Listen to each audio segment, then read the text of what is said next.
As Xia Tian noticed more and more people at the entrance, she quickly exchanged a few words with Madame Su and went inside. Before long, the wedding procession set off.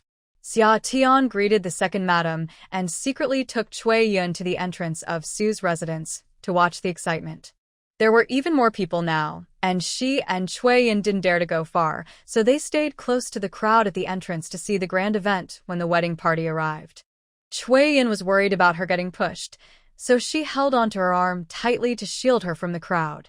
After waiting a while, as the sound of the suona grew closer, Xia Tian guessed the wedding procession was almost there and excitedly pushed forward a bit. Just as she squeezed in, someone nearby exclaimed, "Sister Xia, you're here to watch too?" Xia Tian turned to see it was Miss Wan Er, whom she had met just yesterday. She was also in the crowd with her maid, enjoying the scene. Xia Tian was happy and greeted her with a smile. "Miss Wan Er, it's you. I've never seen such a lively event, so I came to take a look." "Sister Xia, what a coincidence. This must be fate," Miss Wan Er said, moving closer and linking her arm with Xia Tian's. "You can just call me Jing Yi." Miss Wan Er's given name is Jing Yi, and her elder sister is named Jing Shu. Xia Tian had no objections. "Jing Yi, is your sister here today?" Xia Tian asked curiously, as she hadn't seen Miss Wanda yesterday or today. "She is," Wan Jingyi complained. "My sister is so boring. I asked her to come with me to enjoy the festivities, but she refused and insisted on sitting with my mother to listen to the other ladies talk." Today, both she and her sister came with their mother. She had wanted to drag her sister out to see the wedding, but her sister wouldn't agree and even tried to stop her from coming. Luckily, she was quick. Otherwise, her mother would have scolded her. From her tone, Xia Tian could tell the rumors were true. Miss Wanda and Miss Wan Er had a good relationship. She just wondered if Miss Wanda was really as timid as the rumors suggested. However, it's easy to guess that if Miss Wan really isn't valued in the household, then Mrs. Liu probably wouldn't pay attention to her. After all, she is looking for a wife who can support Shin Ke. It's a pity for Miss Wan. A good person has caught Mrs. Liu's eye, and Shin Ke might not even be able to have children in the future. With Mrs. Liu's personality, she would surely blame her daughter-in-law for that. Miss Wan's life might not be easy. She might even be treated worse than others by Mrs. Liu. At this moment, she looked at Wan Jingyi and wondered if she should disrupt the marriage between Shin Ke and her sister. But then she thought carefully. She had only met Miss Wan a couple of times and didn't really know her well. It wouldn't be good to ruin a perfectly fine marriage without knowing the details. She shook her head and decided against it. Everyone has their own life, and she is not a savior who can help everyone. She herself is still under Mrs. Liu's pressure. Bringing her thoughts back, she smiled at Wan Jingyi and said, "You must introduce me to your older sister later." "Sure," Wan Jingyi replied happily. "I talked about you with my sister yesterday, and she wants to meet you too." "Really?" Xia Tian was curious, wondering if Miss Wan was just being polite. "Really? I told her you agreed to do a portrait for me and gave me a discount because of her." She was very happy. Hearing this, Xia Tian was eager to meet Miss Wan. She was also curious about what kind of person she really was. Before they could say much more, the wedding procession arrived. Young Master Su rode a tall horse, looking impressive. When the bridal sedan stopped in front of Su's house, he kicked open the door and helped Wen Jin out. Xia Tian was dazzled by the sight. They looked like a perfect couple standing together. Although Wen Jin had a veil over her face, they seemed very well matched. Once they entered the house, Xia Tian and Wan Jingyi quietly slipped in through the side door to blend into the crowd and watch the couple bow to each other. After Wen Jin was taken to the bridal chamber, Wan Jingyi tugged at Xia Tian's arm, wanting to join in the fun. Xia Tian happily agreed. This was a rare opportunity, and she wanted to see everything. They waited until young Master Su came out before approaching Wen Jin to talk. Lin Xiao and Hu Mengyao saw Xia Tian and quickly came over to greet her. "Where did you go? We were looking everywhere for you," Hu Mengyao asked first. She and Lin Xiao hadn't arrived very early, having first gone to an Yibo's house before coming to Su's house. They had expected to see Xia Tian, but hadn't found her at either place. I was outside with Jingyi watching the wedding procession. Summer smiled back cheerfully. Hey. Now that you have new friends, you don't need us old friends anymore. Hu Mengyao shook her head and pouted, looking abandoned. What are you talking about? Summer gave her a light tap. We just met outside while watching the fun. Don't mind her. She just didn't see you getting anxious. Lin Ziyu linked arms with Summer and spoke to Wenjin. Hu Mengyao looked at Wang Jingyi and huffed, saying nothing more. Summer found it amusing and ignored them. She first congratulated Wenjin. Wenjin, I wish you and young master Su a lifetime of happiness together. Yes, I wish Sister Wen and brother-in-law a speedy arrival of children and a long life together, Lin Ziyu quickly added. Others also congratulated Wenjin. Wenjin's face turned red. Her already beautiful face looked even better. Thank you all. Wenjin asked Luo Ying to bring candies to treat them, and after sitting for a while, they went out. The banquet outside was about to start. Wang Jingyi insisted on sitting with her. With no choice, she sat with Lin Ziyu, Hu Mengyao, and 3 other young ladies she had met yesterday. Wang Jingyi also brought her older sister over to sit with them.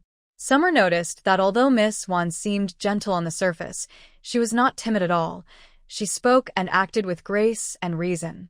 Summer nodded secretly, realizing she was not as weak as the rumors suggested. That made her feel relieved. Wang Jingzhu noticed Summer looking at her and blushed slightly. You must be Lady Shen, right? Can I call you Sister Xia like my sister does? Of course. If Miss Wan doesn't mind, I would be honored. Summer smiled at her. Sister Xia is joking. Someone as outstanding as you is someone I can only admire. How could I mind? Wang Jingzhu said gently, if Sister Xia doesn't mind, you can call me Jingzhu. All right, Jingzhu. Wang Jingzhu's kind words made Summer feel particularly comfortable. It seemed that Miss Wan not only knew how to speak well but also had high emotional intelligence. Lu's choice was great. She found such a wonderful daughter-in-law. Summer thought about causing a little trouble. Sister Wan, I haven't seen you in a long time. What have you been busy with? Hu Mengyao also greeted Miss Wan. I haven't been busy with much.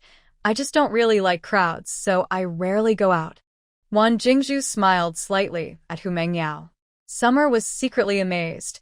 Hu Mengyao had never spoken so gently to Wenjin. Aside from Hu Mengyao, Lin Ziyu and a few other young ladies were also quite friendly with Miss Wang Jingzhu. It seems that Miss Wan not only has high emotional intelligence but also good social skills. This made the group at the table very cheerful, with no dramatic incidents occurring.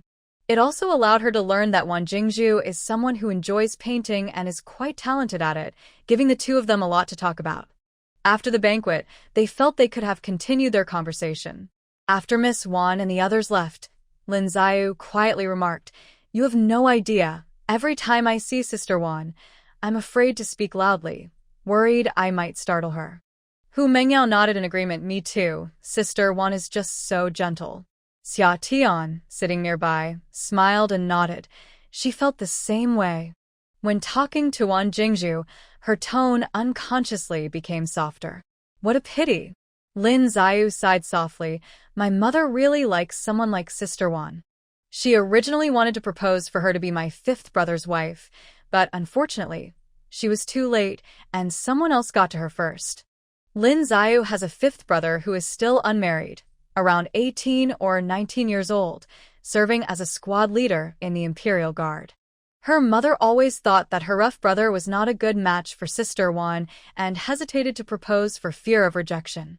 Later, when she heard that Sister Wan was engaged to Shin Ke from the Wuhan Marquis' residence, she regretted it and lamented that she missed a good daughter-in-law. Upon hearing this, Xia Tian's eyes lit up. She also liked Wang Jingzhu and didn't want to see her in a difficult situation.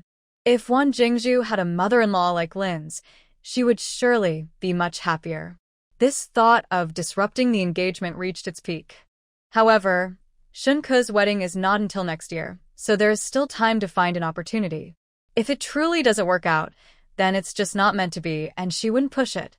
Xia Tian didn't pry too much, as this concerns the girl's reputation, and it's better not to dig too deep. Once back at Jinglan Courtyard, she continued to ponder. On the other hand, Manager Chi from the Cayenne fabric store has also been feeling troubled lately. Ever since he returned from the government office, things have not been going well. Normally, in October, it's a great time for various households to purchase large amounts of fabric, as the new year is approaching and many people need to make new clothes. Additionally, with the weather getting colder, seasonal clothing also needs to be prepared. When households buy clothes for their masters and servants, they usually purchase in bulk. Their shop has always had good business, and with the reputation of the Wuhan Marquis's wife's dowry shop, many people come to buy. In previous years at this time, the store was busy from morning till night, sometimes needing to bring in extra help. However, this year is strange. Recently, many people have come to look at the fabrics, but very few are actually buying.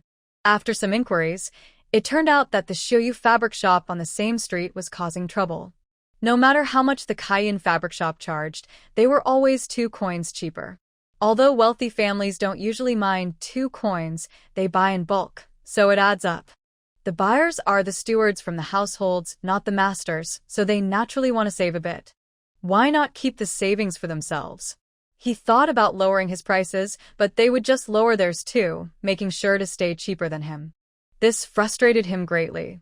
When he confronted the manager of the Shoyu fabric shop, they said that business was tough this year, and they had to attract customers this way. What could he do? He knew the owner of the Shoyu fabric shop was Shun Hui, the daughter of the Wuhan Marquis and the wife of the heir of the Ning'an Marquis. He didn't dare to cause trouble. He couldn't understand why the Shoyu fabric shop was competing with him this year. The more he thought about it, the more upset he became. Seeing that there were hardly any customers in his shop, he left his assistant in charge and went to a small tavern to drink and unwind. After a few drinks, he felt much better and kept drinking until it was dark. When he finally thought about going home, he was already drunk and stumbled his way back. As he passed a small alley and got close to his home, he tripped and fell into a nearby ditch. Fortunately, there wasn't much water in the ditch and it wasn't deep, so he wasn't seriously hurt. But after drinking too much, he was dazed from the fall, and when he tried to get up, he couldn't. Eventually, the effects of the alcohol took over, and he fell asleep right there. It was cold, and there weren't many people on the street at night. He lay in the ditch, hidden by the darkness, and even if someone passed by, they wouldn't notice him. The next day, when his family went out looking for him, they found him lying in the ditch close to home. After bringing him back and placing him on the bed, they realized he had frozen overnight. Although he was alive, he couldn't move. His family immediately cried out and called for a doctor. When the doctor arrived and examined him, he shook his head sadly. He explained that someone who had been drinking needed to stay warm, and after being outside all night in the cold, it seemed he would be unable to move for good. When Manager Chi heard that he was paralyzed, he immediately felt overwhelmed and fainted. His family, feeling helpless, had to seek out Liu. After learning the whole story, Liu, who usually kept her cool, angrily shouted, "What a useless person! What good is he? At a crucial moment, he can't help at all and only drags us down." Manager Chi's family shrank back, afraid to speak, knowing that Liu helped them only because of Elder Chi. Now that Elder Chi was gone and Manager Chi had messed things up and ended up unable to move, it was no wonder Liu was upset. In the end, Liu, still considering Elder Chi, gave them 100 taels of silver and sent them away. After that, she didn't care whether Manager Chi lived or died. With Manager Chi out of commission, the business at Cayenne fabric store plummeted. It was the busiest time for all the shops, and Liu couldn't find anyone to take over Manager Chi's duties, which made her furious as she broke many pieces of porcelain in her house. Meanwhile, Shun Hui continued to push hard, not only lowering prices to steal customers, but also cutting off her supply channels, nearly driving Liu to her wits' end. Finally, with no other choice, she had to arrange for the shop to be transferred. Of course, that was a matter for later. When Xia Tian heard Shen Yan talk about this, she was quite surprised, not expecting Shun Hui to act so quickly. Everything was interconnected, leaving Cayenne fabric store with no chance to breathe. No wonder for days she had seen Liu's face and felt scared, It looked like she was about to explode. Did you send someone to push Manager Qi into the ditch? Xia Tian asked playfully, smiling at Xin Yan. Xin Yan didn't nod or answer.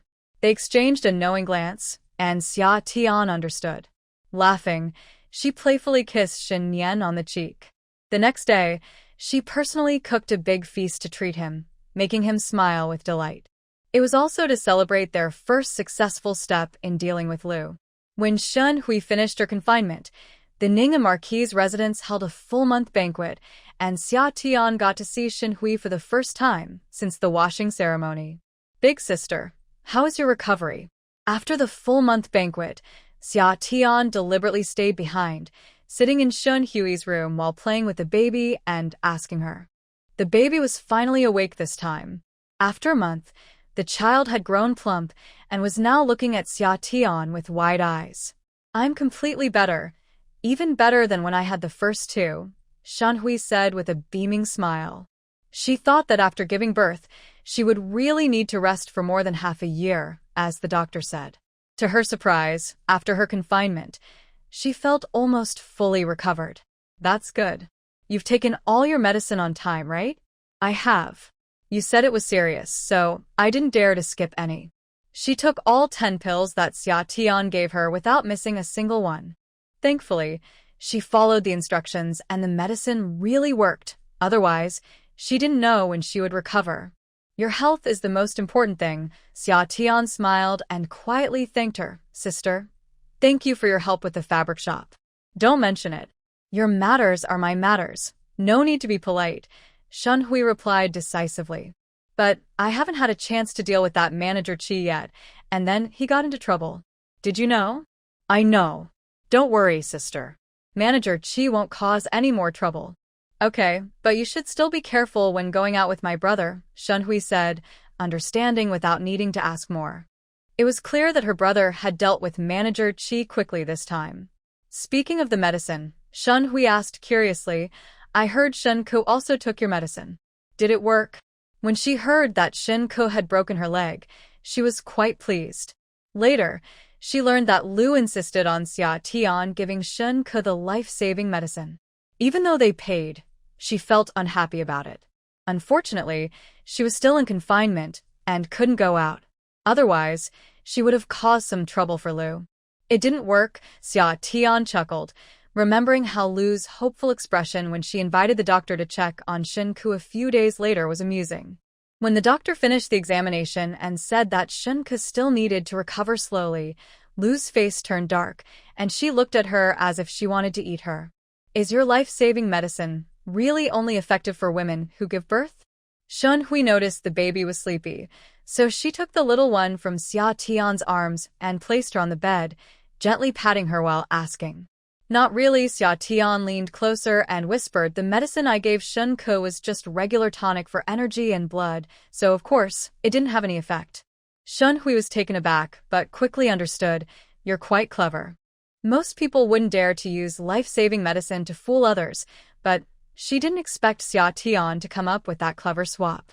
In that situation, to be honest, even she might not have been able to refuse, since they were technically family, and as relatives, not helping when they could would be shameful if others found out. This move not only easily resolved the situation but also made Liu pay 2,000 taels of silver. That's great. Humph.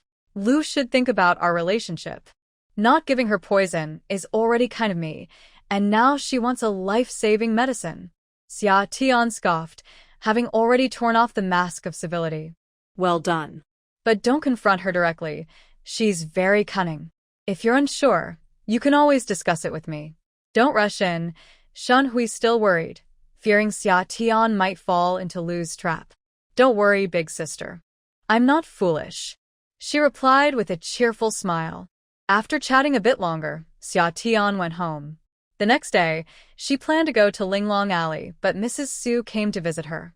Mrs. Su, if you need something, you could just send someone to call for me. Why come in person? Xia Tian warmly invited Mrs. Su to sit on the warm Kong in her cozy room. This was Mrs. Su's first visit to Jinglong Courtyard. She looked around and nodded in satisfaction. It seemed the Duke of Wuan's household wasn't so blind after all. At least they weren't making things difficult for her in terms of food and lodging. After the last incident, she thought this girl was living in hardship. Seeing Mrs. Su's scrutinizing gaze, Xia Tian understood her thoughts and felt relieved, grateful that most people she met in the capital were kind. Of course, it was also her own effort. Even though she and Wenjin had a rocky start, it turned out well in the end. Once Mrs. Su finished her observations, she shyly spoke. "Xia girl, I have a relative who wants you to paint a portrait of his elderly mother. Since you and I are close, he asked me to reach out to you." "That sounds good. If you're asking me personally, how could I refuse?" Xia Tian joked with a smile.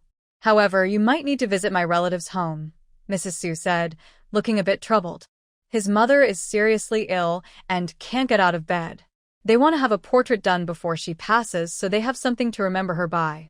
A few days ago, her son got married, and this relative came to the wedding. Since he lived far away, he stayed at their home. The next day, her daughter heard that her sister-in-law Wenjin had a portrait and insisted on seeing it. As a result, her relative's wife learned about Xia Tian and insisted on asking her to paint for the elderly lady. Mrs. Su didn't know if Xia Tian would go to paint, but her relative insisted, leaving her no choice but to come and ask. "Sure, visiting is fine. But I wonder where your relative lives? Is it far away?" Someone was looking for her portrait, basically just arranging a place for a visit. She had never provided home service before. However, since the elderly lady was seriously ill and unable to move, it could be an exception this time. "That's exactly what I'm talking about." Mrs. Su felt even more embarrassed. Her home is not in the capital but in Pingyang City, which is not too far from here. Xia Tian nodded. She knew Pingyang City. It would take about 5 or 6 days to travel back and forth by carriage, which wasn't too far. "It's possible, but I need to get my family matriarch's permission before going far." "Don't worry about that. I will speak to your family matriarch." Seeing Xia Tian agree, Mrs. Su quickly assured her, "Also, if everything goes well, I will accompany you to Pingyang City." "That would be great." Xia Tian clapped her hands with a smile.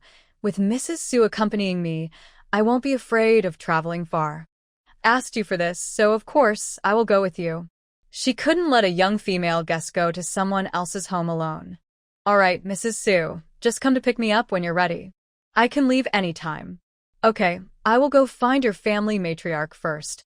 You get ready, and we will set off early tomorrow morning to return quickly." "Sure, take care, Mrs. Su." Xia Tian saw Mrs. Su off and waited until she turned the corner before entering the courtyard. She then asked Ningxiang and Ningxue to pack the clothes and other things they would need. She still needed to inform Xin Yan and wondered if he would agree to her traveling far. That night, when Xin Yan returned from his duty, Xia Tian told him about the trip to Pingyang City. Xin Yan frowned. "It's not safe outside right now. Many refugees have come to the capital. What if something happens on the way?" After Xia Tian informed him about the refugees at Lingwu Temple, he had sent someone to check on the situation outside the city the next day, and it was indeed as she said. Later, he found an opportunity to report to the emperor about the refugees outside the city, and the emperor had arranged for someone to take care of their settlement. However, for now, they were not allowed to enter the city and were being settled outside. Going out of the city, especially to another city, would likely mean encountering even more refugees on the road. "But I already promised Mrs. Su. What should I do?" Xia Tian sighed, mainly because Mrs. Su had been very kind to her. It seemed unreasonable to refuse when the wife of a minister was asking. Shun Yan thought for a moment, still feeling uneasy. "Then I will have Mu Lin escort you." Since she had already agreed to Mrs. Su, backing out now was not an option. For safety, he could only send more people to protect her. "No way, Mu Lin has left." "What will you do?" Mu Lin is the captain of Shen Yan's guard. If he takes someone away, there will be fewer people to protect Shen Yan, and then the Liu family might take advantage of it. "I'm in the city. I just need to be careful. It's only for 3 days, and I don't believe the Liu family would dare to act again in the capital. I'll take Mu Feng and Mu Qin with me," Xia Tian suggested, feeling that having them around would be enough. "Besides, Madame Su will accompany me, and the Prime Minister's residence will definitely send guards along." All right, let Mu Feng and Mu Qin come. I'll also have Mu Qin bring a few hidden guards for extra protection. Shen Yan agreed. In any case, be careful on the way. He was worried not only about the refugees, but also about the Lingxiu Duke's residents taking advantage of the chaos. Got it. Xia Tian playfully hugged Shen Yan's waist, resting her head on his chest. She wouldn't see him for at least 3 days, so she wanted to collect some interest. The next day, Madame Su's carriage arrived early. After saying goodbye to the old lady, Lu Shi, and the second lady, Xia Tian left with Ning Xiang and Ning Shui. Originally, she planned to bring just one maid, but the two insisted on coming along, saying they were worried about her going out alone. Having them with her would provide some support. There was no choice but to bring them both. Once outside, Xia Tian got into Madame Su's carriage. Shen Yan initially thought about having Mu Feng drive the carriage, but then he realized that sitting with Madame Su might be safer. Even if the Lingxiu Duke's residents wanted to act, they would have to consider the Prime Minister's wife. Madame Su only brought a maid named Lorong. Xia Tian felt a bit shy. These two maids have never traveled far, so I thought it would be good to bring them along. That's fine. You can take them to explore Pingyang City. It's not much different from the capital, Madame Su said with a smile, reassuring her. It's always nice to have someone accompany you when traveling. The journey is long, and they can chat together. Besides, the carriage is spacious enough for the 5 of them. Once they left the city, they saw the guards from the Su residence waiting nearby, about 20 in total. There was also another carriage, with a man around 30 standing beside it. This man is the relative Madame Su mentioned. He is her cousin's son, named Emo Chen. After Emo Chen returned home, he came back specifically to escort them to Pingyang City. Seeing them come out, he quickly approached to greet them. Thank you for accompanying us, Aunt. It's nothing. I haven't seen your mother in years, so it's a good chance to catch up. Madame Su replied with a smile. What she said was true. Her cousin used to live in the capital before getting married, and they would often meet and play together. After her cousin married and moved to Pingyang City, they hardly saw each other. Imachin looked at Xia Tian, who was standing next to Madame Su, and quickly greeted her. Aunt, is this the wife of the heir of the Wuan Marquis? He only knew that the one painting was the wife of the heir of the Wuan Marquis, but he did not know her personally. Yes, she is here to paint a portrait for your grandmother, Madame Su confirmed. Thank you, Madame Shen. Imachin said gratefully. You're welcome, Xia Tian nodded slightly. Let's go quickly. It's too cold. We should get on the road, Madame Su urged. We can talk more when we arrive. All right, Aunt and Madame Shen, please get in the carriage, Imachin said cheerfully. Once he saw them settled, he called for departure. His carriage led the way, with Xia Tian and Madame Su following behind, and the escort team beside them. Mu Feng and Mu Qin rode their horses next to her carriage. As they traveled further from the capital, they encountered more and more refugees on the road. These refugees were heading toward the capital with their families. Earlier, they hadn't seen many refugees outside the city, likely because the emperor had settled them elsewhere. Why are there so many refugees? Madame Su asked in surprise. She had heard from her husband, Mr. Su, that there were refugees outside the city, but she didn't expect there to be this many. I heard that there has been a severe drought in the south this year, leading to poor harvests, which is why so many refugees have appeared, Xia Tian replied, feeling alarmed. The refugees on this road looked worse than those she had seen at Lingwu Temple. They were almost all skin and bones, wearing thin clothing, shivering from the cold. They probably didn't expect the northern winter to be so harsh. Madame Su's expression turned serious. Let's not get out of the carriage for now. We should keep moving. This road may not be safe. Although the journey wasn't far, she had brought over 20 people with her. If the number of refugees increased and there was trouble, they might not be safe. Now she regretted going out, especially since she had brought Xia Tian along. If something happened on the road, she wouldn't know how to explain it to Shen Yan. Understood. We won't get out of the carriage, Xia Tian quickly agreed. Seeing Madame Su's worried expression, she tried to comfort her. Don't worry too much, Madame Su. We have plenty of guard with us. we should be fine. Yes, let's hope so, Madame Su said, feeling a bit guilty. It's all my fault. I didn't think it through and didn't expect so many refugees. I'm mainly worried about causing you trouble. It's okay, nothing happened. Don't worry, let's hurry on. Pingyang City isn't far. Well, we can only do that, Madame Su said helplessly. After walking for half a day, there was no turning back. Fortunately, Imachin had brought many people to meet them. Otherwise, the journey would have been difficult. During lunch, they didn't stop and just ate some snacks they had brought to fill their stomachs. Imachin had planned to stop for a warm meal, but seeing so many refugees, he didn't dare to. Instead, he sent someone to distribute the dry food he had prepared, eating a little as they traveled. Throughout the journey, Xia Tian didn't drink much water, nor did Ningxiang and Ningxue, fearing it would be hard to find a restroom. It wasn't until dark that the carriage arrived at an inn, and Imachin finally allowed everyone to stop. They would stay here for the night and continue their journey at dawn. The main reason was that it was too dark at night, and with the refugees around, it wasn't safe to travel in the dark. This inn was an official one. Madame Su took out the name card of Chancellor Su, and the innkeeper immediately welcomed them with a smile. After sitting in the carriage all day, Xia Tian's back felt stiff. She got out and stretched for a while before feeling better. The innkeeper arranged hot meals for them.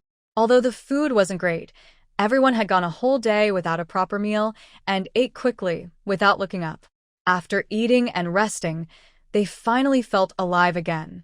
Xia Tian shared a room with Ningxiang and Ningxue, while Madame Su stayed in the adjacent room with Laurent.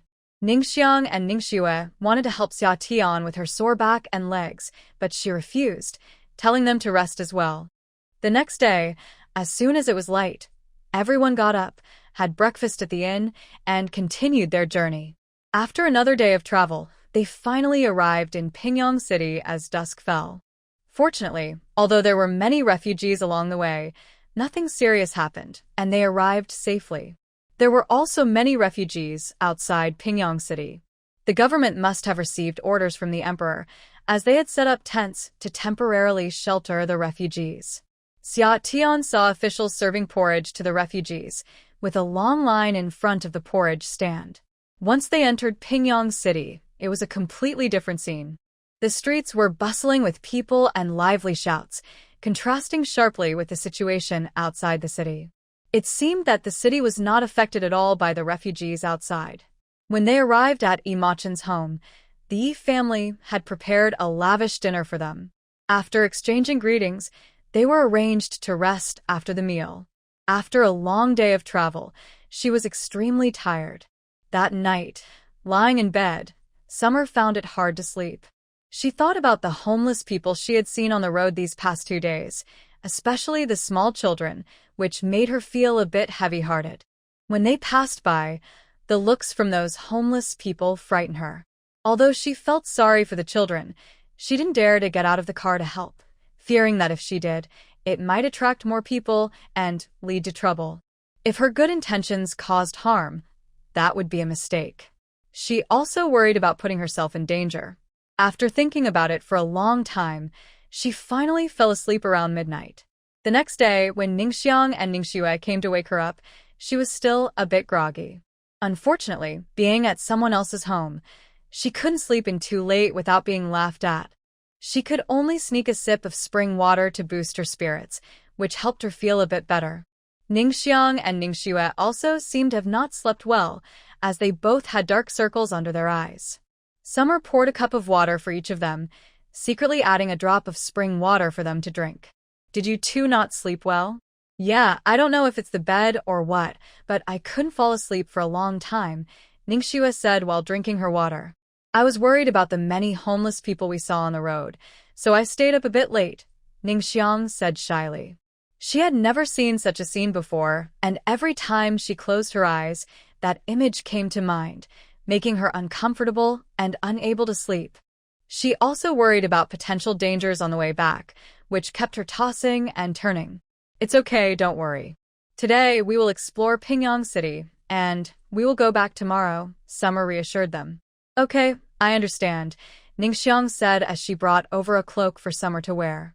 Madam, don't worry about us. Go and find Madam Su first. Last night, they had only briefly met the host family before resting, so today they needed to have a proper meeting. It wouldn't be good to arrive late. After the formal meeting, Summer learned that the Yi family was actually the wealthiest merchant family in Pingyang City. Madame Su's family was also from a noble background, but after their fortunes declined, they married her cousin into the Yi family, the richest in Pingyang City. Her cousin was also the mother of Yi Maching, and it seemed she was reluctant about it, as she had hardly returned to the capital over the years, even though the two cities were not far apart. As the children grew up, they often sent them to handle matters.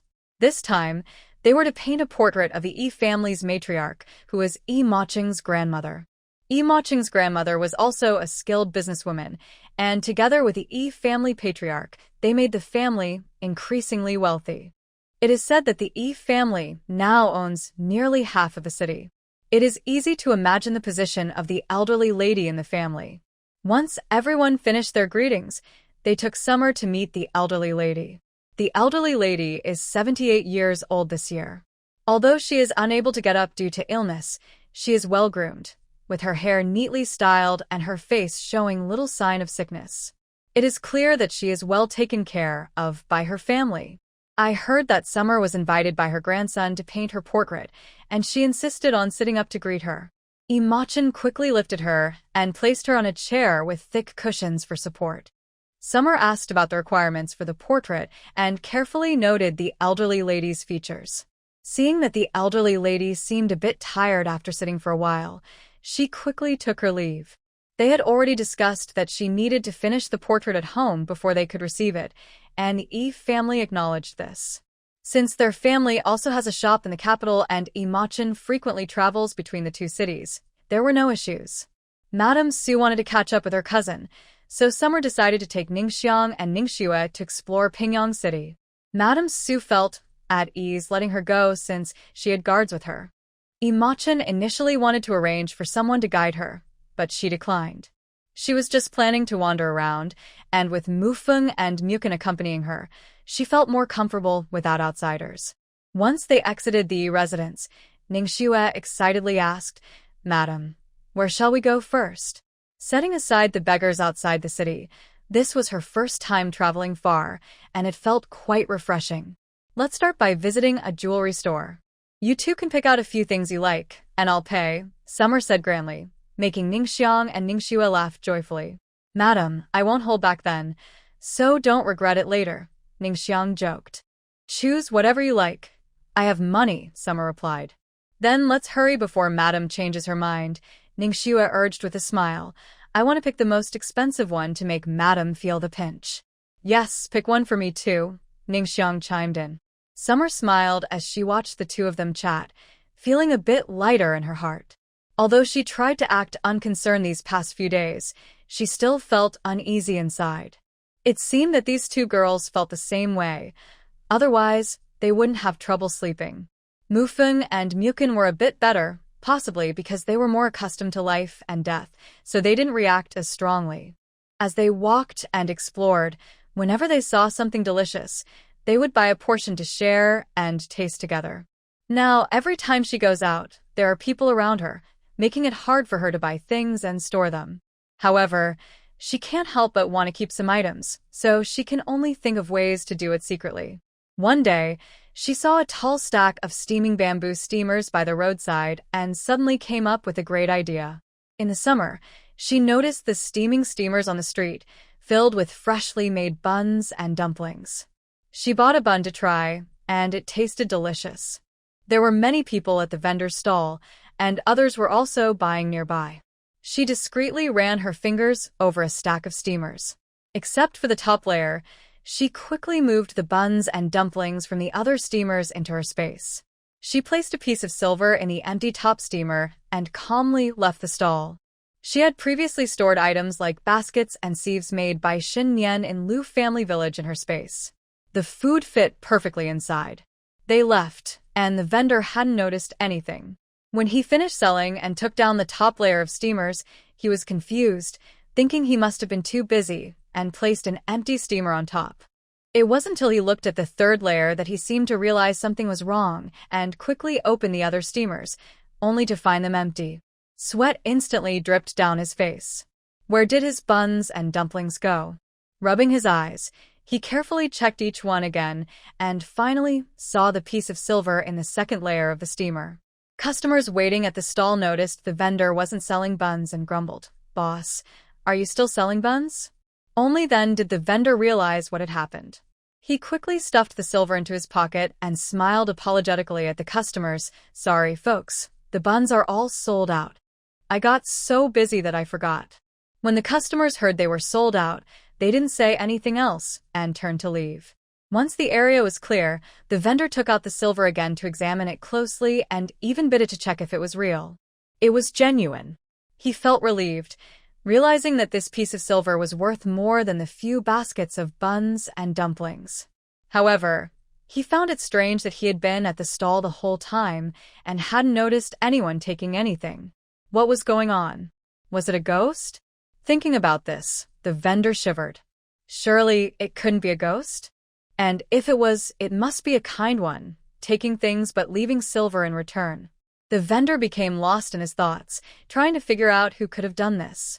That summer, they used the same method to buy a lot of food. However, after they left, each shop owner who sold something fell into self-doubt, just like the owner of the bun stall. But everyone kept this matter to themselves, mainly because they feared others might not believe it. Even if they did believe it, what if customers were scared and stopped coming to their shops? After all, they didn't lose anything. Whoever took the items had paid with silver. So, they all chose to stay silent. Summer had no such worries because no one saw anything. Even if someone suspected something, what did it matter? They had no proof, right? After visiting the jewelry store, she bought 2 sets of jewelry for Ningxiang and Ningxue and picked out some small pieces for Cueyun, Kuling, Xiaoyu, Aunt Chen, and others before finding a restaurant to have lunch. In the morning, she had already greeted Madame E and Madame Su, letting them know she wouldn't be back for lunch. After finishing their meal, they continued shopping. They went into shops, browsing around, buying what they needed and leaving if they didn't. By the afternoon, everyone except Summer was exhausted from shopping, so they returned to the E family. Seeing their arms full of bags, Madame Su chuckled. "How much did you buy? Are you tired from shopping?" "Tired, I'm almost dead," Summer nodded, first letting someone put the items back in her room. After drinking a glass of water, she continued, "I just thought since we're leaving tomorrow, I should buy some small gifts for everyone. Then you should rest for a bit.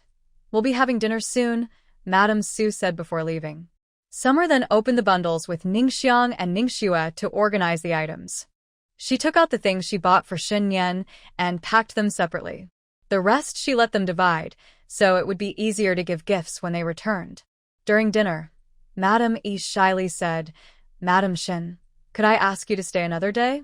My husband is on his way back from visiting the shops and will be home tomorrow morning. Since you've painted a portrait for the old lady, could you also paint one for my husband?" Summer looked at Madame Su, who smiled. "It's your decision. I'll go with what you say." Her cousin had mentioned this in the afternoon, but she didn't know if Summer would agree, so she didn't respond and just asked her cousin to ask directly. After thinking for a moment, Summer decided that staying an extra day wasn't a big deal. Besides, since she had come all this way, painting another portrait would earn her an additional 5,000 taels of silver, so why not? She nodded and said, "All right, then I'll stay one more day." Madame E was very happy to hear her agree and thanked her repeatedly. She had been worried that Madame Xin might refuse. She even thought that if she didn't agree, she would offer more money to make sure she stayed. Otherwise, when the old master returned tomorrow, he would definitely say they were not capable. That night, lying in bed with the curtains drawn and with Ningxiang and Ningxue already asleep, she felt relieved to enter her space. Today, she found a new way to shop and, feeling adventurous, she quietly took a few things while no one was watching. Of course, she paid for everything. Now, looking at her haul, she was surprised by how much she had. She filled 10 large baskets with buns, steamed bread, snacks, and pancakes. Additionally, She bought various items like vegetable seeds, salt, millet, soybeans, sweet potatoes, and potatoes, filling 2 large baskets. However, these items weren't too many, as she collected them from several different shops. She made sure to take things when the stores were busy, which helped avoid suspicion. What made her happiest was discovering that when she collected items, as long as they were within a meter of her, she could gather them without touching them. For items further away, as long as they were close to something she touched, she could also collect them. This made it even safer. After finding out this feature, while visiting a roast duck and chicken shop, she took advantage of the crowd and, while the staff were distracted, secretly collected 10 roast ducks and chickens. She also placed money in a visible spot. She took some coarse cloth, cotton fabric, cotton clothes, cotton shoes, and blankets, thinking that with more refugees around, these items would be useful eventually. It was wise to stock up now. The most she collected today was brown rice and flour, about 5,000 pounds, filling 10 large rice jars. The grain store was quite busy and large, with jars lined up next to each other. This made it easy for her. She accidentally bumped into the front jar, which allowed her to collect the last 10 jars. Since there were no containers for the brown rice and flour, she simply took the jars with her and placed the money in the empty space where the jars had been, making it very noticeable. As for how those who noticed the missing items would react, she didn't care. Summer took a tour of the space, grabbed some small bags, and sat next to the rice jars to start sorting. The small cloth bags were also taken from the grocery store today. Each bag held 2 to 3 pounds, but unfortunately, there weren't many bags, and she ran out after filling 100. After working for a while, she felt a bit hungry and ate a bun. This bun was just like the one she bought in the morning, warm and fresh. After eating, she had nothing to do, so she went out in the summer. The next morning, while the old man from the Yi family was still away, she took Ningxiang, Ningxue, and the 2 boys, Mufeng and Mukin, to go shopping. This time, they went to a different street, focusing on buns and steamed buns, as these were easy to eat right away. After exploring another street, she returned to the Yi residence feeling satisfied. Just then, the old man from the Yi family came back. After lunch, she planned to go out again in the afternoon, but the old man had something to discuss with her. Some of his old friends, who were close to him, had heard he returned and came to visit. They learned that he had hired a talented painter to do portraits for them. The old man wanted to show off how skilled Xia Tian was, but his friends insisted that it wasn't fair to keep such good news to himself. They also wanted portraits. The old man couldn't refuse his friends and had to discuss this with Xia Tian. She didn't mind. Earning money was a good thing. His friends were wealthy, willing to pay 5,000 taels for each portrait without asking for a discount, so she naturally accepted. To make things easier, Xia Tian asked the old man to gather all his friends in one place, saving her from running around. She thought only 2 or 3 friends would come, but to her surprise, they brought their families, and soon there were over 20 people, like a photo studio. Xia Tian was shocked. These wealthy people truly didn't treat money seriously, bringing their whole families for a 5,000 tael portrait. One elderly lady even brought her 5-year-old grandson, who was the only child in 3 generations and very precious to her. Xia Tian covered her face. With so many people, she worried about mixing them up. She quickly took out some paper and her homemade charcoal pencil to sketch a rough outline of each person. She also noted down their names, ages, and some characteristics before putting everything away. Once the large group left, she finally breathed a sigh of relief. She had just taken on a year's worth of work. The old man from the Yi family felt very apologetic seeing her relieved expression. By evening, he sent over the payment for all the portraits. Each person received 5,000 taels, and she suddenly had over 100,000 taels. She originally thought she would have to wait until the painting was finished to receive payment, or at most, just a deposit. She didn't expect Mr. Yi to trust her so much. The next morning, they prepared to return.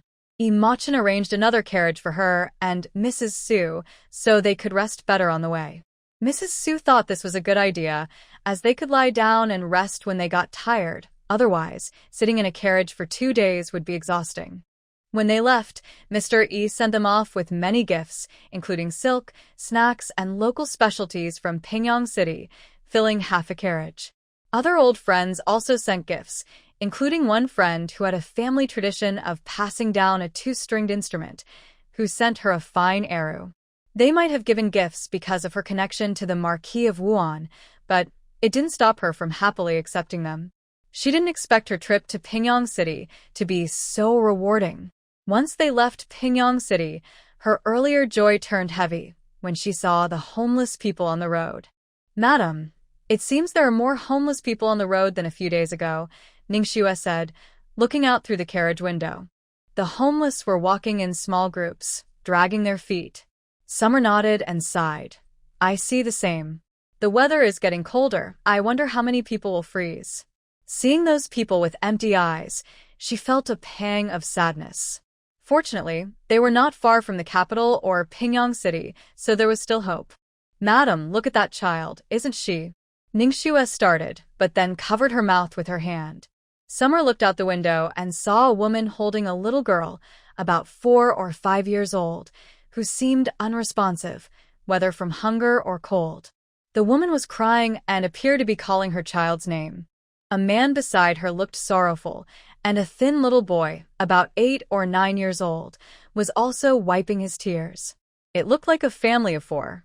Nearby, other homeless people passed by them with blank expressions, not stopping at all.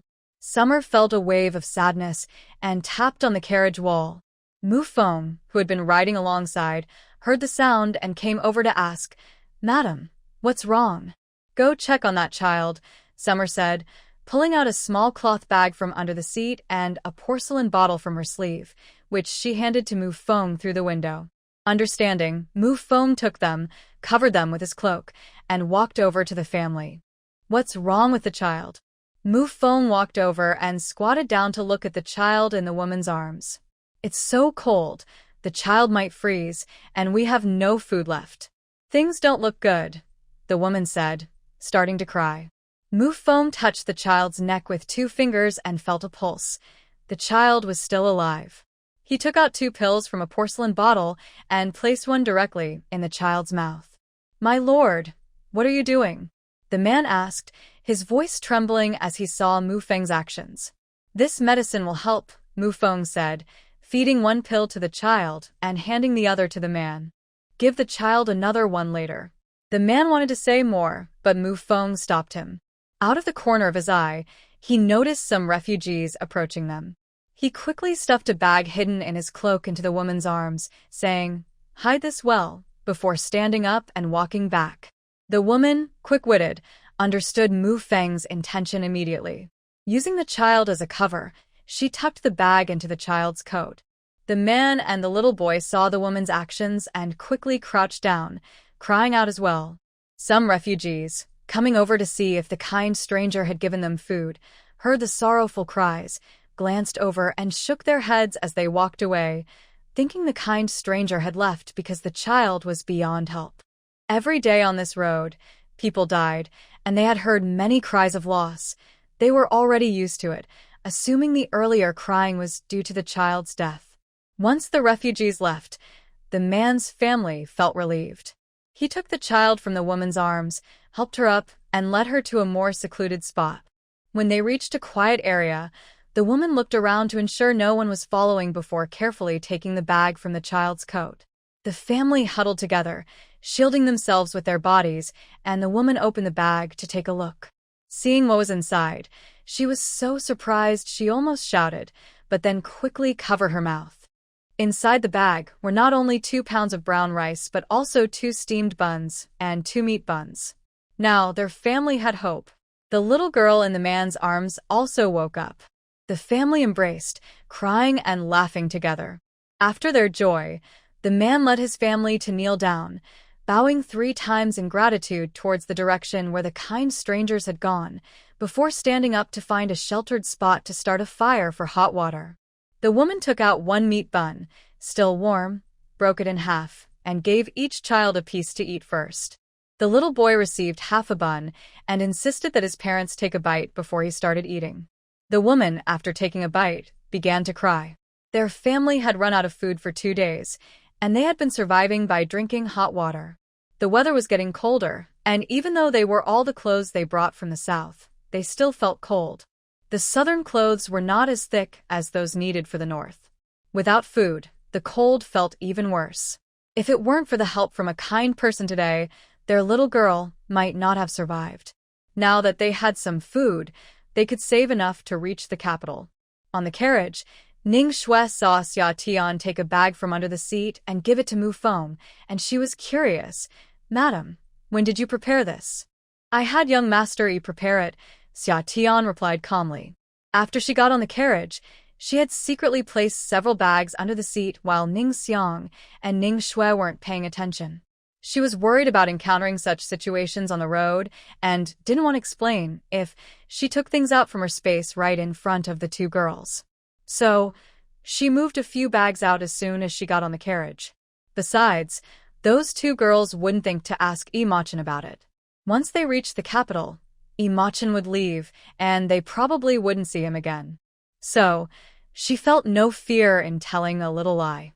"Madam is very wise," Ning Xiang and Ning Shui nodded. "Yes, I noticed many refugees on the road when we came, and I felt sorry for them. I thought it would be good to prepare some food to help them if we could," Xia Tian explained. "Madam has the kindest heart." Although they wanted to help the refugees, they didn't know how to do it. With Madam's actions, they felt a little better. Before long, Mu Feng returned and told Xia Tian about the family situation, and their mood grew heavy again. The drought in the south might be worse than she had imagined. Throughout the journey, since she was with Madame Su, Imachin, and others, she couldn't make any big moves.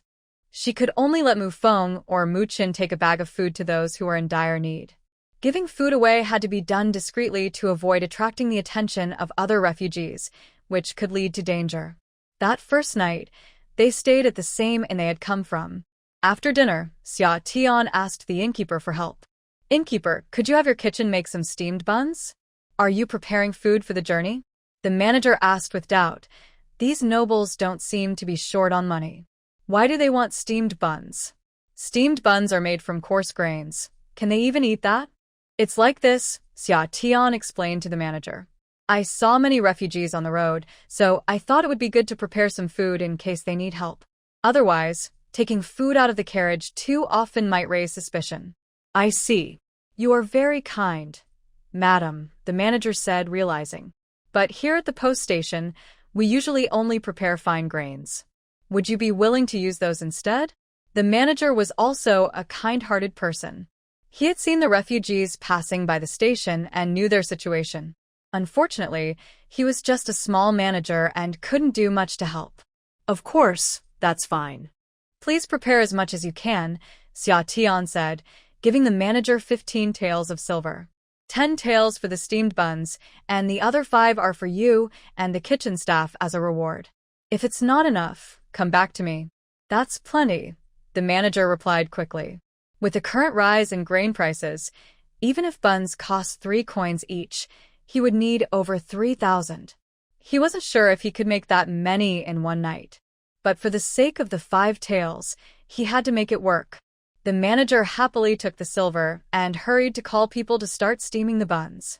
The next day, before dawn, Xia Tian went to the kitchen to find the manager while others were still asleep. Seeing her arrive, the manager quickly approached. "Madam, we haven't finished yet, but we've already made 2,000. He pointed to the bamboo baskets piled high on the floor. "Each basket holds 100. "Then please have someone move these outside for me," Xia Tian said, indicating the empty space outside the kitchen. "Yes, madam." The manager called 2 people over and they quickly moved 20 baskets to the courtyard outside. This was the backyard of the post station, and there was no one around at the moment. Once the baskets were moved, Xia Tian let the manager continue with his work. It was still very dark, and since the people in the kitchen couldn't see her, she decided to store some of the buns in her space. She had originally planned to load all the buns onto the carriage, but while lying in bed, she realized that the 10 taels worth of buns wouldn't fit. So, taking advantage of the fact that others were still asleep, she came out to store some of them first. After finishing, Xia Tian returned to her room. Fortunately, She had asked for separate rooms for Ning Xiang and Ning Shui the night before to sleep comfortably. Otherwise, it would have been difficult for her to sneak out. When the steamed buns in the kitchen were all ready, the steward came out and noticed that the bamboo baskets in the yard were gone. He thought they had been moved to the cart for summer and didn't think much of it. After breakfast, the steward came to report to Xia Tian, "Madam, the other buns are ready. Where would you like them moved?" Madame Su and Yi Machen then realized that Xia Tian had asked the steward to prepare a batch of buns for the refugees last night. They looked at her in surprise. "I didn't expect you, girl, to do what I've always wanted to do," Madame Su said with emotion. Yi Machen was also surprised to see that Madame Shen was a kind-hearted person. He had thought that since her portrait cost 5,000 taels of silver, she must be someone who was tight with money. After all, why would a noble lady like her rely on selling portraits for income? Xia Tian looked at the remaining 10 bamboo baskets, feeling a bit troubled. "Our cart can only hold 4 or 5. She turned to Yi Machen. "Young Master Yi, can your cart fit more?" Yi Machen nodded, no problem. Although he only brought 1 cart for goods, it could still hold 4 or 5 bamboo baskets. They had planned to leave quickly to get the people to safety and then return to Pingyang City, so they had kept their load light. Xia Tian nodded. "Then let's load them onto the cart." Yi Machen agreed and arranged for the guards to move the buns onto the cart. Mu Feng and Mu Chen also took people to load 5 bamboo baskets onto the cart where Xia Tian was sitting. On the way, whenever Xia Tian saw hungry people looking weak, she had Mu Feng and Mu Chen secretly give them a bun. They didn't say a word, and the cart kept moving toward the capital. Fortunately, the refugees were quite clever. When they received the buns, they quickly hid them and didn't make a sound, only taking them out to eat in private when they were alone. As Xia Tian, Ning Xiang, and Ning Shui watched the number of buns decrease, they felt a little better. No matter what, they were at least doing something to help. They didn't stop for lunch, so Xia Tian and the others had a bun as their meal and continued on their journey. After sitting in the cart for most of the day, everyone was a bit tired. With only half a bamboo basket of buns left, she wanted to lie down and rest for a bit. Just as she lay down, she suddenly heard a sharp, desperate cry.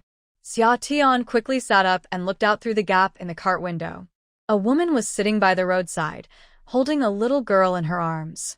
The girl's face was covered in blood, which was even more shocking in the cold weather. Before Xia Tian could give instructions, Mu Feng stepped forward to check on them. The woman saw Mu Feng dressed elegantly, and with her child in her arms, she knelt down and pleaded, "Please, save my child. I'm begging you." As she cried out, she kept bowing her head. Mu Feng frowned and asked, "What happened to the child?" "She has a head injury. Someone took our last bit of food and hurt my child. Please, save her," the woman said through her tears. "Where is your husband?" Mu Feng asked, still frowning. The child was hurt, yet he wasn't there. The father was killed a few days ago. If he hadn't protected us, we would have been killed too, the woman replied. Xia Tian listened from the carriage and sighed. Seeing how thin they looked and knowing the child was injured, it seemed unlikely they would survive in the cold. Even if she gave them food, it might not help. Xia Tian called Mu Chen over. "Have Mu Feng take the mother and child to the carriage." She decided to help them out, and once they reached outside the city, they could let them go. Mu Chen agreed, and went to find Mu Feng. They had already helped many people on this journey, so one more wouldn't hurt. Xia Tian kept watching the woman, and when Mu Chen finished speaking, the woman gratefully bowed her head and quickly followed them toward the carriage with her child. But as she looked up at the carriage, Xia Tian noticed a strange glint in her eyes. Something felt off. That look didn't seem like one a refugee would have. When she looked again, the woman had returned to her submissive demeanor. Xia Tian thought she must have misjudged and continued to observe the woman for a moment, only to realize something was wrong. The woman, carrying a 7- or 8-year-old child, walked with a light step, showing no signs of hunger. Before they got close, Mu Chen seemed to sense something was off and stepped forward, saying, "Wait here." The woman looked surprised, thinking they were going to take her and her child to the carriage. Why were they stopping? Mu Chen exchanged a glance with Mu Feng, who understood and turned to block the woman. Mu Chen quickly approached the carriage and whispered, "Madam, I think there's something wrong with that woman." "Yes, I understand. Give her 2 buns, and let's go," Xia Tian said from inside the carriage. Afterward, she had Ning Xiang pass 2 buns to Mu Chen through the window. Regardless of whether the woman was a threat, she didn't want to take any risks. It seemed she had been a bit careless and hadn't been cautious enough. Fortunately, she had looked closely just now. Otherwise, they might have let a danger in. Mu Chen took the steamed bun and walked over to the woman, placing it in her arms without saying a word, then signaled for Mu Feng to leave. The woman paused, momentarily confused. Watching the carriage drive away, she felt a wave of regret. Did she reveal something? The person had clearly said they would take them to the carriage. Why did that change suddenly? Unable to understand, she stood there, lost in thought, as the carriage disappeared from view. Once they were out of sight, she stopped pretending, letting the child in her arms down. The child stomped his feet, showing no signs of distress. The hidden guard, who witnessed the scene, quietly left to report to Mu Chen. Inside the carriage, Ning Shui asked curiously, "Madam, why did you change your mind again?"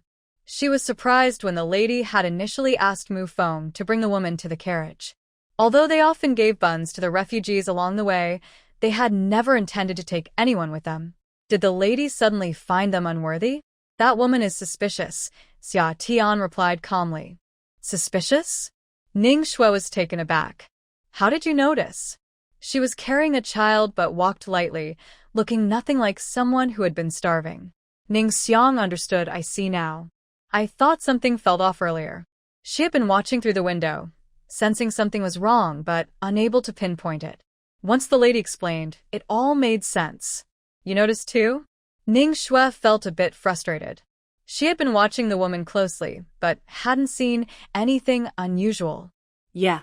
I just felt something was off," Ning Xiang explained. "It wasn't until the lady mentioned it that I realized the woman walked differently than those who had been starving for days. Other refugees had a weary gait, but that woman moved easily, even while carrying a child, keeping pace with Mu Feng." "Oh." Ning Shui nodded, seeming to understand. Mu Feng's expression darkened. He had let his guard down. Mu Chen, overhearing the conversation in the carriage, was surprised to learn that the lady had already noticed. He wondered why, upon mentioning a problem, she hadn't asked for details and simply sent him off with 2 buns. She had recognized something was wrong all along. After Mu Chen relayed what the hidden guard had seen, Xia Tian realized that the cold glint she had noticed in the woman's eyes was not a trick of the light. It was definitely someone sent to harm her. Summer felt a weight in her heart. She had been careless and didn't expect them to use the identity of refugees to get close to her. Thankfully, none of the refugees who helped her were sent assassins, or who knows what might have happened. Thinking of this made her anxious, and she suddenly lost interest in the helping refugees. On the way, Summer didn't say anything else. She just asked Mu Chen and Mu Feng to share the remaining buns and didn't look outside anymore. Out of sight, out of mind. As night fell, they finally arrived in the capital. Outside the city gate, Shen Yan was there to meet her. When Summer heard from Mu Feng that Shen Yan had come to pick her up, she paused for a moment before realizing it and immediately jumped out of the carriage, running towards him. Shen Yan smiled as he watched her approach, and when she reached him, he opened his arms and embraced her tightly. In front of everyone, Summer wrapped her arms around Shen Yan's waist and didn't let go for a long time. Shen Yan and Summer hugged outside the city gate for a while, seemingly unaware of their surroundings. Mrs. Su, who got off the carriage right after them, paused for a moment at the sight but decided not to interrupt and went straight to her carriage. Mo Chen didn't expect that young Master Shen cared so much for his wife. His eyes flickered, and he became even more determined to befriend Shen Yan. Once the two of them separated, Mo Chen stepped forward, cupped his fists, and said, "Lord Shen, this is a small gift from my family to thank Lady Shen. Would you like it delivered to your residence, or?" He pointed to the carriage behind him. Shen Yan held Summer's hand and looked at her. Summer smiled. "It's all from old Master Yi and his friends. Please accept it." Shun Nian then nodded at Emo Chen. Thank you. We won't trouble, young master. You're too polite, Lord Shen. Emo Chen smiled and took out a piece of paper from his sleeve, handing it over. I heard Lady Shen has opened a restaurant, so I thought you might need supplies. This is the address of my family's grocery store in the capital. If Lady Shen needs anything, the Yi family will give the best discounts. Thank you, young Master Yi, Summer said with a smile as she accepted his kindness. Seeing that Summer didn't refuse, Shun Nian took the paper. Emo Chen didn't say anything more, instructed his people to load the items onto Shun Nian's carriage, and then took his leave. As night fell, Summer greeted Mrs. Su before getting into Shun Nian's carriage to leave. Upon returning to the Duke of Wuan's residence, Summer first reported to the old lady before going back to Jinglan courtyard with Shun Nian. After dinner, sitting on the warm Kong, Summer stretched her waist comfortably. It's already November, and the weather outside is so cold that it's hard to stay out for long. It's much more comfortable at home, Summer said, while sipping hot tea. Shun Nian sat across from her, worried after not seeing her for 6 days, fearing something might happen on the way. Did you have a safe journey? Shun Nian asked. Pretty good. There were a lot of homeless people on the road, but they didn't bother us since we were in a group. Summer recalled the situation she saw along the way and felt a bit sad.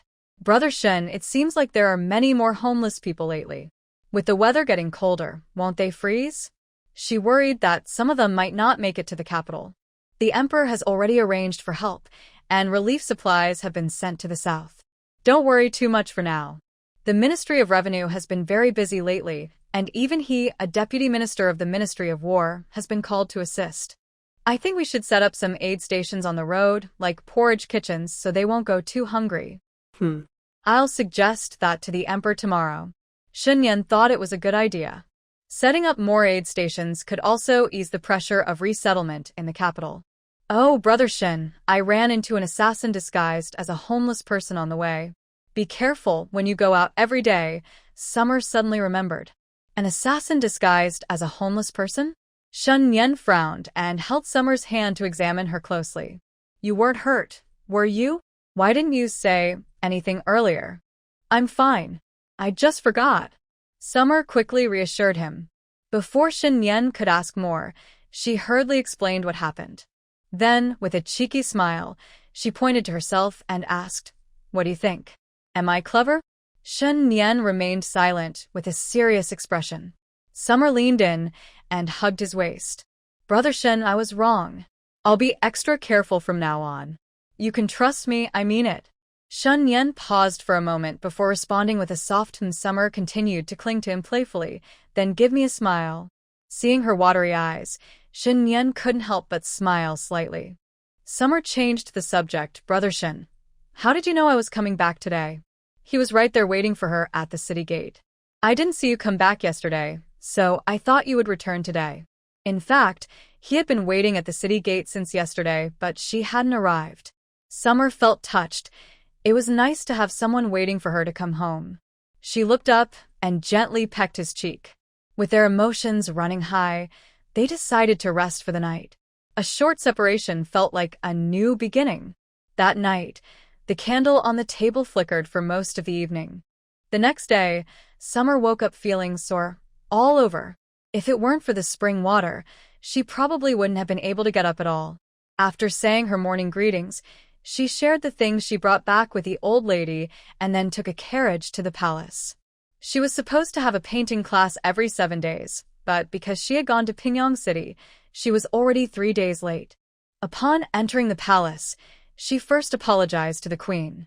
The queen didn't seem upset, saying, Your Lord Shen has already informed the emperor about your absence.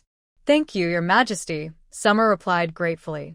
The queen waved her hand and smiled, asking, How was your trip to Pingyang City, Mrs. Shen? Summer had never been there before. Hearing the queen's question, she shared some interesting stories from her trip.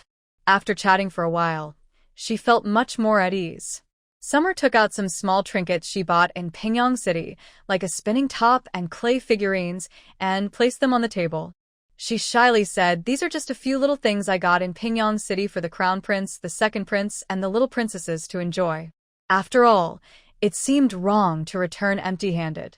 But the princes and princesses had everything they needed, and she couldn't bring food, so she found some unique little items to entertain the children. "You are very thoughtful, Mrs. Shun," the queen nodded, looking at the pile of small items. They weren't valuable, but they were things that the little princes and princesses would enjoy. "Perhaps let the doctor check them first before giving them to the crown prince and the others, your majesty." "It's better to be cautious with things coming from outside the palace," Summer suggested, seeing that the queen did not refuse. She was most afraid of someone tampering with the gifts she sent out, so it was best to take precautions. The queen raised an eyebrow, appreciating her caution. It was wise. This way, she wouldn't be easily manipulated. She nodded and instructed a maid to take the items to the doctor for inspection. After a while, the crown prince, the second prince, and several little princesses arrived, and Summer felt happy to see them. They were also excited to see her and rushed over, asking her questions all at once. "Teacher, why didn't you come last time?" "Teacher, where did you go to play?" "Teacher, was it fun outside?" Summer smiled and answered each of their questions before starting to teach them how to paint. Seeing their enthusiasm, she decided to spend a little extra time teaching them. At noon, after leaving the palace, Xia Tian went directly to Linglong Alley. She hadn't seen Uncle Chun and Aunt Chin for a few days and wondered how the medicine, cotton clothes, and cotton shoes they were preparing were coming along. In Linglong Alley, Uncle Chun heard the sound of a carriage outside and quickly came out to check. When he saw it was the lady returning, he opened the big door to let the carriage in. "Madam, you haven't been here for several days. We have finished all the medicine," Uncle Chun reported as he followed behind Xia Tian. Aunt Chin also hurried over to greet her when she heard she had arrived. Xia Tian waved her hand and went straight to the room where the medicine was stored. She casually picked up a few to look at and then asked Uncle Chin to pack them in a box to send to the carriage. Only then did she follow Aunt Chen to see the finished cotton clothes and shoes. "Did you make all of these recently?" Xia Tian looked at the room filled with items, surprised at how much they had produced. "Yes." After finishing the medicine, the maids had nothing else to do, so they sat together to sew. They got better at it, so they were quicker, Aunt Chen explained with a smile. In the winter, sitting on the kong to sew, and chat was quite warm. "Great job, everyone," Xia Tian said with a smile and a nod. After looking around, she also visited Yuejin Pavilion. "Uncle Gu, how is the business at the restaurant lately?" "Very good, madam," Uncle Gu replied with a smile as he approached. "Especially our health porridge. It has been very popular lately, and customers even want to take some home after finishing." Uncle Gu was in a particularly good mood, and the restaurant's business was improving. Every day, the ingredients prepared were sold out, and profits were doubling. "That's good to hear." Xia Tian, upon hearing the business was doing well, took a closer look. Even though it wasn't mealtime yet, many people were already seated in the hall, confirming Uncle Gu's words. "Has anyone caused trouble?" Xia Tian asked, still feeling a bit uneasy. "No." Only Zhang Dada's mother came to ask for an explanation, claiming that her son was injured by us. But before we could say anything, the patrolling officers drove her away, and we haven't seen her since. Xia Tian nodded, realizing the officers must have received some orders or simply wanted to keep the peace. "All right, next time you see them, remember to invite them in for a meal as a thank you," Xia Tian instructed Uncle Gu. "Understood, madam," Uncle Gu replied. She then called over Aunt Gu and Xiaoyu to ask about the restaurant situation. "I wrote a few recipes for health porridge for Xiaoyu, so she could add a new dish. Changing things up like this keeps meals interesting." It was too cold outside, so she returned to the Ho residence early. That evening, when she saw Xin Nian, she remembered she hadn't taken out the gift she brought for her. When the room was empty, Xia Tian magically took out the items from her space. She bought a jade pendant for Xin Nian, mainly because she didn't know what else to give. After all, a jade pendant can be worn. Xin Nian took it and immediately swapped it for the one she was wearing. Xia Tian smiled as she watched her, and when she was done, she pulled out a snack, saying, "Try this. I brought it just for you." Xin Nian looked surprised. Although she had seen Xia Tian do this several times, it was still shocking each time. She reached out for the snack and took a small bite to confirm it was real. Xia Tian found it amusing. She was just teasing her. In the following days, she focused on painting in the study. She wanted to finish the portrait of old lady E so that the elderly woman could see it before she passed away. 5 days later, the portrait was completed, and she took it to the address left by Imachin. To her surprise, Imachin had not left the capital and was still in the city. Young master, E hasn't returned to Pingyang City. Xia Tian asked curiously. I still have some matters to handle here, which delayed me a few days, Imachin replied, surprised that Madame Shen had completed his grandmother's portrait so quickly. It was a pleasant surprise to take it back with him. Xia Tian nodded and handed over the portrait, saying, Young Master E, please take a look. Imachin didn't hesitate. He placed it on the table and slowly unfolded it. The moment he saw the portrait, he knew the 5,000 taels of silver were well spent. It looked so lifelike, as if his grandmother was sitting right in front of him, with her facial expression and the folds of her clothing just like that day. Thank you, Madame Shen. This portrait is truly identical.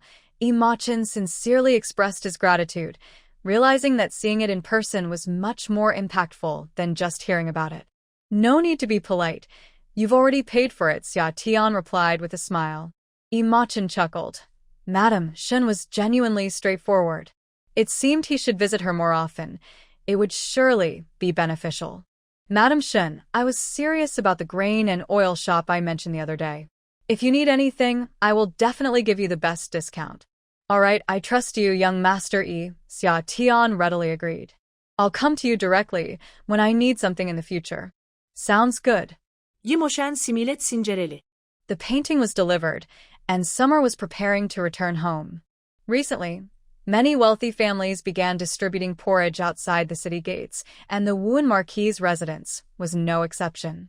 To show off and to please the Marquis, Liu took the initiative to handle this matter, spending 3 consecutive days overseeing the distribution. As a result, she ended up catching a cold. My lord, it's all my fault. I wanted to bring honor to our household, but I ended up getting sick, Liu said as she tried to get up. I should go oversee it. If they see no one watching, they might take advantage, she insisted. You should rest, the Marquis frowned.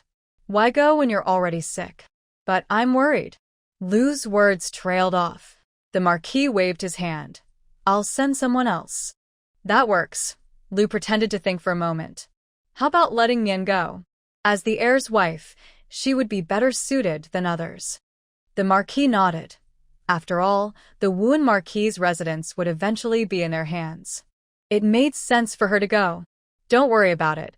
I'll have someone inform Mian, the Marquis said firmly. Seeing the Marquis agree, Liu felt relieved. It was freezing outside. She couldn't believe Nian wouldn't get sick. Once she was ill, there would be plenty of chances to deal with her. Summer was unaware of Liu's thoughts. If she knew, she would probably scoff at them. Humph. Dream on. However, when she returned that evening, she received a message from Shun Nian about the Marquis's intentions. Summer didn't mind. She was just thinking about how to contribute. Helping out would be a good thing. But what if it's too cold? What if we freeze? Shun Nian, who went to the city gates every day, knew the situation there. Even a fire wouldn't provide much warmth. It's fine. I'll just dress warmly, Summer reassured her. Since the Marquis had already given the order, it was only right to follow it. After all, she had the spirit spring water, so she had nothing to fear. The next morning, after greeting the others, the second lady quietly told Summer that the reason the Marquis sent her to distribute porridge outside was Liu's suggestion. Summer realized why the selection for the task had changed to her. It was still the arrangement made by her father-in-law. Even if someone needed to be replaced, it should have been discussed among the women of the household, not requiring the Marquis's direct involvement. Liu clearly wanted to make things difficult for her, and she wouldn't let her have it easy, right? Summer's expression darkened. So this was how it was going to be? Fine, let her wait. After breakfast, Summer dressed warmly and took Tsuyin to the place outside the city, where they served porridge at the Wuan Marquis's residence. By the time they arrived, the area was lively, and the servants had everything ready. They had set up a simple canopy with 5 large pots underneath. They served porridge twice a day, only at lunchtime and dinner. Other wealthy families did the same. There wasn't much to oversee since the servants had become familiar with the routine over the past few days. The homeless people also knew the drill and began to line up for porridge as mealtime approached. Occasionally, someone would act out, but they were quickly scolded by the patrolling guards. The day passed without any issues, except for the cold. In the evening, after the porridge service ended, Summer was getting ready to go home when she saw Shen Yan approaching. "What are you doing here?" "I'm here to pick you up," Shen Yan said, lifting Summer's cloak and putting on her hood. "Let's go." They got into the carriage, driven by Mufeng, while Sueyun sat outside. Inside the carriage were just the two of them. Was today smooth? Shen Yan took her hand and warmed it with both of his. Summer smiled. It went well, except for being a bit cold. "Be careful," Shen Yan said, mainly worried that someone might disguise themselves as a homeless person to harm her. So, Mufeng and Mukun had been following her all day. "Don't worry." Summer leaned closer to Shen Yan and quietly asked, "Do you know where the Liu family's private treasury is?" "I do." Shen Yan raised his eyebrows. "Why do you ask?" Summer huffed. "Of course, I want to make things a bit uncomfortable for her." Then she shared what the second lady had told her that morning. Shen Yan narrowed his eyes. "What are you planning to do?" "Well," Summer pulled her hand back, picked up a teacup from the small table, and put it into her space right in front of Shen Yan. Shen Yan was taken aback, then quickly grabbed her hand again. "Don't mess around outside." "But there's no one else here," Summer replied with a smile. Since it was just the two of them in the carriage, she wanted to demonstrate. "Still, be careful," Shen Yan said, worried about being seen. Mufeng and Sueyun were ahead. "Okay, I understand," Summer quickly replied. When night fell and everyone was asleep, the two of them quietly got up and disguised themselves. Shen Yan helped Summer climb out of the window. As soon as they were outside, Summer shivered from the cold. The night was dark, making it a perfect time for mischief. Xia Tian felt a bit excited.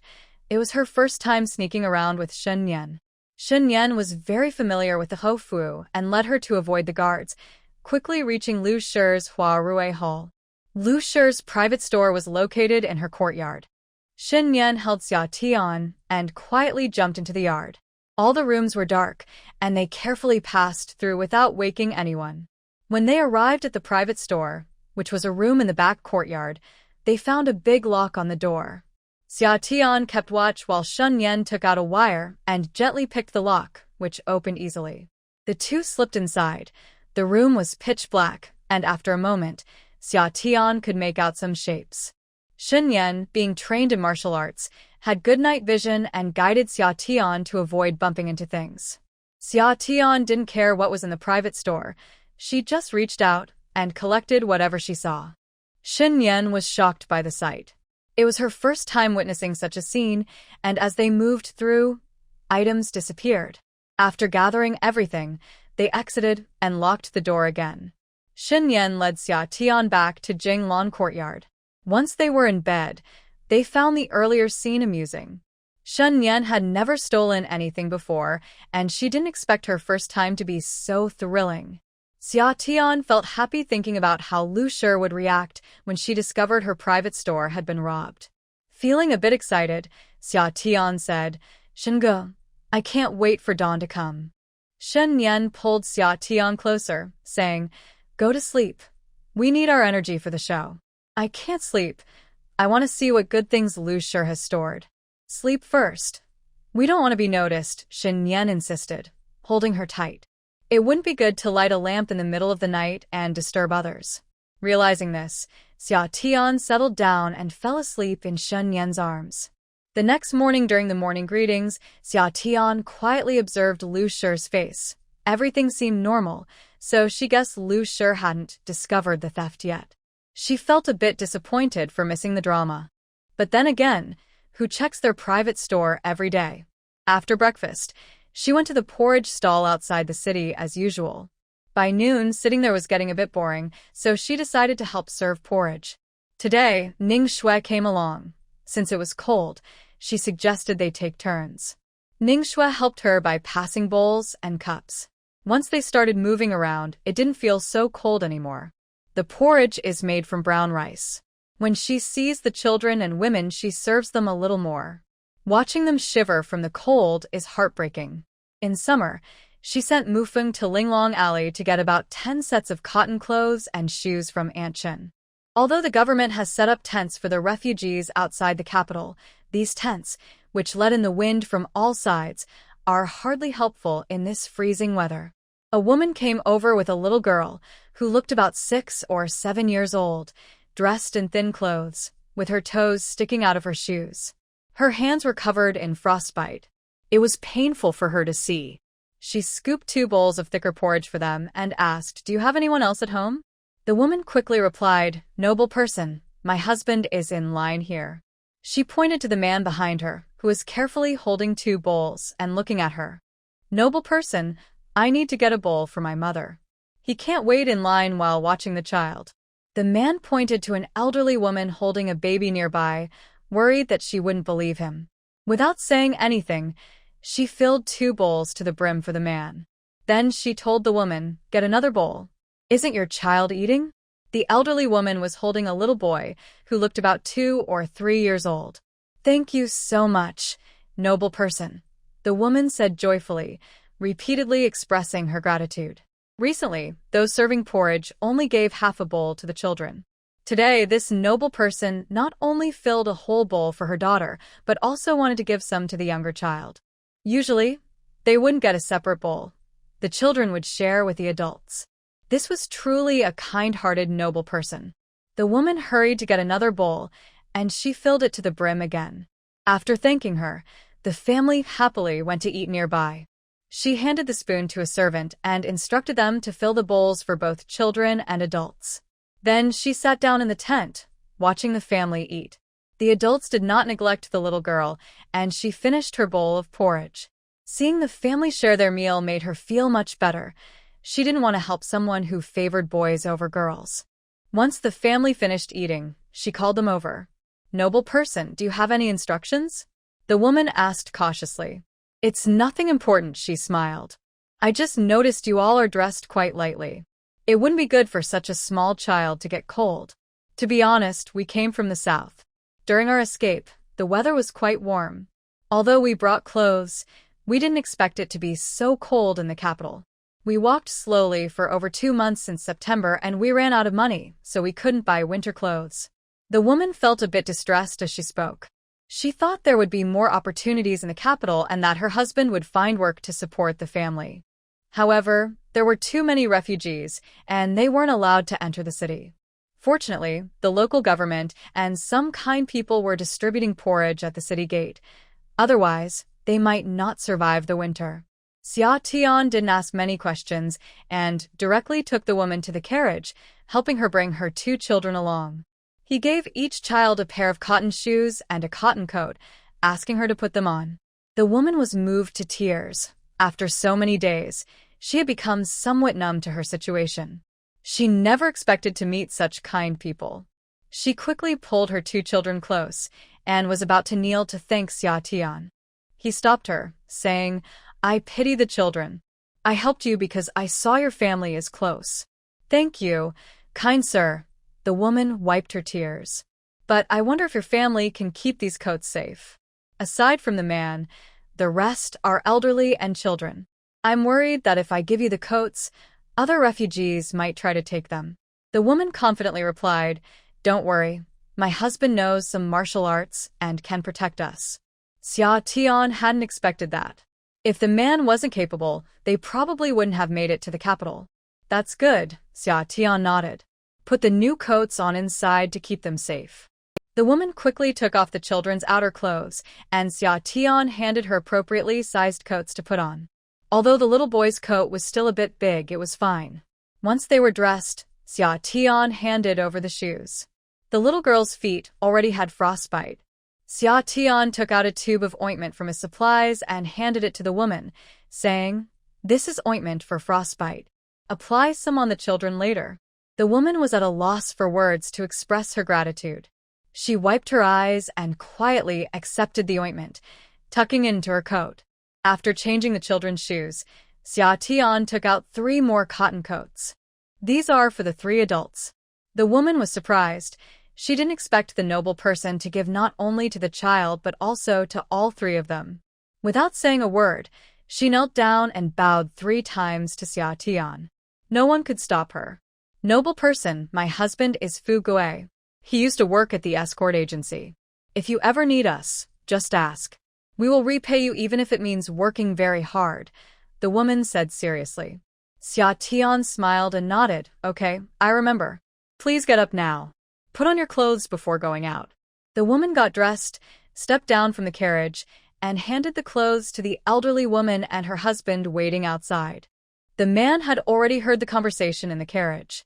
Seeing Xia Tian come down, he knelt without hesitation and bowed 3 times. Madam, what my wife just said is what I wanted to say.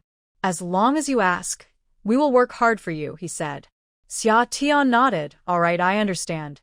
Please get up and take good care of the 2 children. After sending the family away, she finally sighed in relief. She still wasn't used to people kneeling and bowing to her. However, knowing that this family was grateful made her feel a bit better. Although she didn't expect anything in return, at least they weren't ungrateful. For 2 consecutive days, there was no news from the Liu family, and Xia Tian's interest in watching the drama faded a lot. She continued to go out early and return late, keeping an eye on the charity work outside the city. After 2 days of interaction, she became familiar with the woman and her family. Sometimes, while serving porridge, they would exchange a few words. Just when Xia Tian wondered if Liu was hiding the fact that the treasury had been robbed, she returned home to hear from Ning Xiang that Liu was sick, and this time it was serious. They even called for the royal physician. After dinner, she took some sunflower seeds and went to the second madam's courtyard. What brings you here? The second madam smiled and welcomed her in. I finished eating and had nothing to do, so I thought I'd visit you, second aunt, Xia Tian said, taking off her shoes and sitting on the warm kong. Then you should come more often, the second madam said, calling for the maid to bring out snacks and tea. Then you need to prepare more delicious food for me, Xia Tian said with a grin. Don't worry, there will be plenty, the second madam replied, pleased that the girl was so comfortable. Second aunt, I heard my mother-in-law fell ill again and called for the royal physician. What kind of illness is this? It sounds serious, Xia Tian asked while munching on sunflower seeds. Seeing that she knew nothing, and with no one else around, the second madam whispered. She got sick from anger. Who is she angry with? Summer looked surprised. Is there someone else in this house who makes her unhappy besides me? What nonsense are you talking about? The second lady laughed. No one speaks like that about themselves. Summer giggled. Her private stash was stolen. I heard it was taken completely clean. Not a single item was left. The second lady stared into Summer's eyes. Summer looked even more shocked, forgetting to crack the seeds in her hand. A thief broke into the house. That can't be true. Who would dare to steal from the Marquis of Wuan's residence? The second lady saw that her expression seemed genuine and felt a bit relieved, as long as this girl wasn't the one who did it. It's unclear. I wanted to report it to the authorities, but the old lady thought it would be embarrassing and wouldn't allow it. She believed it would be better to report it. At this point, what does reputation matter? If they reported it, it would be easier to investigate. Some items in Liu's private stash were her dowry, all registered. If someone dared to pawn them, they could be caught. Without reporting it, investigating would be difficult. Summer nodded in agreement. I think it's better to report it to the authorities. The thief has already stolen from the Marquis's residence. What reputation is there to protect? Not reporting it would only encourage the thief's arrogance. Exactly. But the old lady won't allow it. I think the eldest sister-in-law also doesn't want this to get out and be embarrassed, so she didn't insist on reporting it. As outsiders, it's not our place to say. The second lady initially wanted to persuade the old lady, but seeing Liu's reaction, she gave up. If they weren't worried, why should she, an outsider, be anxious? Are there any other places that were robbed? Summer asked, pretending to care. Good thing I don't have anything valuable to steal. No. Today, when we heard about the private stash being stolen, everyone quickly checked their places, but nothing was found so far. But why is this so strange? How would a petty thief know where the lady's private stash is? Summer asked, puzzled. The second lady smiled and remained silent. Summer suddenly looked enlightened. Could there be an insider? Well, this couldn't have been done without an insider. The second lady casually sipped her tea. Summer leaned closer to the second lady. Aunt, do you think she could be stealing from herself? The second lady paused. That was indeed a possibility. Otherwise, how could so many items just disappear? Who would believe that? But she didn't show her thoughts. Surely not? What would be the reason for that? What reason could there not be? Summer said firmly. She still has a dowry for Shun Lan in her private treasury. If it's stolen, won't Shun Lan's dowry be less? The missing part will surely have to come from the public funds. Although there are standards for a noble daughter's dowry, they usually prepare more than required. Since Liu has nothing left to add, for the sake of appearances, they will have to make up the difference from the family funds. The second lady hadn't thought of this, but after Summer mentioned it, she suddenly felt it was very likely. Liu has always been someone who knows how to calculate benefits.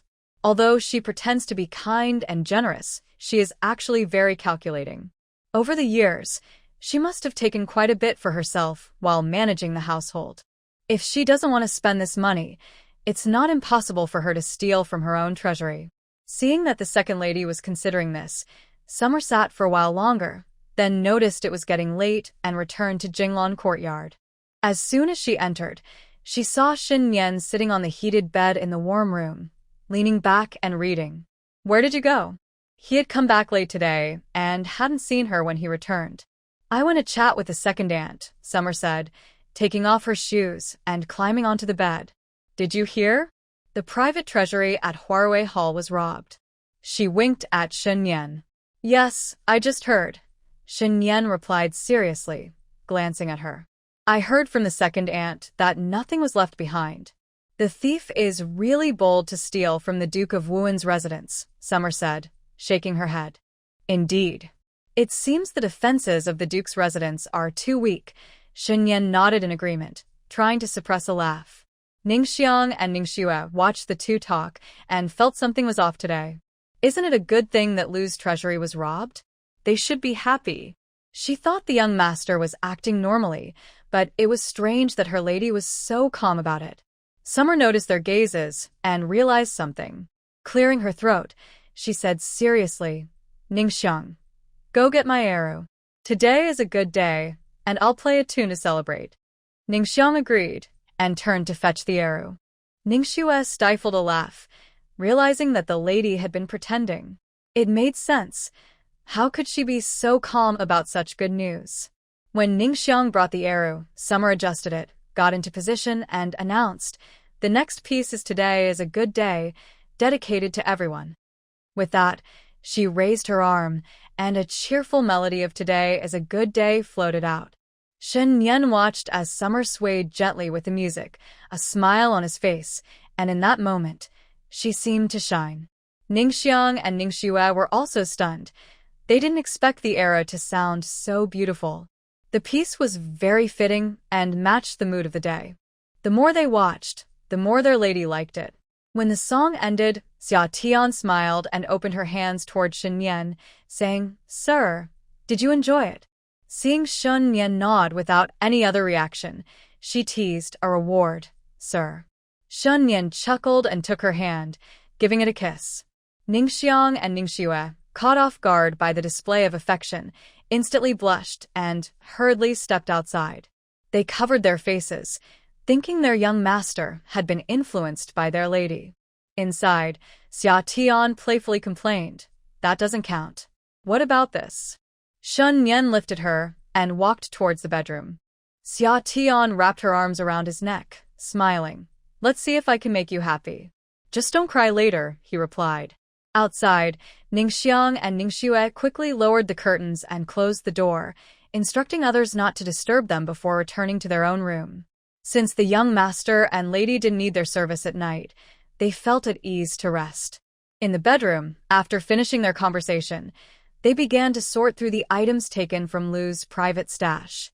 For the past few days, they had been busy at the porridge stall during the day, and at night, Ningxiang and the others were around, so they only had a chance to look before quickly falling asleep. There was no one else around. Xia Tian only used her thoughts to sense the items. She hadn't taken the time to examine them closely yet. It was still early, and they weren't tired, so it was a good opportunity to see what treasures Lu had stored. Xia Tian first took out a portion, looked through it, then put it away before taking out another part, as there wasn't enough space in the bedroom. She could only take them out piece by piece.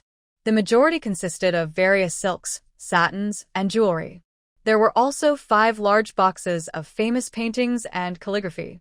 These items were hard to sell, so Xia Tian wasn't very interested. What made her happiest was the 10 boxes of silver ingots, estimated to be around 50,000 taels. Xia Tian had Shun Yan check each one carefully, and since there were no special markings, it meant the silver could be used freely. Standing on the ground, she rubbed her chin, laughing silently at the sky. "I'm rich." Seeing her happy expression, Shin Yan couldn't help but smile as well. The next day, she learned from the old lady that the private stash had not been completely emptied. The shelves, beds, and screens were still there. Xia Tian felt regretful. It had been too dark, and she had only focused on collecting the items on the shelves and the boxes on the ground. Perhaps she had been too nervous at the time and mistook the beds and screens for shelves. Otherwise, I would definitely clear her out, leaving nothing behind. Lu is sick, and as her daughter-in-law, I should at least go and see her, right? After greeting the old lady in the morning, Xia Tian took the second lady with her to Huarui Hall to visit Lu. She even brought along the health soup she made. When Xia Tian and the second lady arrived at Huarui Hall, they heard cries for mercy and the sound of slaps coming from the courtyard before they even entered. Once inside, they were shocked to see the courtyard filled with kneeling people. Lu's maidservants, Qiu Han and Qiu Mei, were being punished on the bench. The second lady frowned, not expecting to arrive at such an inconvenient time, right in the middle of Lu punishing her servants. But since they were already there, it wouldn't be good to just turn around and leave. She had to muster her courage and step forward. "Sister-in-law, you're still unwell. Why are you sitting here in the cold?" "I'm just punishing a few incompetent servants," Lu said calmly. Xia Tian stepped forward to flatter her. "Madam, the second and is right. You're still sick. You shouldn't be sitting here in the wind. If there's anything you need, I can help you." "Humph, I wouldn't dare rely on you," Lu said, giving her a sideways glance. "Oh, madam, please don't be so polite with me. It's just punishing some servants, right? You go inside, and I'll keep an eye on things," Xia Tian said cheerfully, trying to help Lu up. Qiu Yu, standing behind Lu, quickly stepped in front of her. "Young lady, what are you doing? What do you think I'm doing? You're getting more and more unreasonable." Xia Tian pushed Qiu Yu aside. "I'm talking to your lady. What's it to you?" "Well, if you want to talk, then talk. Why are you getting so close?" Qiu Yu said coldly, displeased. Smack. Xia Tian slapped Qiu Yu across the face. She had wanted to teach her a lesson for a long time. Qiu Yu had been too arrogant, relying on Lu's support. "You." Qiu Yu covered her face in disbelief. "You actually dared to hit me?" Although she was a servant, no one in the Marquis's residence, except Lu, had ever dared to slap her. Xia Tian's voice turned cold. "You're just a servant. How can you speak to your master like that? There are rules. Do I need to report to you about what I do? Can't you see your lady is this sick? As the head maid, do you want her to stay here in the cold and worsen her condition? What are you thinking?" You. Qiu Yu suddenly knelt in front of Lady Lu and said, "Madam, I absolutely did not mean that. Lady, is it too much to hit me without reason?" After saying this, she glared angrily at Xia Tian. Xia Tian was not going to tolerate her behavior and slapped her again, saying, "Don't look at me like that. You did something wrong and won't admit it, and now you dare to slander your master. Who do you think you are? Lady Lu was momentarily stunned by Xia Tian's actions. Once she regained her composure, her face turned pale with anger. Xia, what are you doing? You dare to touch my maid? Madam, how can you not see the situation clearly? I'm helping you teach this disobedient maid a lesson. Xia Tian quickly stepped forward to calm Lady Lu. You are still unwell, and she disregarded your health by making you sit in the cold at the door in winter. When the master speaks to her, she doesn't know her place and talks back. Don't you think she deserves to be punished? Even if she is wrong, it is not your place to discipline her. Lady Lu angrily swatted Xia Tian's hand away. Did you come here just to annoy me today? Madam, you are wrong to accuse me. Xia Tian lifted a jar in her hand and said pitifully, I heard you were ill, so I made you some nourishing soup. Humph, stop pretending to be kind. Lady Lu shot her a glance and turned away. Madam, saying that really hurts my feelings. Xia Tian's eyes filled with tears, looking very wronged. Big sister-in-law, this girl Xia has good intentions. She insisted on bringing me to see you today, fearing you might not welcome her. The second lady quickly spoke up to support her. Besides, this girl has no manners. Not only did she not greet us, but she also dared to question us. She clearly does not respect her master.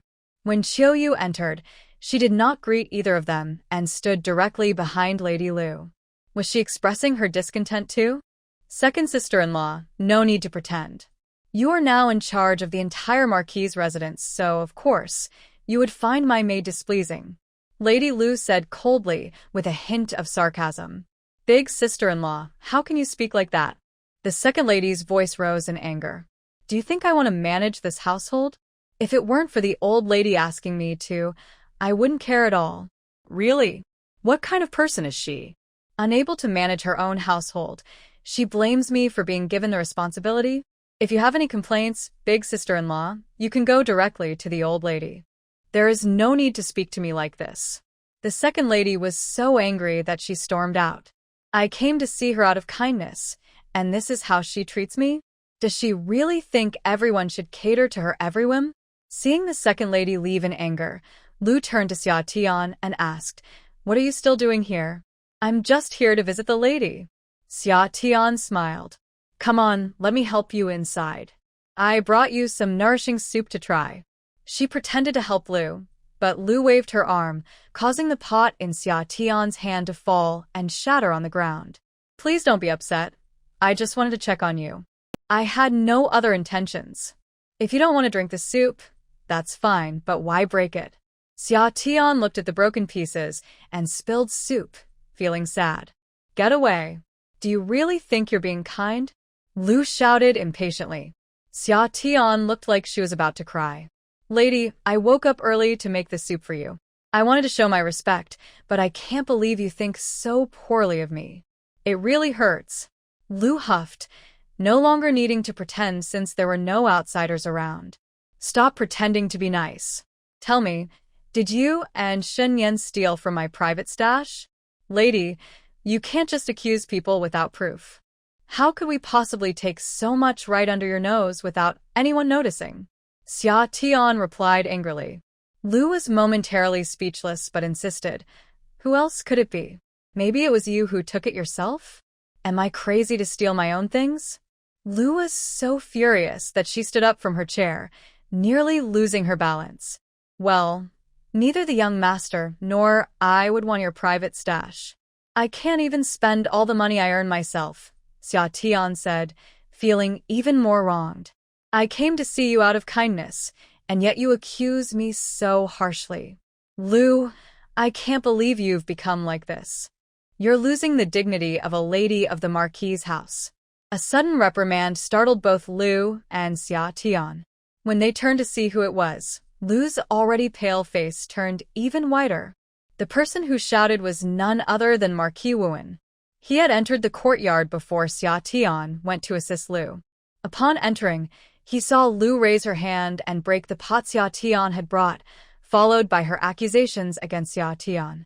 The Marquis of Wuan originally wanted to check on how Lu was recovering, as there were many valuable items in the private treasury, and anyone would feel upset if something went missing.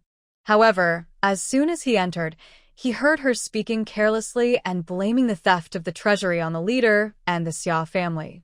Unable to tolerate it any longer, he spoke up to scold her. Seeing the Marquis arrive, Liu staggered a bit. Chu Yue, who had been kneeling on the ground, quickly stood up to support her. Liu forced a smile and said, "My lord, didn't you go to the morning court? Why are you back so soon?" "Humph. If I hadn't come back, how could I see this side of you?" The Marquis replied coldly as he walked into the room. The people kneeling in the courtyard trembled, their heads on the ground, not daring to speak. Xia Tian called out "Father," and quickly stood to the side. Once the Marquis entered the room, Liu waved her hand to let the servants in the courtyard stand up, supporting Chu Yue as they followed him inside. Xia Tian didn't dare to leave, and also went into the room. Liu stepped forward to explain, "My lord, I was just upset earlier and spoke without thinking. It was mainly because Xia was so unreasonable. She came in and immediately hit Chu Yue without saying a word."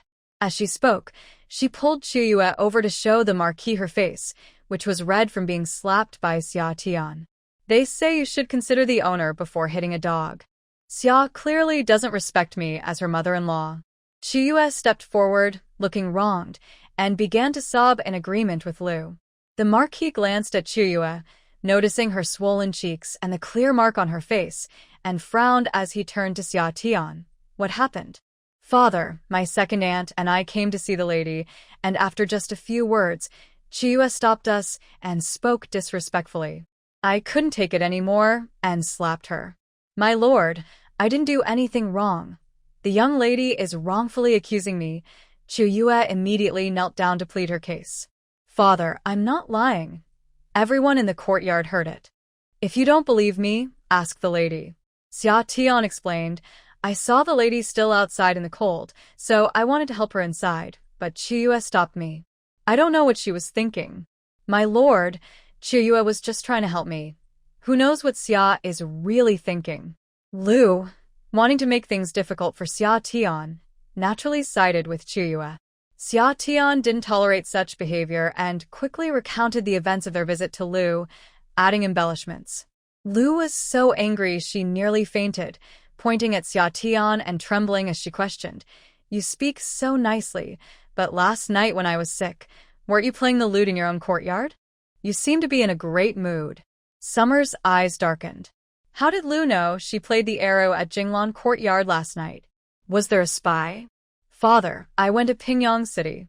Old Master Yi gave me the arrow, and I hadn't taken it out until yesterday when I tuned it. I didn't mean to point it at anyone," she explained. Duke Wu looked serious and said, "All right, I understand. You can go back now." "Yes, father." Summer bowed and left the room. Once outside, everyone in the courtyard was busy with their tasks. She walked slowly towards the exit.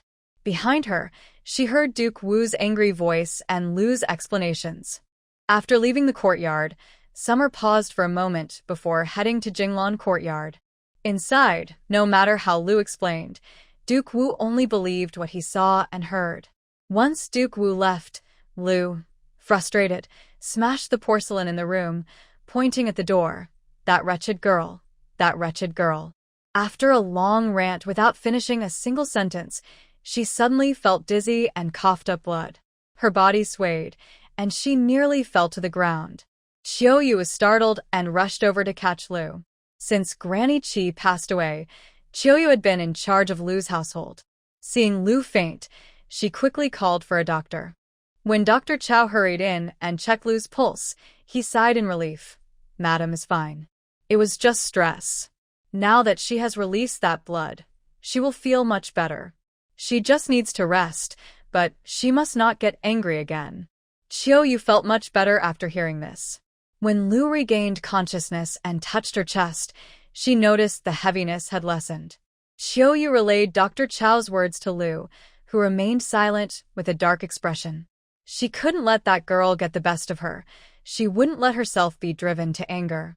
"Xiao Yu, come here." Liu whispered a few words to her before sending her off. Meanwhile, Summer was in a good mood as she walked towards Jinglan courtyard. "Madam, The way you hit Xiaoyu earlier was quite satisfying, Ning Shui said with a smile. Humph. I've wanted to do that for a long time, Summer replied, annoyed with anyone who sided with Liu. But now we've completely offended Madam's side, Ning Shui worried, fearing Liu would come up with some scheme against the young master and Madam. We've already offended her. What's one more time? Summer shrugged. Acting every day was exhausting. True, Ning Shui nodded in agreement. However, when neither I nor the heir is in the residence, you all need to be careful of her. I'm worried she might take her frustrations out on you, Xia Tian warned. Given Liu's personality, she could definitely do something like that, especially since she had already hit Xiaoyu today. Hitting Xiaoyu meant she was losing face, and it was very likely she would seek revenge. Understood, Madam, Ning Shui replied, her expression serious. If the lady of the house caused them trouble, the heir and Madam might not be able to protect them. Also, when you return, you and Ning Xiang should investigate who told Liu about my playing the zither yesterday. Xia Tian recalled Liu's words and felt that there was a spy arranged by Liu in Jinglan Courtyard. These people had been chosen by Ning Xiang and Ning Shui, and their backgrounds had been checked, so there shouldn't be anyone else involved. But Liu had been in charge for many years and surely had many informants, so it was possible some were hidden and had not been discovered by them. Madam, are you saying? Ning Shui was a bit shocked. Though she didn't finish her sentence, they both understood. Yes, Xia Tian nodded. Once they returned to Jinglan Courtyard, she called Ning Xiang over to give her some instructions before heading with Cui Yun to the place outside the city to distribute porridge. Today, they were delayed at Liu's for a bit, but when they arrived at the porridge stall, the servants had already prepared the porridge. She took an iron ladle and stirred each pot to check the rice quantity, making sure that the servants weren't cutting corners or pocketing the food. Fortunately, she hadn't found anyone bold enough to commit such an act. The next day, Xia Tian went outside the city again with Cui Yun. In the afternoon, feeling bored, she stepped forward to help serve the porridge, and Fu Gui happened to be in her line. Seeing Xia Tian serving porridge made Fu Gui happy, as she was the only one who filled the bowls generously and stirred the bottom of the pot. As the crowd moved closer, Fu Gui kept his eyes on the front, while Xia Tian focused on filling the bowls, with Cui Yun handing them out beside her. Just as there was only one person left before Fu Gui, that person bent down to yawn, revealing a dagger tucked under their coat. Fu Gui frowned, not thinking much of it, assuming it was just for self-defense. But when that person reached out to take a bowl, their other hand suddenly went for the dagger, ready to stab. Fu Gui reacted instinctively, elbowing the attacker away without thinking. Cui Yun, startled, dropped the bowl she was holding and turned to hug Xia Tian. Fu Gui threw the bowl at his hand and quickly tackled the person down. The crowd of homeless people was startled and began to shout. Mu Chen realized he needed to throw the stone he was holding, but Fu Gui acted even faster and knocked the person away. Now, Mu Chen was cautious and stood protectively in front of Xia Tian, worried there might be more attackers. Fu Gui quickly tied the person up. By the time Xia Tian understood what had happened, the patrolling officers arrived. The officers asked a few questions, and Mu Chen said they would take the person back for further questioning. The officers didn't argue and left. Cui Yun, seeing that the bad guy was under control, slowly released her hold on Xia Tian. Madam, are you okay? Cui Yun asked nervously. When the dagger flashed earlier, she didn't have time to think and just protected Xia Tian. I'm fine, don't worry, Xia Tian said, patting Cui Yun's back to comfort her. If it weren't for Fu Gui's quick reaction, things could have been much worse. Once they moved to a safe place, Xia Tian called for Fu Gui. Thank you for your help earlier, she said sincerely, realizing that a small act of kindness had saved her. Fu Gui's face was red from the cold, and hearing Xia Tian, he quickly waved his hands. As long as you are safe, that's all that matters. He was also shocked by the earlier incident, not expecting someone would try to harm such a kind person. Thankfully, he was there to help. Xia Tian smiled and asked, Fu Gui, would you and your family like to work for me? Fu Gui was momentarily stunned, then quickly asked with joy, You want to take us in? It's not about taking you in, it's about helping me with work. We can sign a contract, either temporary or permanent. Thank you, thank you. Fu Gui exclaimed, kneeling down to show his gratitude. He knew this was a chance for them, as their situation was dire, barely surviving without any money or shelter. If someone was willing to help them, it was a blessing for their lives. Seeing Fu Gui agree, Xia Tian smiled and said, then quickly go and bring your family over. When Fu Gui brought his family, they all knelt and thanked Xia Tian before happily following her. Mu Chen took the attacker away for questioning. Meanwhile, Xia Tian personally led Fu Gui's family to Linglong Alley. Once there, she asked Uncle Chen to arrange a place for them to stay. After explaining everything, she returned to the Wuan Marquis' residence with Cui Yun and Mu Feng. In the evening, Mu Chen came back, saying he had gathered some information. That person is Zhang Datu's younger brother. At first, he insisted he was there to take revenge for his brother, which is why he came to assassinate Xia Tian. Later, under pressure from Mu Chen, he revealed the truth.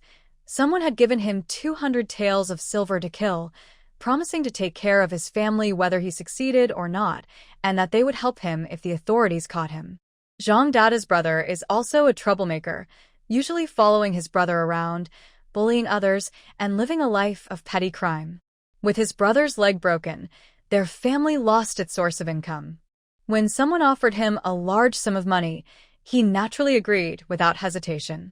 When asked who gave him the money, he hesitated and couldn't say. Xia Tian understood immediately. It must be Liu Shi's doing. Cooling, go find out if anyone has left the ladies' courtyard yesterday or today. Yes, my lady. Cooling replied and went out.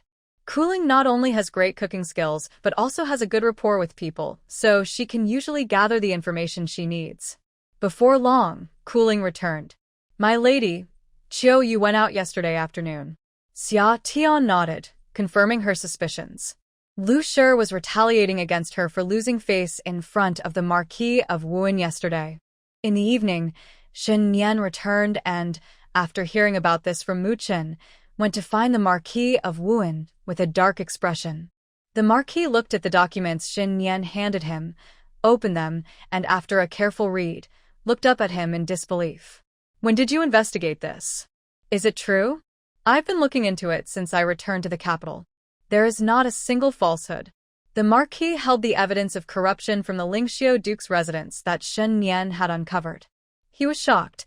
He hadn't expected his usually quiet son to be so capable. While feeling proud, he also felt a bit unfamiliar. What do you want to do?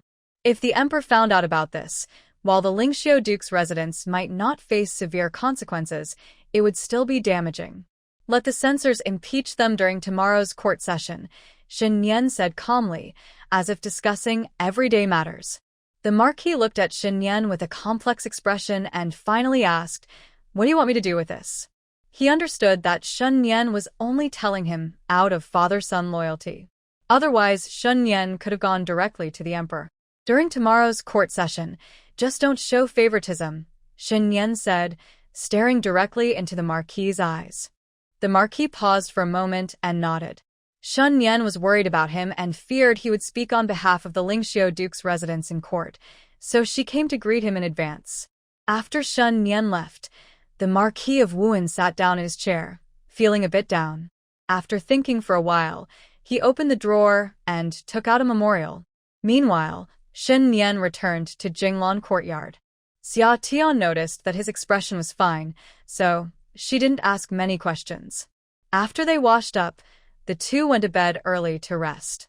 The next day, Xia Tian didn't go to the porridge stand outside the city, but stayed in the study to draw. Ning Xiang and Ning Shui carefully checked everyone in the courtyard but found no traitor. When Xia Tian came out of the study for lunch, they reported back. Madam, the rumor about the zither was leaked by a girl named Xiao Luo in the courtyard. However, I investigated and found that she had no connections with them. She just heard you playing the zither that night and thought it sounded nice, so she mentioned it to someone while getting food in the kitchen. Xia Tian nodded. Let's keep an eye on it for a few days. For now, there was no evidence of a traitor in Jinglan courtyard. Xia Tian instructed people to watch and see if there were any connections to the Liu family. It would be best if there were none. If there were, they couldn't be allowed to stay. On Shen Yan's side, she dressed neatly in the morning and went to court with the Marquis of Wuhan. Sure enough, during the discussions of important matters, an official stood up to accuse the Lingxiu Duke's residence. This time, the accusation was not against the Duke himself, but against the third master of the Lingxiu Duke's residence, who was also the Duke's younger brother and Liu family's close relative. This Master Liu, now serving as the Deputy Minister of the Ministry of Revenue, had been found to have committed corruption and bribery during past official evaluations, with serious implications. Moreover, he had a good relationship with the Liu family, and he was involved in the assassination attempt outside the city. This information was uncovered by the Marquis of Wuhan. Naturally, they decided to start with him. The materials for the accusation were also provided by Xin Yan, though not handed over directly to the official. Instead, they were secretly placed where the official could find them. After the official finished speaking, he presented the evidence. Upon seeing it, the emperor was immediately furious. Master Liu stepped forward to plead his case, and the Lingxiu Duke also defended his brother. Just as the emperor was about to detain him for further investigation, the Marquis of Wuhan stepped forward. He presented the evidence of Master Liu's involvement in the assassination of Shen Yan and Xia Tian.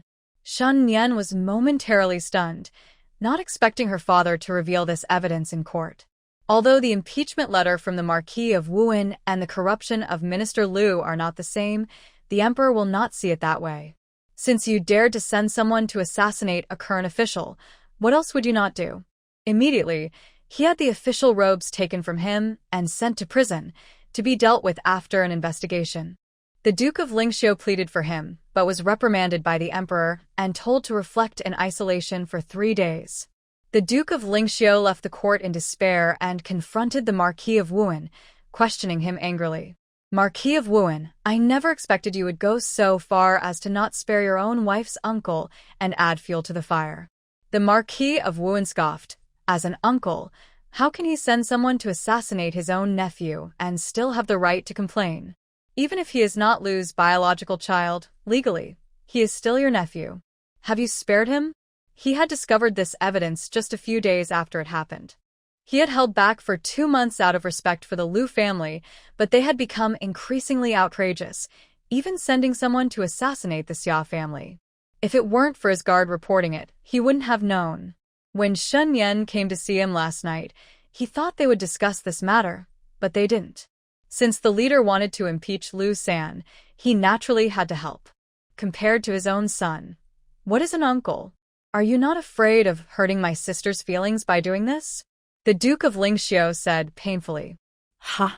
You know what your sister has done, don't you? I haven't even settled accounts with her yet.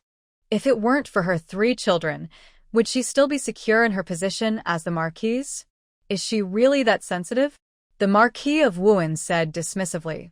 Once suspicion is opened, everything can be connected. Last night, the Marquis of Wuhan sat in his study all night, going through everything carefully since Xin Yan was poisoned. He realized he didn't know Liu at all. He thought she was virtuous and kind, good to his children, but he found out that every incident had her shadow behind it. How could he trust her now? I never expected this from you, Marquis of Wuhan. My sister has been with you for nearly 20 years, and you say such things? Humph. You better advise your sister to behave, or don't blame me for forgetting our marital ties. The Marquis of Wuhan said coldly before striding away. Furious, the Duke of Lingxiu stood there, fuming. In the Emperor's study, Chu Xian, why didn't you tell me about the assassination attempt? The Emperor asked, looking at Xin Yan, who stood calmly before him. I am fine, Your Majesty.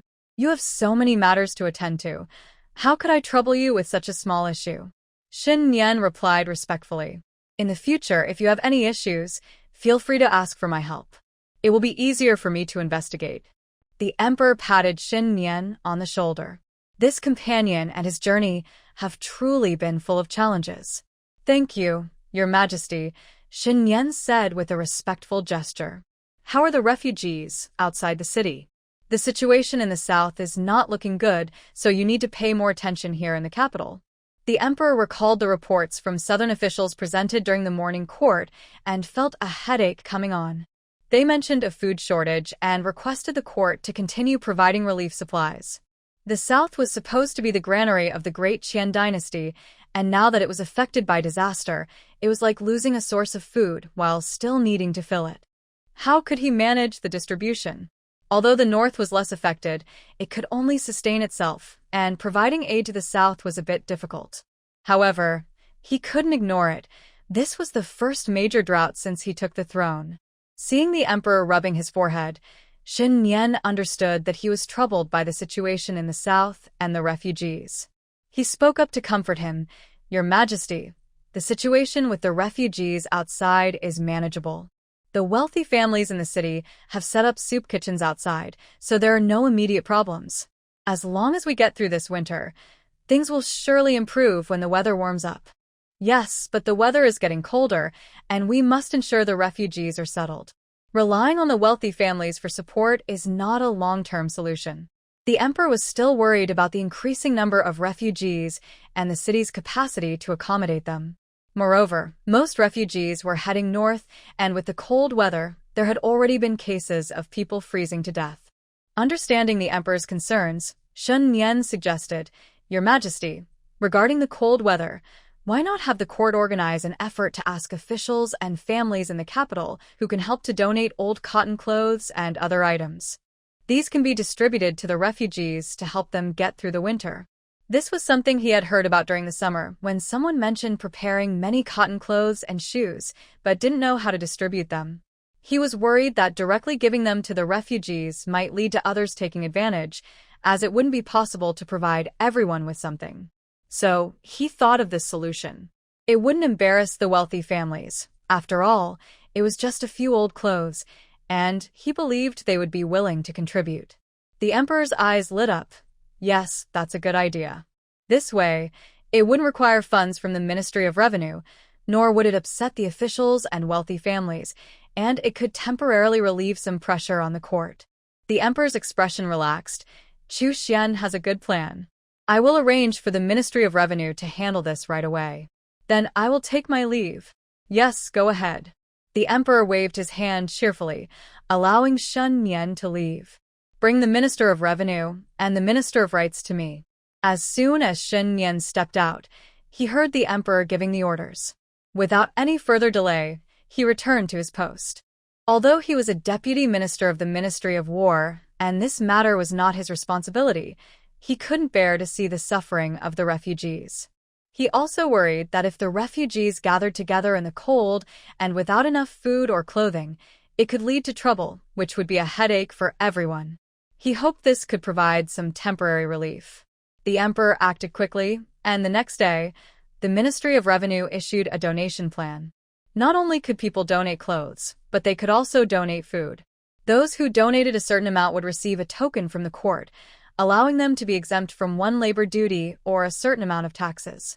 The top 100 donors would also be publicly recognized, and the emperor would personally commend them. As soon as this announcement was made, the capital erupted with excitement. Officials and wealthy families didn't care much about the labor or tax exemptions. What mattered to them was the emperor's personal praise. The common people were quite happy about the exemption from one labor duty. Although the great Qian dynasty had enjoyed good weather and peace in recent years, there were still labor duties for projects like water conservancy, city walls, and tombs that couldn't be avoided. These labor tasks were often heavy, and some people couldn't handle them, leading to occasional fatalities. So, being exempt from one labor duty was indeed a good thing.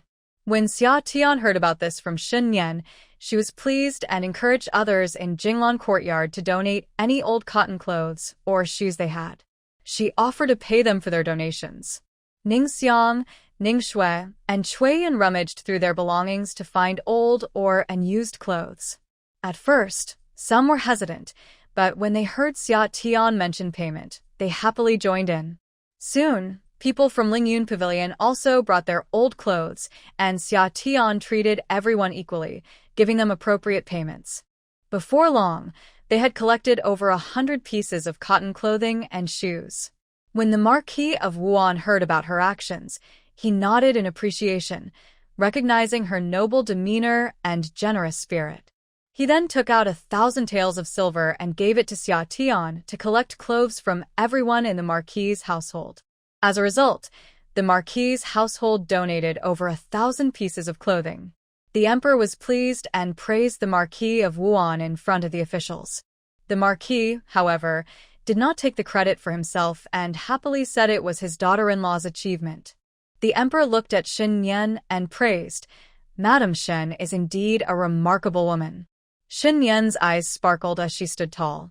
A group of officials looked at him with envy, thinking to themselves that when they returned, they would do the same to show the emperor they were also working hard to solve problems for the court.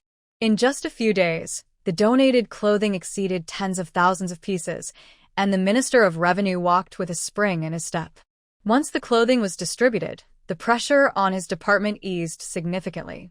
At the porridge shelter, they no longer monitored it all day during the summer, visiting every couple of days instead, and when they didn't go, they sent Mu Feng or Mu Chen to keep an eye on things. She hurried to finish the portraits she was working on. This year's ice festival was cancelled due to disasters in the south, and the court focused mainly on disaster relief. Liu Shi heard from Qiuyu that Zhang Data's brother messed things up and looked gloomy. When she felt a bit better, she personally returned to her family home. Ling Xiaobo noticed Liu Shi's pale face, but held back his complaints. However, Liu San's wife did not think the same way. Upon hearing that her sister-in-law had returned, she rushed over and angrily confronted Liu Shi. "How dare you come back? You've caused your third brother so much trouble. How can you show your face here?" Liu Shi was taken aback by the scolding. Her sister-in-law had always been kind to her. What was going on? "Sister-in-law, what do you mean?" Liu San's wife was so angry she laughed. "What do you mean? You still dare to ask? Your third brother is still in jail. What do you have to say about that?" Liu Shi, confused, asked, "Third brother is in jail? What happened?" It wasn't entirely her fault for not knowing. She had hardly gone out recently.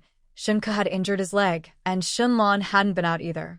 Liu San didn't mention anything to her, so she was unaware of the situation. "Stop pretending. If you hadn't been so ambitious for that title, would your third brother have helped you? He has no feud with Shen Yan, so why would he try to assassinate him?" Liu San's wife fiercely accused Liu Shi.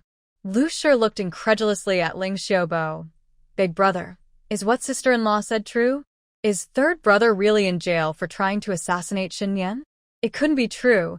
Third brother had assured her that there would be no trace left. "It's not entirely because of that." Ling Xiaobo explained the events of the morning court session to Liu Shi. Liu Shi quickly understood. It was her order to Zhang Data's brother to assassinate Xia Tian that had been exposed, leading to Shen Yan's retaliation against her. But she hadn't expected the Marquis of Wu and to have evidence of her third brother's attempt to assassinate Shen Yan, and to also push him further into trouble regarding his corruption. Thinking of this, Liu's face turned even paler, and her fingers gripped the handrail tightly, almost breaking it. The Marquis of Wuan, disregarding their marital bond, openly stood with Shen Yan. She used to believe that as long as he had no evidence, if she sweet-talked him enough, the Marquis would still protect her and their child as he did before.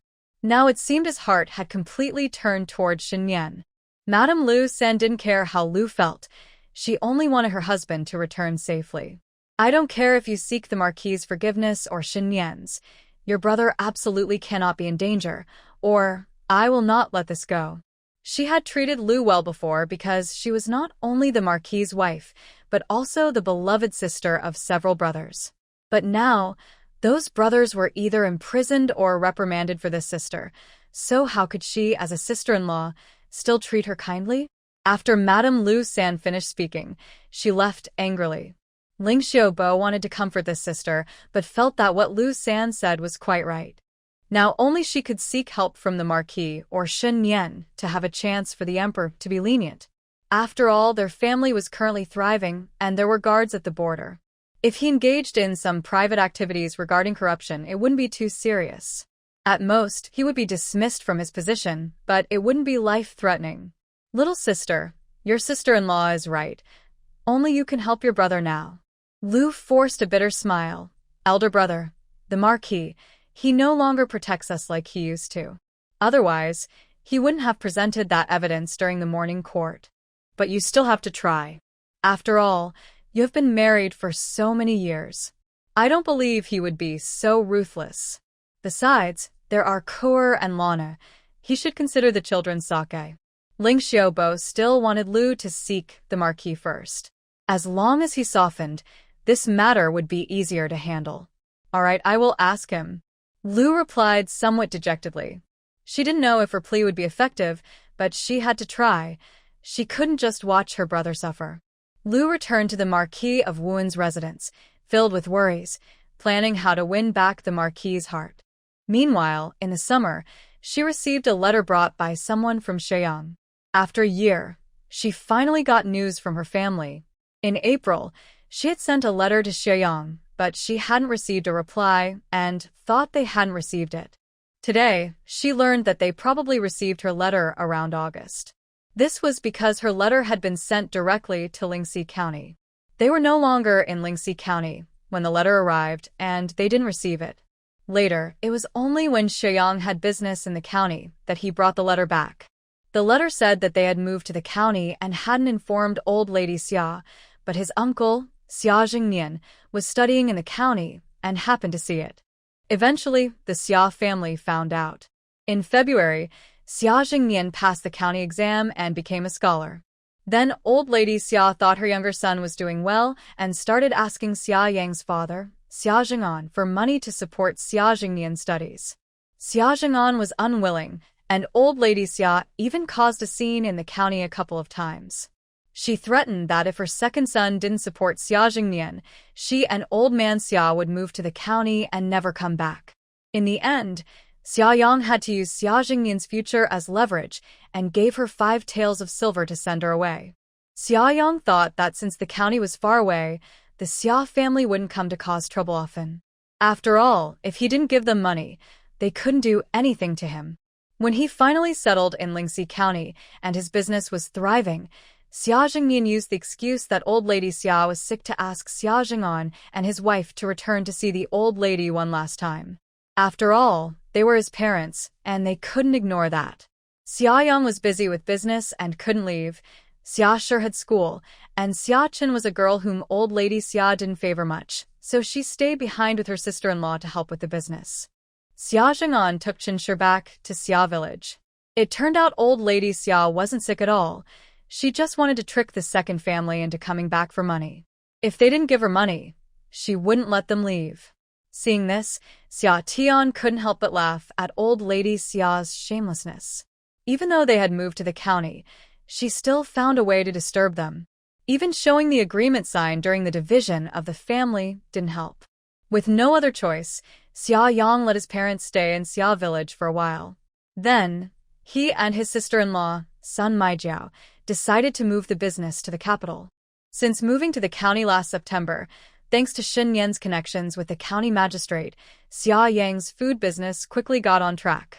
No one bothered him, and with his delicious and generous portions, his business flourished. This was also why old lady Xia clung to Xia Jing'an. Eventually, with no other options due to old lady Xia's disturbances, Xia Yang had to continue moving to the capital.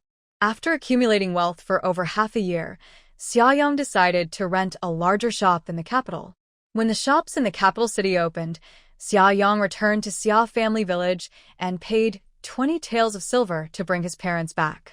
He quickly took care of business in the county town and moved the whole family to the capital city. By the time Grandma Xia came looking for them, they had already moved away. Even Xia Jingnian didn't know where they had gone. Seeing this, Xia Tian smiled with relief. Her brother had finally become strong. However, she was unaware that Shen Yan had secretly contacted the county magistrate about the situation. Shen Yan was worried that people chasing him might find Xia Tian's family and harm them, so he had someone keep an eye on them. The person left behind knew that Xia Tian had saved their master and was willing to protect her family. Xia Yang moved to the capital city in early June, while Xia Tian had sent a letter in April. The journey took over a month or two, plus some delays, so Xiaoyang only received Xia Tian's letter in August. At first, there were some troubles with the business in the capital, but after that, no one bothered them again. Xiaoyang asked Xia Tian in the letter if Xin Yan had also spoken to the officials in the capital, but she didn't know and planned to ask Xin Yan when he returned. In the capital, with support from behind the scenes, Xia Yang's business quickly thrived again. Due to high demand, he opened 5 more snack shops in different areas of the capital, making him a relatively successful businessman. Xia Tian felt a bit emotional, surprised that her brother was doing even better than her, having opened chain stores. Meanwhile, she had only managed to open 1 restaurant in the capital after more than a year of effort. Xiaoyang also mentioned that everyone at home was doing well, and Xia Shishu was studying hard. If he weren't so young, he could participate in the county exams. Additionally, his sister-in-law had given birth to a beautiful baby girl. In June, Xiaoyu also had a son. They had been in Qingchuan town, but since Xiaoyang moved to the capital to avoid trouble for Grandma Xia, he had kept in touch with Xiaoyu to a minimum. However, he had secretly visited her and knew she was doing well. Xiaoyang said he planned to visit the capital next year to see her, and if possible, he would move there to be closer to her and support her. This made Xia Tian tear up with emotion. What Xiaoyang didn't mention in the letter was that he had saved half of all the silver he earned for Xia Tian, just like when they first partnered together. Because this business was started by her brother in the summer, even though she has left, half of it still remains. It can be considered as her brother saving up for his sister. After reading the letter, Xia Tian felt a mix of emotions, laughing and crying, which made Ning Xiang and Ning Shui worried, thinking something might have happened to her family. Xia Tian noticed their concern, wiped her tears, and smiled, saying, "It's nothing, I just haven't heard from my family in a long time, so I'm a bit happy to receive this letter." Once they saw she was fine, Ning Xiang and the others helped her wash her face again. After crying, Xia Tian truly felt happy. She was eager to find a suitable shop and courtyard for Xiaoyang right away. She wanted to prepare everything before they arrived in the capital so they could move in immediately. Seeing that it was getting late, she decided to wait until tomorrow. She found it strange that, even though Xiaoyang and the others were not her real family and they hadn't spent much time together, she felt so happy about their visit. It was as if her real family was coming to see her. Perhaps this was the result of genuine feelings. Regardless, she was soon going to have family support, whether it was real or not, as long as they treated her well. When Shen Yan returned that evening and saw Xia Tian cooking a feast, he raised an eyebrow, wondering what good news there was to celebrate. Once they sat down, Xia Tian served a bowl of soup to Shen Yan and said, "Brother Shen, please have some soup first." "Is there some good news today?" Shen Yan asked, lifting the bowl. "Yes, I received a letter from my brother Xiaoyang today," Xia Tian replied happily. "Are they doing well?" Shen Yan asked, surprised. It had been a long time since she mentioned her family, and he thought she didn't miss them, so he hadn't brought it up. "They're doing quite well," Xia Tian said with a smile, putting down her chopsticks and thanking Shen Yan sincerely. "Brother Shen, thank you for looking after them." Shen Yan smiled. "It's my duty." "Then I must thank you," Xia Tian said, serving him more food. "You don't know. My brother is doing really well in business now. He has opened 5 shops in the capital. If it weren't for you looking after him, he wouldn't have grown so fast." Shen Yan was surprised that the honest and quiet man had developed so quickly. "Your brother has quite a talent for business." "I didn't expect that either." Xia Tian nodded in agreement and leaned closer to Shen Yan. "Brother Shen, did you ask someone to talk to the officials in the capital to look after my brother and the others?" "Yes," Shen Yan nodded. He was quite surprised when he received the news from his subordinate. He didn't expect Xiaoyang to have the courage to move the business to the capital. Seeing Shen Yan nod, Xia Tian thanked him. She was genuinely happy that Shen Yan could look after her family, which showed he valued her. At that time, their relationship wasn't as close as it is now, so his willingness to help indicated he was a grateful person. Then, she excitedly told Shen Yan, "My brother said he plans to come to the capital to see me next year. If possible, he might move here to develop his business." Shun Yan smiled at her happiness, his lips curling up. That's great. You can show them the house in advance. You really understand me, Brother Shun. Xia Tian grinned. I'll go check it out tomorrow, so when they come, they can move in right away. Yes. Let Mu Feng help you find it. Shen Yan added some food to her plate. Eat up. After they finished eating, they sat on the warm Kong and chatted for a while before washing up and resting. The next day, when Xia Tian went to greet the old lady, she saw Liu Shi had also come. Liu Shi had either been under house arrest or unwell for a long time, so she hadn't greeted the old lady in a while. It was quite surprising to see her today. Once the greetings were over and everyone was still gathered, Liu Shi smiled and said to the old lady, "Mother, I have recovered. I appreciate my sister-in-law for managing the household during my absence, but I feel bad continuing to trouble her." Xia Tian realized that Liu Shi wanted to take back the household management. It made sense why she suddenly came to greet the old lady. The old lady paused, her smile fading a bit. You should take care of yourself and Kur first before managing the household again. Recently, there had been several issues in the household, all stemming from Liu Shi's side, which made the old lady a bit annoyed with her. Mother, I am the Marquise. If I let my sister-in-law manage the household indefinitely, it could lead to gossip. The Marquis would lose face outside. Liu Shi explained with a light laugh. Before the old lady could respond, the second lady couldn't hold back. Mother, I think my sister-in-law is well enough now. Let her continue managing the household.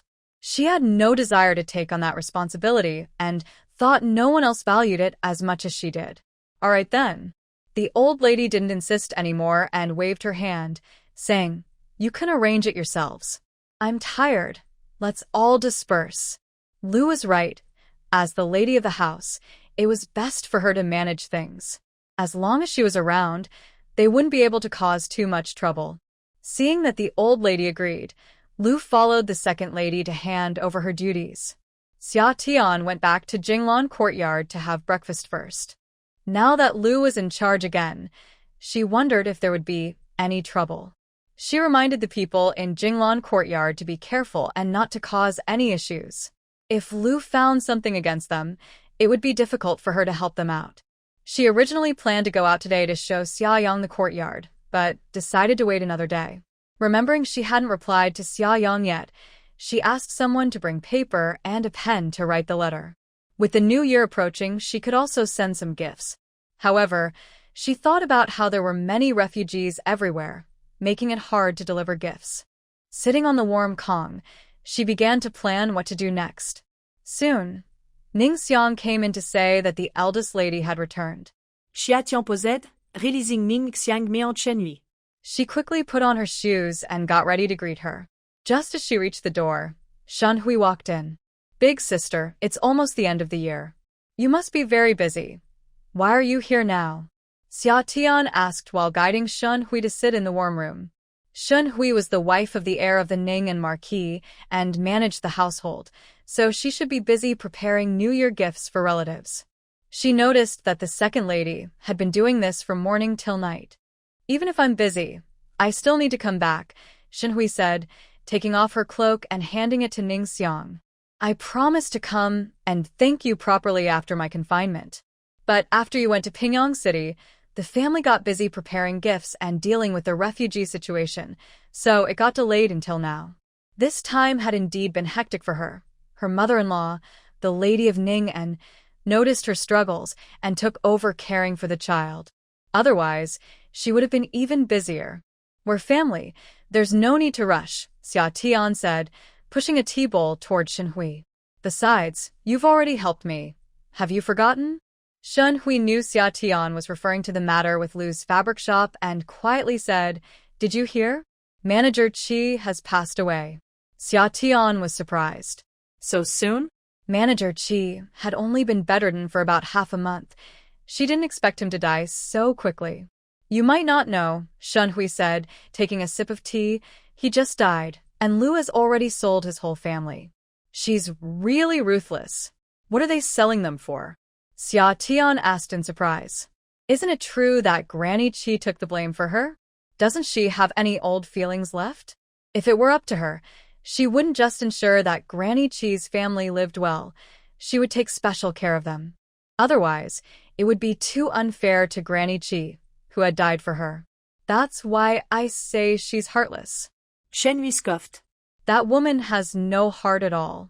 I heard that after Manager Qi became paralyzed, his family often asked her for money, so she just sold them off. If she had any regard for the old feelings of that mother, she would never do such a thing. If Granny Qi knew what was happening, would she regret defending her back then? Xia Tian sighed. It was indeed ruthless. It seemed she needed to be more careful in the future. After chatting with Shen Hui about Manager Qi, they both felt that Lu's actions were disheartening. Shen Hui reminded her again, "You and my brother must be careful of that woman. I heard that our father reported her brother to the court a few days ago, and he has been imprisoned by the emperor. This matter is somewhat related to you, so watch out for her revenge." Xia Tian was taken aback. Father reported Lu's brother? What happened? This was something Shen Yan hadn't told her. Shen Hui was surprised that she didn't know. Didn't my brother tell you? Could it be that her brother didn't want her to worry? While hesitating, Xia Tian pressed, "What happened, big sister? Please tell me." Shen Hui felt there was nothing to hide and recounted the events of that morning's court session. Shen Hui's father-in-law, Duke Ning'an, also attended the court, so he was aware of the situation. When she heard it from him, she learned that Minister Liu was involved in the assassination plot against her brother.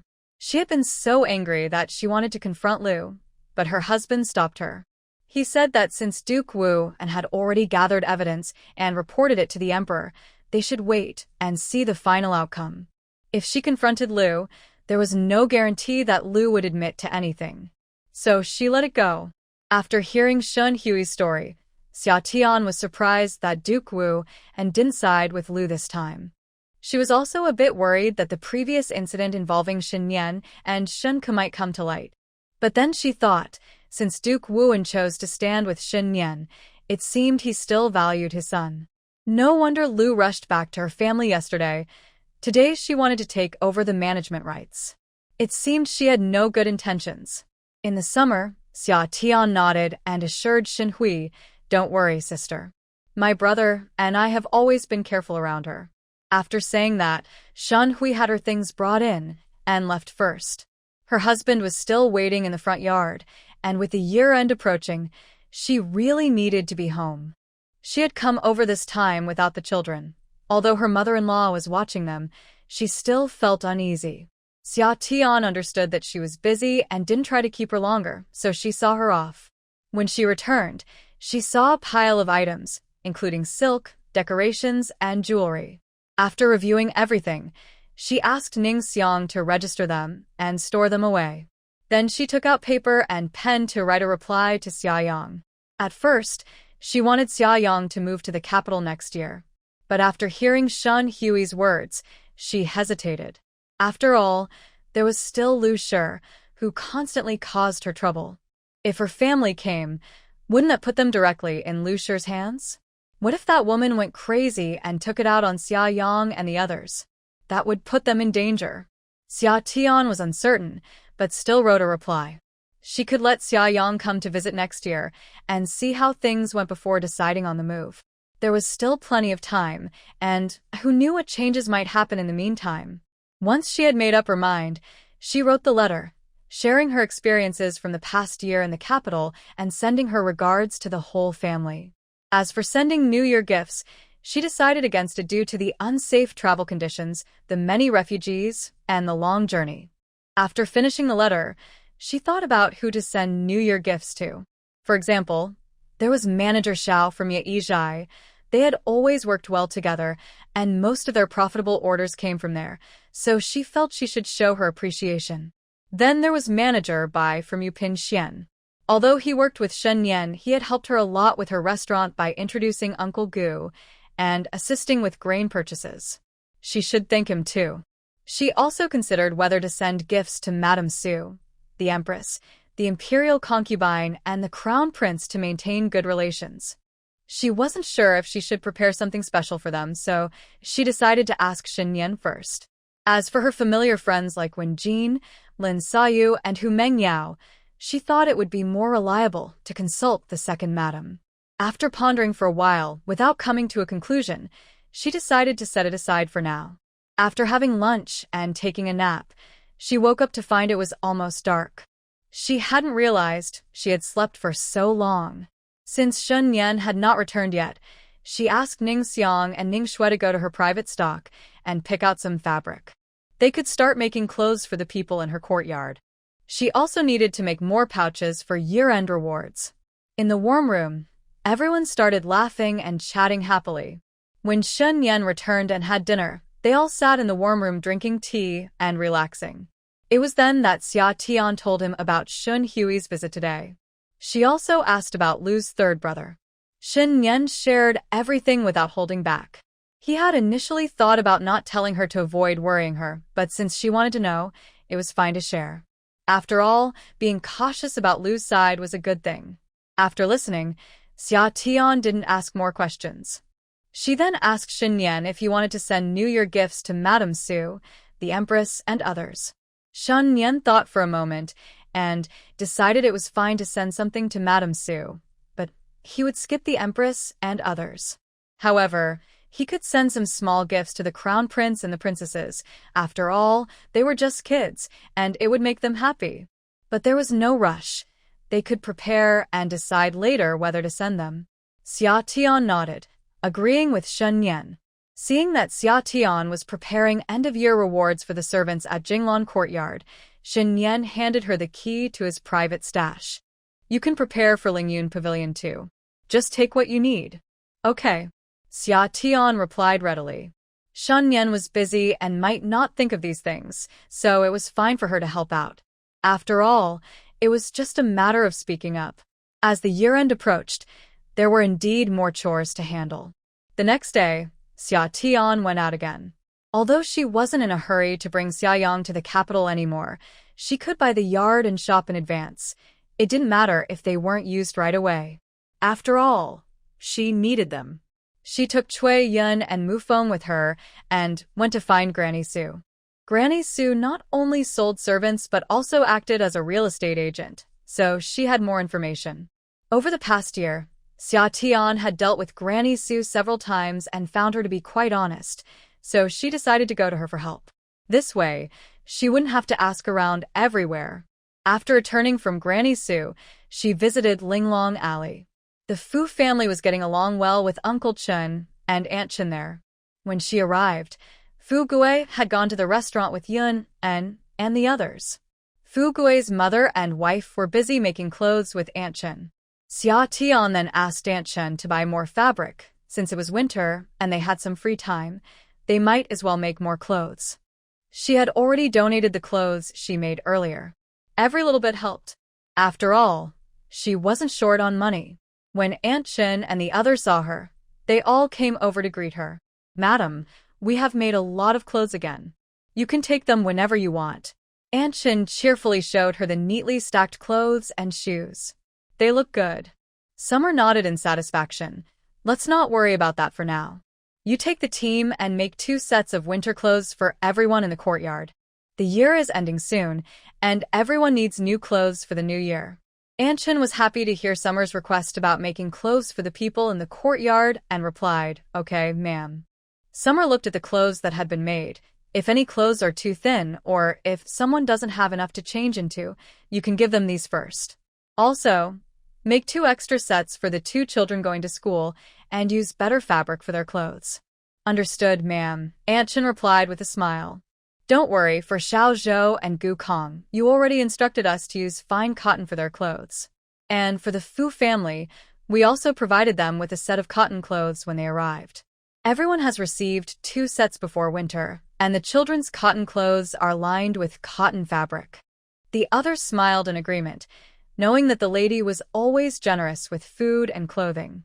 Since they came here, they had never felt cold, hungry, or been scolded by their master.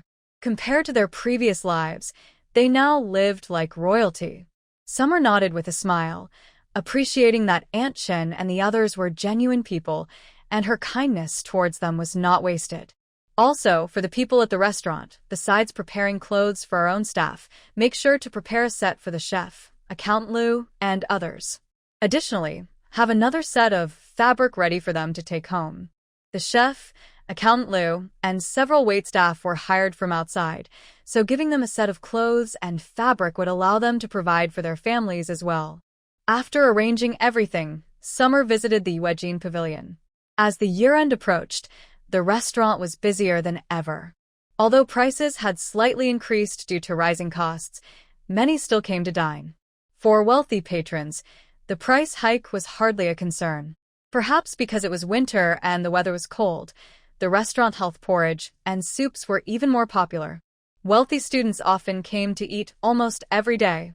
These students had passed their exams last year and were waiting to take the upcoming exams in February and March. Some who lived far away chose not to go home and stayed in the area instead. When summer arrived, Uncle Gu was busy attending to customers, and Accountant Liu was behind the counter, clicking the abacus as he settled bills for the guests. It was lunchtime, and the restaurant was lively, contrasting sharply with the outside world where the beggars lived. Long before the court encouraged donations of goods and food, Xia Tian only donated clothes and kept the food for herself. Every day, she had Aunt Chun and the others steam some corn buns at home. When distributing porridge, they would give extra corn buns to families with elderly or children, showing their care in this way. Although she couldn't help everyone, every little bit counted. She was worried that if she donated the food, it might not reach the refugees, so she preferred to distribute it herself, staying true to her original intention of saving food. Uncle Gu and Accountant Liu greeted her with smiles as she entered, and she told them to continue with their work. She went to a private room on the second floor.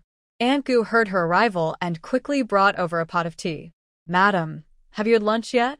Would you like to eat here?" Aunt Gu asked with a smile as she placed the teapot on the table. "Not yet.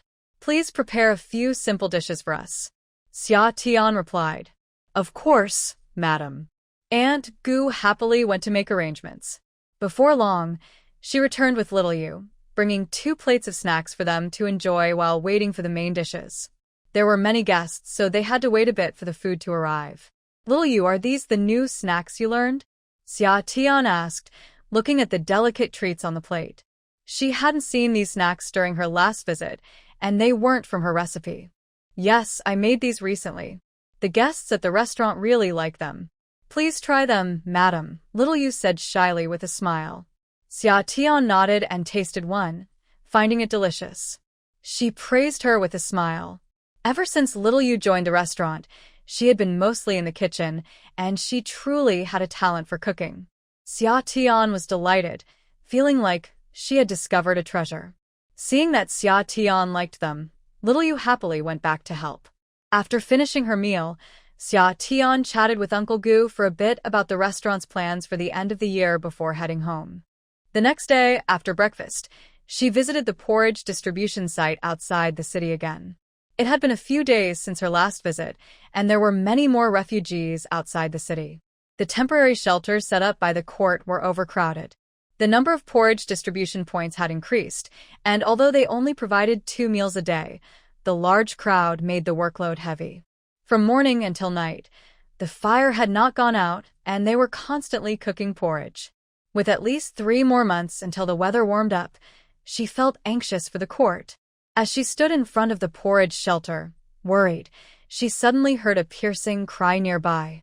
With Mu Feng and Mu Qin protecting her, she walked over and saw a woman sitting on the ground, holding a little girl and crying. The child was also scared and crying loudly.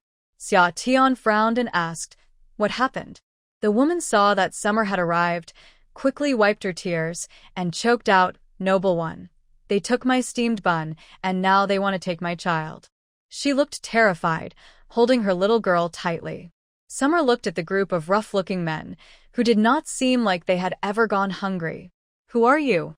Why are you stealing from others?" "Noble one, we didn't mean to steal. We were just playing around," the men said with smirks. "That's not true.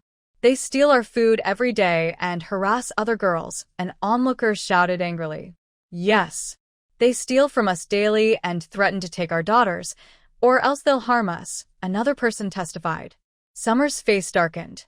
These men were clearly trouble, and she had no doubt about the others' claims. Mu Feng, tie them up and take them to the authorities. If what everyone says is true, they must be punished severely. Yes, ma'am, Mu Feng replied, already feeling furious. He stepped forward and knocked them all down with a kick. The men tried to escape, but the other refugees surrounded them. All 8 were tied up by Mu Feng. They were strung together with a rope and taken to find the officials. Mu Chun stayed close to Summer. The woman on the ground saw the bad men being taken away and kept bowing in gratitude, saying, "Thank you, noble one. Thank you." The other refugees also knelt down to thank her. Though they had received some support from the government, they were still bullied by these men when the officials were not around, especially those with daughters who faced harassment. Summer felt heartbroken and quickly urged them to stand up. She asked Shui Ling to bring some steamed buns for the children and girls, ensuring they ate before returning to the porridge shelter. When Mu Feng returned, he informed her that he had reported the situation to the officials, so they would send more people to patrol and keep watch. Especially those bad men. They must not be allowed to harm anyone again. Mu Feng assured her everything was taken care of, and she finally felt a bit relieved. For 2 consecutive days, Summer went to the soup kitchen outside the city, worried that other refugees might cause trouble. The men who stole and bullied girls were quickly sentenced to death after the authorities verified the situation. The officials ordered the guards to spread the word among the refugees that anyone who disturbed the peace, stole, or bullied others would face severe consequences if caught. This made all the refugees more cautious, and order outside the city improved significantly. Summer felt much more at ease. As for the Liu family, on the day Liu Shi took over as housekeeper, she hosted a feast to ask for the favor of the Marquis of Wuhan. To soften his heart, she invited Shen Ke and Shen Lan to join her in pleading for mercy. However, as soon as Liu Shi began to speak, the Marquis became angry. "Liu Shi, don't be ungrateful. You know very well why your brother did what he did. I have already chosen not to pursue this matter with you, and you still have the nerve to ask me to spare him? My lord, I truly did not know about this," Liu Shi said, kneeling before the Marquis, tugging at his sleeve while crying. "My brother must have misunderstood something and acted foolishly. Please give him another chance." Liu Shi was in tears, but the Marquis grew more annoyed. You want me to go to the Emperor and plead for him? Don't even think about it. My lord, for the sake of the 3 children, I beg you to spare my brother this time."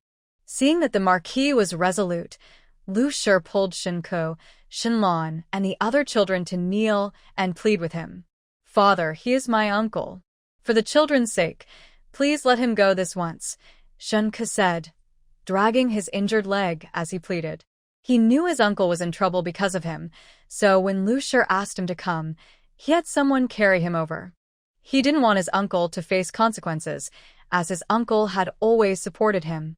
Seeing Liu Shi bring the children to plead for Liu San, the Marquis stood up in anger. "Enough! I will not change my mind on this matter." With that, he shook off Liu Shi's grasp and strode out. Liu Shi fell to the ground, unable to recover for a while. The 3 children looked at their mother with concern and spent a long time comforting her before she finally felt better. Liu Shi forced a smile for the sake of the children and sent them back. Once the children left, her expression darkened as she called for Chiyue to have the feast cleared away. With just over 20 days until the new year, it was the busiest time for the household. The next day, after the meeting ended, Summer was about to leave when Liu Shi called her back. "Summer, the year is ending, and I'm overwhelmed. Come help me manage the household. It will be a good learning experience for you." Summer was puzzled. Last time when she was asked to help manage the household, it did not go well. Why was she being invited to learn now? "Madam, I don't know anything yet." "I will learn when you have time. Right now, I'm afraid I might cause you trouble by trying to learn." After saying this, she glanced at the old lady. Liu insisted there are many things to do at the end of the year, and learning more is a good opportunity for practice. "It's settled then." "You go eat first, and after your meal, come over." Lu did not give her a chance to refuse and walked away. Xia was speechless. She wondered what Lu was up to this time. There was no choice but to go back and eat. Meanwhile, the second and third ladies were slowly walking back together. When they saw no one around, the third lady curiously asked, "Sister-in-law, what do you think is going on with the eldest sister? Didn't she dislike Xia? Why does she want to teach her how to manage the household?" "I can't say for sure. Who knows?" The second lady replied disinterestedly, as she also didn't want to see Lu. "Do you think she might be trying to make things difficult for Xia?" The third lady leaned in closer, gossiping quietly. "I heard last time she blamed Xia for the theft from the private treasury." "Stop guessing. It's not our concern. Let her do as she wishes."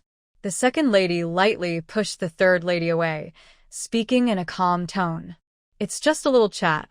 The third lady noticed the second lady's lack of interest and decided not to discuss it further. They returned to their own courtyards in silence. Xia also returned to Jinglan courtyard quietly.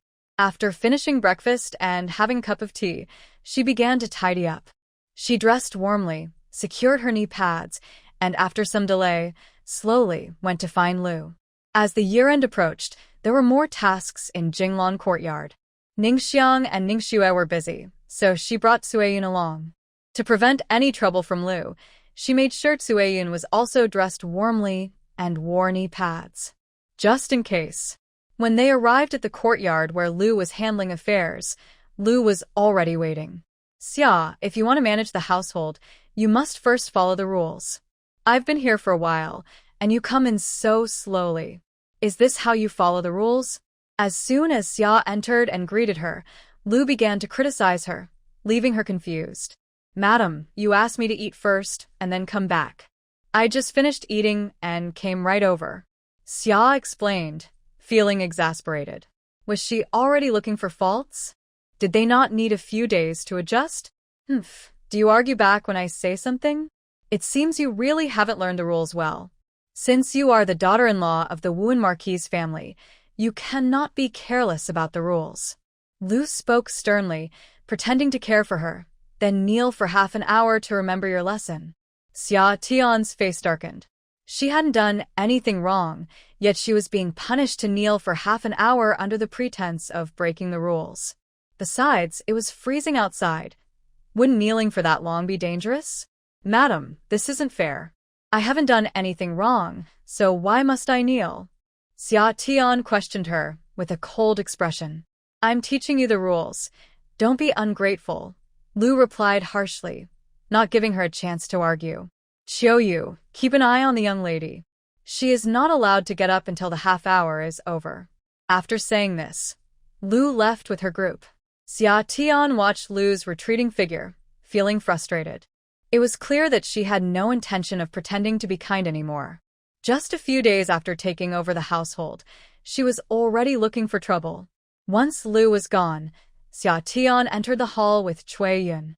Fortunately, there was a brazier lit in the hall, so it wasn't too cold.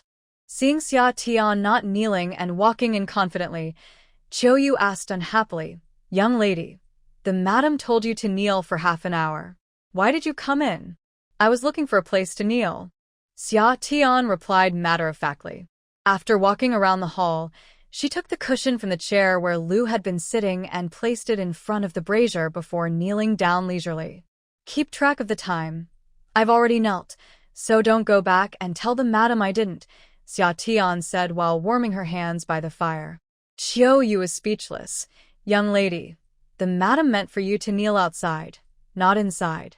The madam only said to kneel for half an hour. She didn't specify where." "Qiuyu, you aren't hard of hearing, are you?"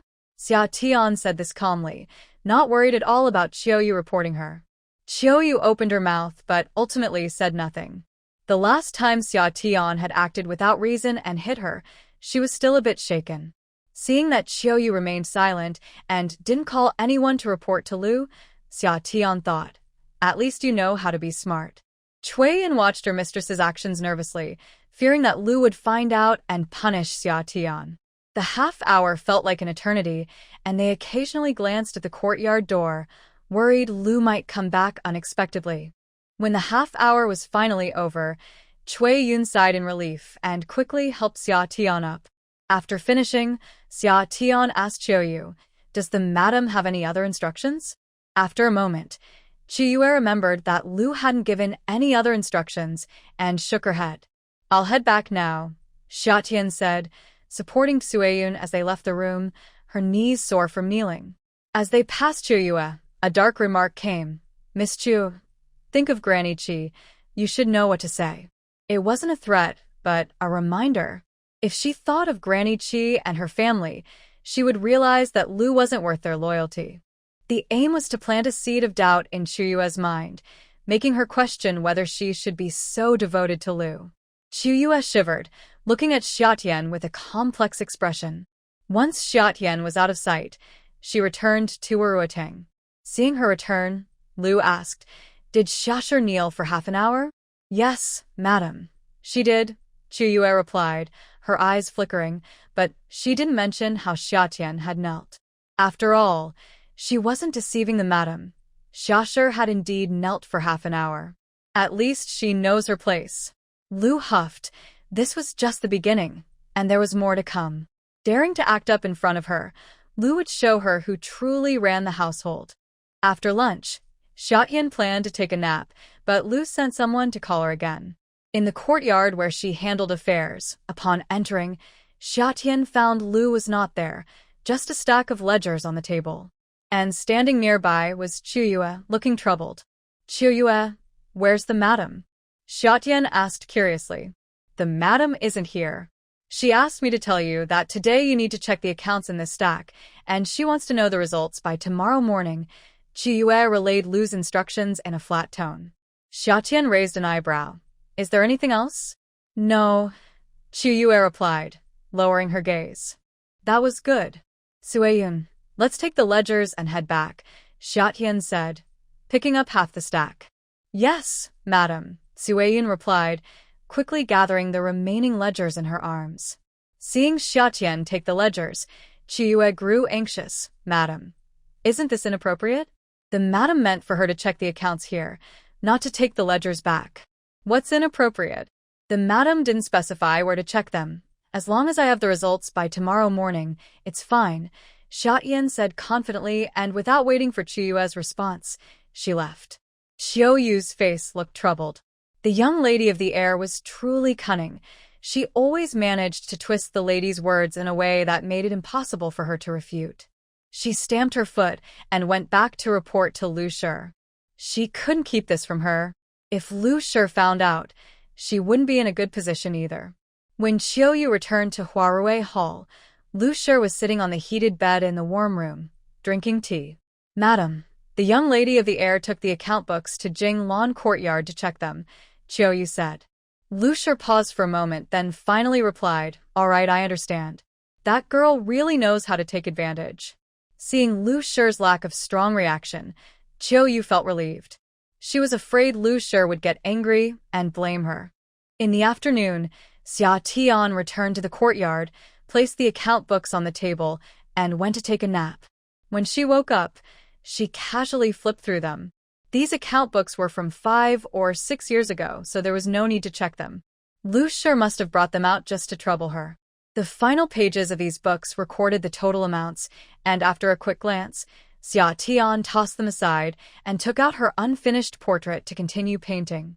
The next day, during the morning greeting, Lu Shi suddenly asked about the results of the account check from the day before. Xia Tian had prepared and took out a piece of paper from her sleeve, handing it to Lu Shi. "Madam, the results of the account verification are all here for you to see." Lu Shi took the paper and asked Qiuyu to verify the numbers at the back of the account books. Xia Tian scoffed. It was surprising if they could find anything. The data was copied directly from the account books, so what was the point of verification? After Qiuyu finished checking and confirmed they were the same, Lu Shi pretended to praise her a couple of times. Xia Tian also feigned humility, saying, "It's all thanks to your guidance, madam." After greeting the old lady, Lu Shi directly ordered her to get to work. This time, she didn't even give her a chance to go back for a meal. Watching Liu Shi assign tasks to the various housekeepers, Xia Tian found a nearby chair to sit down and leisurely took out a bun to eat. Seeing this, Liu Shi frowned. Xia, I'm busy assigning tasks here. Who told you to eat? Xia Tian looked innocent. Madam, there's no rule saying we can't eat. Is there? After saying that, she pulled out another bun and offered it toward Liu Shi. Madam, are you hungry? I have one more. Xia, do you have any sense of decorum? What kind of occasion is this? Is this how the young lady of the air learns to behave? Liu Shi angrily slapped the table. The emperor doesn't mind hungry soldiers. No matter how busy you are, you need to eat well to work properly. Summer said, pulling her hand back and pouting. Liu's face turned pale with anger. Fine. Since you think I'm deliberately starving you by teaching you the rules, I'll let you eat your fill before you work today. With gritted teeth, Liu turned to Qiuyu and ordered, Go to the kitchen and bring me all the buns. Yes, ma'am. Qiuyu replied respectfully and went out, calling 2 young girls to get the buns. Summer calmly sat there, finishing the bun in her hand. Before long, the young girls returned with 2 large food boxes.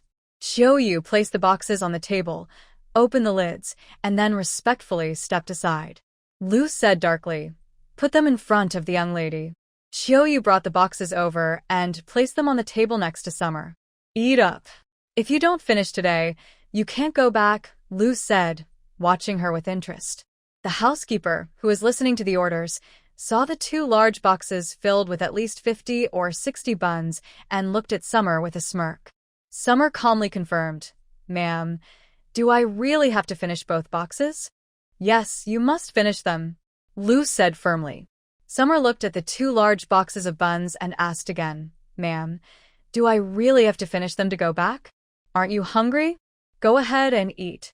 Once you finish, we can continue learning, so people don't think I'm being unreasonable and making things hard for my daughter-in-law. Liu said, looking at her calmly. All right, since you say so, I will comply. Summer replied obediently, appearing as if she had no choice but to follow the orders. She picked up a bun, took a bite, and found it soft and delicious, instantly increasing her appetite. Not holding back, she found that one bun was just right for 4 bites. After eating 2, she discreetly tossed 2 into her space, hidden by her wide sleeves. Her mouth didn't stop, and she continued to eat happily. The onlookers couldn't help but swallow as they watched her. As she ate, the buns in the boxes quickly diminished, and soon the bottom was visible. Liu and the other housekeepers were left speechless, staring at her in shock. They looked at her as if she were a monster, while Ning Shui, who had come along today, was also alarmed. How could her lady eat all those buns without getting stuffed? Summer let out a big burp and pretended to be a bit full as she said, Madam, I'm done eating. I feel a little stuffed. Can I go back now? Liu looked at the empty food box for a long time, not knowing how to respond. When she finally reacted, she looked at her with a complicated expression. Is this Summer really such a big eater? She had wanted to make things difficult for her, but who knew this girl wouldn't be bothered at all? Is she even human? She must be a bottomless pit. But hearing her say she felt a little full made Liu feel somewhat satisfied. Trying to compete with her? She was still too inexperienced. Worried that she might actually overeat and ruin her reputation, Liu waved her hand dismissively. I thought you could eat more. You're already full? Go back. Don't blame me if you get sick and say I made you eat too much. Summer secretly rolled her eyes. That was 50 or 60 dumplings, not just 5 or 6. And she still wasn't considered a big eater? If she wanted to make things difficult, then so be it. Why act like she was better than everyone else? Did she really think others were fools? But now she could go back and rest, which was fine. She wrapped her cloak around her and slowly stood up, saying, Thank you, madam, as she slowly walked out of the courtyard with Ningxue's help. As they saw her moving slowly out of the gate, Liu and the others thought she was truly stuffed and felt a bit of schadenfreude. Once they were out of the courtyard and had walked a bit, Summer returned to her normal walking posture. Ningxue, worried that she might really be uncomfortable, carefully supported her arm and said, Madam, take your time.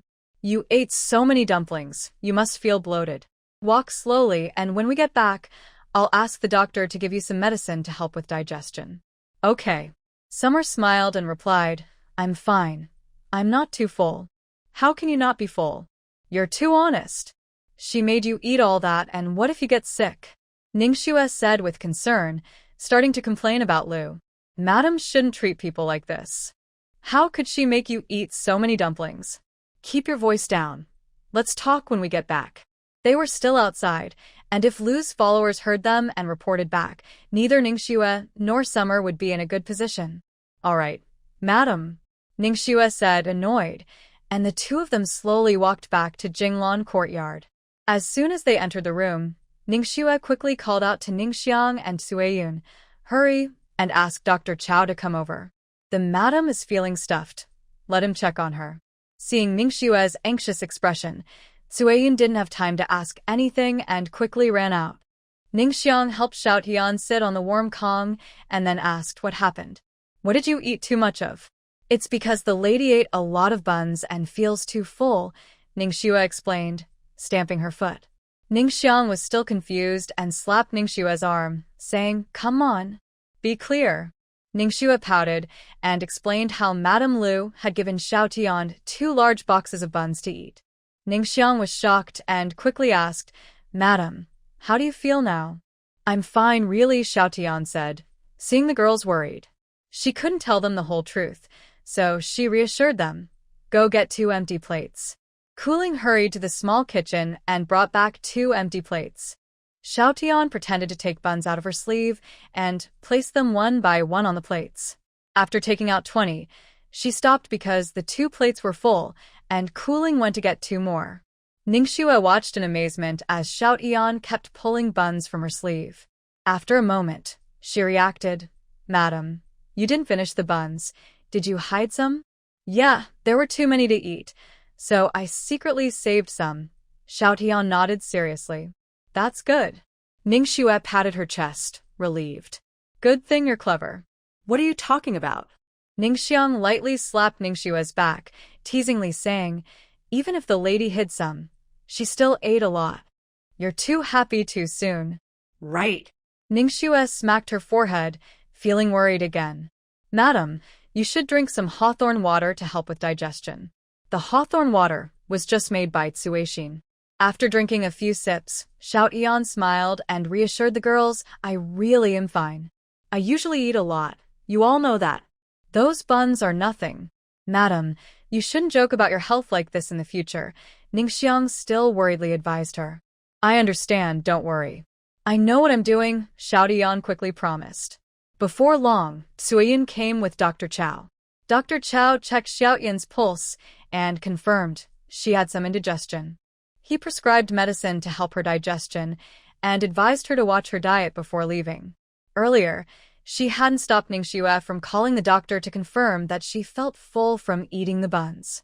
This way, it made sense for her not to have to face Madame Liu directly. In the afternoon, she relaxed and took a nice nap in Jinglan courtyard. The next morning, she didn't go to greet anyone. Instead, she sent Ningxiang to ask Liu and the old lady for a leave of absence, saying that she had overeaten the day before and was feeling unwell, so she couldn't get up. She requested their understanding. Liu's expression changed as she listened to this excuse, but in the end, she said nothing. Others, hearing this strange reason, wanted to laugh but felt it was inappropriate in front of Liu and the old lady, so they tried to hold it in, almost bursting. It was the third lady Yi, who couldn't help but ask Liu, eldest sister-in-law, did you really make Xia eat 50 or 60 dumplings yesterday? Upon hearing the third lady's words, Liu's face darkened. Sister-in-law, don't say such things. What do you mean I made her? She ate that much on her own. If she didn't want to eat, could I really force her? So, Xia really ate 50 or 60 dumplings in one go. The third lady's curiosity was piqued. When she first heard about it yesterday, she thought it was just gossip meant to tarnish that wild girl's reputation, which is why she couldn't help but ask. Others were also curious and listened closely to their conversation. She ate that herself. It has nothing to do with me. Liu coldly emphasized again, firmly denying that she had forced her. Got it, eldest sister-in-law. We know it wasn't you who forced her, the third lady replied dismissively, trying to suppress her laughter. All right, everyone disperse. It's the end of the year. Go take care of your own matters. The old lady, after listening for a while, impatiently sent them away. Every day, without serious business, just these trivial matters, gave her a headache. As they exited the courtyard, Lu walked ahead while the third and second ladies followed behind. The third lady couldn't help but whisper to the second lady, sister-in-law, "Do you think Xia is foolish?" Eldest sister-in-law told her to finish, and she did, eating so many dumplings without worrying about hurting herself. Keep your voice down. Eldest sister-in-law is right in front. The second lady gestured ahead. The third lady glanced at Lu's back and couldn't help but click her tongue. Eldest sister-in-law really knows how to discipline people. Not everyone can come up with such ideas. The second lady face-bombed, thinking that this third sister-in-law was something else. With that mouth of hers, she wouldn't even realize when she offended someone. Hearing the third lady's complaints, Lu's expression grew even darker. She had initially felt a bit satisfied with punishing Xia, but now it had turned into this. Back at Huirui Hall, she calmly instructed Chuyue, "Go to Jinglan Courtyard and check on Xia for me. See if she is pretending. Also, tell her to take a day off today and come back to study tomorrow morning." "Yes, ma'am," Chuyue replied respectfully, then left the room to see Xia Tian at Jinglan Courtyard. At the entrance of Jinglan Courtyard, a little girl saw Chuyue coming and quickly ran inside to tell Ning Xiang, "Sister Ning Xiang, Chuyue is here." "Okay, I know." Ning Xiang signaled her with a glance. "Go ahead and be busy." "Okay." The little girl cheerfully responded and ran off. Ning Xiang entered the room and told Xia Tian that Chuyue had arrived, and Ning Shui hurriedly cleared the books and other items from the table. Xia Tian lay down while Cui Yin pretended to rub her stomach, and Cui Ling and Cui Xian brought over the hawthorn water and medicine bowl, placing them on the table. Everyone was busy with their own tasks. Chiu Yu came in to greet them, noticed the hawthorn water and medicine bowl on the table. Her eyes flickered, conveyed Lu's message, and then left directly. Ning Xiang and the others sighed in relief and took out the books again. Xia Tian found it amusing. In this cold weather, if she really didn't want to go out, she would have to find something for Lu to do. The next day, she got up to pay her respects. When Lu saw her, she pretended to care and asked, "Xia, are you feeling okay today? You know, with such a big marquee house, how could we let you go hungry? Eating so much, that must be frightening. Didn't you say I couldn't leave until I finished eating?" Xia Tian asked, looking confused. Oh. "You silly girl, I was just saying that. Do you really think I meant it?" A hint of embarrassment flashed across Lu's face. The women coming to pay their respects were all concubines and children of Marquis Wuan, and they were unaware of what had happened yesterday. Mentioning it would let them know too. Xia Tian suddenly understood. "Oh, I see. I misunderstood your meaning. Please forgive me, ma'am." In her heart, she thought, "Let you pretend. If there are such orders in the future, I won't follow them like this again." After paying respects to the old lady, Lu was about to call Xia Tian to come with her directly, but Xia Tian cheerfully said, "Ma'am, I still feel a bit unwell. I'll go take my medicine first, and then come back." Seeing her walk with such energy, Lu wanted to say that someone who walks like that couldn't possibly be unwell, but before she could say anything, Xia Tian had already walked far away.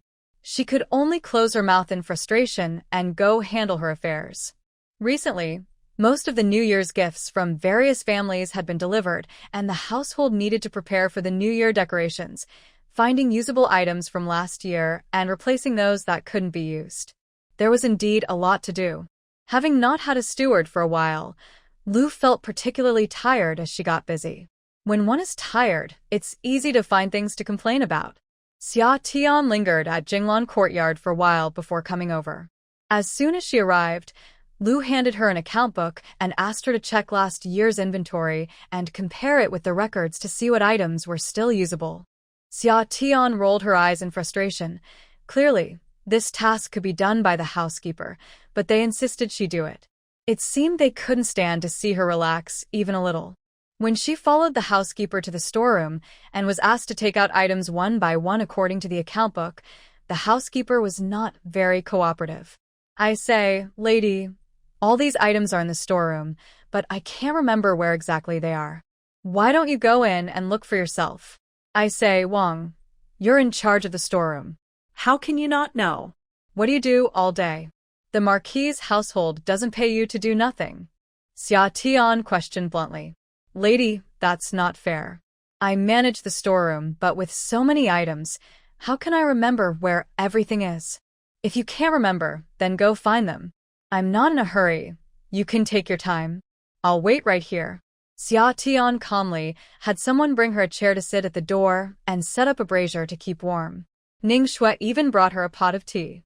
Seeing Xia Tian's determination to wait it out, Wang's mouth twitched, and she reluctantly led the others inside to search for the items. They checked each item one by one, and by midday, Wang couldn't hold back anymore. Lady, let's continue this in the afternoon. It's almost lunchtime. We don't want you to go hungry. No need. I ate too much yesterday and feel uncomfortable. It's good to have some space. Hurry up and find the rest. There are still so many items to check. Xia Tian said, crossing her legs and sipping tea while urging them on. Lady, you may not be hungry, but we are. Wang rubbed her waist, exhausted from running in and out all morning. We haven't finished the work yet, so what's the point of eating? Completing the tasks given by the lady is more important than lunch. As she spoke, Xia Tian pointed to the two young maids helping to search. You two should go eat first. After you're done, bring a bun back for Wang. The two maids glanced at Wang but hesitated to move. Xia Tian frowned and urged, Aren't you hungry? If not, then keep working. Seeing that the lady was getting impatient, the two maids quickly ran off, leaving Wang to reluctantly continue searching for the items. The old woman reluctantly continued searching for items, while Summer relaxed by the fire, sipping tea. She was sure the old woman would complain to Liu. The afternoon passed like this.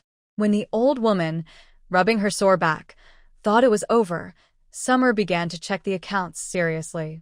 I say, old woman, this doesn't match. It says here purple clay flower pot, but what you found is a ceramic pot. They don't match. Go find it again. Young lady, I've searched all day. This is definitely the pot, the old woman replied with a scowl.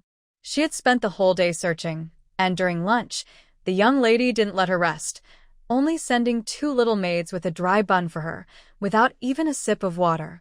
Now she was both tired and hungry, yet Summer wouldn't let her off the hook. It doesn't match the records. That's not acceptable, Summer insisted firmly. If you don't find it, I'll tell the lady.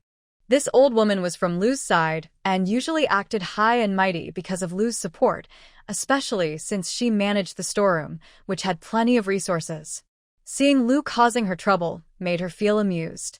If Liu didn't want her to have it easy, then she would give Liu some work too. She believed that after all this trouble, the other women would understand what was happening and would surely complain to Liu, giving her something to say. Seeing that Summer was serious, the old woman, knowing her position, didn't dare to argue openly. Besides, this young lady was acting on behalf of the lady, so she didn't want to offend her. Thus, she softened her tone a bit. Young lady, it's not that I don't want to look, it's just that there's only this one in the storeroom.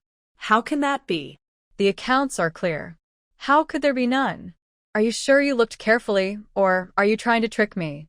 Summer expressed her disbelief and insisted that the old woman search again. Reluctantly, the old woman trudged back to the storeroom and searched for a while longer before returning empty-handed. Young lady, I searched again, but there's still only this one, she replied weakly. All right, I'll note this down. So this one is missing, Summer said seriously, marking it down and writing the reason. The old woman felt a headache coming on. She realized that this young lady was doing it on purpose. Young lady, how long will you keep checking like this? Of course, until it's finished. Summer looked at Wang Po with a feigned lack of understanding. This is a task given by the lady, so it must be done well. Otherwise, she might think I, as her daughter-in-law, and being lazy and not working. But, my lady, this is good enough. No one pays attention to these things. As long as we have them, it's fine. What does it matter if they match the account book? Wangpa tried to convince Summer not to be so particular. But who is Summer? Even when she wasn't looking for trouble, she was already kind-hearted. How could she just let it go? Wangpa, your thinking is very dangerous. Our Wuan Marquis family is one of the top families. Can we use inferior items to fill in the gaps? What would outsiders think of our family? They might think we are falling apart. Wangpa was left speechless and could only watch as Summer checked each item and recorded them. In the past, when they tallied at the end of the year or looked for items, as long as the quantities matched, everything was fine. No one cared if the items were the originals. Some good items had been replaced with lesser ones without being noticed, since some were rarely used. Moreover, less important items were not displayed prominently, so if they were of lower quality, no one would notice. Unexpectedly, this lady was checking so thoroughly. Now, even if she wanted to make up for it, it was too late. Wang Po's face darkened while Summer continued to check. The two young maids helping to find items didn't dare to breathe, just listening to the back and forth between the two. The entire warehouse echoed with their voices. The lady pointed out discrepancies, insisting they must be recorded. Wang Po insisted the items were correct. The lady noted that some items had no record of being taken out or damaged. Wang Po explained that those items had indeed been damaged and were replaced later.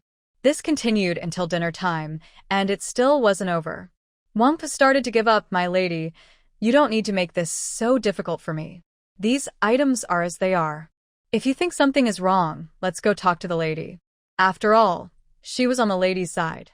Although she had swapped some items, she didn't believe the lady would truly punish her. At most, she would just be asked to replace the swapped items.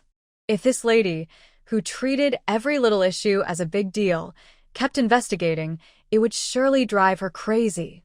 Fine, if you're not satisfied, let's go talk to the lady, Summer said, taking the account book and walking away calmly. The old woman followed behind, gritting her teeth as she watched her back. She had never seen anyone so bad at turning. When they arrived at Wari Hall, Xia Tian directly lifted the curtain and walked in, leaving the maid at the entrance stunned. By the time she reacted, Xia Tian was already inside. The young maid quickly announced, "The young lady has arrived." Lu was eating, and it looked like the food had just been served. She looked up upon hearing the voice. "What brings you here?" Xia Tian's eyes lit up as she handed the account book to Lu. "Madam, I've finished checking the accounts. Many things don't match. Please take a look." Seeing her familiar demeanor, Lu felt annoyed but replied calmly, "There's no rush. I'll look at it after I finish eating." "That works too," Xia Tian said with a smile, sitting down in the chair next to Lu. "I haven't eaten all day, so I'm a bit hungry. I'll keep you company while you eat, and then we can check the accounts." Lu paused and put down her chopsticks. "Let's check the accounts first. Once we're done, you can head home to rest." This girl really had no sense of boundaries. Just seeing her made Lu lose her appetite. Who needed her company at the table? Lu knew that if she didn't look at the account book first, Xia Tian wouldn't leave. She also couldn't just kick her out. Hearing that Lu wanted to check the accounts first, Xia Tian nodded. "All right, madam, you take a look. I've noted everything down. I marked the discrepancies, so feel free to ask the old woman if you have any questions." The old woman came in as well, bowing and waiting nearby. Lu stood up and took the account book to look at it. Xia Tian sat by the dining table, noticing Qiuyu standing there like a statue, occasionally glaring at her. She said with some dissatisfaction, "Qiuyu, don't you have any sense? I've been sitting here for a while and you don't even know to serve the food? Young lady, our madam hasn't eaten yet. How can you eat first? Besides, madam didn't say you could join her for a meal." Qiuyu replied coolly, still standing still. "Didn't madam say to eat first and then check the accounts? Didn't you hear? Besides, I've completed my tasks, so I have no more business here." Xia Tian simply got a bowl for herself, served some soup, and took a sip. "If the people around me acted like you, showing no manners in front of their master, I would have had them dragged out long ago. Luckily, Madam is kind, tsk to. Xia Tian clicked her tongue in disdain. Young lady, please don't accuse me unfairly. I have my manners. Xiao Yu was almost furious with Xia Tian. She felt that the most disrespectful person was herself, barging in without permission and starting to eat. She clearly did not regard her mother-in-law at all. You, a servant, think it's appropriate to speak to the young lady like that? Xia Tian glanced at Xiao Yu and asked. Xiao Yu was so angry that she didn't know how to respond and could only glare at her. Xia Tian rolled her eyes, finished her soup, and served herself a bowl of rice to eat. Liu Shi was flipping through the account books when she saw Xia Tian eating and was instantly furious. Xia, who allowed you to eat here? You haven't finished the accounts and you have time to eat. Xia Tian swallowed her food, wiped her mouth, and said, Madam, I haven't eaten all day to focus on the accounts, afraid of delaying the tasks you assigned. The accounts are complete, and I've marked the issues. The rest is not my concern. If that's the case, then you can return to your own courtyard, Liu Shi said harshly. All right, Xia Tian put down her bowl and chopsticks. Then I'll head back now. As she reached the door, she turned back to kindly remind Liu Shi, Madam, while checking the storeroom today, I found that many items were substandard. Some items don't match at all. Wang Pa said these were prepared according to your instructions, so there must be no mistake. Wang Pa immediately knelt down arguing, Madam, the young lady is talking nonsense. I did not switch anything. Everything is exactly as it should be. Xia Tian glanced at Wang Pa and leaned closer to Liu Shi, saying, Madam, I believe Wang Pa must have pocketed some items. She claims you instructed her to do so, which implies that you are the one who provided substandard goods and took those items for yourself. I never said that. How can you slander me, young lady? Wang Po exclaimed, panicking. She was afraid that the madam would believe this. What nonsense are you saying? Liu Shi shouted angrily, startling Xia Tian. She patted her chest and then quietly explained, Madam, this is not my accusation. It's what Wang Pa said. She claimed the items in the storeroom were prepared according to your orders. If you did not say that, then it must be Wang Pa who is stealing and blaming you. After saying this, she sincerely suggested, Madam, you must be careful with someone like Wang Pa. It would be best not to use her at all. Liu glared at Wang, who was beside her, fuming but too afraid to speak up, only able to shoot glances at Xia Tian. Liu sighed, fine. I understand. You can go back now. Xia Tian replied and left first. She didn't care about what Liu and Wang were saying. Her principle was simple. If they made her life difficult, she wouldn't let them have it easy either. After Xia Tian left, Liu's face darkened as she slammed the account book in front of Wang. Tell me, is what's written here true? She thought she was managing things well, and the people below her wouldn't dare deceive her, so she rarely checked the accounts. Usually, she just skimmed through them, and since there hadn't been any mistakes for years, she never expected they would come up with such a scheme to deceive her. Madam, the young lady is just talking nonsense. She's deliberately trying to make things difficult for me, Wang continued to argue, not daring to admit her mistake. If she angered Liu and lost her job managing the storeroom, she would have nothing left. Do you think I'm foolish? That girl, no matter how unreliable she is, wouldn't dare to tell such an easily debunked lie. It seemed she had been too lenient with her subordinates, allowing them to grow bold enough to not speak a single truth to her. Madam, I truly did not deceive you. Wang insisted that Xia Tian was just looking for trouble, refusing to admit her own fault. Liu's expression grew even darker. Xiao Yu, take the account book and check if the young lady has wronged her. Yes, madam. Xiao Yu didn't dare to say anything else and picked up the account book to leave. Wang knelt on the ground, trembling. Liu didn't even glance at her and went to eat instead. Seeing the table full of disturbed dishes, she suddenly lost her appetite. Clear it away, Liu said and turned to enter her inner chamber. Before long, Xiao Yu returned. Wang looked at Xiao Yu's expression, hoping she would say something nice about her. But Xiao Yu didn't even look at her as she went straight to find Liu. Soon, Liu's angry voice echoed out. Xia Tian was unaware of all this, only knowing that Wang had been sent to the laundry room by Liu. For the next 3 days, whenever Liu assigned her tasks, Wang would find a bunch of problems and stir up trouble, making Liu and her subordinates extremely frustrated. On the 4th day, the other managing women couldn't take it anymore and collectively complained, saying that the young lady was deliberately making things difficult for them and asking Liu to take their side. Liu was very annoyed and didn't dare to make her work anymore. If she made her work for a few more days, there wouldn't be much of her left.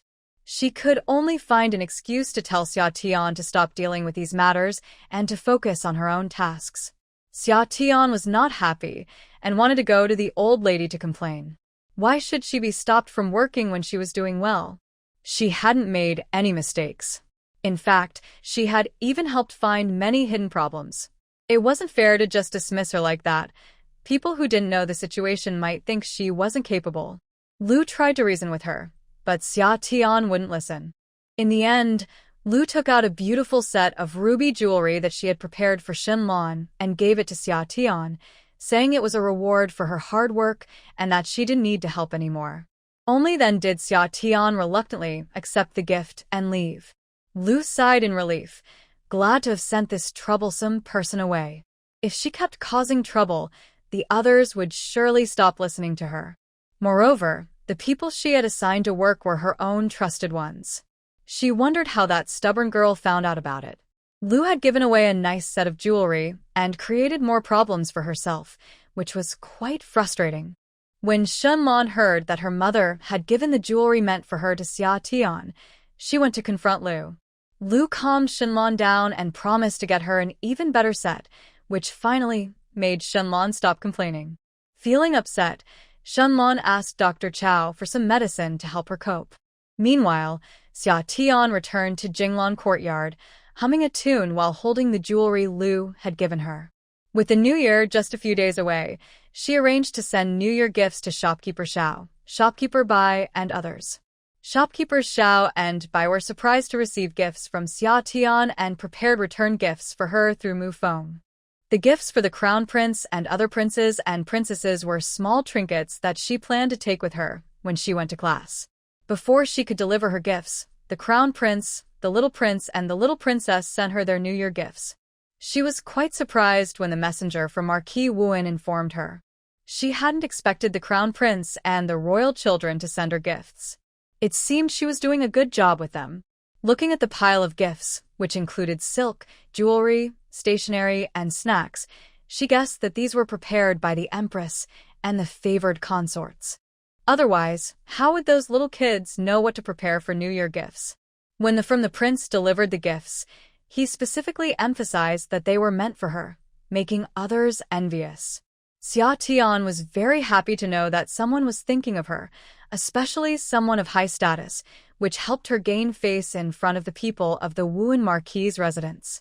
She accepted the gifts and insisted on giving the 2 large pouches before sending him off with a big smile.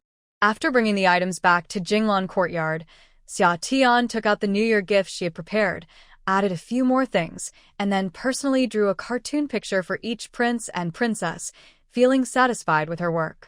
To her surprise, Imachan also sent New Year gifts, thanking her for her hard work in traveling to Pingyang City to paint for his grandmother.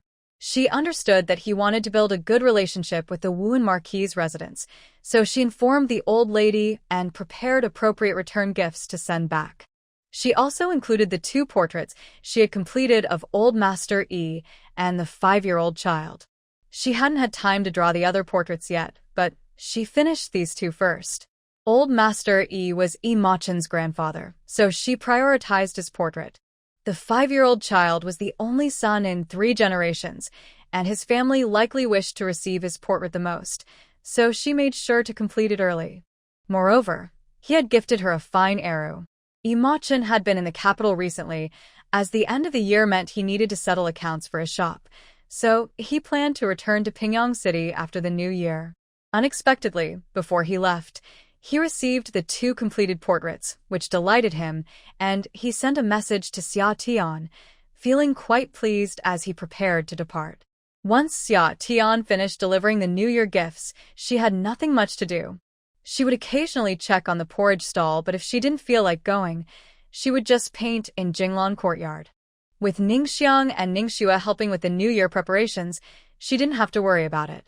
Liu Shi also stopped asking her to work, and with Uncle Gu at the restaurant and Uncle Chen and Aunt Chen in Linglong Alley, she was now just waiting for the New Year. However, recently, Shun Yan had been getting busier because there were more and more refugees outside the city, and he was struggling to manage. The emperor ordered people to arrange for help in nearby villages, and he had been assisting with this task. On the 29th day of the 12th month, Shun Yan returned and said the emperor planned to go to Lingshao Mountain on the 5th day of the new year to pray for good weather and peace for the country in the coming year. He asked if Shun Yan could join him. "Brother Shen, where is Lingshao Mountain?" Xia Tian asked curiously, thinking that the ancient emperors seemed to need to pray for good fortune at every little disturbance, which made the new year feel less joyful. Lingshao Mountain is about 7 or 8 days' journey from the capital, so it's not too far. Shen Yan guessed that the emperor was troubled by the situation with the refugees, which is why he wanted to go to Lingshao Mountain to pray for the safety of the Qian dynasty. Recently, the situation in the south has not been good. Those who managed to escape and reach the capital are fortunate. Many others are still suffering, relying on government aid, and people are dying every day. There have even been incidents where relief supplies were stolen by refugees. During this time, the emperor has had trouble sleeping and decided to pray to the heavens. Oh. Please be careful on your journey, Xia Tian reminded. Even though the emperor's security is tight, there are always those who might attempt to harm him, especially now with so many refugees on the move, making the roads less safe. Yes, I'll be careful, don't worry. Shen Yan replied, holding Xia Tian's hand gently. Why don't you ask the emperor to take me along? Xia Tian suggested, leaning closer to Shen Yan. If anything happens, I could help. I might not be able to fight, but I can save people in a critical moment. She was mostly bored staying in the capital, dealing with the annoying face of Liu Shi, and thought it would be better to go out for a change of scenery. After saying this, Xia Tian looked at Shen Yan with hopeful eyes. Shen Yan chuckled and ruffled her hair. This prayer ceremony doesn't allow family members to join, but I can ask the emperor if he would agree. I knew you were the best, Shindage. Xia Tian said happily, hugging Shen Yan's neck and giving him a quick kiss on the cheek. Taking advantage of the moment, Shen Yan kissed her back. The next day, on New Year's Eve, Shen Yan approached the emperor and mentioned taking Xia Tian along. The emperor was surprised, thinking Shen Yan didn't want to be apart from his wife. Considering that the prayer ceremony is a serious matter, the emperor initially wanted to refuse, but after hearing Shen Yan's reasoning, he agreed. When Shen Yan returned that evening and told her the emperor had allowed her to join, Xia Tian was overjoyed and eager to pack her things immediately. After a moment of excitement, she asked, Shindage, how did you convince the emperor to take me? Although she really wanted to go, she knew it wouldn't be easy since such ceremonies are usually for men, and even the empress cannot attend. Because the emperor is taking the crown prince with him, I mentioned that you have some medical skills and could help take care of the crown prince. The emperor likely thought that the crown prince also enjoys summer. Since the crown prince is still very young and needs a maid to attend to him, he allowed her to accompany him. Moreover, if she knows some medicine, it would be easier to take care of the crown prince. When Shen Yan mentioned that she was going to take care of the crown prince, someone worriedly asked, Shen, does that mean you are deceiving the emperor? She didn't really know much about medicine. She just relied on the healing water to help people. If this were to be discovered, would the emperor think they were deceiving him? It's fine. I only said I know a little. Besides, there are imperial doctors with us, so there's no need to worry. Shen Yan was just looking for an excuse. The emperor probably didn't take it too seriously. After all, he didn't know what excuse to use to allow a woman to accompany them.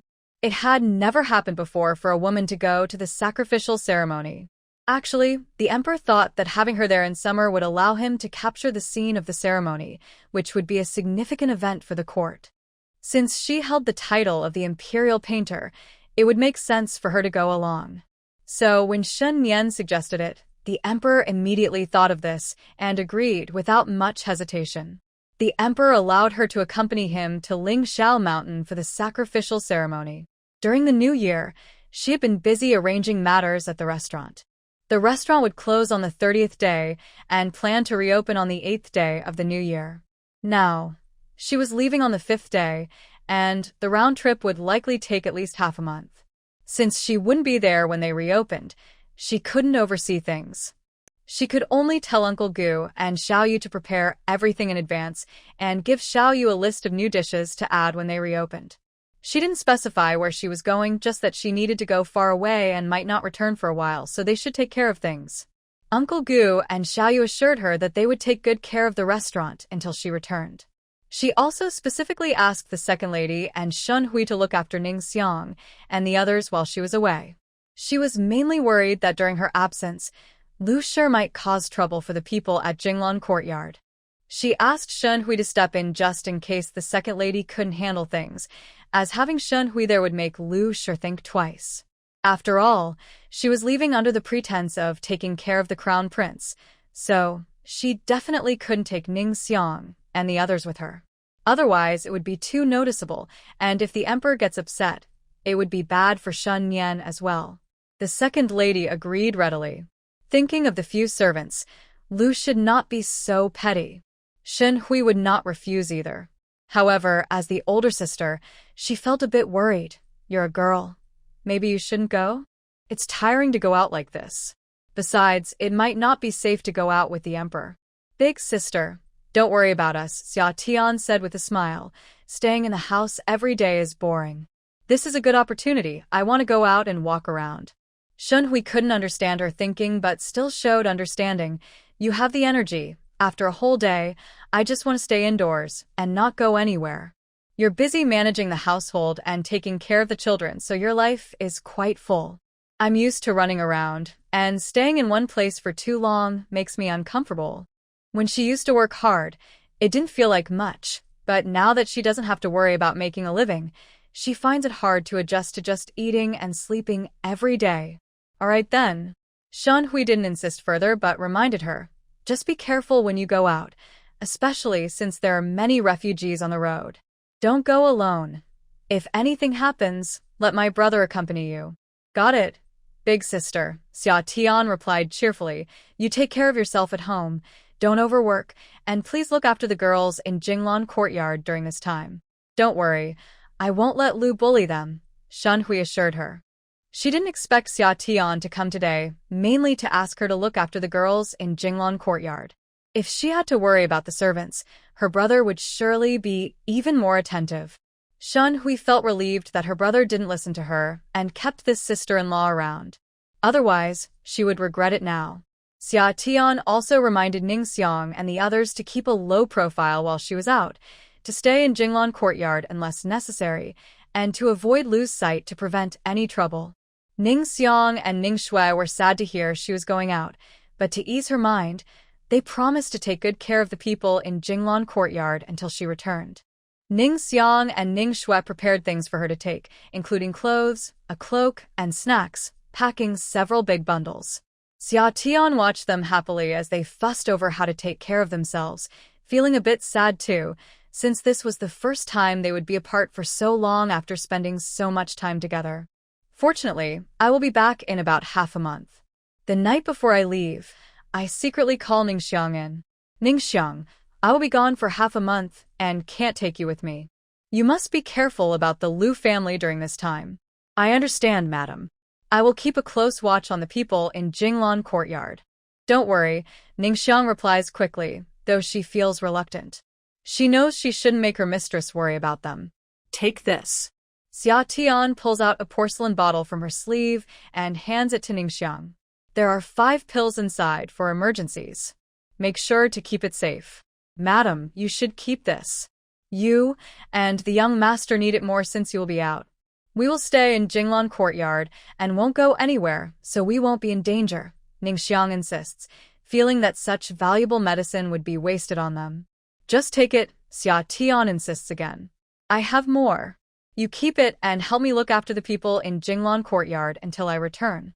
Don't worry, madam, Ning Xiang says, touched to the point of tears.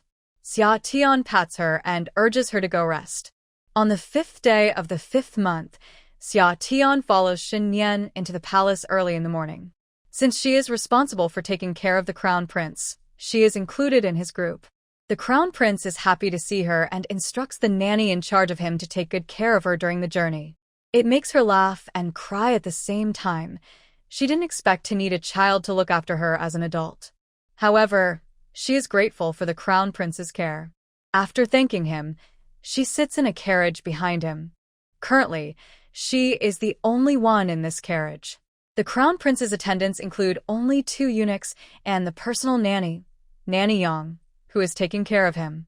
Nanny Yang will assist the crown prince, while Xia Tian will help when needed. When they arrive at Lingxiao Mountain, neither she nor Nanny Yang can go up to the sacrificial site. They will have to wait at the foot of the mountain.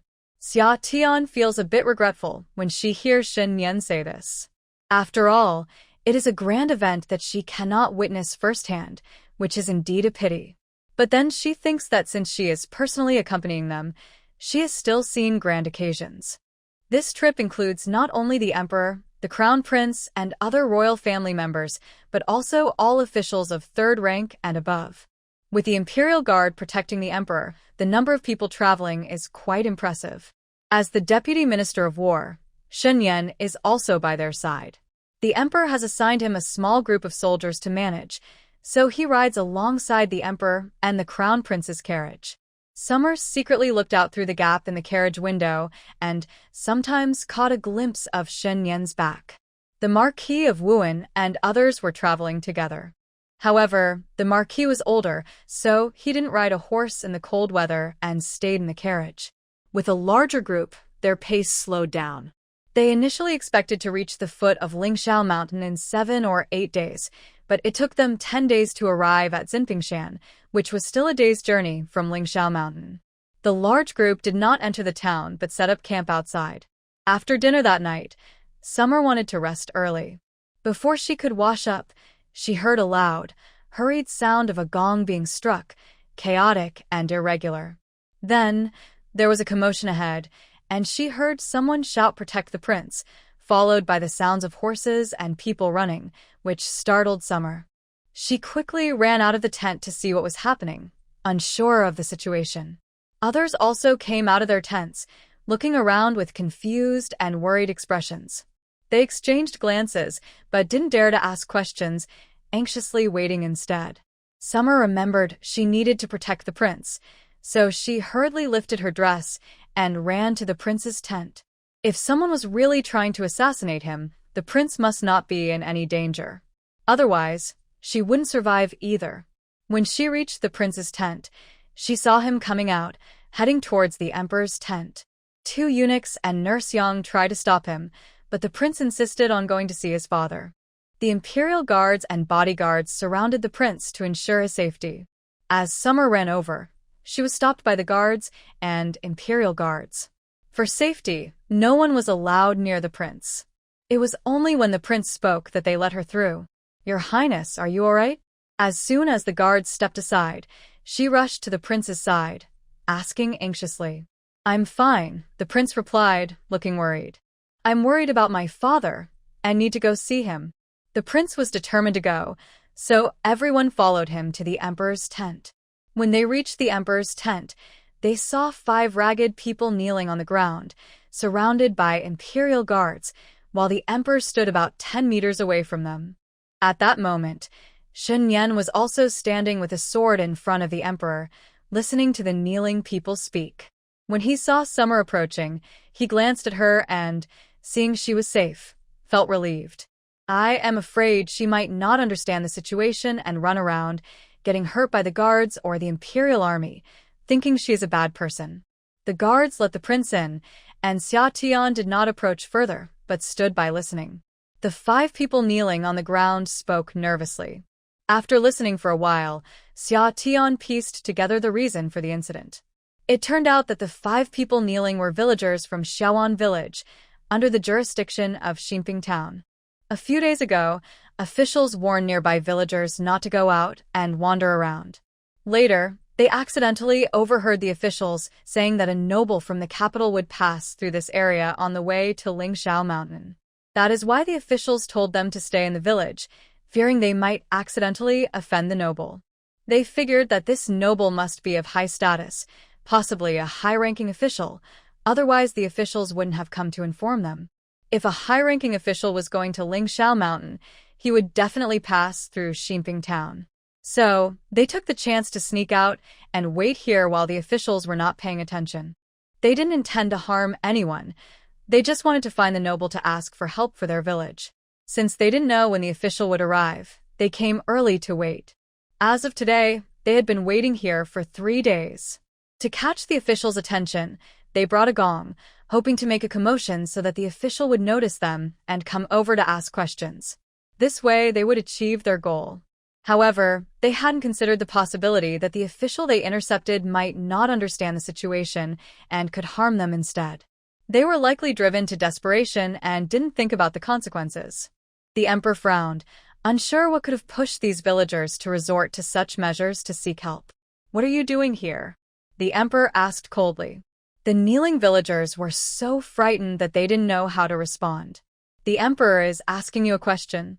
Speak up," shouted the captain of the imperial guards, seeing them shrink back, hesitating to speak. The villagers trembled, and one man, who looked to be around 50 and seemed to be their leader, suddenly looked up, trembling as he stammered, Your Majesty?" The captain of the imperial guards frowned, dissatisfied, and said, "What? You came to block the road, and don't even know who you are blocking?" It's not surprising that the captain of the imperial guard had a bad attitude. His job of protecting the emperor is always stressful. Just as they were approaching Lingxiao Mountain, a few people appeared to block the road. Fortunately, these were just villagers with no bad intentions. Otherwise, he wouldn't know how to explain it to the emperor. Whenever they set up camp, they would check the area within a mile to ensure there were no dangers before allowing everyone to rest. But this time, a few unarmed villagers managed to get close without being noticed. Although no harm was done, it was still his failure that allowed people to approach the emperor's convoy so easily. The 50-year-old man leading the group was momentarily stunned. "What? Did I just hear that right? The emperor? I blocked the emperor's path. What kind of luck is this?" He thought that on his first attempt to complain, he ended up confronting the emperor. If the emperor were to blame him, his entire family would be in trouble. The other villagers were also shocked and didn't know how to react. After a while, the leader finally gathered his thoughts. Remembering why he had come to complain, his eyes lit up. If it was the emperor, that could mean hope for his village and his family. This man was the village chief of Shaoan village. Upon realizing he had stopped the emperor, he decided to take a chance. Excited, he stepped forward and knelt down, eager to speak. The surrounding imperial guards thought he was up to no good and immediately shouted, "Don't move." The village chief was startled by the shout. Seeing the gleaming swords around him, he quickly raised his hands and bowed his head to the ground, knocking his head several times before tremblingly calling out, "Your Majesty, please save our village." The emperor gave a glance to the captain of the guards, who instructed the surrounding imperial guards to step back and clear a path. The torches lit up the night, making it as bright as day. The emperor stepped forward, and Shen Yan quickly followed to protect him. The village chief saw a young man with an imposing presence and a serious expression approaching, and he guessed this must be the young emperor of the De Qian dynasty. He hurriedly took a couple of steps back, saying, "Your Majesty, please don't come near me. I'm not clean and I don't want to spread anything to you." The emperor didn't understand at first and continued walking. Shen Yan sensed something was wrong and quickly stopped the emperor, asking, "What do you mean?" The village chief then spoke with a sad expression, "Many people in our village have caught a plague, and I'm afraid of infecting the emperor." When the people around heard the word plague, they all gasped and stepped back a few paces. Even the imperial guards surrounding them pointed their swords and took 2 steps back. Shen Yan felt a jolt in his heart and quickly moved to protect the emperor, stepping back a few paces before frowning and asking, "Why didn't you mention the plague earlier?" They had been lingering for a while, and with so many people so close together, if someone truly had the plague, it would be a disaster. The village chief of Shaoan village saw everyone retreating in fear from his words and quickly bowed, explaining, "Your Majesty, please forgive us. We are not infected with the plague. We just wanted to keep you safe from any potential risk." He had come seeking help, not to cause harm. Why would someone with the plague be out in public? Hearing this, Shen Nian felt a bit relieved but still didn't want to let his guard down. He suggested to the emperor, "Your Majesty, let's have the people around disperse and have the imperial guards keep watch. Then we can call the royal doctors to check on them before asking any questions." The emperor nodded, and the captain of the imperial guards instructed the crowd to step back. One of the 3 doctors who had arrived covered his mouth and nose with a cloth before approaching the villagers for examination. After the checkup, it was confirmed that the villagers were not infected with the plague, which eased everyone's worries. However, Shen Nian still kept the emperor at a distance of 10 meters while asking questions. "Are you the village chief of Shaoan?" the emperor asked kindly. "Yes, Your Majesty. I am Lu Dafu, the village chief of Shaoan," Lu replied, bowing quickly. "Chief Lu, how did your village become infected with the plague?" The emperor was puzzled. It was winter, which was not typically a time for plagues to spread. How could there be such a widespread infection? Moreover, this was the northern region, which hadn't faced any major disasters. Where could the plague have come from? "Your Majesty, 2 months ago, many refugees came to our village.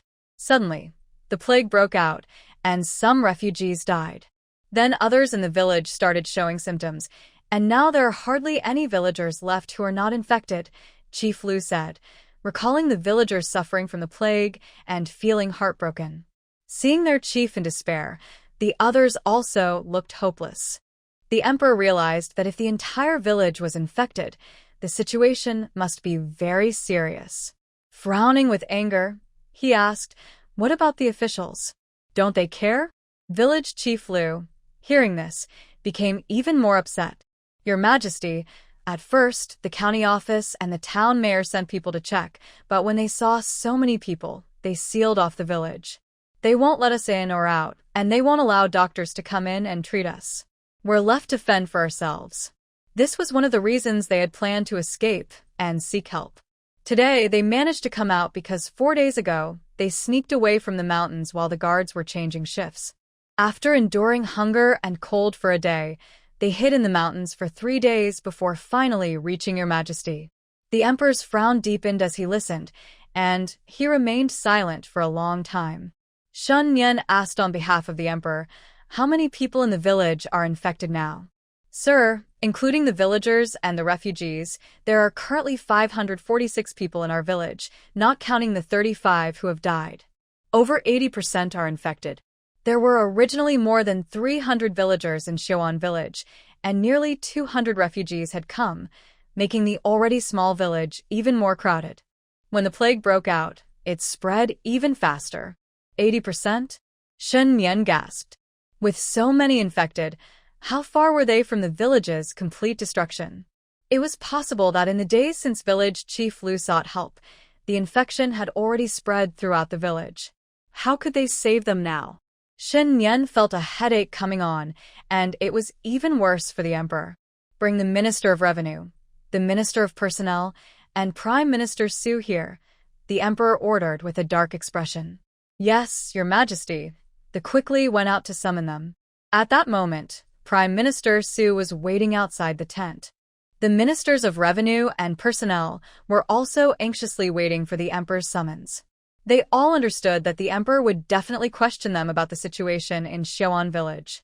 With worried faces, they had already mentally scolded the local officials for not reporting such a serious matter. How could there be no official report on such a big issue? If they didn't want to keep their heads, they should have said so instead of dragging them down with them. The emperor, seeing them enter, asked in a deep voice, "Have you received any reports from the local officials regarding the plague in Shaoan village?" The emperor got straight to the point. The officials felt helpless and didn't know how to respond. Prime Minister Su sighed, "Your Majesty, we haven't received any reports related to this matter during this time. In recent months, dealing with the placement of refugees had taken up most of their energy, and they truly had not received any news about such a serious outbreak." Have you heard nothing at all? The emperor asked coldly, looking at the two officials. The two lowered their heads, feeling ashamed to face the emperor. We are sorry, Your Majesty. Humph. You should indeed feel ashamed. The emperor replied with a cold snort. Receiving a salary from the court, but being unaware of such significant events is useless. The emperor's icy gaze made the three men break into a cold sweat. Go investigate now, the emperor said impatiently, waving his sleeve to dismiss them. The officials left the emperor's tent, looking dejected as they went to arrange their tasks. The emperor went to question Prime Minister Su and others, while Shen Yan continued to gather detailed information from village chief Liu. In a village of over 500 people, more than 80% were infected, which meant over 400 individuals, a considerable number for an epidemic. Village Chief Liu, are there any infections in other villages? Xinyan hoped that if it were only Shouan village, it might be easier to handle. According to Village Chief Liu, their village was quarantined by the authorities due to the epidemic, which should be good for those not infected. However, simply quarantining without providing treatment and leaving villagers to fend for themselves was certainly not the right approach. What was crucial now was to find out if nearby villages were experiencing similar outbreaks. If villagers in nearby areas were also infected, it could spread quickly and become uncontrollable. I'm not sure, but other villages have taken in many refugees, and our village's outbreak started with them, Village Chief Liu explained. When the epidemic first appeared in Xiaoan village, the authorities had already quarantined it, limiting movement, so Village Chief Liu was not well informed about the surrounding situation. After understanding the situation, Shen Yan suggested to the emperor, Your Majesty, the priority now is to determine if other villages are experiencing outbreaks and to find out the cause of this epidemic and its current spread. The emperor had heard Village Chief Liu's words and naturally agreed with Shen Yan's suggestion. However, they had only brought 3 doctors for the sacrificial ceremony. Additionally, the time for the ceremony had been set long ago and could not be changed. They had already delayed 3 days on the journey, leaving only 3 days until the ceremony. They still needed to travel another day to reach Lingxiao Mountain. Time was tight, and he could not afford any delays. After a moment of thought, the emperor decided to have Village Chief Liu and the others properly settled and to return to Xiaoan village together at dawn. He called in 3 royal physicians and said, You two will stay behind and go with Village Chief Liu to Xiaoan village to investigate the situation and find out the cause of the plague so we can figure out how to treat it. At this point, only the physicians could handle it. The plague must be serious. Otherwise, the county office wouldn't ignore a chance to help. Yes, Your Majesty, the 3 physicians replied and stepped aside to discuss which 2 would stay. The emperor then summoned the captain of the Imperial Guard. Send someone to inform the county magistrate in charge here that he must arrive at Xiaoan village by tomorrow. The captain agreed and went out to arrange for someone to notify the magistrate in Jintai County that night. Xinping's town and Xiaoan village are both part of Jintai County. It would take a day of fast riding to reach Jintai County, so arriving in Xiaoan village before dark tomorrow would be considered quick. After giving these orders, the emperor wearily rubbed his forehead and instructed Xin Yan, Chu Xian, take a team with you tomorrow to keep an eye on Village Chief Liu in Xiaoan village. I don't feel safe sending anyone else. Yes, Your Majesty, Xin Yan replied seriously. The emperor felt a bit guilty. But no matter what happens, you must prioritize your own safety. There was no other suitable official to send. Xin Yan was the best choice. First, he was skilled and could protect the physicians while also commanding respect from local officials. Second, he was young and had little involvement with the local officials, so there would be no risk of concealment. Rest assured, Your Majesty. I will not let you down, Xin Yan replied earnestly, knowing that the emperor trusted him with this task. Should we ask Lady Xin to stay with you? The emperor hesitated. He wanted to hear Xin Yan's opinion since they were heading to a plague area, which posed risks. However, he felt uneasy about separating the couple. I will consult her first, and then report back to Your Majesty, Xin Yan said, not agreeing immediately. Deep down, he hoped Xia Tian could stay by his side, but he was reluctant to put her in danger. All right, Go ahead, the emperor nodded, allowing Shen Yan to ask Xia Tian for her opinion. He thought Lady Shen would likely choose to stay, as he believed she was not an ordinary person despite her humble background. Plus, Shen Yan mentioned she had some medical knowledge which might be more useful than it seemed, especially in dealing with the plague. Shen Yan was unaware of the emperor's thoughts and focused solely on finding Xia Tian to ask for her opinion. In the summer, she sat restlessly in her tent, unsure of what was happening in Xiaoan village and how the emperor planned to proceed. She wanted to rest but couldn't sleep. She never expected that her outing would lead to an encounter with the plague. Plagues, whether in ancient or modern times, are never a good thing and are very hard to control. Even in advanced modern times, various diseases often have an impact. This was especially true in the less developed ancient world. While she was lost in thought in the tent, Shen Yan entered. "Brother Shen, why are you here? Is everything all right with the emperor?" Summer asked happily, grabbing Shen Yan's hand. "Yes, everything is fine," Shen Yan replied with a smile, holding her hand and pulling her to sit down. "The emperor wants me to take people to Xiaoan village tomorrow, and about you." Shen Yan hesitated, unsure how to phrase his question. Upon hearing that Shen Yan was going to Xiaoan village, Summer became anxious. "Brother Shen, I want to go too. Please tell the emperor to let me join you." She couldn't let Shen Yan go to Xiaoan village alone, especially with the plague there. If it got serious, it could be deadly. The situation was unclear, and going could mean danger. If she went with him, she had the spirit spring water, which might help save the villagers. Shen Yan paused, surprised that she wanted to accompany him without him even asking. He felt touched but also conflicted. "But that place is very dangerous." "I'm not afraid," Summer replied, sensing hope in Shen Yan's tone. She quickly reassured him, "Don't worry, I will be fine. Remember? I have medicine." She patted her sleeve as she spoke. "Does this medicine work for the plague too?" Shen Yan asked.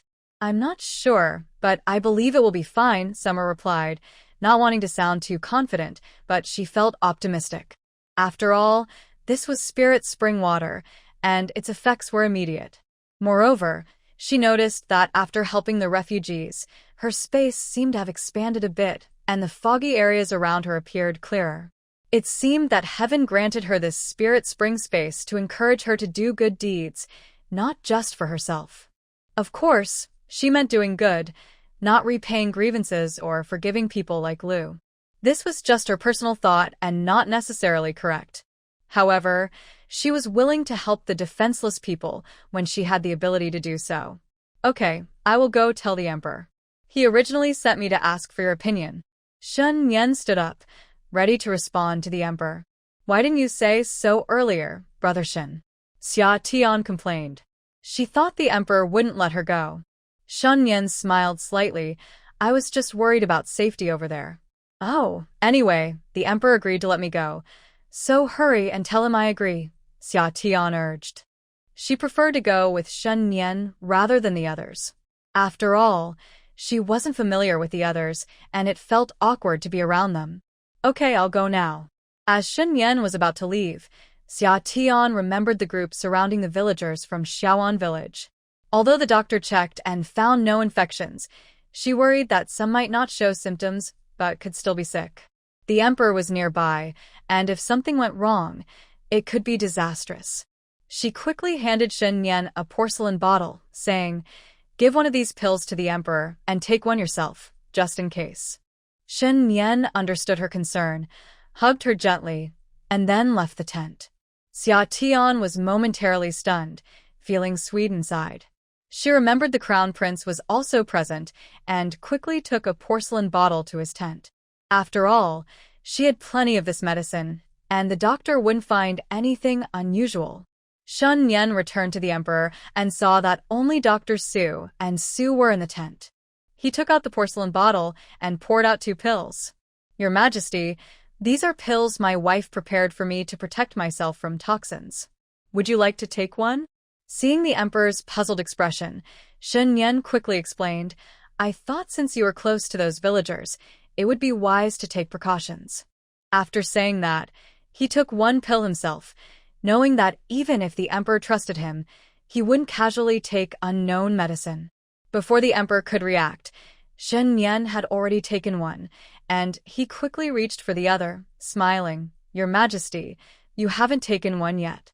Are you going to let Chu Xian take it first?" Dr. Su, standing nearby, was startled when the emperor reached for the pill and quickly intervened. "Your Majesty, please wait a moment. Let me check it first." The emperor paused, looking a bit troubled. "Chu Xian is my most trusted person. Your Majesty, I was being careless. It's better to let Dr. Su check it first. After all, it's medicine, and caution is wise." Although Xia Tian said that anyone could use this medicine, the emperor was not just anyone. If something went wrong, he would be blamed. The emperor saw that Shen Nian was not unhappy, so he handed the pill to Dr. Su. Dr. Su took the pill and examined it. It was made of herbs for strengthening the body, and he found nothing wrong before handing it back to the emperor. Seeing no issues, the emperor took it immediately. Dr. Su curiously asked Shen Nian, "Sir Shen, this pill seems similar to the one the wife of the heir from the Ning'an Marquis' residence took last time. Why did it have such effects?"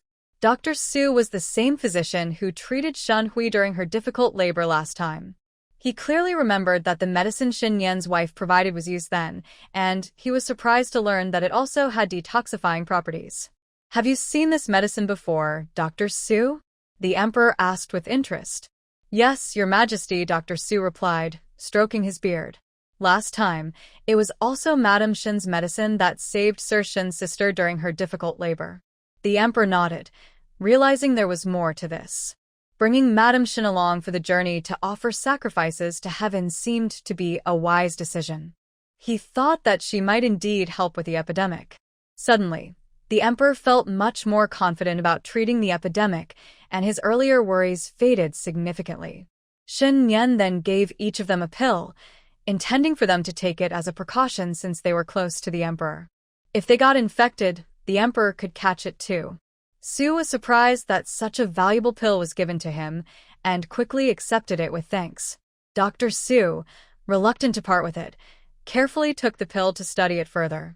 Since they would be parting ways with the emperor tomorrow, Shen Nian decided to give the emperor the entire porcelain bottle, which contained 8 pills.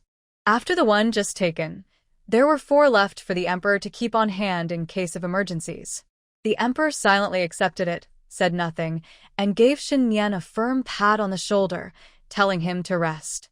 Once Shen Nian left, the emperor stared at the porcelain bottle for a while before putting it away. He didn't store it with Su, but instead kept it close to himself. He then asked Su to summon the crown prince. "Father, did you call for me?" The crown prince entered and bowed respectfully. "Come quickly. Take this pill." The emperor beckoned for the crown prince to come closer. The emperor took out the porcelain bottle and poured out a pill. The crown prince, seeing this, quietly revealed his own porcelain bottle, saying, "Father, I also have one." When Madame Shen gave him the pill earlier, she mentioned that the emperor had already provided one and advised him to show it to the physician before taking it. He had intended to come find his father, but it seemed his father had come to him first. The emperor was surprised to see the porcelain bottle in the crown prince's hand. "Is this from Lord Shen?" "No, it's from Lady Shen," the crown prince replied seriously. "Lady Shen said this medicine can prevent the plague and asked me to have the court physician check it before taking it. She also mentioned that she gave some to father, which is why I wanted to see him." The emperor smiled, feeling even more pleased with the Shen couple. "Has my son taken it yet?" the emperor asked with a smile. "Not yet. The medicine hasn't been checked by the physician." Although the crown prince trusted Xia Tian, he had learned from a young age that anything imported must be examined by the physician before consumption. "All right, wait for the physician to check it first," the emperor said lovingly, patting the crown prince's head. Soon, physician Su arrived. The crown prince presented the pill for examination before taking one. There were 3 pills left, and the emperor instructed him to keep them safe. The emperor was curious. Could this medicine really be so remarkable? "Physician Su, is this medicine really that powerful?" "Yes, Your Majesty. I witnessed its effects myself, so you must keep it safe." I believe this medicine may have more than one benefit and could be effective for other illnesses as well. After examining the pill, he noticed it contained an unfamiliar herb, but he couldn't identify it. After taking it, he felt a slight warmth in his body. This medicine was definitely a rare treasure. He wondered if Lady Shin knew what the unknown herb was, but he hesitated to ask, as it might be her secret recipe. Hearing Physician Su's words, the emperor treated the pill with even more caution. Physician Su, do you think this medicine is effective against the plague? If it worked against the plague, the villagers in Xiaoan would be saved. I believe it should be effective, Physician Su said, now looking forward to going to Xiaoan village tomorrow. Though he still had some concerns, knowing that Lady Shen had a remedy gave them more confidence. If it truly works, then Lady Shen will deserve great credit, the emperor said, firmly holding the porcelain bottle. The next day, as dawn broke, everyone got ready and prepared to set off. The emperor took out a token symbolizing his presence and handed it to Shen Nian. Chu Xian, I leave Xiaoan village in your care. If anything happens, you have my permission to act as needed. I will meet you after my offerings to the heavens. Please take care of yourself in the meantime. Yes, Your Majesty, Shen Nian replied solemnly, accepting the token. I will not let you down. The emperor looked at Xia Tian, who was standing next to Shen Nian, and reminded her, Madam Shen, I leave Chu Xian in your hands. I know you are not an ordinary woman, so I won't say polite words. When we return to the capital, I will reward you generously. Thank you, Your Majesty. Please rest assured, I am also a citizen of Deqian. It is my honor to contribute to you and the people. I will not hold anything back, Xia Tian said confidently, her words making even the emperor smile. Good. Madam Shen, you are as capable as any man. I entrust you with the matters in Xiaoan village. I look forward to your good news, the emperor said loudly. After saying their goodbyes, Shen Nian led the horse, while Xia Tian got into the carriage she had arrived in. Dr. Su and another Dr. Zhang also boarded their carriage. They set off first with village chief Liu. Shen Nian rode at the front, followed by a group of 100 people, all heading towards Xiaoan village. It would take a day to get there, and they expected to arrive after dark. The emperor watched them leave before giving the order to depart for Lingxiao Mountain. They didn't rest much along the way, stopping only around noon for a quick bite before continuing their journey. They finally reached the outskirts of Xiaoan village by evening. At that time, the county magistrate of Jintai County had not yet arrived, but the town head of Xinping, Mr. Qian, was already waiting outside. Seeing them arrive, Mr. Qian quickly bowed and greeted them. Sir, I am Mr. Qian, the town head of Xinping. May I ask how to address you? Village Chief Liu hurried over to introduce Shen Nian and the others. This is Sir Shen, and this is Madam Shen. These two are Dr. Su and Dr. Zhang. After Mr. Qian greeted them all, he shot a glare at Village Chief Liu and said sternly, Lu Dafu, who allowed you to leave the village without permission. If this spreads to other villages, I will hold you responsible. Village Chief Liu looked distressed. You can't ignore this. I can't just watch the villagers die one by one. Who said we are ignoring it? We are looking for ways to treat the illness, Mr. Qian shouted. Mr. Qian wasn't lying. Although they had surrounded Xiaoan village to prevent villagers from entering or leaving, they had indeed gathered the town's doctors to research treatments for the plague. However, there had been no progress. Shen Nian remained silent, listening nearby. Village Chief Liu shrank back at Mr. Qian's shout, but we can't wait. People are dying all the time, and you won't let the doctors in. I'm really worried. Mayor Qian's cheeks were puffing up with anger. After listening for a while, Shen Nian finally asked, Mayor Qian, have any treatments been developed yet? What exactly is this plague? Sir, we haven't found a treatment yet, but we can confirm it is likely the plague, Mayor Qian replied, looking uneasy. They had been researching for a month, but made little progress. It was indeed the plague, as they had questioned the initial infected refugees. Due to a lack of food, people were catching and eating rats, which led to these symptoms. Once they confirmed this, they were too afraid to enter Xiaoan village, worried about getting infected. The doctors were scared, too, especially since many villagers were infected, so no one was sent into the village. Shun Nian understood and calmly asked, "Are there infections in other villages?" If it was only Xiaoan village, that would be manageable, but if other villages were also affected, controlling it would be difficult. Mayor Qian's expression grew worse as he stammered, "There are a few cases in 2 other villages, but it's not confirmed if it's the plague." He quickly added, "However, only a few people in those villages have shown symptoms, and I have already isolated them. It hasn't spread yet." This was only discovered in the past few days. He had isolated those few people to prevent a village-wide outbreak. Shun Yan nodded. Good job. In terms of arrangements, Mayor Qian had done his best and handled the situation appropriately. Seeing that Shin Nian was not blaming him, Mayor Qian straightened up and asked, "Sir, what should we do now?" "I suggest we rest for the night and enter the village tomorrow morning to check. It's dark now, and we don't know the situation in the village." "What if?" Mayor Qian didn't finish his sentence, looking at Shin Nian as if awaiting orders. Shun Nian turned to the 2 doctors, Doctors Su and Liu. "What do you think?" He didn't understand this matter and preferred to listen to the doctors. Mayor Qian is right. The situation in the village is unclear, and it would be unwise to enter without knowing more. "Let's wait until morning," Dr. Su said. He thought for a moment and continued, "Also, we don't have any medicinal materials right now. We need to prepare a prescription and gather the necessary herbs." Dr. Zhang agreed. "Exactly. Dr. Su and I should first examine the symptoms before prescribing any treatment. It's difficult to draw conclusions without seeing the patients." Although Mayor Qian said it was likely the plague, as doctors, they needed to verify before making any prescriptions. Shun Nian nodded.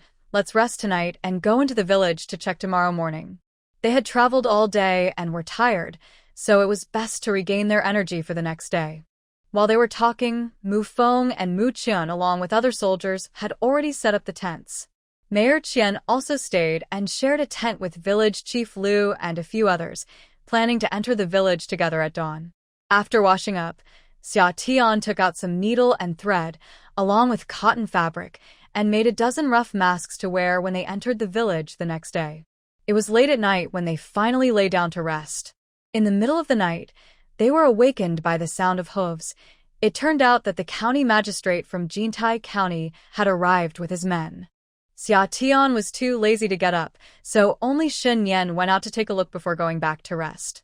When morning came, everyone finished breakfast and prepared to enter the village. Shin Nian asked the county magistrate to join them while Mayor Qian and the soldiers he brought stayed outside the village. Xia Tian took out the masks she had sewn the night before and handed one to Shin Nian, the 2 doctors, the county magistrate, and village chief Liu, saying, "Here, put on these masks first." After demonstrating how to wear one herself, Dr. Su praised, "Madam Shen is indeed clever. This is much better than my cloth." "You're too kind, Dr. Su." "Let's hurry," Xia Tian replied politely, urging village chief Liu to lead the way as they headed into the village. Once they entered the village, they found it eerily quiet, with no one on the streets. To save time, they split into 2 teams led by Doctors Su and Zhang, starting from both ends of the village and checking each household. After inspecting 4 or 5 homes, they found similar situations. Infected individuals had swollen, ulcerated lymph nodes in their necks, accompanied by coughing, showing symptoms similar to the plague. In the households they checked, it appeared that entire families were infected, and in one home, a person had already died and was left in the house, too weak to be buried. Xia Tian felt a wave of discomfort and nausea. Thankfully, it wasn't too hot, or the situation would have worsened with flies and mosquitoes spreading disease. The villagers looked at them with numb expressions, and a few small children appeared timid, which made her heart ache. "Are you here to burn us?" A little girl, about 7 or 8 years old, asked softly while clinging to her mother's side, her voice trembling. Summer forced a somewhat awkward smile. Although her mask covered her face, she tried to speak gently. "No, we are here to save you." "Really?" The little girl broke free from her mother's grip and took a step forward. Then she hesitated and stepped back. "Sister, are you really here to save us?" Yes, I never lie, Summer replied with a smile. Who said they would burn you? It was my mother. She said we are all sick and can't be cured, and that the soldiers would burn us, so we wouldn't spread the illness to others. Seeing that Summer didn't seem like a bad person and spoke kindly, the little girl blinked and answered obediently. Your mother is wrong. We won't burn you. We are sent by the emperor to save you. You can ask your village chief if you don't believe me. The little girl then looked at village chief Liu.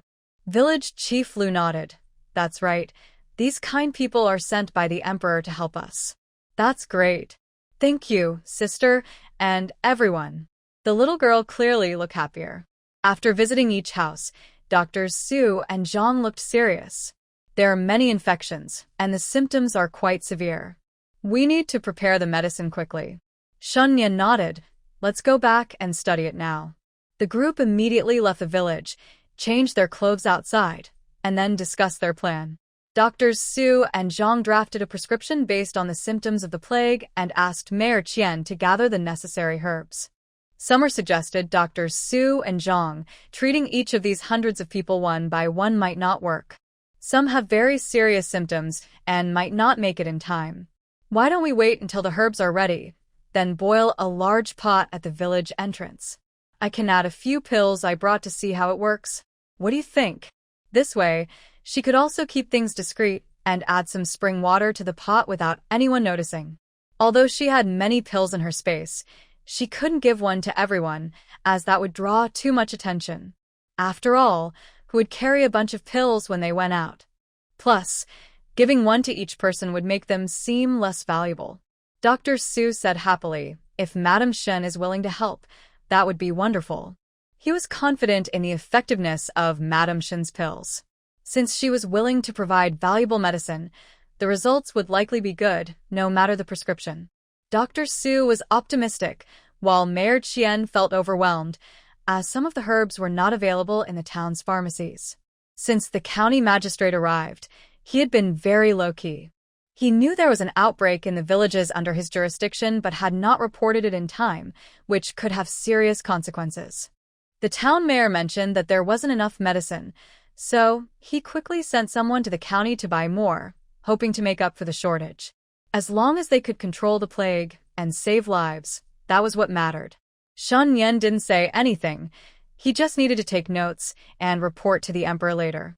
Because they had to gather medicine at the last minute, it wasn't until the morning of the third day that everything was ready. Xia Tian asked village chief Liu to set up 5 large pots at the village entrance. Doctors Su and Zhang hurriedly prepared the medicine, and Xia Tian pretended to put 3 pills into each pot, but he actually added spring water, waiting for it to be ready for the villagers to drink.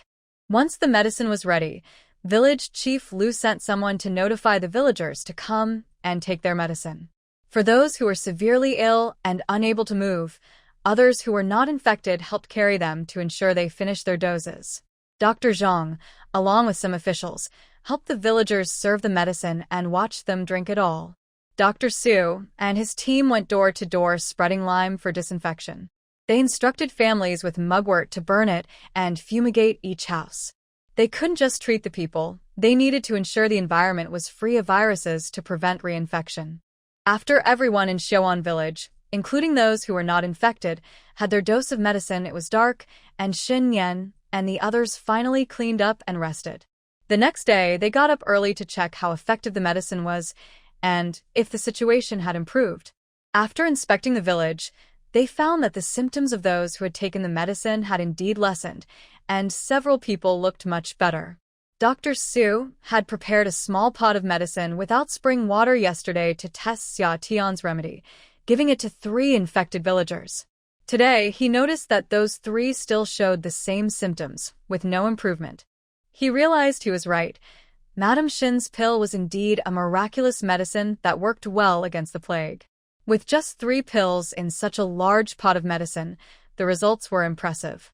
While he felt happy, he also regretted taking the pill that Xin Yan had given him.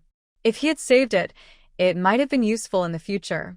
Xia Tian was unaware of how Dr. Su had elevated her medicine. Seeing the good results from yesterday, he urged both doctors to continue preparing and brewing more medicine. Given the recovery rate, the villagers should be healed within 5 days.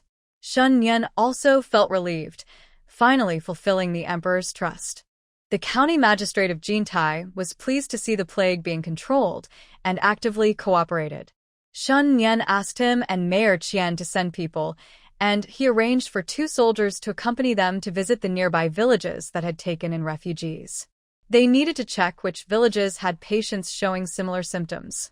He also instructed Mu Feng to continue with Mayor Qian's team to purchase medicinal herbs in the county. If they couldn't find what they needed in Jintai County, they should look in nearby counties, ensuring they had enough herbs prepared. He suspected that other villages might also be facing similar situations. Since the plague was caused by refugees catching and eating rats due to hunger, other villages with refugees likely weren't doing much better. The county magistrate of Jintai felt helpless. A large number of refugees had arrived, and he had received orders from the emperor to properly settle them. He had no choice but to place the refugees in every village. Who would have known a plague would arise? If he had known, he would have never mixed the refugees with the villagers. At this moment, it was crucial to have capable people, and the officials in Jinshi County were willing to cooperate, so Shen Yan wouldn't take action against them just yet. Over the next few days, they prepared medicine for all the villagers to drink, and the 2 imperial physicians recorded the changes in symptoms. They adjusted the formula based on the symptoms and continued to prepare a broth without the specific pill for the 3 individuals, aiming to develop a treatment for the plague. The symptoms of those 3 were not too severe, and Xia Tian kept a close watch, ready to provide care if the physician's remedies proved ineffective. After several days of adjustments and experiments, by the 5th day, the physician's formula finally showed results. The condition of the 3 individuals was under control, and they gradually began to improve. The 2 physicians breathed a sigh of relief, and Xin Yan and Xia Tian were also very pleased, as this was a significant benefit for the country and the people. After all, this medicine couldn't be used indefinitely. What if they ran out one day? With their own treatment for the plague, even if Xia Tian were no longer around, they wouldn't be helpless against it. The outbreak in Xiaoan village was mostly under control, and most villagers had recovered, with some still showing mild symptoms, but improving well. However, after further investigation, they found that the situation in other villages was not optimistic either. Fortunately, the number of infected individuals in those villages was low. Xia Tian and the others suggested concentrating on treating the infected individuals first while the uninfected cooperated with the soldiers for widespread disinfection. It wasn't practical to have everyone take medicine, as these villages had thousands of people, and there weren't enough herbs to treat everyone as a preventive measure. They can only focus on the villagers who are already infected. However, Xin Yan and his team have limited manpower and cannot treat every village individually. So, they decided to gather the infected people together. This way, they can prepare and distribute medicine more efficiently, leading to quicker results. Meanwhile, after the emperor finished the sky worship ceremony, he received news from Shen Yan's messenger that they had controlled the plague in Xiaoan village, with no further infections or deaths. He laughed joyfully and praised, "I was right. Lord Shen and his wife are sent by heaven to help me. I must reward them generously." The other officials echoed his sentiments, congratulating the emperor. In particular, the Minister of Revenue and the Minister of Personnel were especially grateful to Shen Yan and his team. They, as the top leaders of the lower officials, had received no news about such a significant matter and were completely unaware when the emperor inquired. They were indeed negligent. After speaking, the emperor shot a glance at the 2 ministers and said sternly, "You 2 should quickly arrange for people to inspect all the places sheltering the refugees and the disaster-stricken areas in the south to see if there are any remaining infections. If anyone dares to conceal information, beware of your positions. Local officials who hide or mishandle reports will be dealt with severely." "Yes, Your Majesty." The 2 ministers replied in unison, wiping the sweat from their brows, and hurried out to send orders. Before the sky worship ceremony, the emperor had asked them and Prime Minister Su if they had received any reports from Jintai County, but none of them remembered. They were scolded by the emperor for this. They cursed the county magistrate of Jintai County and the officials responsible for that area in their hearts. How could they dare to conceal such a major issue? They must not value their positions. Prime Minister Su, feeling a bit guilty, quickly went out to arrange for an investigation, and the other officials dispersed as there was nothing more to discuss. Once the emperor saw that these bothersome officials had left, his stern expression softened a bit. Su quickly brought over some tea, saying, "Your Majesty, please have some tea. With Lord Shen, Lady Shen, and Dr. Su here, you can feel more at ease."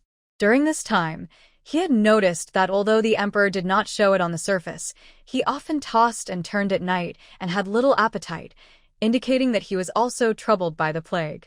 The emperor simply replied with an as he took a sip of tea. Su continued to flatter him. "Your Majesty has a keen eye for talent," allowing Lord Shen to bring his wife. "I see that both Lord Shen and Lady Shen are kind and selfless people, so the plague will surely pass quickly." The emperor nodded in agreement, saying, "Yes, the couple, Chu Xian and his wife, truly cares for the people and for our great nation." "You are right, Your Majesty. Having Lord Shen and his wife is indeed a blessing for our great nation," Su said, feeling more favorable towards them because of the medicine Xin Yan provided. He was also eager to speak well of them in front of the emperor. "That is true," the emperor instructed Su. "Make a note of this. When I return to the capital, I must reward them generously."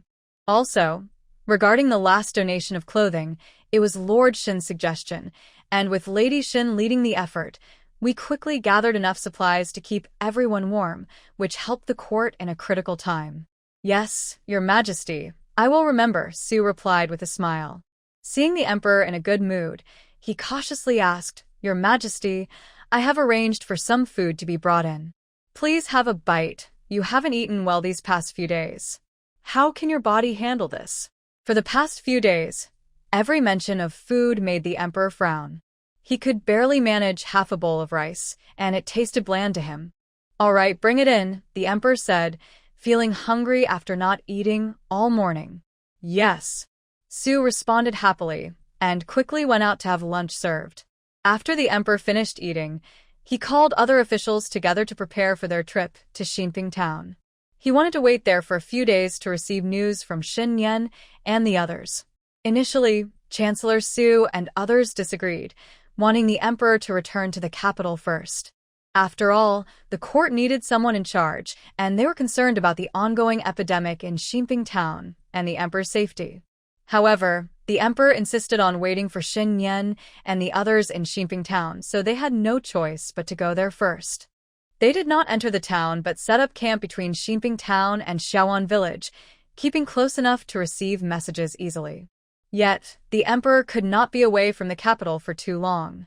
He decided to send the crown prince back with a guard, along with Marquis Wuan, Chancellor Su, and others to assist the crown prince in overseeing the capital. The emperor left behind the Minister of Revenue, the Minister of Personnel, and some imperial guards to wait there. Despite Chancellor Su and others' strong objections, the emperor was firm, and they had to return to the capital with the crown prince.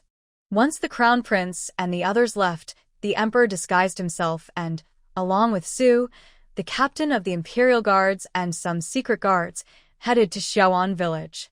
When the emperor arrived, Shun Yan was directing the soldiers and working with the local officials to go to each village, spreading lime and burning mugwort.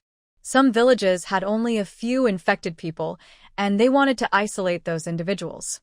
However, the villagers thought they were going to take these people away to harm them, which caused some resistance. Even though they assured the villagers that the gathering was for their treatment, the villagers, who did not understand, did not believe them. Some villages even set up barriers at the entrance to prevent them from entering. As a result, the work was not progressing smoothly. While Shun Yan was worried, the emperor arrived, surprised, and quickly came over to greet him. "Your Majesty, it is still quite dangerous here. How can you come here?" "I am worried and wanted to see for myself," the emperor replied, looking Xin Yan up and down with a smile. Fortunately, the officials from Jintai County and Mayor Qian were not present, so no one knew the emperor's identity. Shun Nian ordered that no one could reveal who the emperor was. Even those villagers who had seen the emperor had to keep quiet, as they could not guarantee the emperor's safety from any potential threats. The emperor knew that his visit was somewhat reckless, so he cooperated with Shun Nian. Shun Nian instructed others to call the emperor Lord Huang and reported the current situation to him. Just as he was thinking of persuading the emperor to return, a soldier rushed in to report, "Sir Shun, there is trouble in a village. The villagers are fighting with our men." Shun Nian frowned and asked sternly, "What happened?" The soldier quickly replied, "Our men tried to take the infected individuals away, but the villagers resisted and started fighting." "Understood. I will go check it out," Shun Nian said, letting the soldier leave first. He then advised the emperor, "Your Majesty, please rest here while I go take a look." "I will go with you," the emperor said, stepping out of the tent. Shun Nian had no choice but to say, "Mu Feng, Mu Qin, make sure to keep an eye on the emperor and do not let anyone get too close." "Yes, my lord," they replied, following the emperor outside. Shun Nian provided masks for the emperor and his group before they mounted their horses and headed toward the troubled village. Xia Tian stayed behind, continuing to prepare medicine with Dr. Zhang. When Shun Nian and the others arrived at the village, the two sides were facing off with weapons, and there were two injured villagers in the middle. Fortunately, their injuries were not severe. Seeing Shun Nian arrive, the soldiers parted to let him through. The villagers facing off saw a high-ranking official approaching. Although they were a bit scared, they still did not back down. The village chief, sweating and anxious, hurried over to explain to Shun Nian, "Sir, the villagers don't understand and have disturbed you. I explained that you are here to help them, but they don't believe it. They mean no harm. The infected are their relatives, and they are just afraid." The village chief was worried that Shun Nian would punish the villagers, so he quickly clarified for them. "This is a group of stubborn villagers. I have explained for a long time, but they still don't believe me. They say we can only take them away over their dead bodies." The county magistrate of Jintai, who was panting beside them, couldn't help but complain. He was exhausted from trying to convince the villagers, and their disbelief was infuriating. The emperor, standing behind the crowd, glanced over and Mu Feng quietly introduced the county magistrate. The emperor frowned and looked a bit longer, but he couldn't reveal his identity yet, so he stayed silent and continued watching Shun Nian handle the situation. Shun Nian cleared his throat and spoke loudly, "Dear villagers, if those infected with the plague are not isolated and treated immediately, not only will you also be at risk of infection, but more seriously, they could face life-threatening situations. Please understand. But how can we trust you? Won't taking them away just lead to their deaths?" A burly villager retorted bravely. "Right, how can you guarantee that?"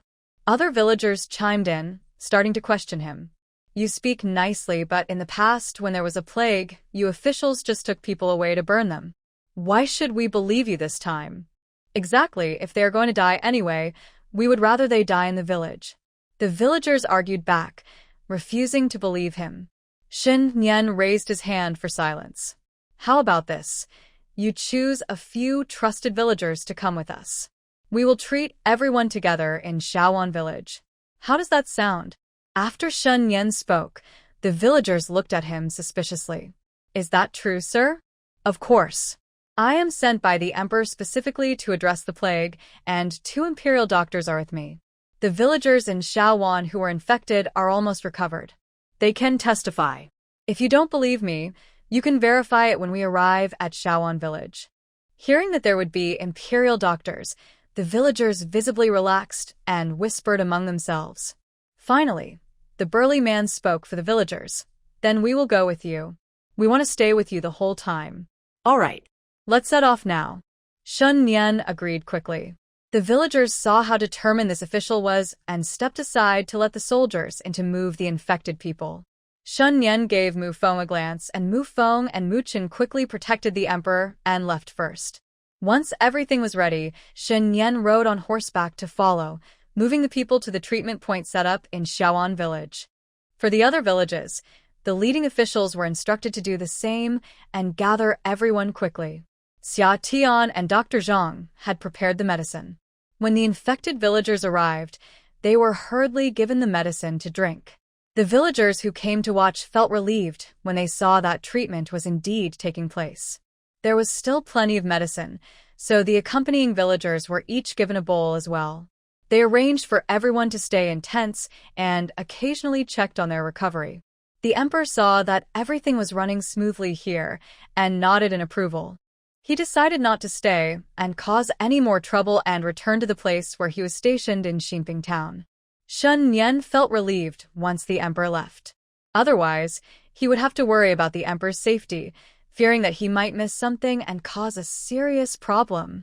Shun Nian's work continued in an orderly manner, while in the capital, the Liu family of the Marquis of Wuan began to stir trouble. In the morning, Cui Ling went to the kitchen to get food and happened to run into Qiuyu, who was there to collect the Liu family's nourishing soup. Remembering Xia Tian's advice, Cui Ling politely let Qiuyu go first. However, as Qiuyu passed by, she stumbled, and the food box in her hand fell to the ground. Qiuyu then claimed that Cui Ling had deliberately bumped into her, causing the soup to break, and she started to make a fuss. Cui Ling argued that it wasn't her fault, but Qiuyu insisted it was intentional. To keep the peace, Cui Ling apologized. Qiuyu seized this opportunity to escalate the matter and had people take Cui Ling to face Liu Shi. When the second lady heard about this, she hurried over, but by then, Cui Ling was already being punished by Liu Shi. Ning Xiang and Ning Shui were kneeling on the ground, pleading for mercy, with clear marks on their faces. "Big sister, what did this girl do to make you so angry?" the second lady asked gently. "She's just a lowly maid, refusing to admit her mistake and daring to talk back, just like her master, unable to tell right from wrong. She needs to be taught a lesson to remember her place," Liu Shi replied casually. "You're right, big sister," the second lady said with a smile. "But there's no need to argue with a little girl. A light lesson will suffice, so you don't get upset yourself." "Humph, you are too kind, second sister-in-law. If these unruly maids are not taught a lesson, they will cause chaos," Liu Shi said with a hint of sarcasm. "The elder sister-in-law has always been kind to others, and everyone knows that. How could I dare to compare myself to her?" The second lady gritted her teeth. If it weren't for Summer asking her to keep an eye on the people in her courtyard, she wouldn't want to see Liu's hypocritical face. Liu snorted and turned her head, refusing to speak further. Just as the second lady was about to say something, Qiuyu came over to whisper to Liu, "Madam, that girl has fainted." Only then did Liu huff, "Well, for the sake of my sister-in-law today, I will let these girls go this time. If they misbehave again, I will sell them off directly." The second lady secretly laughed, pretending to be so generous. Was she really doing this for her sake? It was because that girl Cui Ling had fainted, and Liu was afraid of getting a bad reputation if she really hurt her. Who doesn't know each other? But she still forced a compliment. "You really have a kind heart, elder sister-in-law." Liu scoffed and, holding Qiuyu's hand, went into the house. The second lady then stepped forward and said to the still kneeling Ningxiang and Ningxue, "Get up quickly and carry that girl to Jinglan courtyard. I will have someone call Dr. Chao to take a look and give her some medicine." Ningxiang and Ningxue, with tears in their eyes, thanked the second lady. "Thank you, second lady." The second lady's maid, Siyu, hurried to help them up. They also helped Cui Ling up, and Ningxue asked them to place her on her back. The three of them walked slowly, stopping occasionally, until they finally got her back to Jinglan courtyard. The second lady sent a little maid to fetch Dr. Chao, and then followed to Jinglan courtyard. If Summer found out about this, she wouldn't know how much Liu would be hated. She knew how much the young lady cared for her maids. If Cui Ling didn't make it, Liu would surely face serious consequences. The second lady sighed. Summer truly understood what kind of person her sister-in-law was. Otherwise, she wouldn't have come to ask for her help. Ningxiang and Ningxue gently laid Cui Ling on the bed, letting her lie down. Cui Ling was still unconscious, and Suiyun and Suixin were in tears. Ningxiang, being the oldest, held back her tears and instructed Suiyun, "Go get some hot water and a clean cloth." "Okay, I understand." Sueyun wiped her tears and went to get the hot water. The girls worked together to remove Cui Ling's outer clothing. Once they took it off, they saw that her inner clothes were soaked with blood, and they turned their heads, covering their mouths as they began to cry. The second lady, who came in behind, felt a tightness in her heart. Suppressing her discomfort, she instructed the maids, "Quickly, remove her inner clothing. Cut the areas where it is stuck with scissors. Otherwise, when the clothes and blood are stuck together, they won't come off." Upon hearing this, the maid stopped crying and carefully began to take off Cui Ling's clothes. Just then, Dr. Chow arrived, so they didn't remove anything yet, covering her with a blanket and exposing only her wrist for him to check her pulse. "This injury is quite serious. We need both external and internal treatments for it to be effective. She hasn't woken up yet, and if she doesn't wake up soon, it could be bad. Also, we need to watch for a high-fevered night. If that happens, we must act quickly to reduce it. Otherwise, the situation may worsen." After checking her pulse, Dr. Chow did not hold back and reminded them of the important points to watch for. The maids nodded repeatedly, indicating they understood. Ning Xiang handed a pouch to Cui Yun, telling her to follow Dr. Chow to get the medicine. Since they were just servants, they had to pay for the medicine themselves. This was arranged by the second lady. Otherwise, Dr. Chow would only provide a prescription, and they would have to buy the medicine outside. Once Dr. Chow left, the maids hurried to remove Cui Ling's close-fitting clothes. Some areas had already stuck to her skin, and Ning Xiang carefully moistened them with water to gently separate them.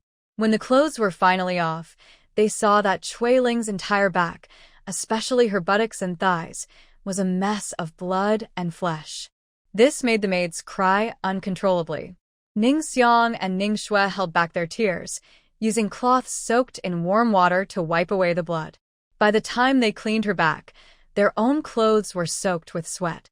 Even so, Cui Ling had not yet woken up, and the maids, including the second lady, wore serious expressions.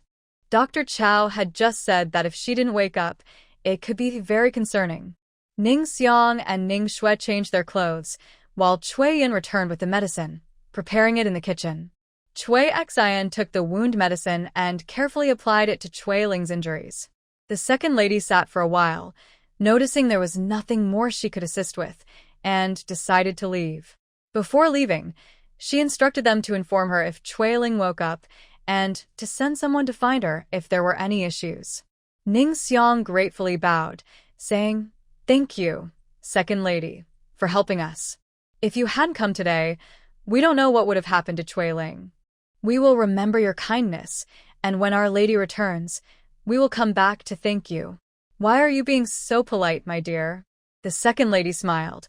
"Before your family's young lady left, she specifically asked me to take care of you all. If you need anything, I won't stand by and do nothing. We are all family, so there's no need for thanks." She helped them because she wanted to build a good relationship. In the future, the only ones they could rely on would be Xin Yan and his wife.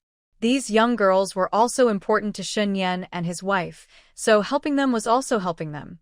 She understood that Lu's son was not even as good as her own son, yet he dreamed of replacing Xin Yan. She thought Lu was foolish to think that could happen. "Then, second lady, please take care." "I won't see you off," Ning Xiang said respectfully. "Take good care of Cui Ling, and let me know if anything happens," the second lady reminded before leaving with "see you." Once the second lady was gone, Ning Xiang went to the inner room to get a pill. Cui Xian brought a cup of warm water, and Ning Xiang supported Cui Ling's head, slowly giving her the pill. Fortunately, Cui Ling could still swallow, and it went down without much trouble. This pill was left by Xia Tian for Ning Xiang to use in case of emergency. Ning Xiang thought to herself how lucky it was that the lady had left the medicine. Otherwise, she didn't know if Cui Ling would make it through. For a girl, to be punished so severely by Lu was too much. No matter how strong she was, she probably couldn't handle it. Thinking of this made Ning Xiang grit her teeth in anger. She had hated Lu because of the young lord before, and now she had even more reasons to dislike her. After giving the medicine, The girls stayed in the room to watch over Cui Ling. Fortunately, not long after, Cui Ling surprisingly woke up. Ning Xiang was overjoyed and cried, "You finally woke up." The others also happily surrounded Cui Ling. Ning Xiang asked Cui Yin to bring the prepared medicine, and she slowly fed it to Cui Ling. Cui Ling lay on the bed, tears streaming down her face, making the other girls feel sad, and they also began to cry. Ning Shui sent someone to inform the second lady. That night, the girls took turns watching over Cui Ling, afraid she might have a fever in the middle of the night.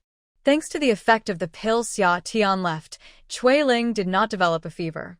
Ning Xiang and the others watched over her for 3 nights, and once they saw her through safely, they finally relaxed. The second lady was also surprised, thinking to herself that youth was indeed powerful. Cui Ling had survived such a serious injury. She felt she could give Xia Tian an explanation now. For the next while, Cui Ling focused on recovering in her room, and the people from Jinglan Courtyard tried to avoid those from Huarui Hall as much as possible. The master is not here, and since Liu is the head of the household, there's no need to confront them directly.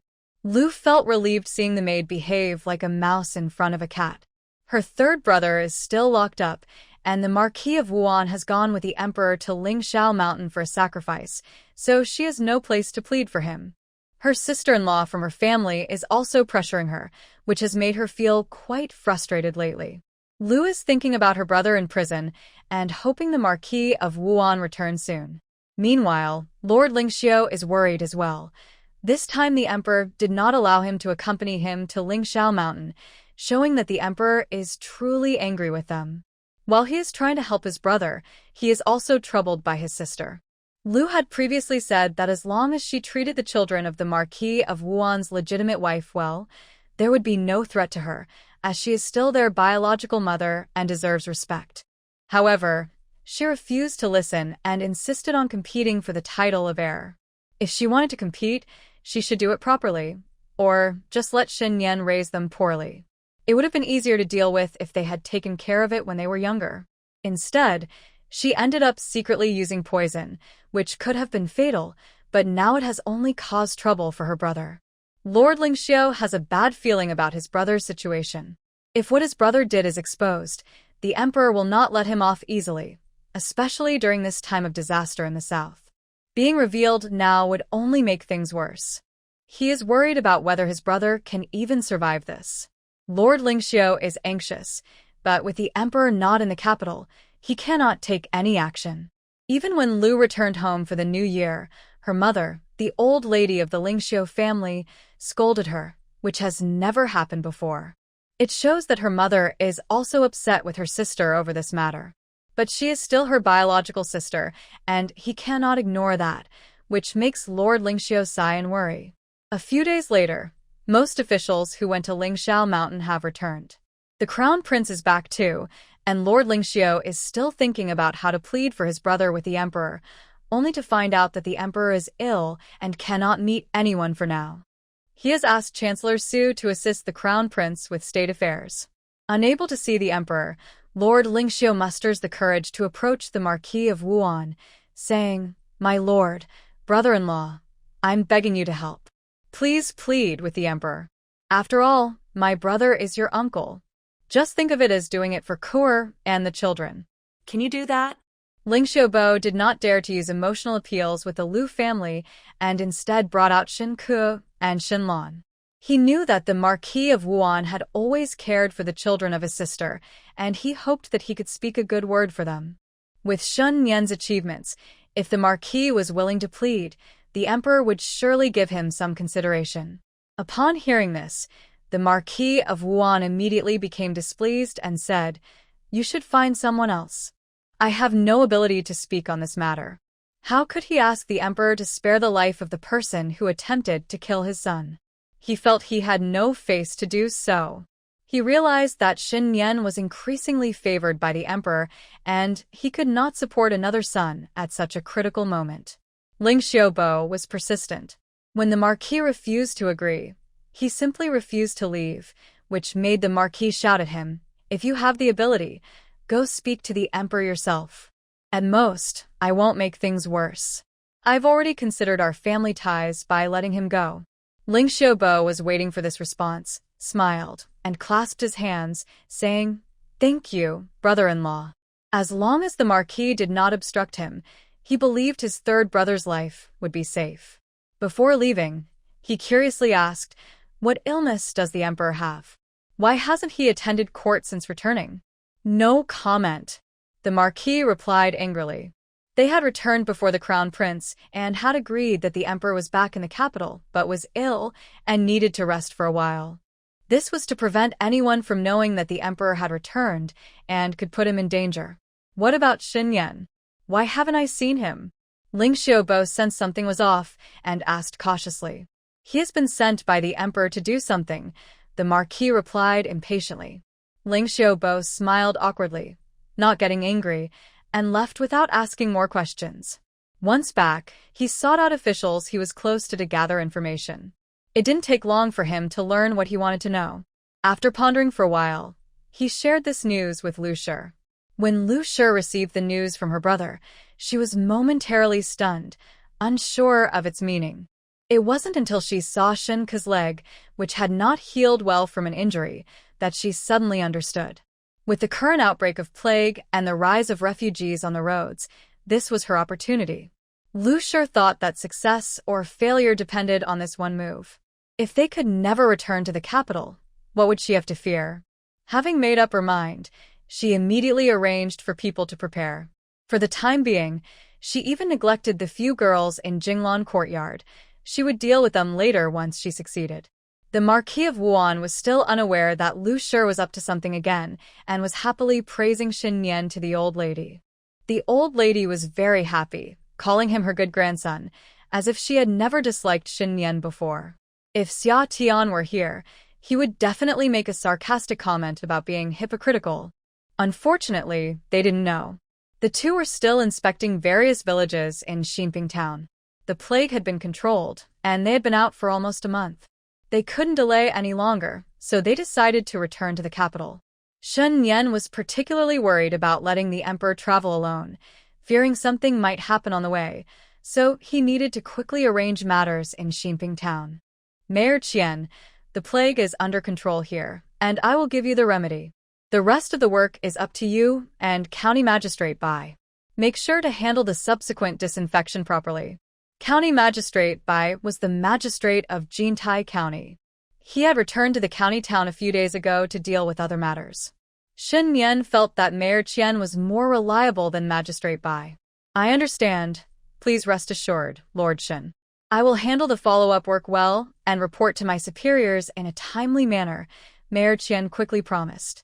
He had learned Shen Yan's temperament during this time and knew he disliked flattery and opportunism. As long as the work was done well, Shen Yan would not nitpick or act superior. He was a practical person. So, Mayor Qian spoke directly, eager to redeem himself and keep his position. Seeing that Mayor Qian was on the right track, Shen Yan nodded and added, "As long as you sincerely work for the people, I will ensure your safety." Mayor Qian was taken aback and happily knelt to express his gratitude. "Thank you for your guidance, Lord Shen." Since Lord Shen said this, it meant that as long as he did a good job with the follow-up work, he would be safe. "Get up," Shen Yan said coldly. With this assurance, Mayor Qian was full of energy and went back to work. Shen Yan began to pack his things, preparing to meet the Emperor and return to the capital together. The villagers of Shaoan village heard they were leaving and came out to see them off. Villagers from other villages also rushed over to bid farewell. "Lord Shen, these are the last 2 eggs from our home. You must accept them.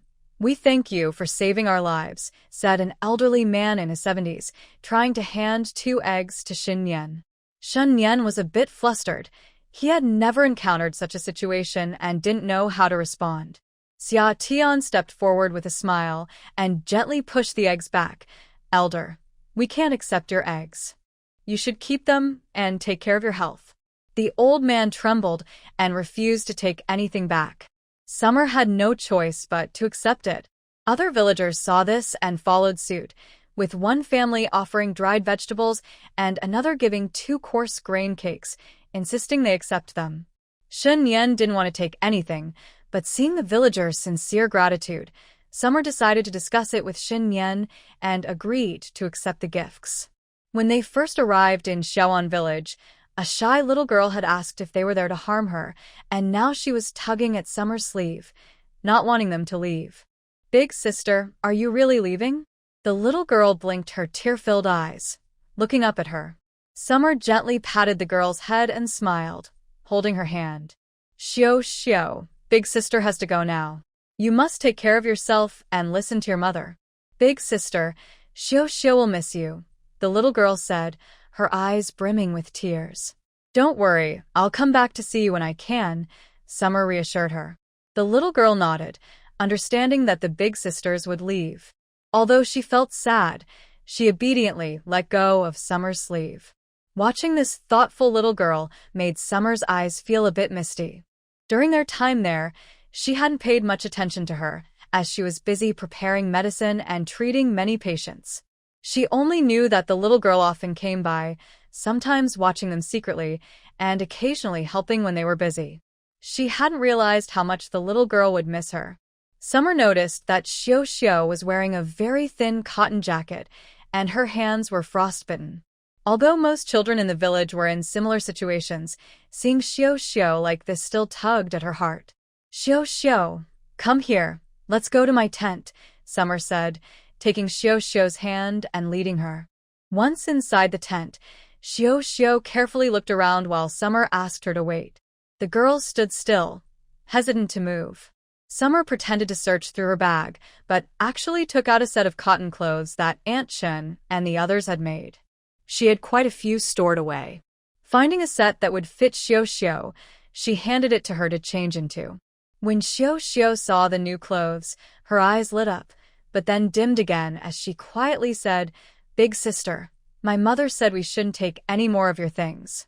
You and Lord Shen have already helped us so much." During this time, Xin Yan and her team not only treated the sick but also disinfected homes and sent a lot of food from the county, ensuring that every family received some. Xiao heard a lot from her mother, which made her very grateful. "It's okay, this is a gift from your big sister, and only Xiao has one," Xia Tian said with a smile.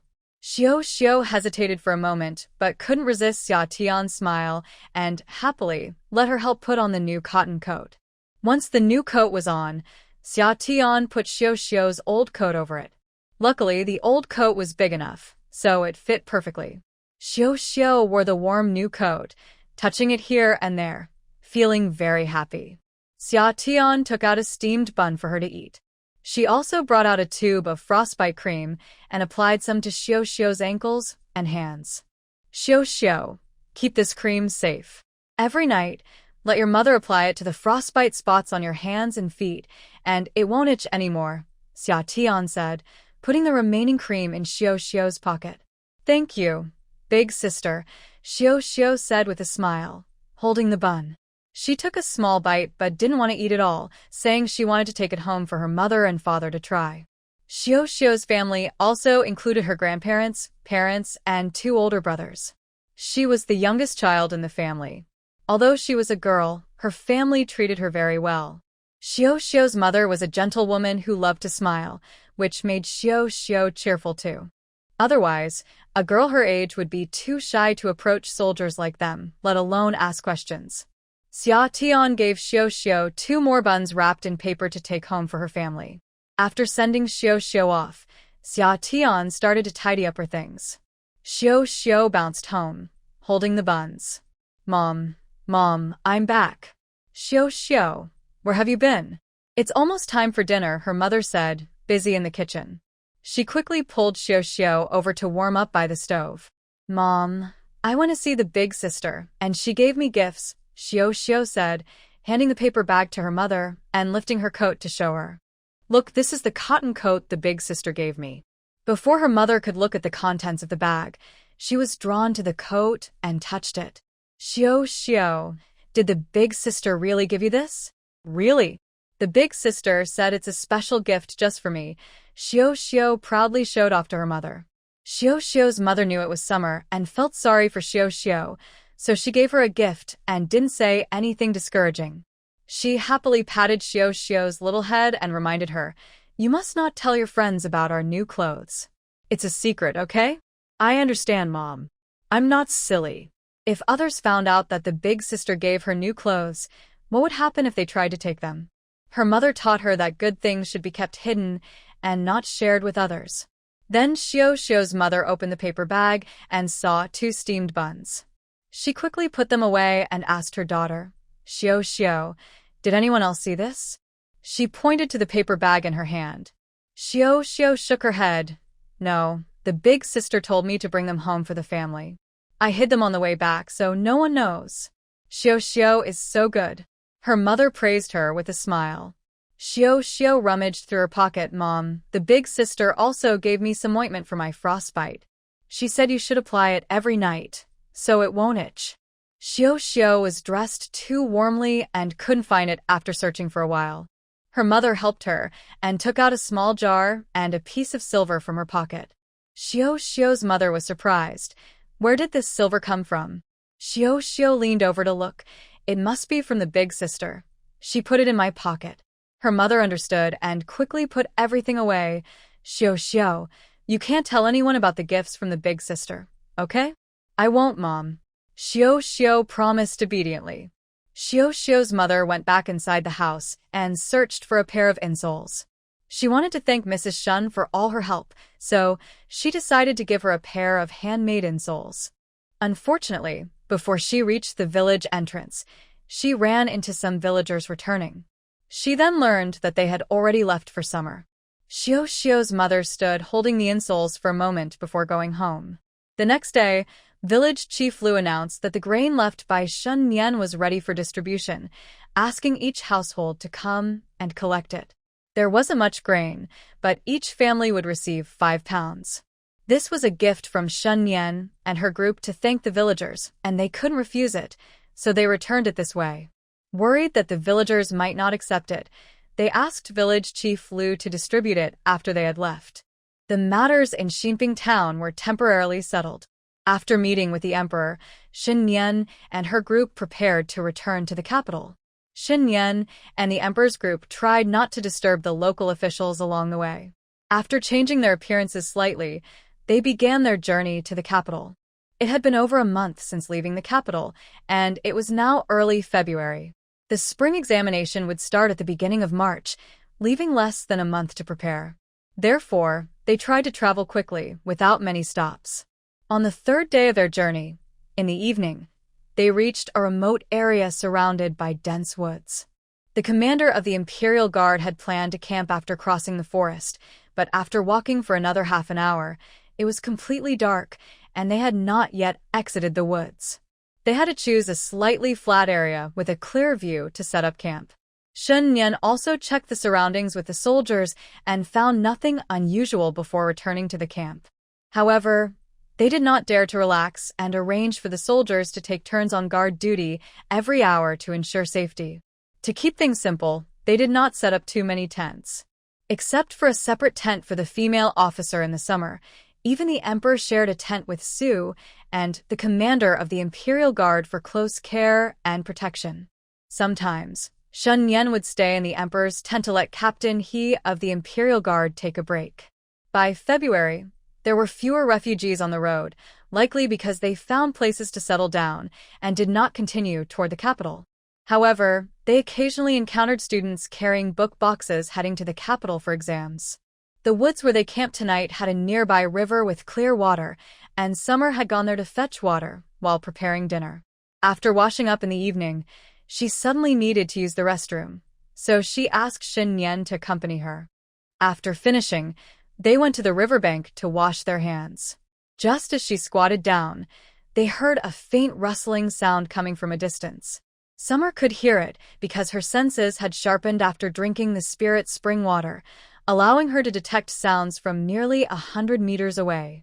Shun Nian also heard it. As a martial artist, his hearing was naturally keen, especially since Summer occasionally let him drink the spirit spring water. However, both were puzzled. It was so cold, there was no wind today, and they hadn't seen any small animals along the way. Where could the sound be coming from? Unless Summer looked up at Xin Yan. He happened to glance over, and they understood each other instantly. They nodded slightly, but neither spoke. Xin Yan quickly extinguished the torch by plunging it into the river. Summer stood up and took Xin Yan's hand, and they quickly moved a couple of steps to the side. They crouched down and listened quietly for a moment. When the sound did not get closer, they held hands and quietly made their way back to the tent. Instead of returning to their own tents, they went straight to the Emperor's tent. "Your Majesty, there's an ambush," Shun Yan announced as soon as he entered. Captain He, who was guarding nearby with his sword, immediately stood up upon hearing this. Su, who was lighting the lamps for the Emperor, accidentally blew out the flame with a sudden movement. The Emperor, who was reading, found himself in darkness before he could even put down his book. No one expected Su to react so quickly. He extinguished both lamps on the table before the conversation was finished. The Emperor cleared his throat and, once his eyes adjusted to the dark, quietly asked, "Chu Xian, what's going on?" The others moved closer to the Emperor, and Xin Yan quietly explained what had just happened. "I believe we should be cautious. Although we are not sure why they are here or how many there are, they're definitely targeting us," Xin Yan shared his analysis. Both the Emperor and Captain He nodded in agreement. "I will make some arrangements," Captain He said, bowing to the Emperor before leaving the tent.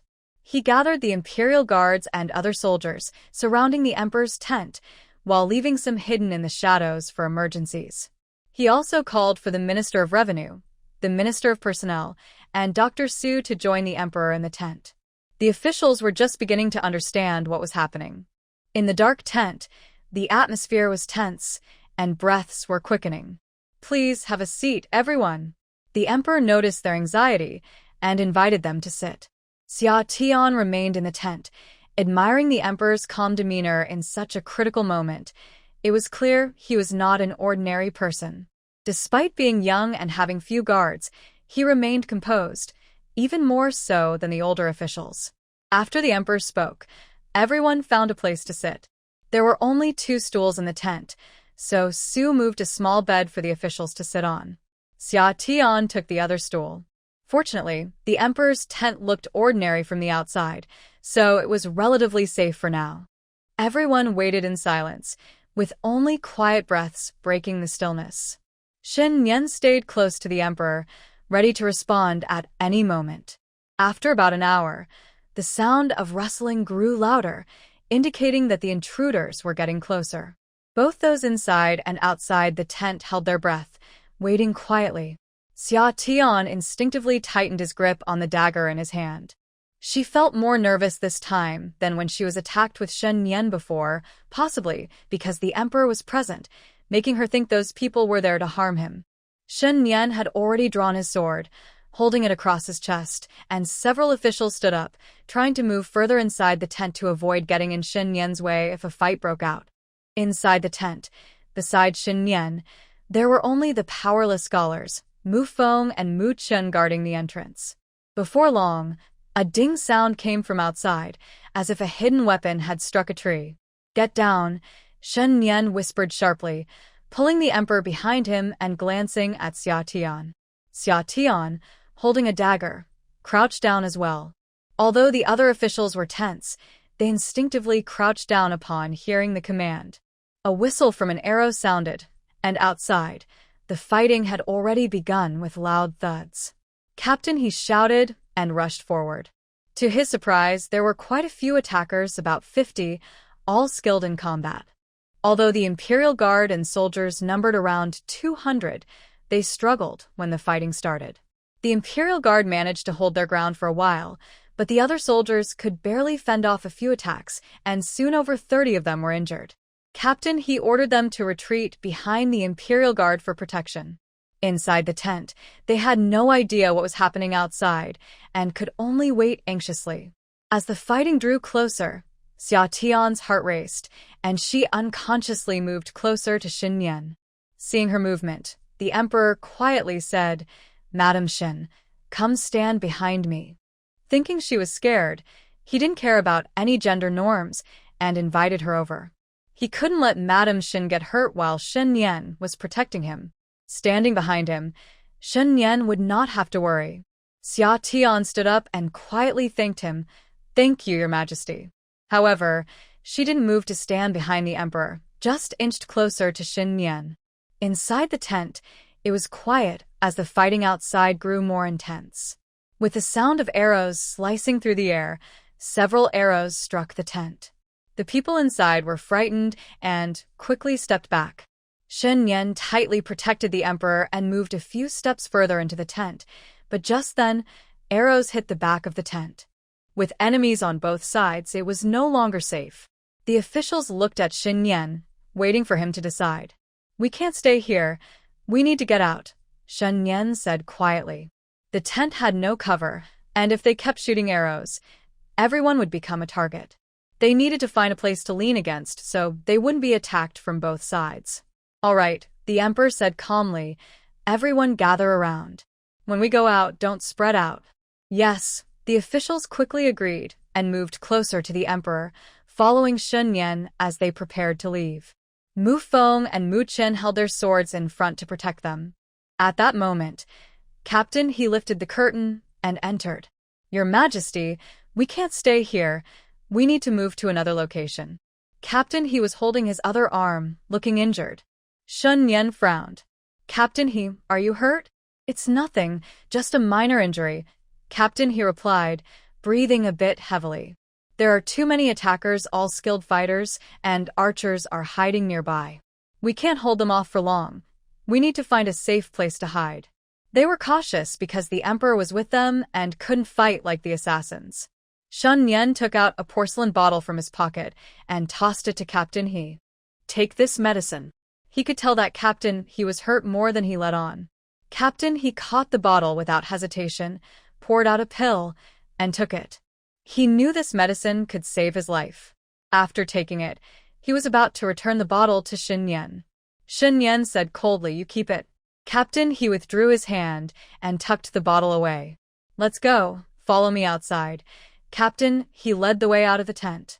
"Mu Feng, Mu Chen, protect the officials," Shen Yan instructed. "Stay close to me." After telling Xia Tian to follow closely, Shen Yan stepped out of the tent, shielding the emperor. More than 20 imperial guards surrounded them as they emerged, with Captain He leading the way to a safer location. They moved through the area toward a nearby hill. Although it wasn't very high, there was a dip at the foot of the hill that would provide a good hiding spot. Mu Feng, Mu Chen, Shen Yan, and the emperor's 4 bodyguards protected them as they slowly retreated to the foot of the hill. Fortunately, it was night, and the darkness helped them move without much effort until they reached the base of the hill. Shen Yan instructed the emperor and the officials to hide, and he told Xia Tian to stay close to the wall of the hill. They stood at the front with their swords ready to defend. As long as they could hold the front line, they would be relatively safe. After getting them settled, Captain He returned to the front to continue fighting. Shen Yan knew that if they didn't defeat the enemies today, they wouldn't be able to escape. Seeing that there were hidden guards here and the imperial guards were protecting them, he instructed Mu Feng and Mu Chen, "You two go help in the front, but be careful." "Yes," they replied and rushed forward with their swords. With Mu Feng and Mu Chen's help, Captain He felt much less pressure. Several members of the imperial guards were injured, and the soldiers had even more casualties. However, the enemy also lost a few people. The attackers had bows and arrows, and Captain He was hit in the left arm by an arrow. Mu Feng quickly shielded him and urged, "Captain He, how are you?" "I'm fine." Captain He gritted his teeth, broke the arrow shaft with his sword, and tried to charge back into the fight. Mu Feng stopped him, saying, "Captain He, you need to take care of that first. Keeping the arrow in his body would affect his movement." "No need, I can still fight," Captain He insisted and plunged back into battle. The attackers were very determined. Their numbers were dwindling, but they showed no signs of retreating. This caused significant casualties among the imperial guards as well. Captain He, seeing his fellow guards fall, fought fiercely with red eyes. Before long, he could no longer lift his injured arm, and blood dripped down his sleeve. Unable to watch any longer, Mu Feng pulled him out and dragged him back toward the emperor. "What happened?" Shen Yan came over to check. Captain, he is injured, Mu Feng replied before rushing back into the fray. Xia Tian quickly squeezed through from the cliff, took out some healing ointment from her sleeve, and handed it to Shen Nian. Use this. Shen Nian passed the ointment to Dr. Su. You treat Captain He, I'll go to the front. If even Captain He was injured, it showed how strong the attackers were. Captain He held a high position among the Imperial Guards, so his skills were exceptional. The attackers clearly had a mindset of fighting to the death.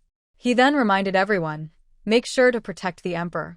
Everyone nodded in agreement. Be careful, Brother Shen, Xia Tian quickly warned. Yes, don't worry, Shen Nian replied, glancing at her before leaping away.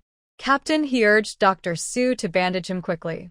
Once Dr. Su finished, Captain He returned to the front. The Emperor noticed Xia Tian still standing outside, watching Shen Nian's back, and called out, Madam Shen, come over here. It's not safe over there. Xia Tian turned, thanked the Emperor, and slowly walked back. A few people crept over from the side, startling her. She quickly reacted and shouted, Watch out on the left. Before she finished speaking, she rushed a few steps forward, standing in front of the Emperor, holding a dagger and watching vigilantly. The Imperial Guards surrounding them had already engaged in a struggle with those few attackers. The Emperor looked at the woman standing in front of him, feeling touched. He hadn't expected Mrs. Shen, a woman, to show such courage. Although he had bodyguards nearby and didn't need her protection, her action warmed his heart. But as a man, he couldn't let a woman stand in front of him. Mrs. Shen, please step back, he said. No, your safety is more important than all of ours, Xia Tian replied without turning around. She understood that only if the Emperor was safe would they all be safe. Xia Tian stood her ground, and after a moment of silence, the Emperor chose not to say anything further. Fortunately, the Imperial Guards were skilled, and after injuring 6 attackers, they successfully dealt with the rest. Doctors Su and Zhang hurriedly bandaged the injured guards. Xia Tian noticed that the doctors were hastily applying medicine and wrapping wounds, fearing infection. She took out a bottle of medicine and insisted they give each injured guard a pill. At this moment, they needed every available person, and with fewer guards, they didn't know what awaited them ahead. Every extra person counted. Moreover, these guards were there to protect them, and she naturally hoped for their well-being. Once the injured were treated, the sounds of fighting in front began to fade, and everyone's hearts raced again, unsure of which side had the upper hand. After a while, seeing Shen Nian approach, they felt a bit relieved. When Shen Nian got closer, Xia Tian couldn't help but ask, Brother Shen, how did it go? Have those people been dealt with? Hearing Xia Tian's question, Shen Nian quickly stepped forward and replied, It's under control for now. When he saw the bodies lying on the ground, his heart skipped a beat. Is the Emperor all right? He hadn't expected the attackers to come from that direction. If something had happened, he would have regretted it deeply. I am fine, the Emperor calmly responded. Shen Nian didn't dare to move closer and stayed on guard in that spot. After a while, Captain He arrived, and everyone learned that the attackers had been dealt with.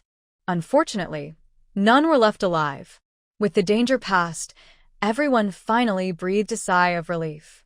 A few officials finally felt a bit weak in the legs. After a long night of chaos, they didn't care about their image anymore and just sat down on the ground. Captain He arranged for people to carefully patrol the area again to ensure there were no remaining threats. Only after confirming it was safe did he allow everyone to move to the tents. Xia Tian followed Doctors Su and Zhang to help treat the injured. Mu Feng and Mu Chan went with her. Shen Nian stayed behind to protect the Emperor. Captain He examined the assassins closely, gathering useful information and collecting evidence to find out who had sent them to attack the Emperor. After finishing the inspections, they began to bury the bodies. The Emperor did not go to the tent to rest. He insisted on inspecting the area where the fight had occurred. Shen Nian stayed close to the Emperor, and the other officials dared not rest, following him as they looked around, shaking their heads in disbelief at who would dare to attempt to assassinate the Emperor.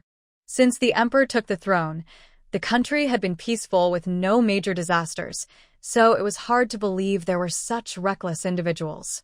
However, seeing the bodies scattered around made it clear that there were indeed those who would risk everything. With a serious expression, the emperor made sure the injured soldiers were well cared for before returning to the tent. It wasn't until dawn that they finished dealing with everything. Everyone was exhausted and took half a day to rest before setting off again.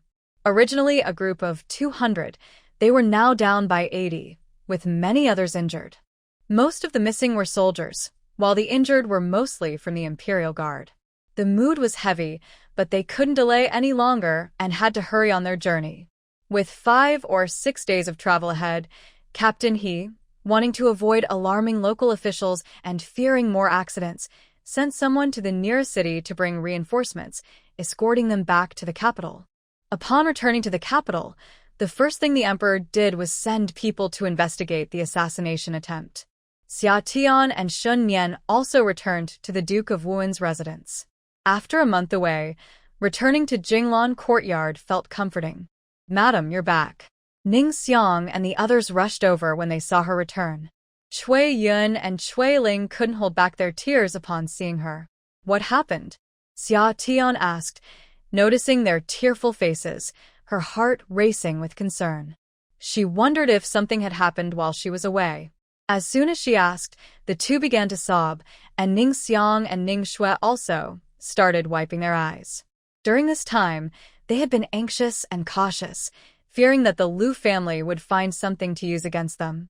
In the summer, a few people were crying and no one spoke, which made her anxious. "What happened? Did someone bully you?" "Madam, we were just happy to see you back." Ning Xiang wiped her tears and forced a smile. She didn't want to cause trouble for Xia Tian, so she thought it would be better not to tell her. After all, if it came to a confrontation with Liu, their lady would suffer. Liu was the wife of a marquis and the head of the household. If she wanted to pick a fight, it would be easy for her. Ning Xiang wanted to keep the peace, but Ning Shui disagreed. "Madam, after you left, the marquis's wife found an excuse to hit Cooling and almost killed her." "Ning Shui." Ning Xiang sighed. "You shouldn't bring this up right after Our Lady returned. It will only upset her." "It's okay." Xia Tian waved her hand. "Please tell me what happened." Ning Shui then explained everything that had happened that day in detail. After hearing it, Xia Tian's expression darkened. Luckily, the second lady had come to help. Otherwise, it would have been difficult to handle. She was also grateful that she had foreseen Liu's behavior and had asked the second lady for help in advance. "Thank goodness for the medicine left by the lady."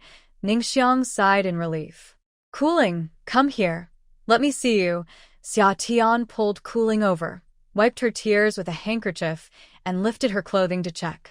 The wounds on her body had scabbed over, and some of the scabs had fallen off, revealing pink skin. It pained Xia Tian to see this. If it weren't for her, Liu wouldn't have targeted these girls. "All right, stop crying. Your lady will definitely seek justice for you, so don't worry." Xia Tian reassured them, already planning what to do next. "Madam, please don't act impulsively. It's all right if we suffer a little. We don't want to give them a reason to trouble you," Ning Xiang quickly advised. She was afraid that Xia Tian would impulsively confront Liu for revenge and end up being punished, especially since Liu was an elder. If their lady, as a daughter-in-law, caused trouble for her mother-in-law, it would lead to gossip and damage her reputation, which was not worth it. "Don't worry, I'm not foolish." Xia Tian told the girls not to worry about her. She had gone out hoping to relax, but instead, she encountered either a plague or an assassination attempt, nearly losing her life. After a long journey back, she felt tired. It was getting late, so she decided not to do anything else and just rested after dinner. On Liu's side, upon hearing that Xin Nian and Xia Tian had returned safely, her face turned frighteningly dark. Gritting her teeth, she muttered, "They really are lucky." The next day, she went out to visit her family and didn't return until it was dark. The following morning, when she went to greet the second lady, she felt the cold gaze of Liu watching her. She thought she must have upset her again and rolled her eyes inwardly. Liu pretended not to know about Cui Ling's situation, waiting for the right moment to act. After breakfast, she took 2 pieces of silk and a set of jewelry and stationery from her storage room, then went with Ning Xiang and Cui Ling to thank the second lady. What are you doing? We are family, no need to be so polite, the second lady said with a hint of annoyance. You should be the one not being polite, Aunt, she said, holding the second lady's hand. They all told me that if it weren't for you, Cui Ling might have been in trouble. Cui Ling knelt down to thank the second lady.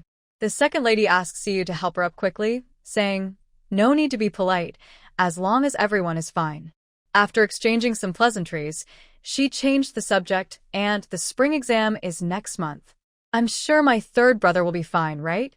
The second lady smiled. I don't know if he will pass.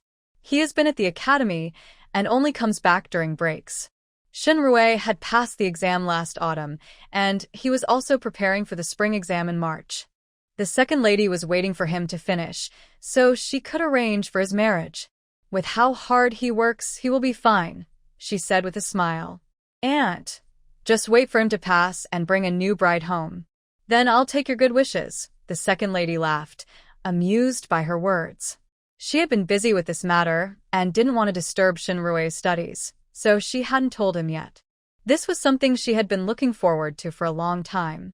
After sitting with the second lady for a while, she returned to Jinglan Courtyard. She guessed the soup she had asked the kitchen to prepare in the morning was ready and happily went with Cui Yun and Cui Ling to get it. When they arrived at the kitchen, just as she was bringing out the soup, she ran into Chiu, who was coming with a maid to get lunch for Liu. After Chiu gave a half-hearted greeting to Summer, she tried to walk past. Summer gave Cui Yun a signal, and as Chiu brushed past her, Cui Yun's food box fell to the ground. Cui Yun exclaimed, Sister Chiu, how could you spill Our Lady's soup? Cui Ling chimed in, Sister Chiu, even if you want to make things difficult for us, you don't have to be so harsh. Chiu was stunned for a moment, and when she realized what was happening, she became very angry. I didn't even touch the food box. You two little girls are slandering me. Autumn Moon, why won't you admit it after hitting me? Sueyun complained sadly. What are you talking about? Who hasn't admitted it? Autumn Moon replied angrily, wanting to slap the two girls. Madam, look, Autumn Moon admitted it. She just knocked over your soup on purpose. Cooling quickly explained to Xia Tian. When did I admit that? Autumn Moon was furious and raised her hand as if to hit someone. Xia Tian coldly snorted. Miss Autumn Moon is very proud, intentionally spilling my soup. Not only won't you admit it, but you also want to hit someone? Lady, don't slander me without proof. I said I didn't do it, so I didn't, Autumn Moon said, holding her head high with disdain. Oh, is that so? You think I would bother to slander someone like you? Xia Tian looked at Autumn Moon with contempt. Autumn Moon was so angry she was breathing heavily. Lady, don't use your status to pressure me. What kind of person I am is not for you to decide. Oh, is that so? Xia Tian stepped forward, raised her hand, and slapped Autumn Moon hard, causing her to fall to the ground.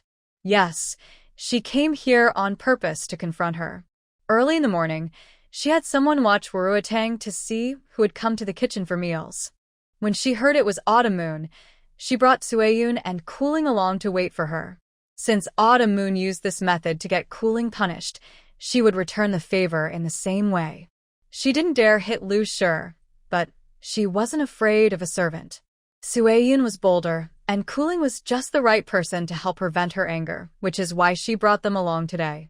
Autumn Moon, shocked on the ground, asked, You actually dared to hit me? She probably forgot about the last time Xia Tian slapped her. This time, she couldn't understand why it happened again. I hit you because you have no manners. How can a servant have such confidence to speak to a master like that? Xia Tian squatted down, holding Autumn Moon's chin, and slapped her twice more. Only when Autumn Moon's face started to swell did she let her go. Sitting on the ground, Autumn Moon looked at her in fear. Lady, if you wrongfully accuse me like this, aren't you afraid I'll tell the madam? Tell the madam? Xia Tian chuckled lightly. You're just a servant. Do you think the madam cares about you? Besides, I'm helping the madam discipline her servants. She should be grateful to me.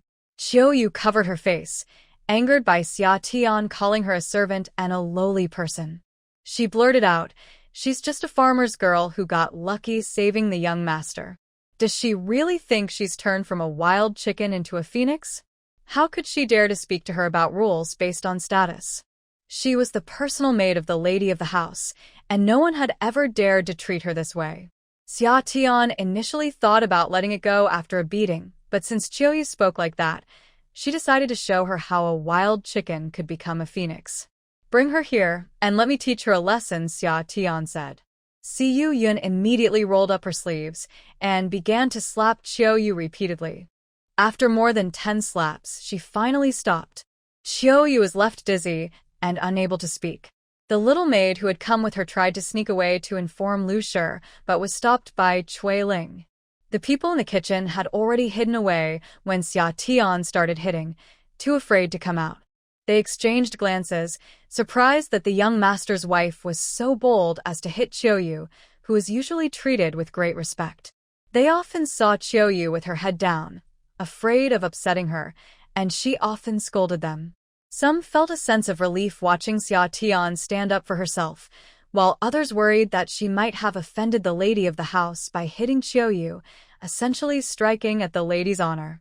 They understood that Xia Tian was standing up for her maid. Otherwise, who would provoke someone so favored by the lady? Chiu, unable to speak, had tears streaming down her face, glaring at Xia Tian in defiance. When had she ever faced such humiliation, being slapped in public? Xia Tian had someone bring a stool for her to sit in front of Chiu. Since you haven't recognized your mistake, you can kneel here and reflect until you understand, she said. She was worried that if she left, no one would keep an eye on Chiu. Liu Shi waited in Huarui Hall for a long time without seeing Chiu return and grew displeased. Chiu, go check on Chiu. Why is she taking so long to get the food?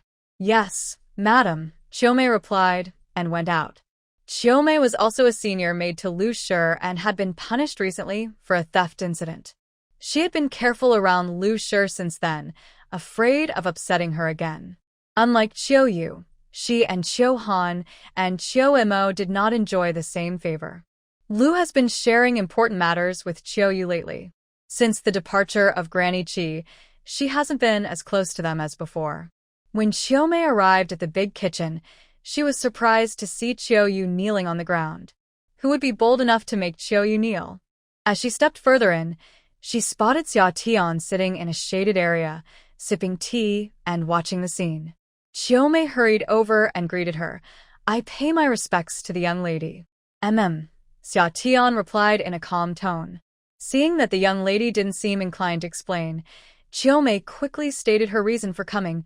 Young lady, the madam sent Chiu to fetch lunch. Since she hasn't returned for a long time, the madam sent me to check on her. The meaning was clear.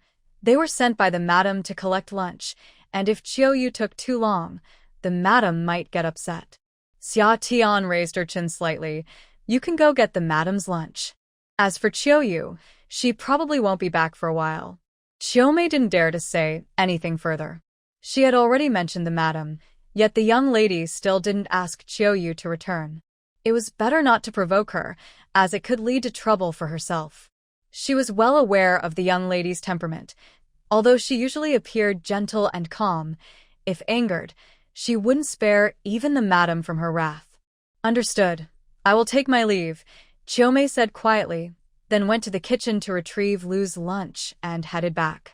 When Chiu returned to Huarui Hall with the food box, Liu noticed Chiu was still absent and frowned, asking, Where is Chiu?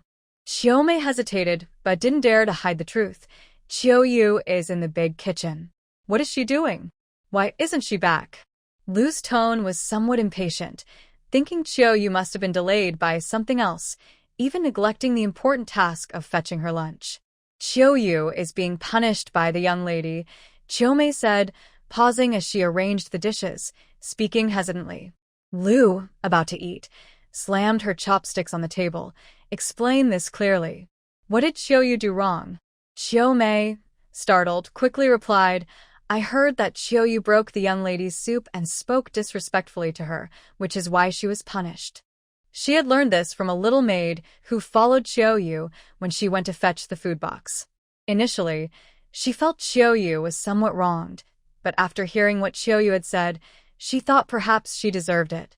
Even if the lady of the house comes from a humble background, it's not for a servant to speak out of turn.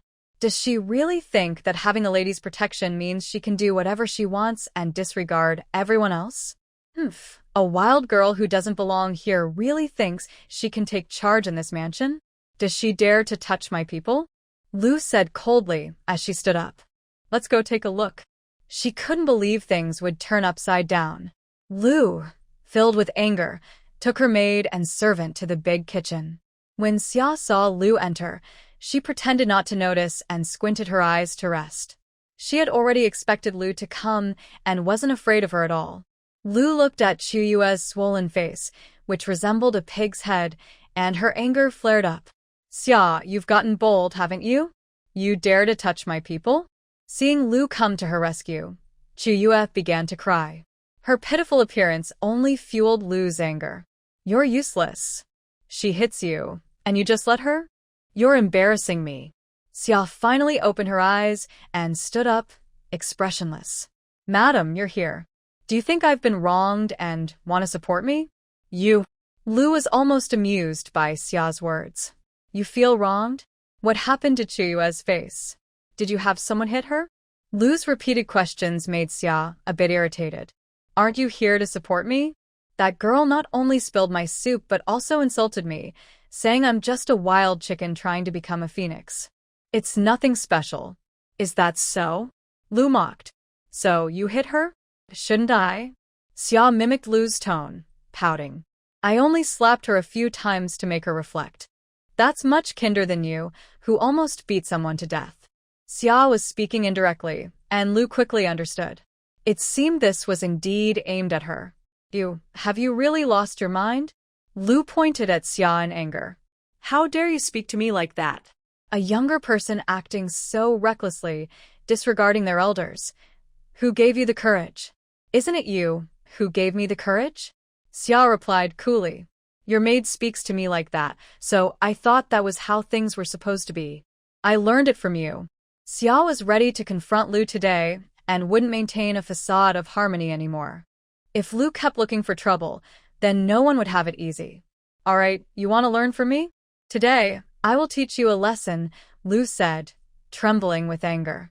Someone slap her. She was determined to make this girl remember her place. The maids and servants who came with Lu rushed forward to grab her. Sueyun and Kuling quickly stood in front of Xia Tian to protect her. Xia Tian pushed them aside and said coldly, Step aside, and let me see who dares to touch me. Sueyun and Kuling were worried for her safety since they were outnumbered, with only 3 of them against many. Plus, there were 4 strong servants on the other side, and they doubted they could win. The 2 girls were almost in tears, but stood their ground. Xia Tian firmly pulled them behind her just as one of the servants reached out to grab her arm. Xia Tian slapped the servant's hand away and kicked her, sending her flying. The others who rushed to grab her were momentarily stunned. Once they regained their senses, they surrounded her, but Xia Tian showed no mercy, kicking each one away. This time, she didn't hold back, and all 4 servants ended up on the ground, unable to get up. Lu was furious that Xia Tian dared to fight back. All of you, attack together. I don't believe this girl will dare to strike again. Xia Tian, with a cold expression, kicked away the maids trying to grab her.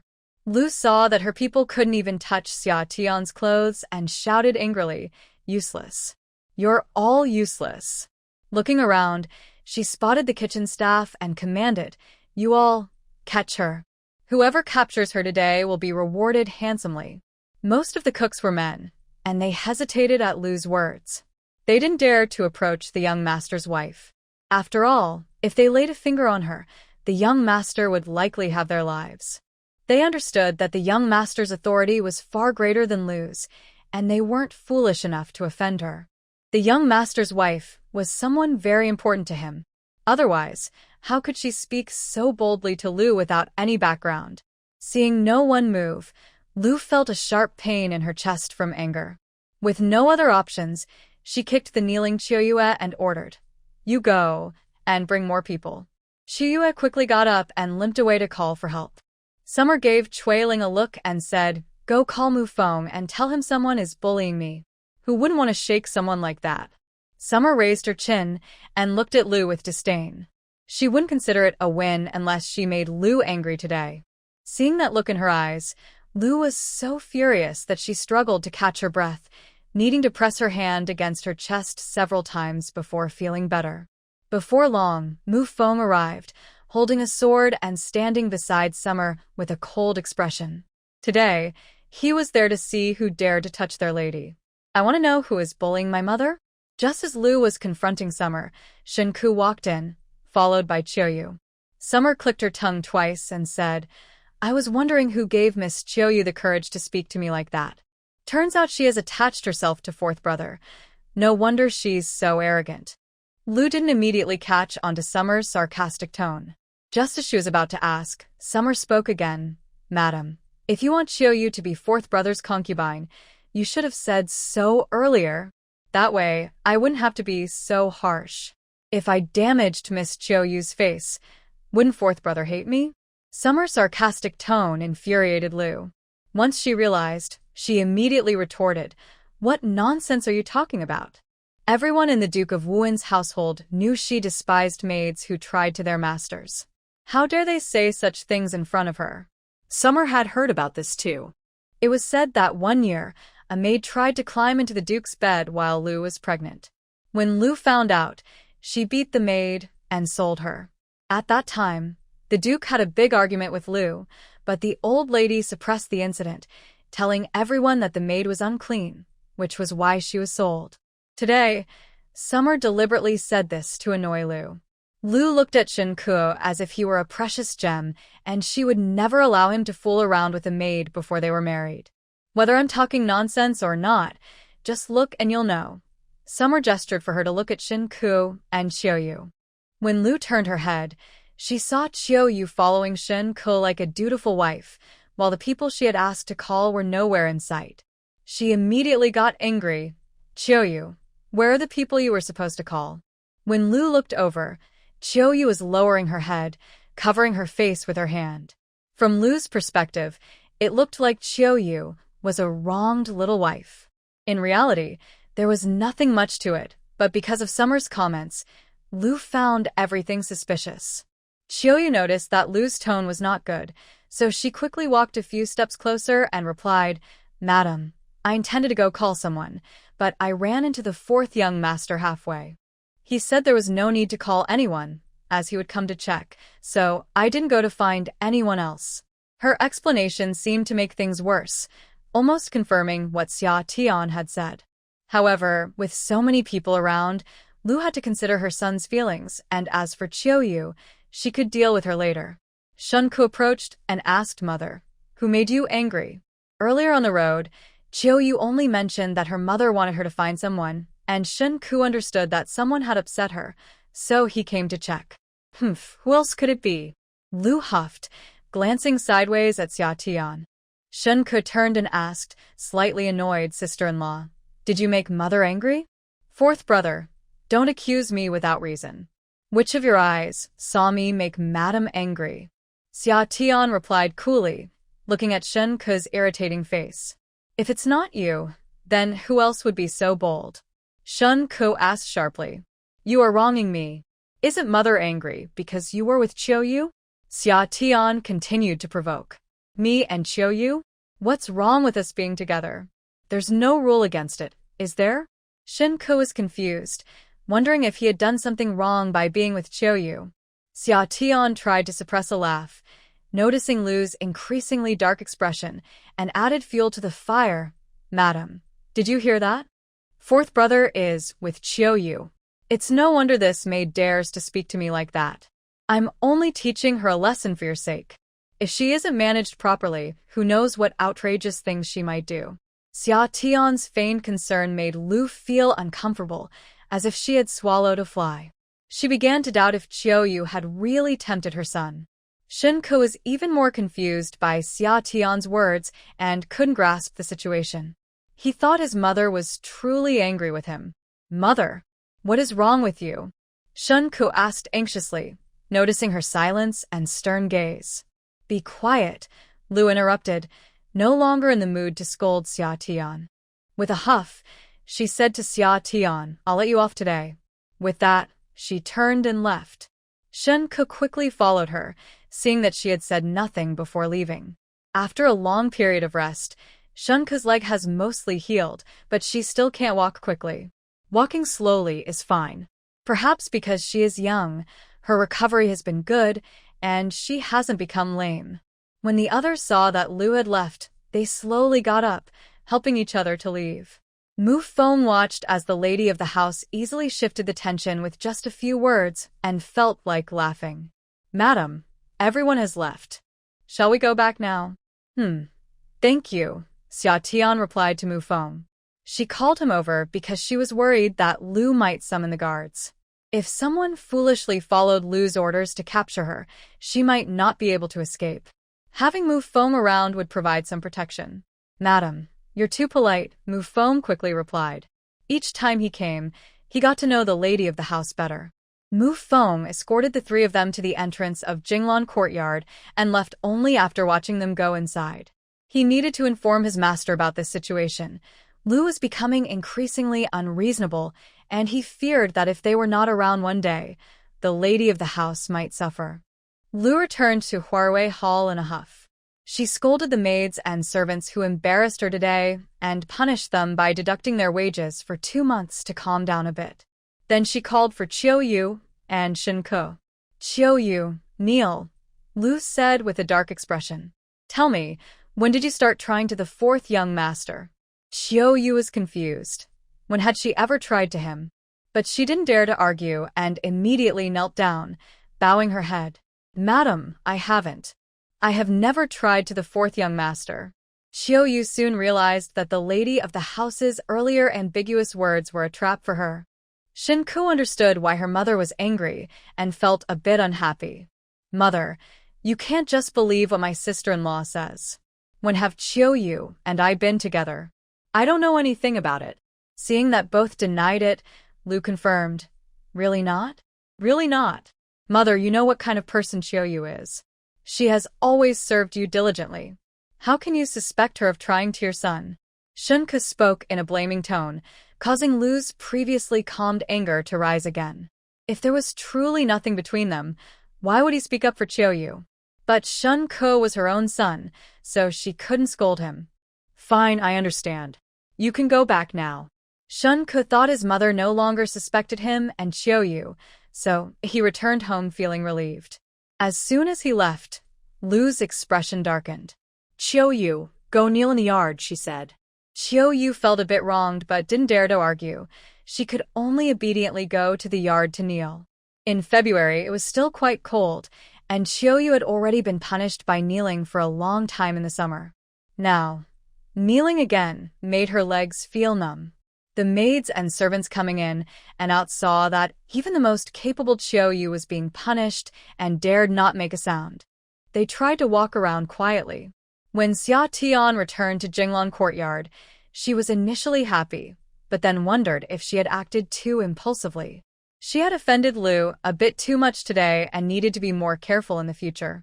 However, since things were already like this, she could only take it one step at a time. In the evening, Xin Yan returned and learned what Xia Tian had done that day. She said nothing but advised her to be careful while in the residence. The next day, Xin Yan went to court, and Xia Tian got up early to pay her respects. Liu found an excuse to make her stand outside as punishment. Xia Tian ignored her and, directly, went to see the old lady. When Liu heard from a maid that the young lady had left, she was so angry that she threw her teacup to the floor. The other ladies and children who had come to pay their respects were so frightened that they didn't dare to breathe.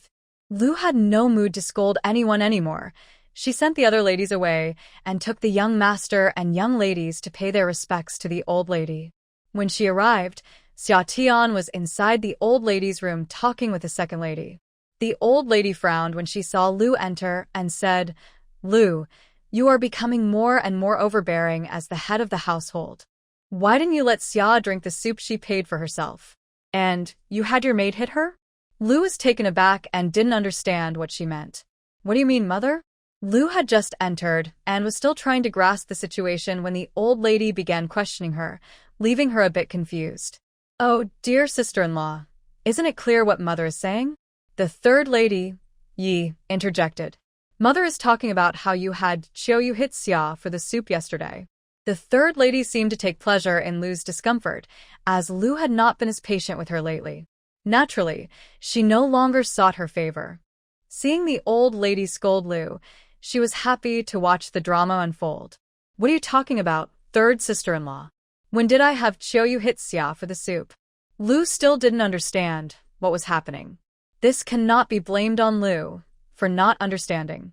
Yesterday, she went to confront Xia about the incident with Qiu, but before she could ask for details, she was overwhelmed by Xia's anger and ended up in a fight. Later, Xia's clever words made Lu forget her original intention to teach her a lesson, and the matter was left unresolved. Third lady Yi thought Lu was pretending not to understand and mocked her, saying, "Sister-in-law, how can you not understand something so obvious? You've already done it, so what is there to deny?" Xia wanted to applaud third lady Yi. This was truly a frustrating but helpful moment. Lu's face was already bad, and it grew worse. Third sister-in-law, you should speak clearly and not beat around the bush. Third lady Yi was annoyed by Lu's tone and repeated what Xia had told the old lady that morning. Afterward, she mocked Lu, saying, "Sister-in-law, I'm not trying to be rude, but you seem a bit petty." Lu finally understood. It was Xia who had spoken nonsense in front of the old lady, causing her to be scolded for no reason. "Xia, how dare you slander me? That girl really had no fear, making up lies about her. What did I say wrong?" Xia replied, looking wronged. "I didn't want to bring it up, but the old lady asked about yesterday, so I had to respond. I can't just lie when asked." Before Lu could respond, Xia continued, "Madam, did Qiu not spill my soup yesterday? Did I not pay for that soup myself? So what if you paid for it? Qiu's spilling your soup doesn't change anything. It's still your fault." Lu's words were cut off by Xia. "Madam, you just admitted I was right. I didn't ask Qiu to pay for anything, so why are you still being unreasonable and making me stand in punishment this morning?" "Wait, sister-in-law, you actually made Xia stand in punishment?" Third lady Yi asked curiously. As the second sister-in-law said, this sister-in-law only pretended to be generous and kind, but underneath, she was quite petty. Lu was about to explode with anger. How dare you say that? "I made you stand. Where did you go?" She had never seen a younger generation that disrespected their elders so much. Nothing seemed to get through to her. What the madam did was wrong, and I cannot let her gain a reputation for being unreasonable and petty. If this gets out, it would harm our family's reputation, Xia explained from the perspective of the family, leaving Lu speechless. The old lady felt that Xia Tian was right. "Lu, you need to be more careful. You are the head of our Wuan Marquis family, and your words and actions reflect on the family's reputation. Do not be careless." "Mother, I didn't," Lu quickly tried to explain. The old lady interrupted her with a wave of her hand. "Enough, everyone go back. I'm tired." Seeing the old lady's impatience, Lu wisely fell silent. Everyone bowed to the old lady before leaving. Xia Tian did not want to argue with Lu any longer and quickly walked out. Lu had wanted to talk to Xia Tian, but by the time she came out, Xia Tian had already disappeared. Throughout the morning, Lu was very upset. When she returned to Huarui Hall, she smashed a set of tea utensils to relieve some of her frustration. After venting, Lu sat in a chair, feeling confused about what was happening. Why had everything gone wrong since Xinyan returned? Whether it was her attempts to assassinate someone or create trouble, nothing had succeeded. Meanwhile, bad things kept happening to her. Shun Ke was attacked, and then someone fell off a horse and broke a leg. None of the people she sent out returned, and those around her, whether it was Granny Qi, Old Lady Li, or Manager Qi, all faced unfortunate outcomes. The only thing she felt relieved about was that the medicine she had Old Lady Li give to Xia had worked. Thinking about how long Xin Yan and Xia Tian had been married without any signs of a pregnancy made her feel a bit better. Little did she know that medicine had been given to her precious son Xin Ku instead. The reason Xia Tian had not become pregnant yet was that she and Xin Yan had decided to avoid having children for now, wanting to be cautious in the unstable environment of the household. Lu was unaware that Xia Tian had not taken the medicine and felt relieved in her heart. Meanwhile, Xia Tian returned to Jinglan Courtyard, contemplating whether to go out to the restaurant. She had not visited since it reopened after the new year and was curious about how things were going there. She also wondered how Uncle Chen and Aunt Chen were doing in Linglong Alley. It had been a month since she last taught the Crown Prince, the Second Prince, and the little princess how to paint. Did they miss her? With so many thoughts swirling in her mind, Xia Tian was unsure where to go first. She was also worried that if she went out, Lu might come looking for trouble, and something might happen to Ning Xiang and the others. Just as she was unsure of what to do first, someone from the palace arrived, saying that the emperor wanted to see her. Xia Tian quickly tidied herself up, dressed neatly, and took Ning Xiang with her as she hurried to the old lady's courtyard.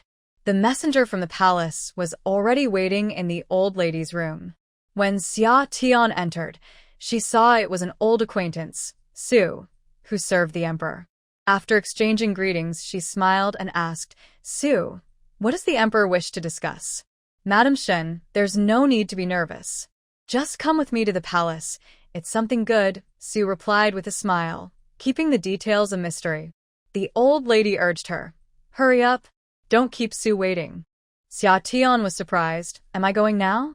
She thought Su would deliver the message, and she would go to the palace afterward. She didn't expect Su wanted her to go with him right away. "Yes, Madam Shen, if you are ready, let's go to the palace together," he said. "Then let's go. I have nothing else to prepare," Xia Tian said decisively, ready to leave with Su. The old lady reminded her, "Be mindful of the rules in the palace." "Yes, old lady," Xia Tian replied obediently. The old lady had Mama Zhang escort Su out. Outside the door, she saw Mu Feng waiting for her. "Mu Feng, I'm going to the palace." "What about you?" "I'll accompany you, madam," Mu Feng replied. She looked at Su, unsure if it was all right for Mu Feng to come along. Su noticed her concern and smiled. "It's fine, let's go together." He was familiar with Mu Feng, who was a skilled guard by Lord Shen's side and had helped protect the emperor before. Mu Feng greeted Su and thanked him. Su had someone bring the carriage over. He had prepared a carriage specifically for Xia Tian. Once they were seated, Xia Tian whispered to Ning Xiang, "What do you think the emperor wants to see me about? Could it be a reward?"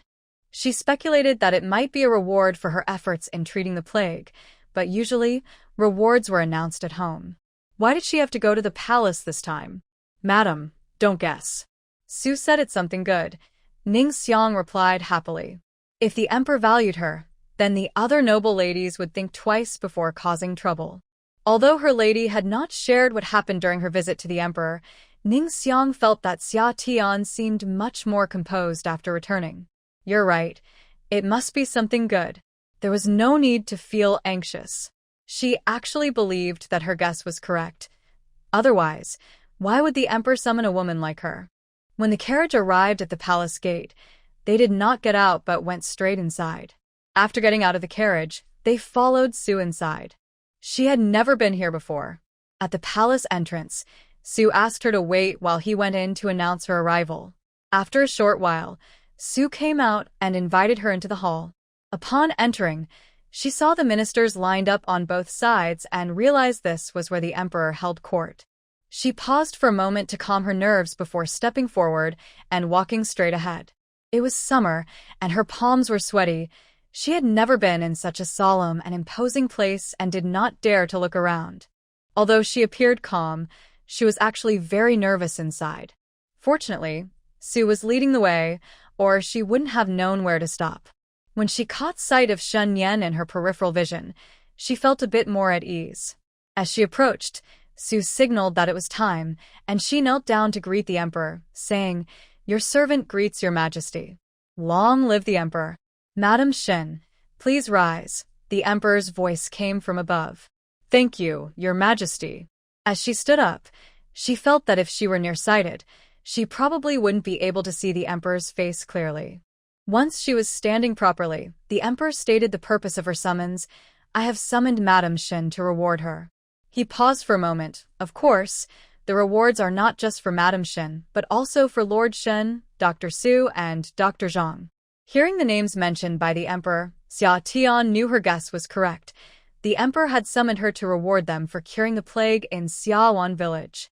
The emperor asked the named individuals to step forward and, without further ado, presented the rewards.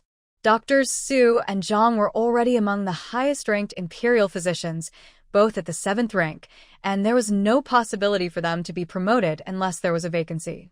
So the emperor rewarded them with 100 taels of gold, 2 sets of jewelry, and 20 bolts of fine silk. For Shen Yan, in addition to the same rewards as the 2 doctors, she received an extra 3-entry courtyard. As for Xia Tian, her rewards were even greater: 100 taels of gold, for sets of jewelry, 20 bolts of fine silk, many precious medicinal herbs, 2 sets of imperial writing supplies, and a set of painting tools.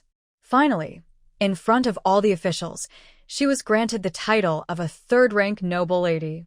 Summer was a bit stunned when she heard the final reward, and it was only when Xin Yan reminded her that she quickly knelt down to express her gratitude. The emperor praised her in front of all the officials, saying, "The reason I reward Madame Shen is not because she is the wife of Lord Shen, but because she played the biggest role in controlling the plague in Xinping town.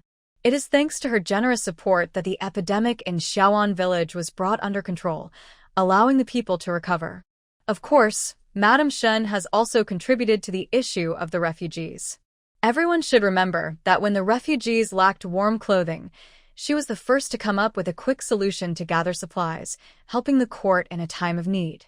The emperor took a couple of steps down and continued, "I will not underestimate someone like Madame Shen just because she is a woman.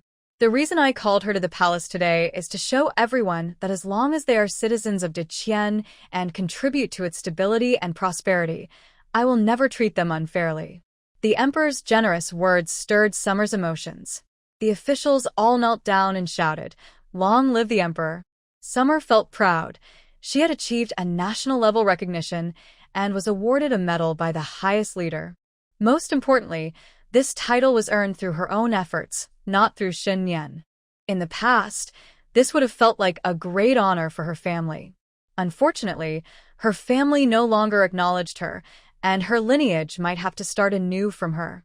After the awards were given, Summer thought about leaving, but since the emperor had not spoken, she didn't dare to move. After praising her, the emperor changed the subject, saying, "Now that the meritorious officials have been rewarded, I will begin to address some issues." Hearing this, Summer realized that some officials might be punished.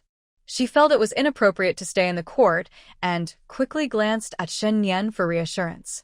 Shen Yan gave her a comforting look, so she decided to stand aside and continue listening. Once the morning court session ended, she left with Shen Yan. As they exited the palace doors, Duke Wuan was already waiting for them outside. The 2 of them approached Duke Wuan and quickly greeted him. "Father, is there something you need?" Shen Yan asked, noticing that Duke Wuan was just staring at him. "Nothing important," Duke Wuan said after observing for a moment. "I heard that you encountered assassins on your way back." The emperor did not reveal anything when he returned, and there were no rewards given to Captain He and the others during the court meeting. Xia Tian thought that the emperor might be waiting to announce something until the mastermind behind the assassination was found. How did father find out? Shen Yan raised an eyebrow. Normally, the emperor had issued a gag order, so no one should have leaked any information. She wondered how her father knew. "Don't worry about how I found out. Just tell me if it's true," Duke Wuan said, frowning slightly. Shen Yan didn't respond but nodded gently. Duke Wuan's expression changed slightly as if he recalled something, and he didn't ask further. He had only guessed that the emperor and his party might have encountered an assassination attempt because he occasionally heard about the compensation for fallen soldiers. He wanted to confirm his suspicion by checking with Shen Yan. Hopefully, he was just overthinking. Duke Wuan fell silent, and Xin Yan and Xia Tian also refrained from speaking as the three of them walked out of the palace. On their way, they met other officials who congratulated Duke Wu En and Xin Yan. Hearing the praises from others about Xin Yan and Xia Tian, a smile gradually appeared on Duke Wu En's face. His son and daughter-in-law had received rewards from the emperor today, and he felt proud. His earlier gloomy mood suddenly lifted. Thankfully, everyone returned safely. As long as they were fine, other matters could be dealt with later. As soon as they returned to the duke's residence, the emperor's rewards arrived. It was delivered personally by Su, who also brought the ceremonial clothing for Xia Tian. This left everyone in the duke's residence even more astonished, and even the second and third wives felt a bit envious. After all, apart from the old lady and Lady Lu, she was the third person in the household to receive such honor. She would also be eligible to receive royal provisions. The emperor's rewards caused Lady Lu's newly acquired tea set to suffer. Lady Lu felt that Xia Tian and Xin Yan were her nemesis. The more unfortunate she was, the better their lives became. Xia Tian felt the same way. She believed that as long as Lady Lu had a hard time, she would be happier. This was indeed a joyful occasion for her. To celebrate her new title as a noble wife, she happily rewarded every servant in Jinglan Courtyard and Lingyun Pavilion with a month's worth of silver. The people in both courtyards were thrilled and congratulated her. That's how it should be. Good news should be shared, doubling the joy. The next day, she went to the palace again. This time, she was there to teach the crown prince, the second prince, and the little princesses. After a month apart, the children were quite happy to see her and surrounded her with questions. After class, the queen specifically kept her behind to express her gratitude. It turned out that after the crown prince returned, he told the queen about the medicine Summer had given him. The queen does not need to be polite. The crown prince is the heir, and I naturally wish for his good health. That medicine was just a precaution, Summer said modestly. The queen, however, was very pleased to hear this. The crown prince was her only son, and someone genuinely caring for her child made her grateful. Madam Shen, you truly impress me, the queen said, who said that someone from humble beginnings couldn't match the status of young Master Shen. Her way of dealing with people and her open-mindedness were not something just anyone could achieve. During the plague, she selflessly provided life-saving medicine for the people, which surpassed many others. No wonder the emperor announced her rewards in front of all the officials during court. She truly deserved such recognition. Summer was unaware of the queen's thoughts and, when she left the palace, received a pile of gifts from the queen. Looking at the heap of silk, jewelry, stationery, and snacks, her smile grew wider. Ningxiang couldn't help but laugh at her lady's delighted expression. In the afternoon, she didn't go out again and instead stayed in her study to paint. She hadn't painted in over a month and needed to catch up. One painting was due in 3 days. Summer didn't want to break her promise, so she stayed in the study for the next 3 days. During this time, when Jean sent her an invitation to meet up. Since she needed to deliver the painting to shopkeeper Xiao, she scheduled their meeting for 3 days later. Fortunately, during these 3 days, Lu didn't seem to bother her much, perhaps intimidated by her new title. Although she made a few sarcastic comments during morning greetings, she didn't try to punish her. Thus, they managed to coexist peacefully for the time being. The 3 days passed quickly, and after breakfast, Summer went out. She brought Ningxue, Sueyun, and Cooling with her. During her absence, these girls had suffered, especially Cooling, who had nearly been harmed by Lu. Since there was nothing important today, it was a good opportunity to take them out for a break. When they arrived at Yai's studio, before they even entered, shopkeeper Xiao came out happily to greet them. Madam Shen, it has been a long time since you last visited. I've been a bit busy lately. How have you been, shopkeeper Xiao? Summer replied with a smile. Thanks to Madam, everything is well. Manager Xiao said as he directed his staff to brew tea. He truly meant this, and was not just being polite. Since he started working with Xia Tian, and his boss learned that she was the famous Mr. Xianing, his monthly pay increased. Moreover, because Mr. Xianing only collaborated with him, Many fans of his work visited his elegant art studio, which boosted sales of other items in his shop. Business had clearly improved a lot. Not to mention the commission Xia Tian gave him, which earned him a good amount. Before the new year, he even received a gift from her, which helped him gain some favor with his boss. Now, he is considered one of the most valued people by his employer. Xia Tian smiled and nodded, handing over the painting to manager Xiao. He happily accepted it and gave her the banknote in return. They exchanged goods and money joyfully. For the orders manager Xiao received, as long as they weren't urgent, she accepted them since no one ever complains about having more money. With nothing else to do, he said goodbye and prepared to visit Linglong Alley first. His meeting with Wenjin and the others was scheduled for noon, so he had time. He had been to Linglong Alley before the new year but hadn't returned since. "Madam, you are finally back," Anshin said excitedly upon seeing her. She had been worried since Madam sent someone to say she was going on a long trip after the new year, and she didn't know where. There had been many refugees on the road, making it unsafe, so she was anxious, fearing something might happen to Madam. Now that she saw her safe, her heart finally relaxed. "Yes, I'm back. Is everything at home well?" "Yes, Madam, everything is fine." "And the 2 children in school?" "They're doing well and studying nicely." Xia Tian nodded continuously as she followed Anshin around the house. After staying in the courtyard of Linglong Alley for a while, Xia Tian checked the time and prepared to go to Eugene Pavilion, where she had arranged to meet Wenjin and the others. She arrived a bit early and asked Uncle Gu about the situation at the restaurant after the new year. The current customer flow seemed even busier than before the holiday. Seeing her puzzled expression, Uncle Gu smiled and explained, "The spring examination is coming up. So many students are coming to prepare for the tests." Xia Tian nodded, realizing that was why the sounds of discussion in the hall seemed to have increased. With the restaurant in good hands, she felt completely at ease leaving it to Uncle Gu. Before long, Wenjin, Hu Mengyao, and Lin Ziyu arrived together. Xia Tian was waiting for them at the entrance of the Eugene Pavilion. "Long time no see." She greeted them as they got out of the carriage.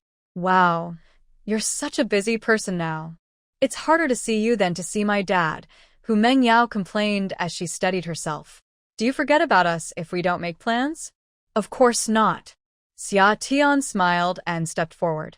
"I just got back not long ago and came to see you all." "All right, let's go inside and talk," Lin Ziyu urged. "Hurry up, Wenjie can't be in the cold for too long." Although the weather was still a bit chilly, it wasn't as cold as during the new year, but Wenjin was still wearing a thick cloak. Once they entered the private room, where a fire pit was lit, it was warm enough for Wenjin to take off her cloak. Seeing Wenjin's cautious demeanor, Xia Tian was surprised and wondered what was wrong. After they sat down, she curiously asked, "Wenjin, what's going on? Are you feeling unwell?" Wenjin shyly turned her head away. Lin Ziyu suddenly burst out laughing. "Wenjie is expecting." "Expecting what?" Xia Tian didn't catch on right away. Hu Mengyao rolled her eyes at her. "What do you think? She's going to have a baby. How could someone so smart be so slow to react?" Oh. No wonder Wenjin was so careful and still wearing a thick cloak. She was worried about getting cold. Realizing this, Xia Tian quickly smiled and congratulated Wenjin. "Congratulations. How many months along are you?" "Thank you, Xia Tian," Wenjin said shyly. "I'm just 3 months." It was surprising that Wenjin got married last October and was already 3 months pregnant. Time really flies.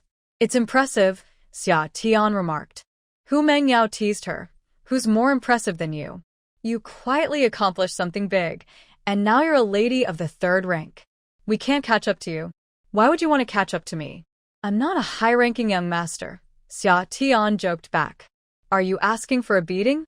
Hu Mengyao playfully pretended to hit her. The high-ranking young master is Hu Mengyao's fiancé, and they plan to marry in August. The 4 of them laughed and chatted for a while until Aunt Gu began bringing out the dishes. Xia Tian ordered a few more dishes suitable for pregnant women, and they ate and talked without needing the maidservants to attend to them.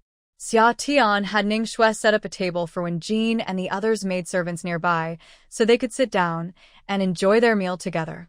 Wenjin is now 3 months along, and her morning sickness is past, so her appetite is quite good.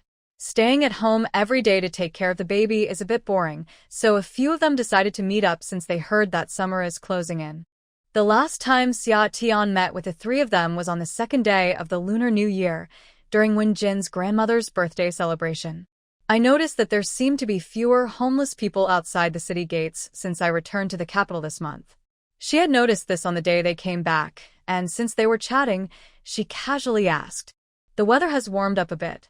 My father said that some of the homeless are willing to return to their hometowns, and the government is providing some financial support to help them go back. Those who don't want to go back are being settled in nearby villages, which is why there are fewer homeless people outside the city," Hu Mengyao explained to Xia Tian. "That's right," Lin Xiao added. "I also heard from my father that the government has built houses for the remaining homeless people, allowing them to farm the land. They won't have to pay taxes on the land they cultivate for 5 years. That sounds like a good arrangement. Spring is coming soon and planting season is about to begin, so this won't delay the spring sowing." Xia Tian nodded in agreement. It seems that the stability in Deqian over the years is not without reason. "You know quite a bit," Wenjin praised her. "I come from a farming family, so I understand a bit about agriculture," Xia Tian joked. Even though she personally doesn't farm, her previous self had done all kinds of farm work. Hey. "You get all proud when someone praises you," Hu Mengyao teased, enjoying their playful banter. "If I praise you, you'd be even prouder," Xia Tian shot back, not backing down. The two of them started playfully arguing like children, filling the private room with laughter. "Hey, do you remember Princess Yuning?" Wenjin couldn't help but interrupt the two. "Of course. What about her?" Xia Tian asked curiously, not sure why Wenjin suddenly brought her up. "She's engaged and is said to be getting married in August," Wenjin said with a smile. "Oh, that's nice. She's finally getting married," Xia Tian said, not very interested but still curious. Which young master is she marrying? The three of them laughed at Xia Tian's comment. Princess Yuning had left quite an impression on them. "Take a guess," Wenjin teased. "How could I guess?" "Just tell me," Xia Tian urged her. Hu Mengyao and Lin Xiao looked at Wenjin with amused expressions as well. When Wenjin first told them, they were a bit skeptical too. "You should know him. He is the nephew of your family's matriarch, Master Su Jun from the Wei Yuangong residence." "How could it be him?" Xia Tian was quite shocked. He was a well-known playboy and had already been married once. "It is him," the three nodded in agreement. "How could Princess Ruihua find such a husband for Princess Yuning? Isn't she supposed to cherish her like a precious gem?" Xia Tian couldn't understand. Although Su Jun's background was suitable, his character was lacking. What was going on with Princess Ruihua? Was her affection for Princess Yuning just for show? It wasn't Princess Ruihua who chose him. It was Princess Yuning who agreed to it herself, Lin Xiao explained. Princess Yuning agreed to it herself? Xia Tian was even more shocked. Could Princess Yuning have lost her mind? How could she be interested in someone like Su Jun? From Shun Yan to Su Jun, wasn't that quite a change in taste? When Wenjin and the others heard about this, they were even more surprised than Xia Tian and couldn't understand how Princess Yuning could be involved with Su Jun. What exactly happened? Tell me quickly. She couldn't believe that Princess Yuning would suddenly take an interest in such a playboy, especially one who was a widower. Hearing Xia Tian's question, Hu Mengyao and Lin Xiao both looked at Wenjin. They had heard this from Wenjin as well. It happened like this. Princess Yuning went out of the city to Lingwu Temple and encountered bandits. Luckily, she was rescued by Master Su Jun, who happened to be passing by. Even though Hu Mengyao and Lin Xiao had already heard this from Wenjin, it still felt unbelievable to hear it again.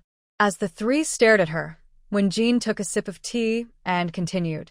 It turned out that on the second day of the second month, Princess Yuning went to Lingwu Temple to pray, and that's when the incident occurred. There was a tradition of going to the temple for blessings on the 5th day of the Lunar New Year, but this year, due to the bandits and the emperor's journey to Lingshao Mountain for a sacrifice, many wealthy families canceled their plans.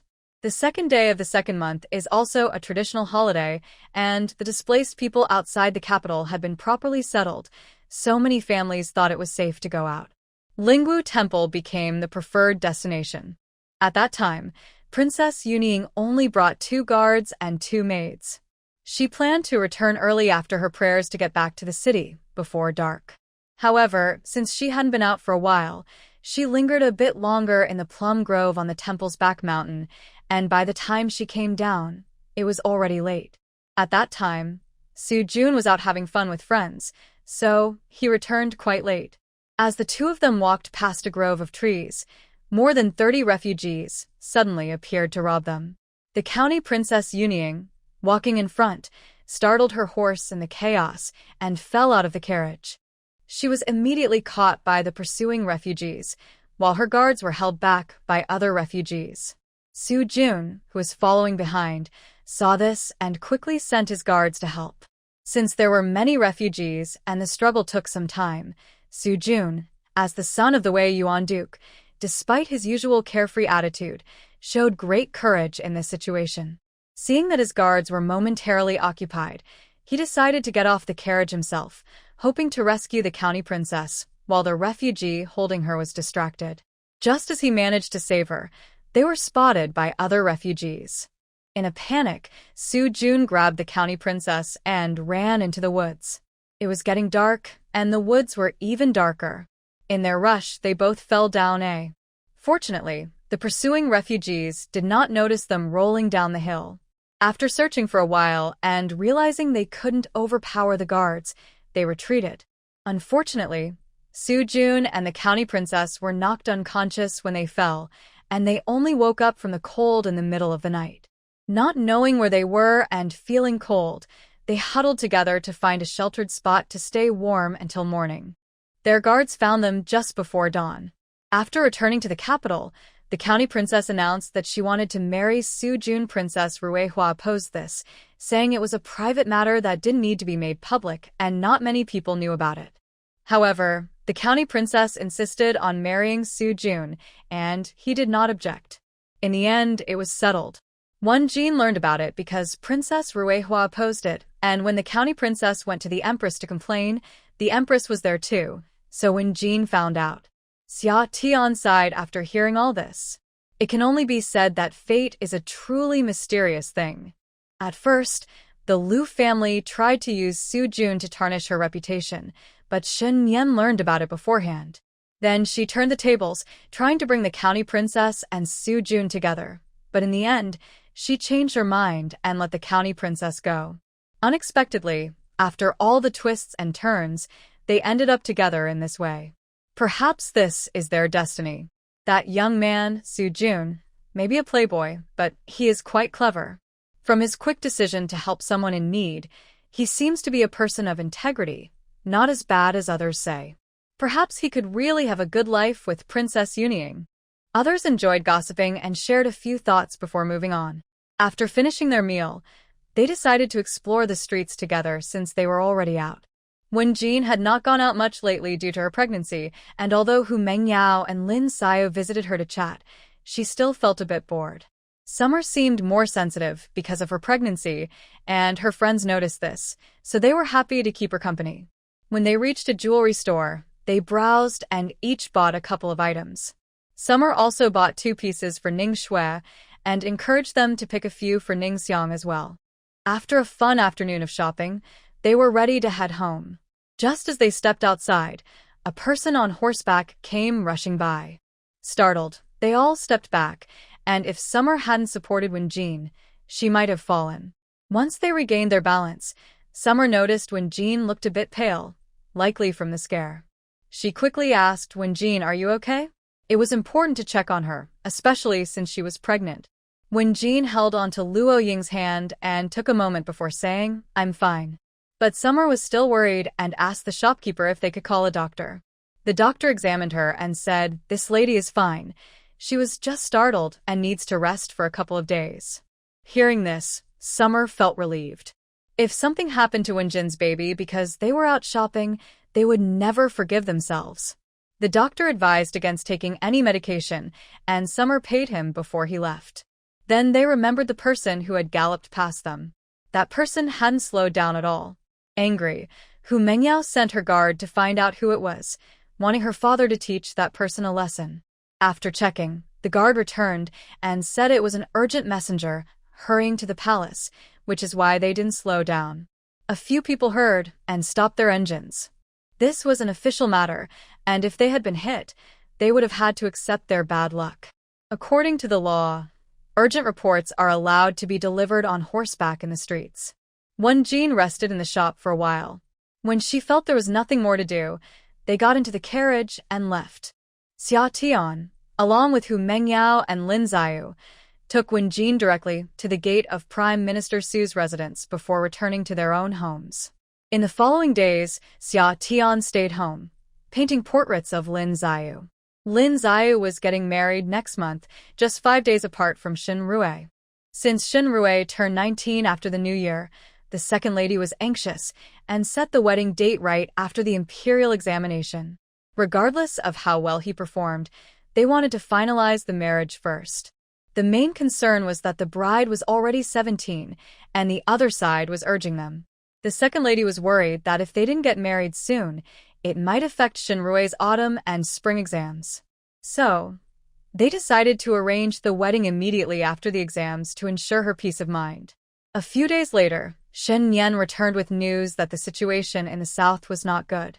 The urgent report that day was from the Minister of Revenue and the Minister of Personnel, who had sent people to investigate the epidemic. Brother Shen, is there an epidemic in the south too? If an epidemic breaks out in the south, it would be hard to control, especially since the weather was getting warmer and the south heats up earlier. If an epidemic occurred, it would spread faster than in winter. The south is relatively prosperous, so the population is denser. If there really is an epidemic, the spread would be alarming. It is said that it has already appeared. After yesterday's morning court, the emperor gathered the ministers to discuss solutions. Unfortunately, after much discussion, they couldn't come up with a concrete plan. What arrangements has the emperor made? Xia Tian asked, wondering if Xin Yan would be sent there. If the emperor sent Xin Yan, she would likely go too, as the emperor knew she had medicine that was effective in controlling the epidemic. The emperor has already sent Dr. Su, Dr. Zhang, and 2 other doctors to the south, likely departing the day after tomorrow. It seemed the emperor wanted the doctors to go directly to the site to research a treatment for the epidemic. If it was just the plague like in Xiaowan village, Dr. Su and the others should be able to treat it without any issues. Even if there were slight variations, the skills of the doctors would surely handle it well. The emperor didn't send you? Summer was a bit curious. Last time, they worked so well with Dr. Su and Dr. Zhang, so it didn't make sense to break up that team this time. Shen Yan shook his head. No, that might mean the emperor had other plans. Seeing that Summer stopped asking, Shen Yan took out a stack of banknotes from his sleeve and handed them to her. What? Summer looked confused. Why was he suddenly giving her a stack of banknotes? The emperor asked me to buy a few bottles of your medicine from you. Summer was stunned and took a while to understand what Xin Yan meant by buying medicine. The emperor wants to take the medicine with him? Yes. This afternoon, the emperor had called him to the study just for this matter. The money for the medicine also came from the emperor's personal funds, not from the treasury. Summer thought for a moment, counted the banknotes, and found 50,000 taels. The emperor had actually given her 50,000 taels. After counting, she took out 10 larger porcelain bottles, each containing 30 pills, a total of 300 pills, and handed them to Xin Yan. Then she gave the 50,000 taels back to him. Brother Shen, please return this money to the emperor tomorrow morning. Right now, the court needed funds, and she couldn't let the emperor spend money on her medicine at this time. Xin Yan silently accepted the money without saying a word, gently ruffling Summer's hair. The next day, after the morning court session, Xin Yan did not rush back, but followed the emperor to the study. He first placed the banknotes on the emperor's desk. The emperor paused, looking at the returned banknotes, thinking that Madame Xin didn't want to sell him the medicine. Just as he was about to ask Xin Yan took out the porcelain bottles one by one from his sleeve and placed them on the table. A look of joy flashed in the emperor's eyes. Is this the medicine Madame Xin gave me? Yes, Your Majesty. The emperor picked up one bottle to inspect, and after checking them all, His smile grew wider. He hadn't expected Madame Shen to give him so many pills. He thought he would be lucky to buy 2 or 3 bottles, but Madame Shen had directly given him 10 bottles. "But why did you bring the banknotes back?" the emperor asked, looking at the box on the table that held the banknotes, puzzled. "My wife asked me to return the banknotes to your majesty," Xin Yan replied calmly. "Why?" The emperor was confused. Did she think it was too little? She said the emperor is trying to save the people, and no matter how much she likes money, she cannot take the people's life-saving funds. This was the answer Summer had given him after he asked her the night before. The emperor was silent for a moment before taking back the banknote.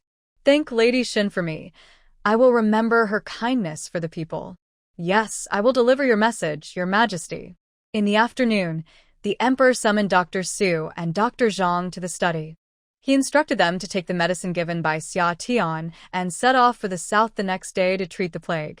Dr. Su and Dr. Zhang were surprised that the emperor had requested such valuable medicine from Lady Xin for them, and they felt grateful. Although the emperor was not doing it for their sake, he was still worried that they might not be able to control the plague, so he provided them with extra assurance for their journey.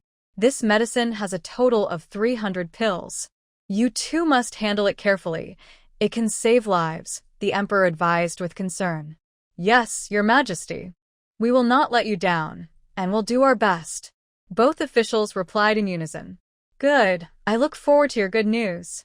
The next day, Dr. Su, Dr. Zhang, and 2 others left the capital for the south, escorted by a general. As the spring examination approached and the plague in the south worsened, the emperor had less time to rest. Even the Empress Dowager had come out to help, but it still did not allow the emperor to rest well. Upon learning this, Xia Tian quietly took out a bottle of medicine for Xin Yan to give to Su, so at least it could help restore his energy and prevent him from becoming exhausted. During this time, Xin Yan also became busy, often returning home late. Sometimes, when she returned too late and worried about disturbing Xia Tian's rest, she would stay at Lingyun Pavilion. With the spring examination approaching, more and more students arrived in the capital from all directions, and the inspections by officials became more frequent.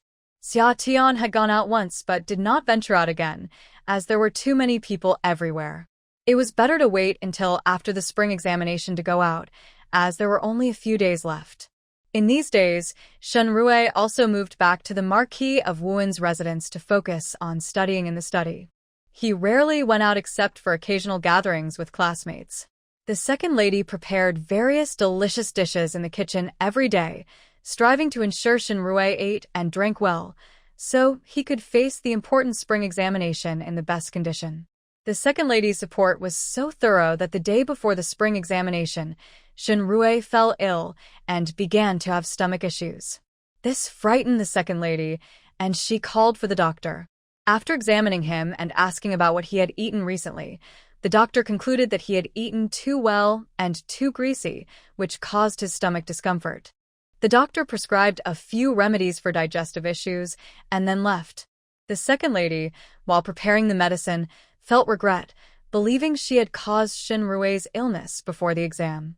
If this affected his performance, she would feel she had let down her son's hard work. Xia Tian, unable to watch any longer, noticed that Shen Rui wasn't improving after taking the doctor's medicine. She gave him 2 pills of her own. Fortunately, after taking the pills, Shen Rui fully recovered and was not delayed for the spring exam the next day. The second lady held Xia Tian's hand, unsure how to express her gratitude. "Xia girl, I will remember your kindness. If you ever need anything, just let me know," she said. "You're being too polite, Aunt. I didn't hold back when I needed your help." They exchanged pleasantries for a while, and then the second lady insisted on giving her 2,000 taels of silver. Xia Tian refused, feeling it was inappropriate to accept money after already receiving help. Eventually, she left after many thanks from the second lady, unaware that a disaster was quietly brewing in the capital. The spring exam lasted 9 days, starting on the 3rd day of the 3rd month. Originally scheduled for February, it was postponed due to disasters in the south that caused many refugees to rise, moving the exam to March 3rd. On the 3rd day of the exam, a few students in the examination hall began to show symptoms of vomiting and diarrhea. Initially, it was thought to be food poisoning, and the proctors did not pay much attention. The students continued to endure and take the exam, as this was a once-in-3 years opportunity. After years of hard study, some had been preparing for decades, waiting for this exam to secure a future for themselves and their families. They felt they had to push through, no matter how unwell they felt. Unfortunately, things took a turn for the worse. After 3 more days, students began to faint in the examination hall. The proctors had no choice but to report to the emperor and quickly send the fainted students out. The emperor valued the candidates in the spring exam and arranged for doctors to provide treatment. Initially, the doctors thought it was just stomach issues and prescribed digestive remedies, but the situation did not improve. Moreover, more and more candidates began to show the same symptoms, prompting even the emperor to take notice. He directly assigned doctors to examine the sick students. Upon examination, the doctors found that the symptoms were very similar to cholera and quickly reported this to the emperor. Upon hearing this, the emperor was startled and quickly called a meeting with his ministers. The capital is the heart of the great Qian dynasty, with a dense population, especially now during the spring examination period when students and their families flock to the city, along with some refugees. The capital is truly overcrowded. The chief physician should explain the situation, the emperor said wearily, having rested for less than 2 hours the previous night. Yes, Your Majesty, the chief physician stepped forward and detailed his findings. Recently, several examination candidates have experienced vomiting and fainting. After examination, we believe these symptoms resemble those of cholera, starting with diarrhea and vomiting. The diarrhea is urgent but not painful, followed by dry skin, sunken eyes, frequent thirst, and restlessness, eventually leading to fainting.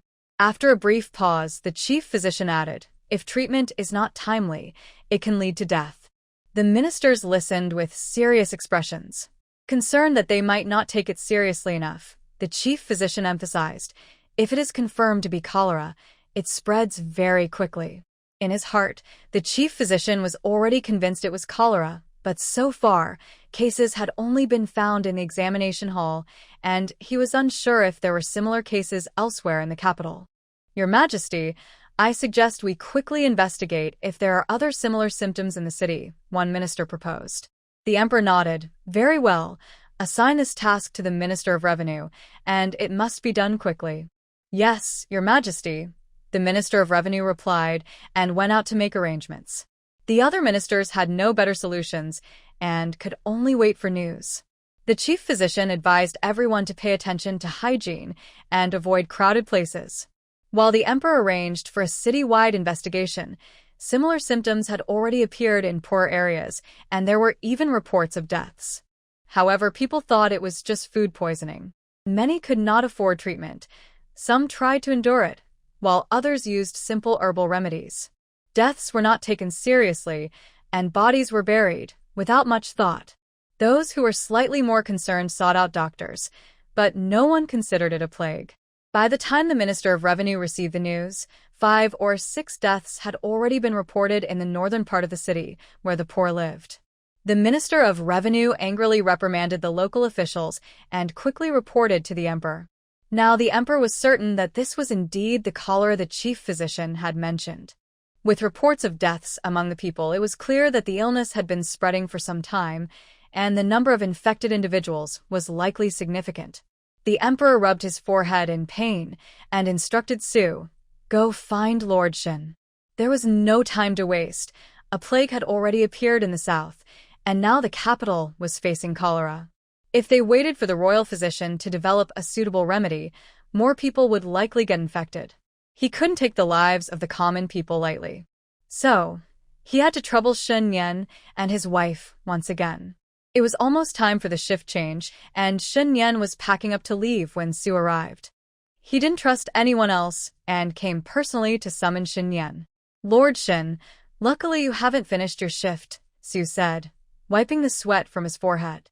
He had hurried over, worried that Shen Yan would leave and delay matters for the emperor. "What brings you here, Su?" Shen Yan asked, standing up to pour him a cup of tea. Have some tea to soothe your throat. Thank you, Lord Shun. Su took a sip and, once he caught his breath, continued, the Emperor requests your presence. Shun Yan set aside his things and prepared to leave. Then let's hurry. When they arrived, the Emperor got straight to the point. Chu Xian, I need your help and your wife's assistance again. Please, Your Majesty, give your orders, Shin Yan replied loudly. There have been reports of deaths among the common people in the northern part of the city, and the royal physician has confirmed it is cholera. I cannot wait for the physician to develop a remedy. I fear that more people will die before a solution is found. Therefore, I would like to ask if Lady Shin could help control the plague and buy the physician some time to create a remedy. The Emperor's message was clear. He wanted the medicine ready for the people during the summer while waiting for the physician to develop a proper formula. Shun Yan nodded. Your Majesty, I believe it would be better if you spoke directly to my wife. The Emperor was surprised. Does Lady Shin disagree? No, Your Majesty. You misunderstood my meaning. I meant that she has some knowledge of medicine, and it would be clearer if she spoke directly to you, Shin Yan quickly explained, fearing the Emperor might misunderstand him and his wife. He truly didn't know if his wife had any medicine available or how much there was, or if it could be used right away. It was better for her to discuss this directly with the Emperor. The Emperor nodded, almost thinking it was Shin Yan or his wife who disagreed. However, he also knew that the medicine was quite valuable. Recently, Su had occasionally given him a dose, and it had greatly improved his condition. Unlike before, when he might have fallen ill from exhaustion. Then, Su, please personally invite Lady Shin to come. Now, it doesn't matter if it's late. I can only trouble Madam Shin to make a trip. Yes, Your Majesty, I will go right away, Su replied as he left, rubbing his legs and resigned to go to the Marquis of Wuen's residence to fetch Xia Tian. While waiting, the Emperor called for the chief physician, and the three of them discussed how to manage the cholera outbreak in the study. Xia Tian got into the carriage that Su sent for her and thought about what to say when she met the Emperor. Su had already hinted to her that the Emperor wanted to see her because of the plague in the capital. It was also Shun Yan's suggestion that she speak directly to the Emperor. The key now is to find a reasonable way to present her spring water without raising suspicion. When Xia Tian arrived, Su took her straight to the study. Your servant greets the Emperor, wishing you peace, Xia Tian said as she knelt respectfully. Madam Shin, please rise, the Emperor urged. I summoned you to ask if you have any solutions for the plague in the capital. She didn't expect the Emperor to ask so directly and right away. She is not a physician. What could she possibly do? Xia Tian thought to herself that the Emperor was getting desperate and turning to anyone for help. How could such an important matter be directed at someone who knows nothing? Shouldn't the proper procedure be to assign her a task or ask her to present a remedy? Just kidding. The Emperor is a wise ruler. At least this one is. He wouldn't just seize a subject's medicine. That was just her imagination. Do we know what kind of plague is currently affecting the capital? Xia Tian had only heard Shin Yan mention that there was a plague, advising her to stay indoors and be cautious. She wasn't told what kind of plague it was. In recent days, Shun Yan had been busy, returning late, and sometimes resting directly at Lingyun Pavilion. Even when they met, they barely exchanged a few words before he fell asleep from exhaustion. So, she hadn't found the chance to ask. Madam Shin doesn't know? The Emperor was surprised that she was unaware of such a significant issue. He looked at Shin Yan. Did Chu Xian not inform Madam Shin? Shin Yan was caught off guard by the Emperor's question and remembered that he had only mentioned it briefly, not specifying it was cholera. It is my fault. Your Majesty, Brother Shin only told me that there seemed to be an outbreak in the capital. He must have been too busy to mention it, Xia Tian quickly explained, worried the Emperor would blame Shin Yan. It's fine. The Emperor found it somewhat amusing that Chu Xian mentioned such a big issue so briefly. Madam Shin, the disease in the capital is cholera, and there have already been deaths among the people, the imperial physician interjected eagerly. He then explained the situation in the capital to Xia Tian in detail.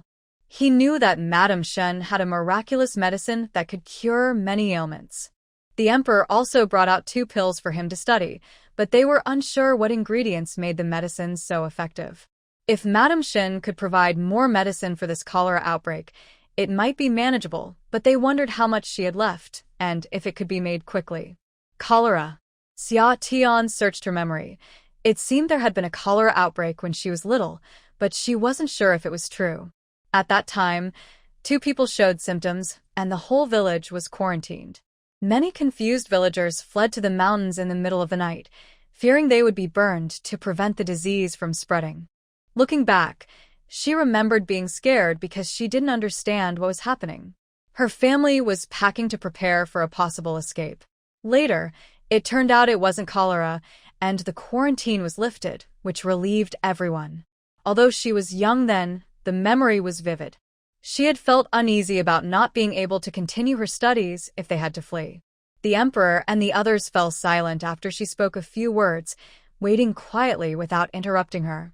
After thinking for a moment, Xia Tian realized that if it was cholera, she might not need to use the spring water, as she might know a remedy for cholera.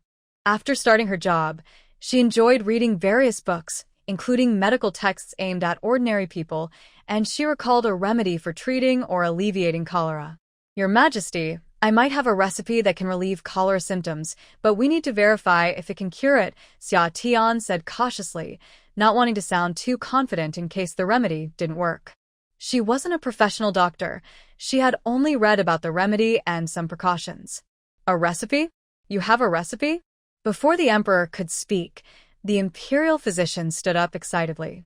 The emperor and Shen Nian looked at her with eager eyes, thinking that if there was already a recipe, there was nothing to worry about. It was indeed a good idea to seek out Madame Shin. She might be the lucky star sent by heaven to protect Diqian. The emperor couldn't help but smile. Seeing the intense reactions from the 3, Xia Tian quickly added, "It hasn't been tested yet, so we don't know if it will work." She was worried they might misunderstand and end up disappointed. "No problem. Can Madame Shen write it down now?" "We can verify it right away," the chief physician said, eager to get started. He believed Madame Shen wouldn't provide him with a useless prescription. With her amazing medicine, the prescription must be effective. The chief physician was even more anxious than the emperor, and Xia Tian didn't hesitate. She glanced at the emperor, who signaled, "Let Madame Shen write it here." Su had already prepared paper and ink, placing them on the table beside her. After some thought, Xia Tian wrote down the prescription she had seen in a book. To prevent misuse, she also listed the precautions. She dried the paper and handed it directly to the chief physician.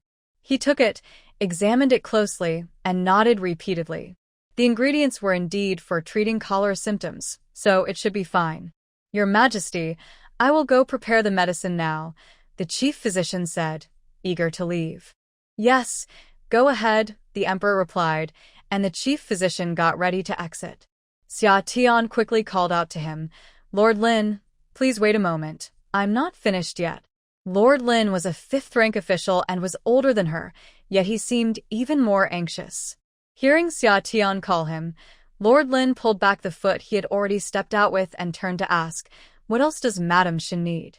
"Lord Lin, this prescription can only relieve symptoms. To cure it, we need to combine it with other methods, so please don't rush," Xia Tian said, feeling a bit helpless as he looked ready to leave. She remembered clearly that in her hometown, cholera treatment required Western medicine, and since that wasn't available here, they had to use similar local remedies. Upon hearing this, Lord Lin sat back down. The emperor and Shen Nian were also watching her, waiting for her to finish. "Lord Lin, could you tell me what preparations you have made or what measures you have taken?" If the imperial hospital had already done those things, she wouldn't need to waste her breath. A look of appreciation flashed in Lord Lin's eyes. "We have already isolated those showing symptoms, and everyone entering or leaving wears a cloth mask to prevent infection." Xia Tian nodded. "Is there anything else?" Additionally, each district has instructed officials and soldiers to notify people to avoid gatherings. If any infected individuals are found, they should report immediately, and disinfection has been carried out at the residences of those with the disease, Shen Nian added. "Very good," Xia Tian affirmed. However, I have some additional points to discuss, and I would like Lord Lin to consider them as well. After hearing their words, she understood that the emperor had already taken all possible measures. She was not an official and could not give orders, so she could only offer suggestions for the emperor and Lord Lin to consider. Please speak, Madam Shen, the emperor indicated for Xia Tian to continue.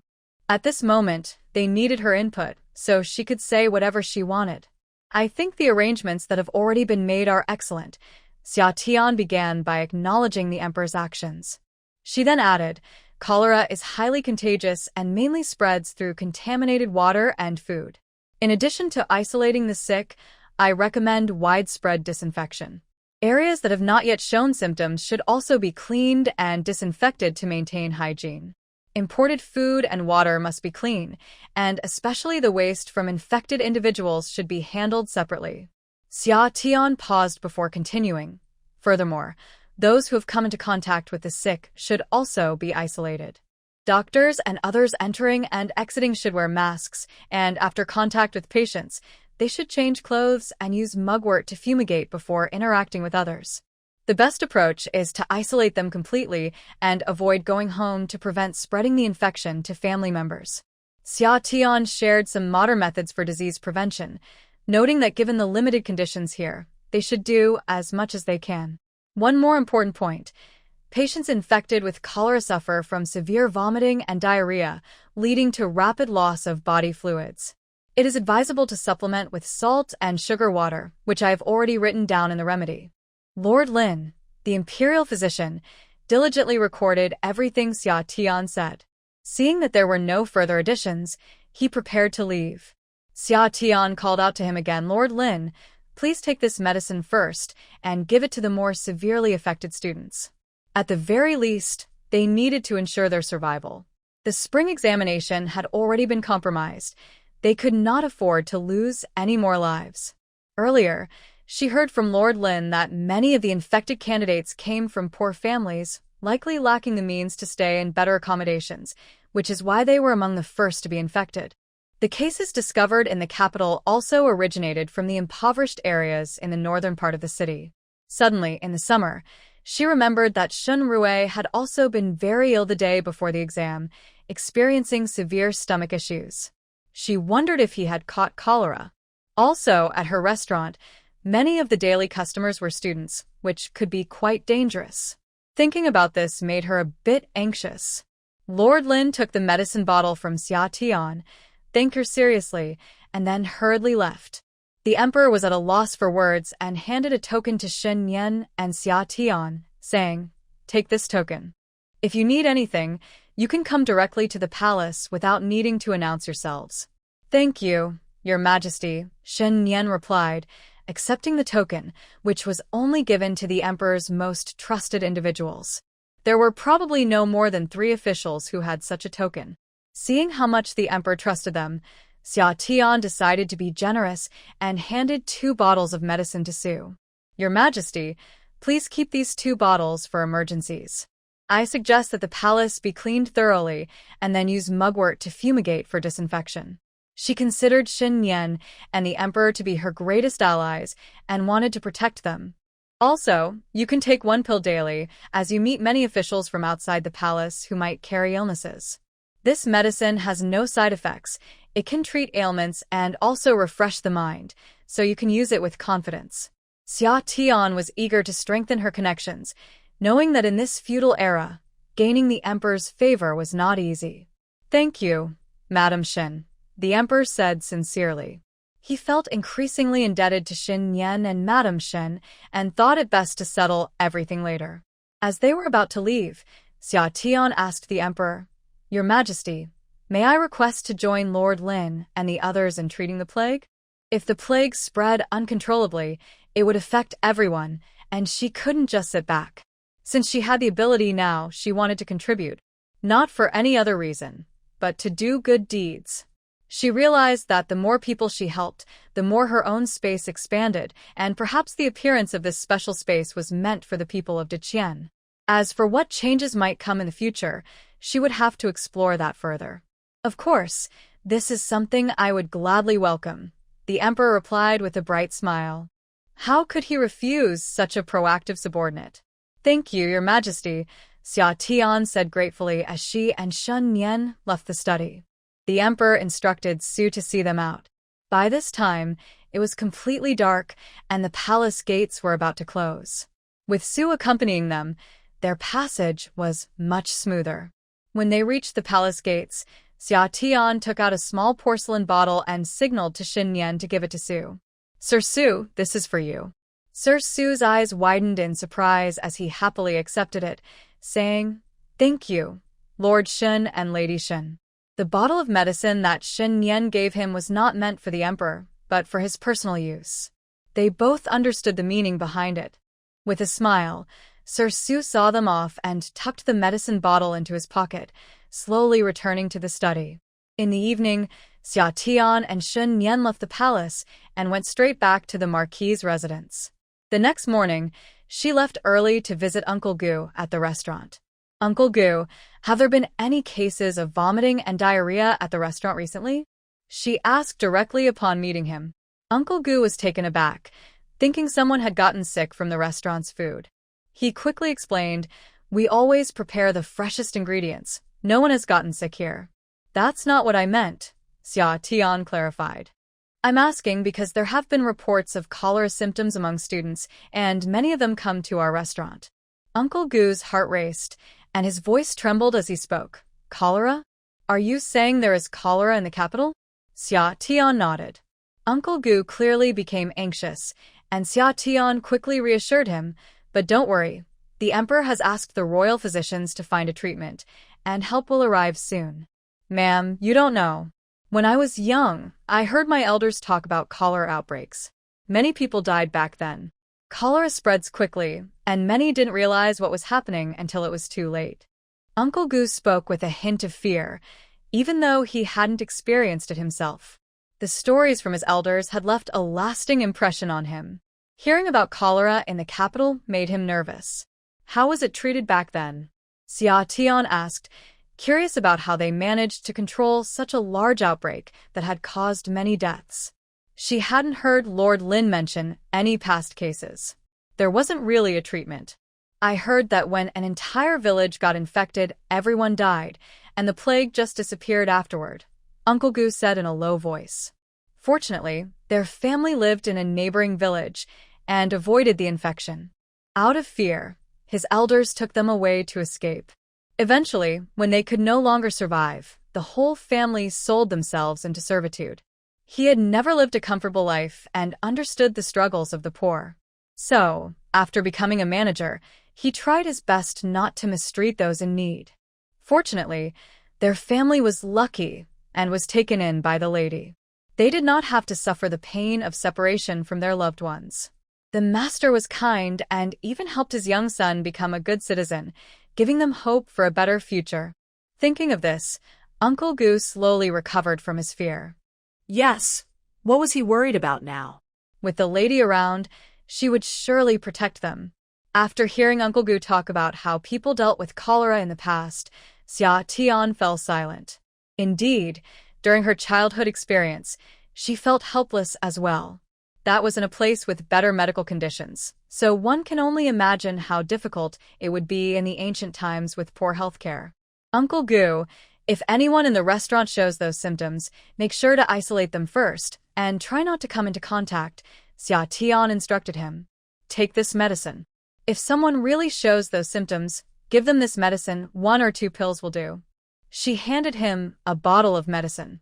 Also, if any customers are infected, they can take 1 pill. If the situation worsens, close the restaurant for now.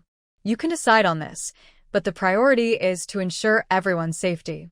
Understood, madam. Uncle Gu nodded repeatedly, aware of the seriousness of the situation.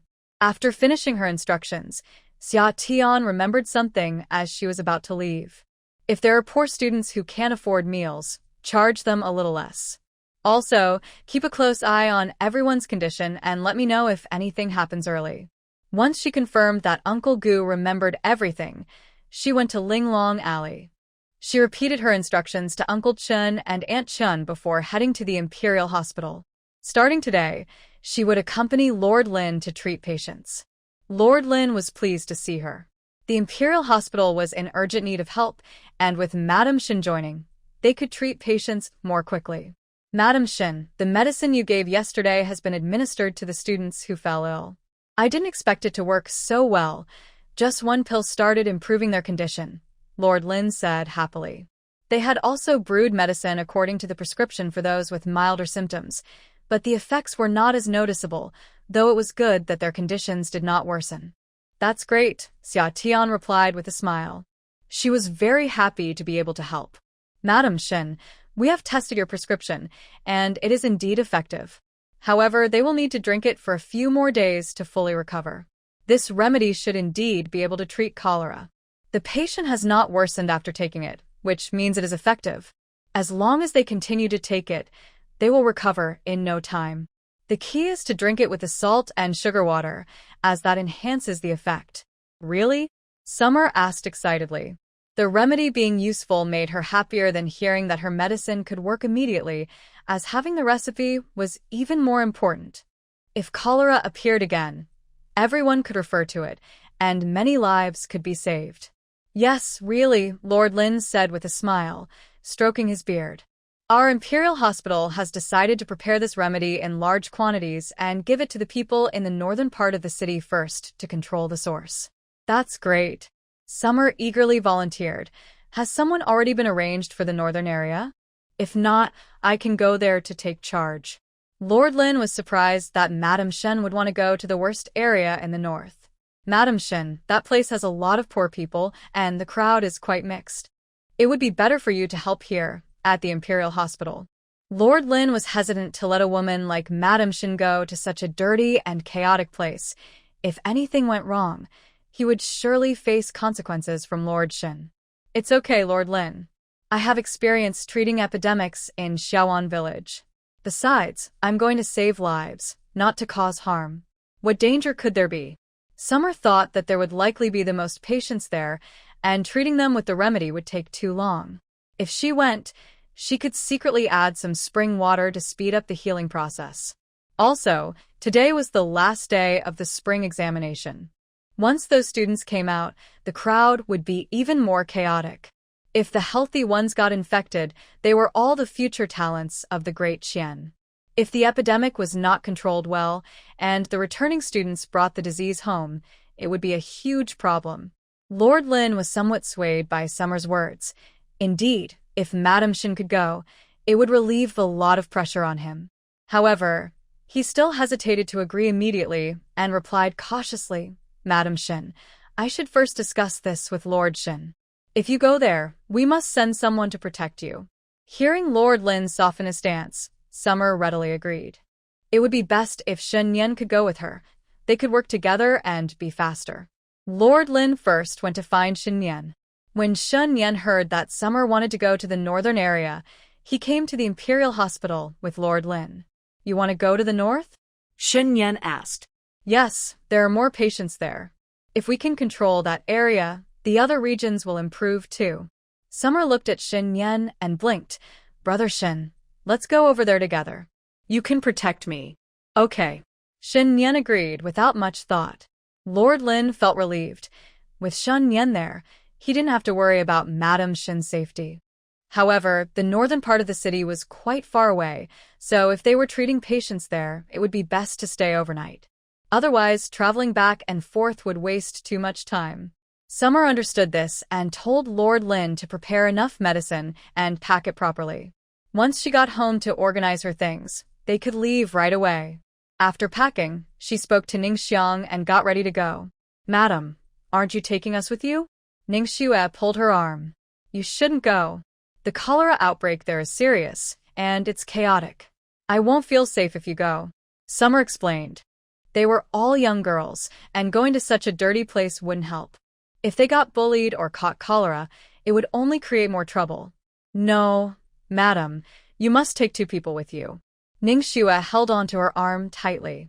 How could the master suffer while they stayed home in comfort? Even the young master wouldn't agree to that. Summer tried to persuade them, but they wouldn't listen. In the end, She had no choice but to take Ningxue and Sueyun with her. When they heard their madam had agreed, they happily went to pack their clothes and other necessary items. Seeing the several large bundles, Summer felt a bit of a headache.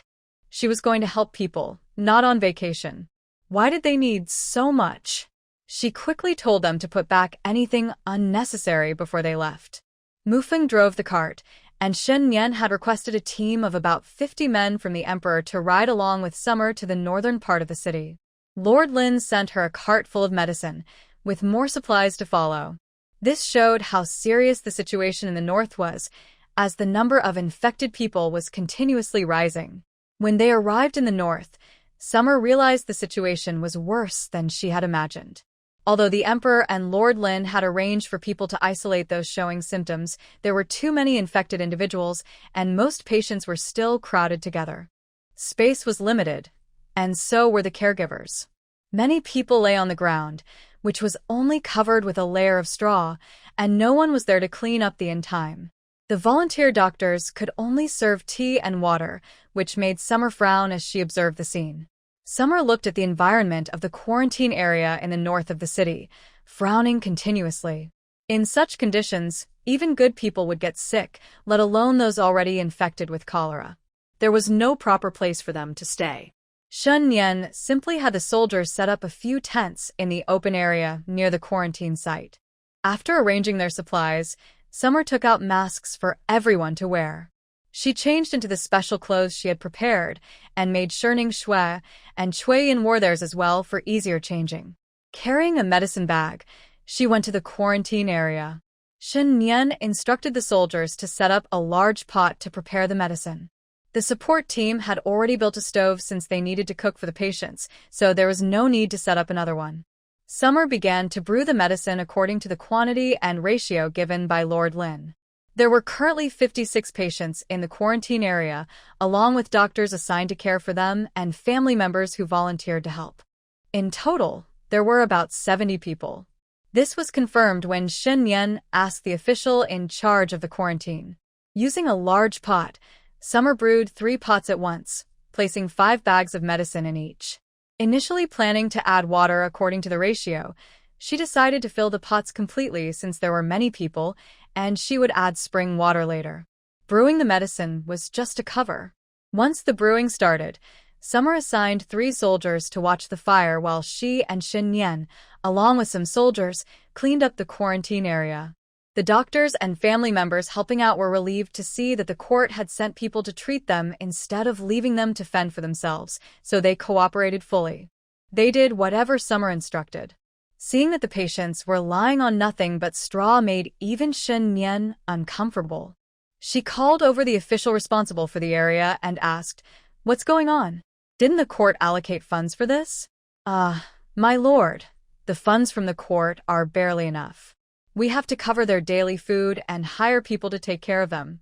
It's already very difficult for me to find a place to accommodate them. There's no extra money for better living conditions or warm clothing. The official immediately started complaining, as if he were the one suffering.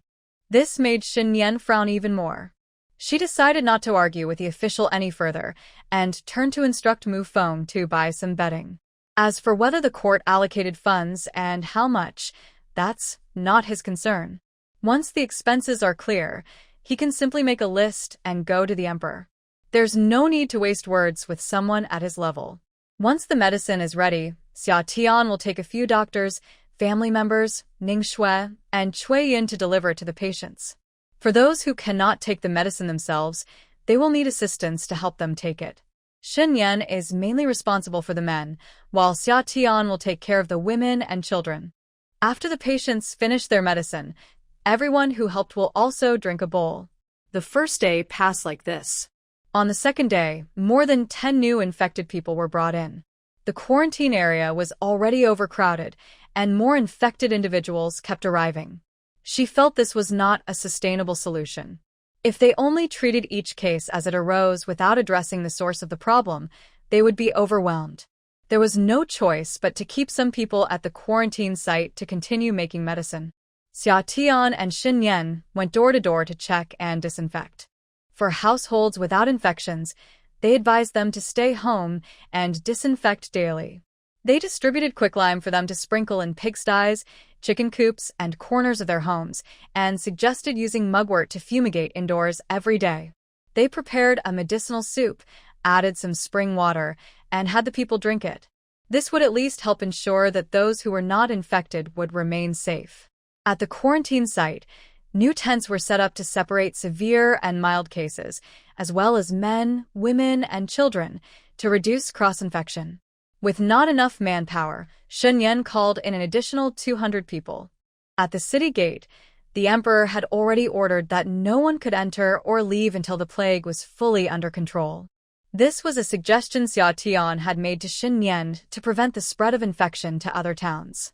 If that happened, it would truly become a disaster.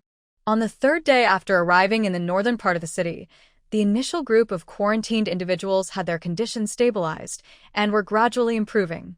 Smiles appeared on everyone's faces, indicating that their lives were saved. Just when Xia Tian thought everything was getting better, an elderly person from a household suddenly fell ill and died before she could arrive to help. When she and Shun Yan got there, the person had already passed away, and the family was gathered around crying. The doctor who came with them examined the body and discovered it was a case of cholera. Xia Tian was puzzled and asked the man of the household, "Didn't we distribute the medicinal soup to every household yesterday? Everyone drank it. So how did this happen? It shouldn't be like this." She added spring water to the medicine, so anyone who drinks it shouldn't get infected. The people left at home haven't been infected. Even if they were infected before drinking the medicine, it should still control the situation. It can't get worse. Her spring water is not just ordinary medicine. It has been tested many times, and there shouldn't be any loopholes. Unless someone didn't drink the medicine at all. The man being questioned avoided eye contact and stammered, unable to respond. "What is going on?" Xia Tian asked sharply. Seeing the man's expression, it was clear something was wrong. The man shrank back at the shout. His lips moved for a long time, but he still couldn't speak. Xia Tian was so anxious, she felt like kicking him. A grown man, and after all this questioning, he still hadn't said a word. "It's my grandmother. She didn't drink the medicine." The grandson of the elderly woman spoke up quickly when he saw his father silent and Xia Tian looking ready to get angry. Xia Tian turned to look at him. The boy, around 12 or 13, glanced at her nervously and then looked down. Xia Tian softened her tone a bit. "Are you the grandson of this elderly lady?" She pointed to the woman lying on the ground. "Yes, ma'am," the boy replied, lowering his head again. "Then tell me what happened. Why didn't your grandmother drink the medicine?" The boy looked up at his father and then stammered. "My grandmother said she felt fine and didn't want to waste the medicine. She told my dad and uncle to drink it since they needed to go out to earn money, and drinking more would be good for them." Xia Tian was taken aback. She thought some elderly people might be stubborn and believe they were healthy, not wanting to take medicine, but she didn't expect this reason. They were already short on staff and pressed for time, so they couldn't go door to door to distribute the medicine.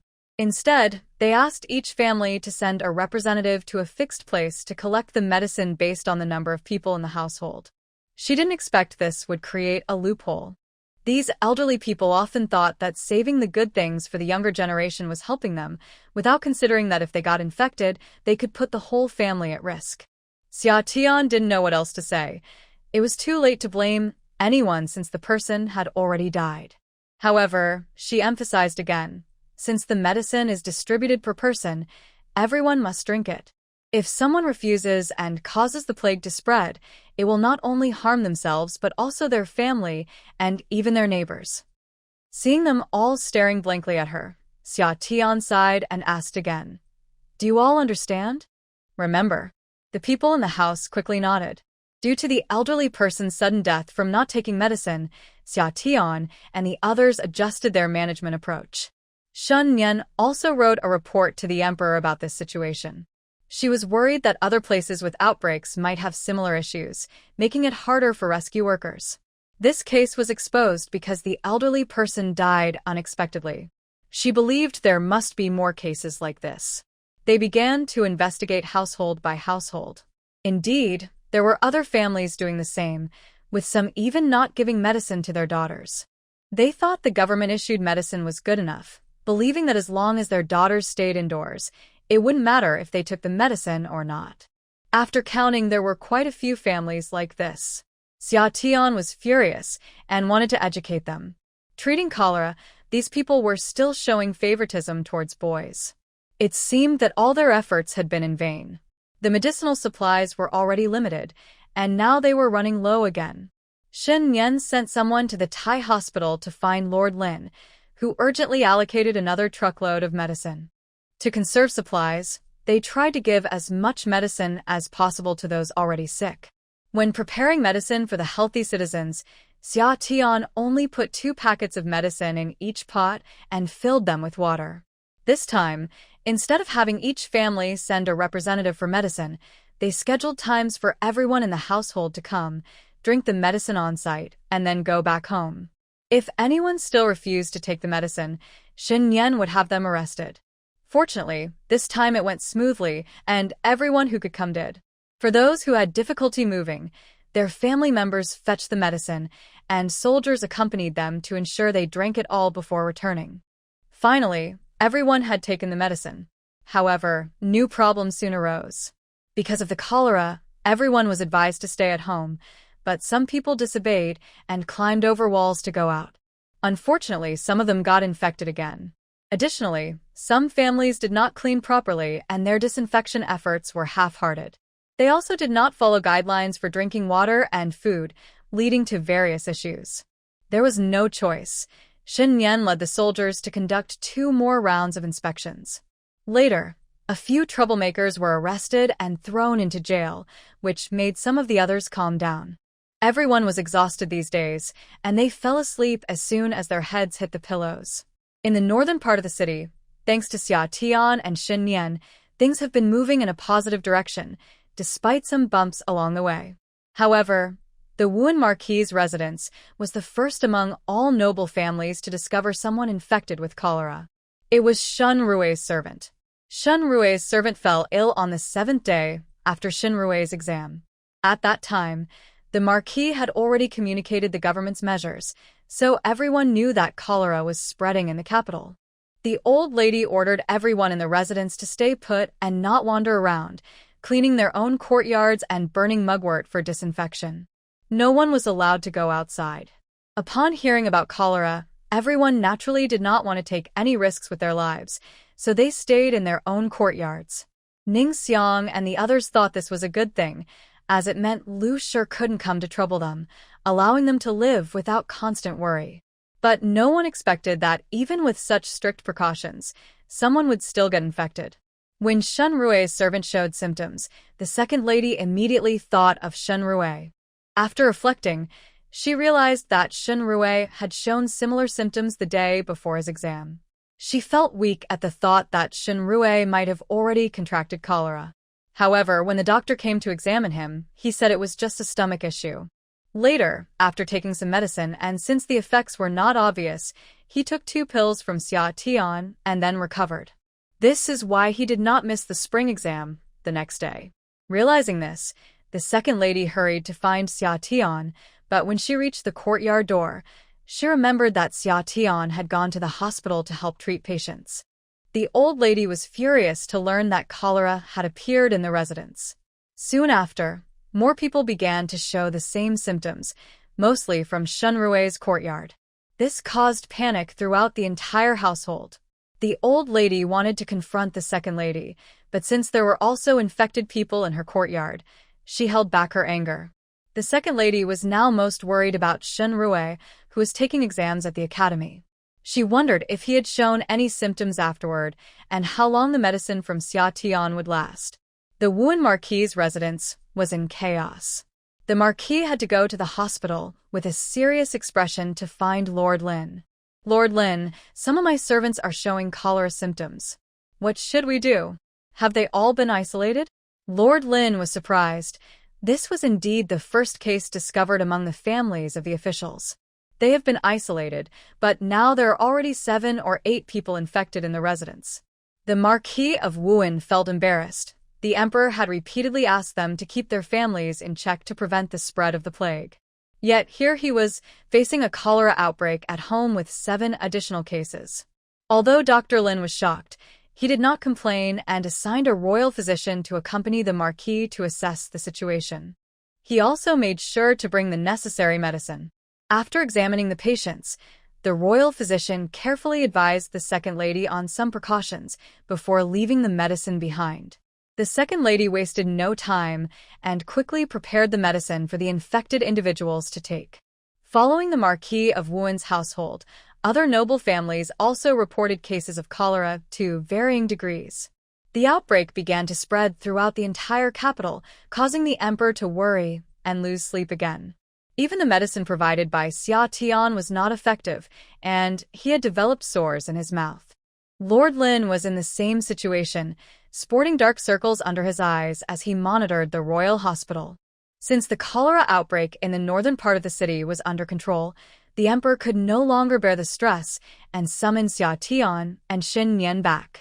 Reliable officials were dispatched to the northern area to ensure that work was carried out according to Xia Tian's methods. Chu Xian, Madam Xin, we will need your help in other areas as well, the emperor said, his voice slightly hoarse. During this time, the previously agreed-upon plans had already been implemented in each district. He thought they could quickly contain the cholera, but unexpectedly, a large-scale outbreak occurred. Yes, Your Majesty, the two quickly responded. Xia Tian had anticipated this day would come. After all, in the early stages, many individuals had already been in contact with each other, and with incomplete isolation, an outbreak was inevitable.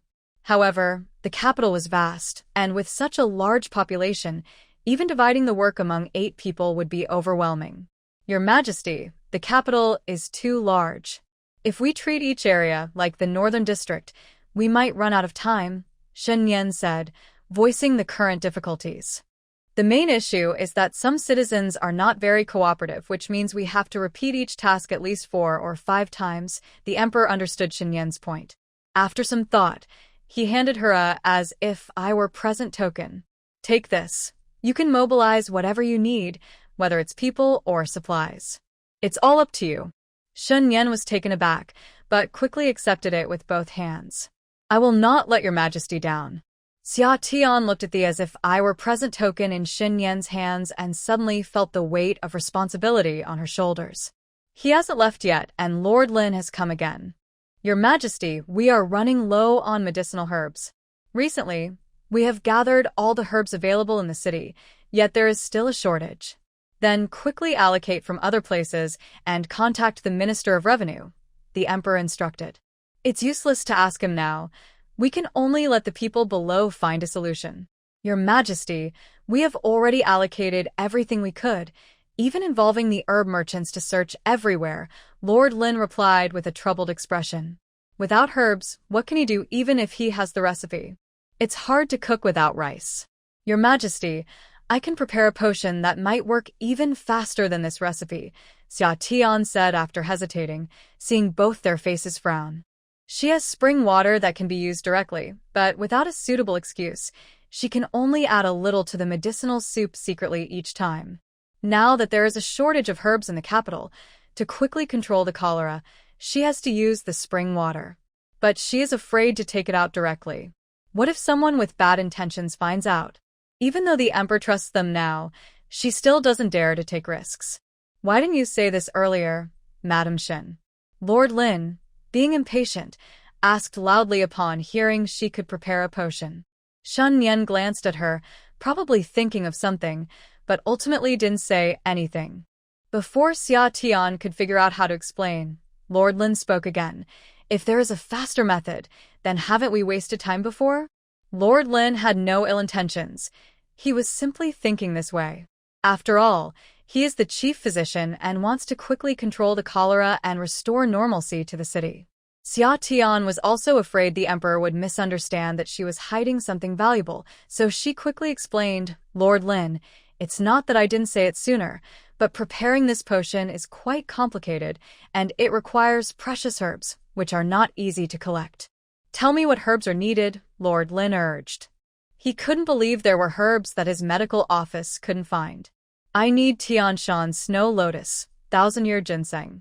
Since Lord Lin didn't believe her, Xia Tian didn't hold back and listed all the precious herbs she knew.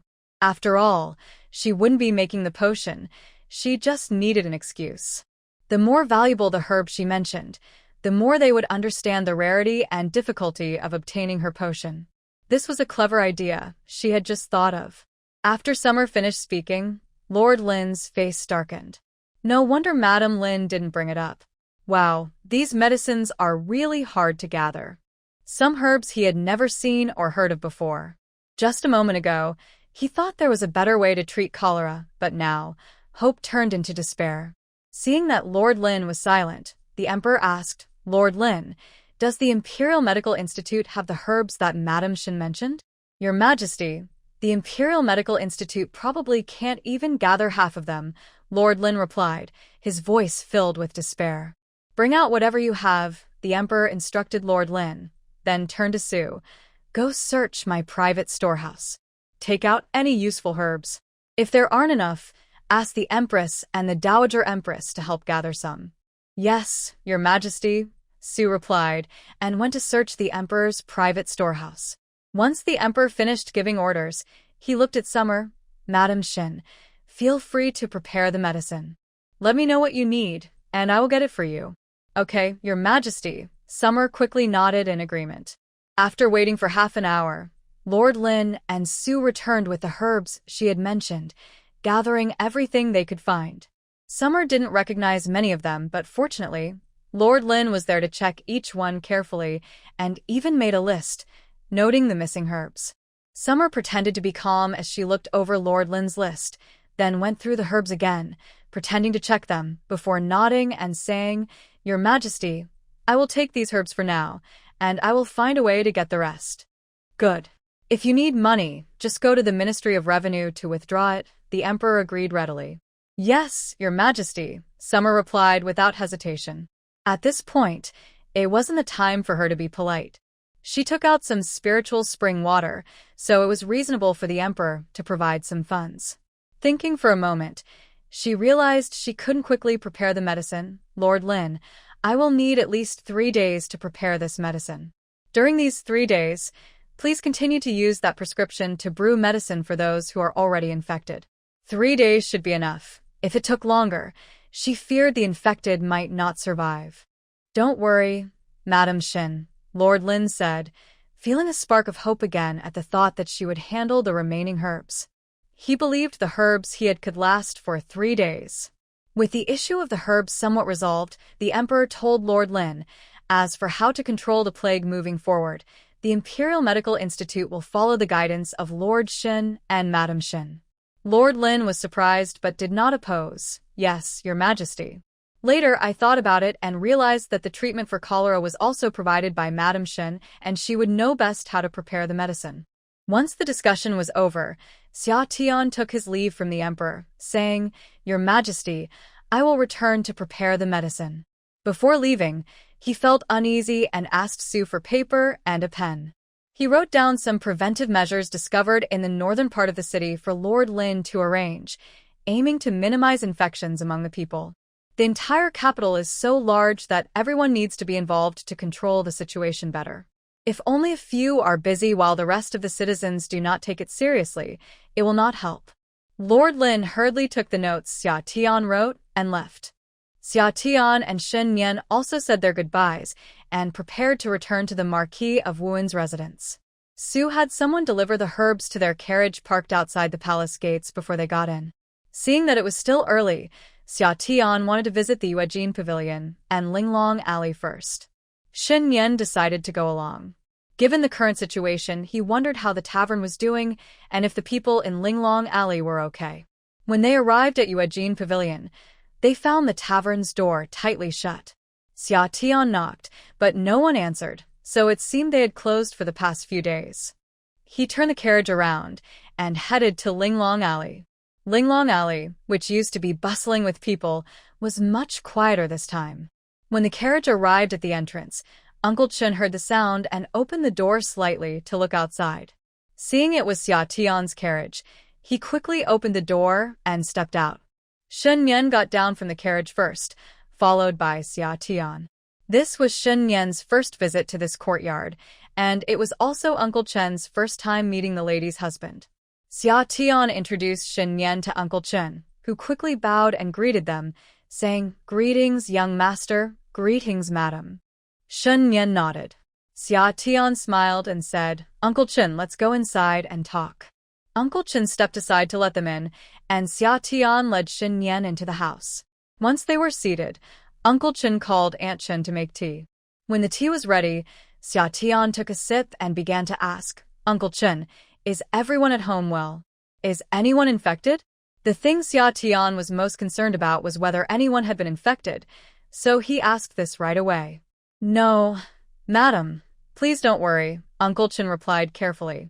"However, one of the workers showed some symptoms like what you mentioned, but it is not serious." The servant wasn't sure if he had contracted cholera, so just to be safe, he gave him the pill left by the lady. "What happened next?" Xia Tian asked, noticing that Uncle Chen was quite quick to react and that the family was well disciplined. After taking the pill once, he got better and no one else showed those symptoms afterward. Xia Tian smiled and nodded in praise. "Well done." When Uncle Gu and Aunt Gu heard she had arrived, they quickly came over to greet her. "Madam, you're here. I was just about to look for you." She wanted to ask Uncle Gu about the situation at Yuejin Pavilion, so she invited everyone to sit down. Shen Yan quietly waited nearby, sipping tea. "When did Yuejin Pavilion close?" "It closed 3 days after you left, madam." The officials said the plague was serious and banned the movement of people, so they decided to close it. "All right, Uncle Gu, you can take care of the restaurant. I won't worry about it." Xia Tian felt relieved to hear it closed 3 days after she left. After all, that day was also the end of the spring examination, and many students came to eat at Yuejin Pavilion. Thankfully, it closed. Otherwise, the gatherings could have led to more infections, which would have affected the restaurant. Seeing that there was nothing more to discuss, Xia Tian prepared to leave. Before she did, she reminded them to stay home as much as possible since they had enough food and clothing. With everything under control, she felt at ease.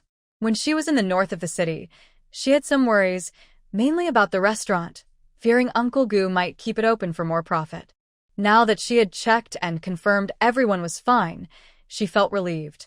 Her main focus would still be on controlling the plague. The emperor had cancelled the upcoming longevity festival due to the outbreaks in the southern region and the capital. Originally, the Ministry of Rites had arranged everything, but now there was no mood for celebrations, so they simply cancelled it. Shen Rue and Lin Zai were supposed to get married this month, but that would likely be postponed as well. When they returned to the Marquis's residence, they intended to greet the old lady first, but she told them to go rest and didn't even let them enter the courtyard. Xia Tian guessed the old lady was worried they might bring back the cholera virus from outside. Not having to greet her was a relief, as it spared them from having to pretend to be concerned. Without the formalities, the two went straight back to Jinglan courtyard. When Ningxiang and Kuling saw their lady and the young master had returned, they happily rushed to inform the kitchen to prepare dinner. Shen Yan first went back to Lingyun Pavilion, and after bathing and freshening up there, he returned to Jinglan courtyard. Ningxiang hurried to boil water for Xia Tian's bath. Once everything was tidy, she let out a long sigh and lay down on the warm Kong in the cozy room. These past few days, she hadn't eaten well or slept well, let alone bathed. It felt like she was busy all day long. There was no choice. She had taken on this work herself, and no matter how hard it was, she had to push through. Unexpectedly, this lazy person had become a diligent little bee since arriving in the Great Qian dynasty, working hard every day for a living. Her mindset had improved a lot too. The calm was so comfortable, and perhaps because she felt at home, she fell asleep before dinner was ready. When Shen Yan came over and saw Xia Tian sleeping soundly, he returned to Lingyun Pavilion to handle some pending matters. During dinner, he stopped by again, but seeing she was still asleep, he left without disturbing her and had dinner in Lingyun Pavilion. He knew she had been working hard lately, so he let her rest and spent the night at Lingyun Pavilion. Xia Tian slept soundly until midnight when she finally woke up. At first, she was a bit confused, not knowing where she was. After blinking for a moment, she realized she was on the warm Kong in Jinglan Courtyard. She wasn't sure how long she had slept or what time it was. Rubbing her face, she sat up and felt her stomach growl. Ningxiang heard movement in the warm room and thought the lady must be awake, so she quickly entered. In the dim light, she saw a figure sitting up and whispered, "Madam?" Ningxiang? Xia Tian turned to look at the door. "You're awake, madam?" Ningxiang came in and lit the lamp on the table. The sudden brightness was a bit blinding, and Xia Tian raised her hand to shield her eyes, lowering it once she adjusted. She asked Ningxiang, "What time is it? Why are you still up?" "It's already the early hours, madam," Ningxiang replied with a smile. "Are you hungry? Already the early hours?" Xia Tian didn't expect to sleep for so long. It would be dawn in 2 hours. What could she eat now? She might as well wait for breakfast. "I am a bit hungry, but it's fine. I'll sleep a little longer until it's light out." She didn't want to trouble Ningxiang at this hour, as it would mean heating up food for her. "Shall I heat up some food for you? You can just have a little?" Ningxiang had already heard Xia Tian's stomach growling, so she knew she must be quite hungry. "No need. You should go to sleep quickly." Xia Tian waved her hand. "You haven't been waiting outside the whole time, have you? I was just worried that if you woke up, there would be no one to attend to you." She had already sent everyone else to bed and was concerned that if she fell asleep, the lady would wake up and find no one beside her. Although the lady never required them to keep watch, it wouldn't be right if she needed help and there was no one around. "It's fine if you wake up, you can go back to sleep. You should hurry and rest too. It won't be long before we have to get up again." Xia Tian urged Ningxiang to go rest. If she slept a little longer, it would soon be dawn. Seeing her insist, Ningxiang turned off the lamp and went to rest at Xia Tian's request. Once she heard silence outside, Xia Tian sat up again and took out a bun to eat. After finishing one bun and no longer feeling hungry, she lay back down. Having just woken up, she wasn't sleepy anymore. Lying on the bed with her eyes wide open, she started to think. She wondered if her brother Xia Yang and the others were facing an outbreak of the plague. This plague was severe. According to Lord Lin, it was the worst in decades. Fortunately, they had a ruler who cared about the people. Otherwise, with such a widespread plague, who knows what would happen? If they encountered a tyrant, it might even lead to the fall of the nation. Xia Tian felt grateful and thought about how it would be nice if she hadn't traveled here. Although she had gained wealth and status that she could never have achieved in her previous life, there were still many rules to follow.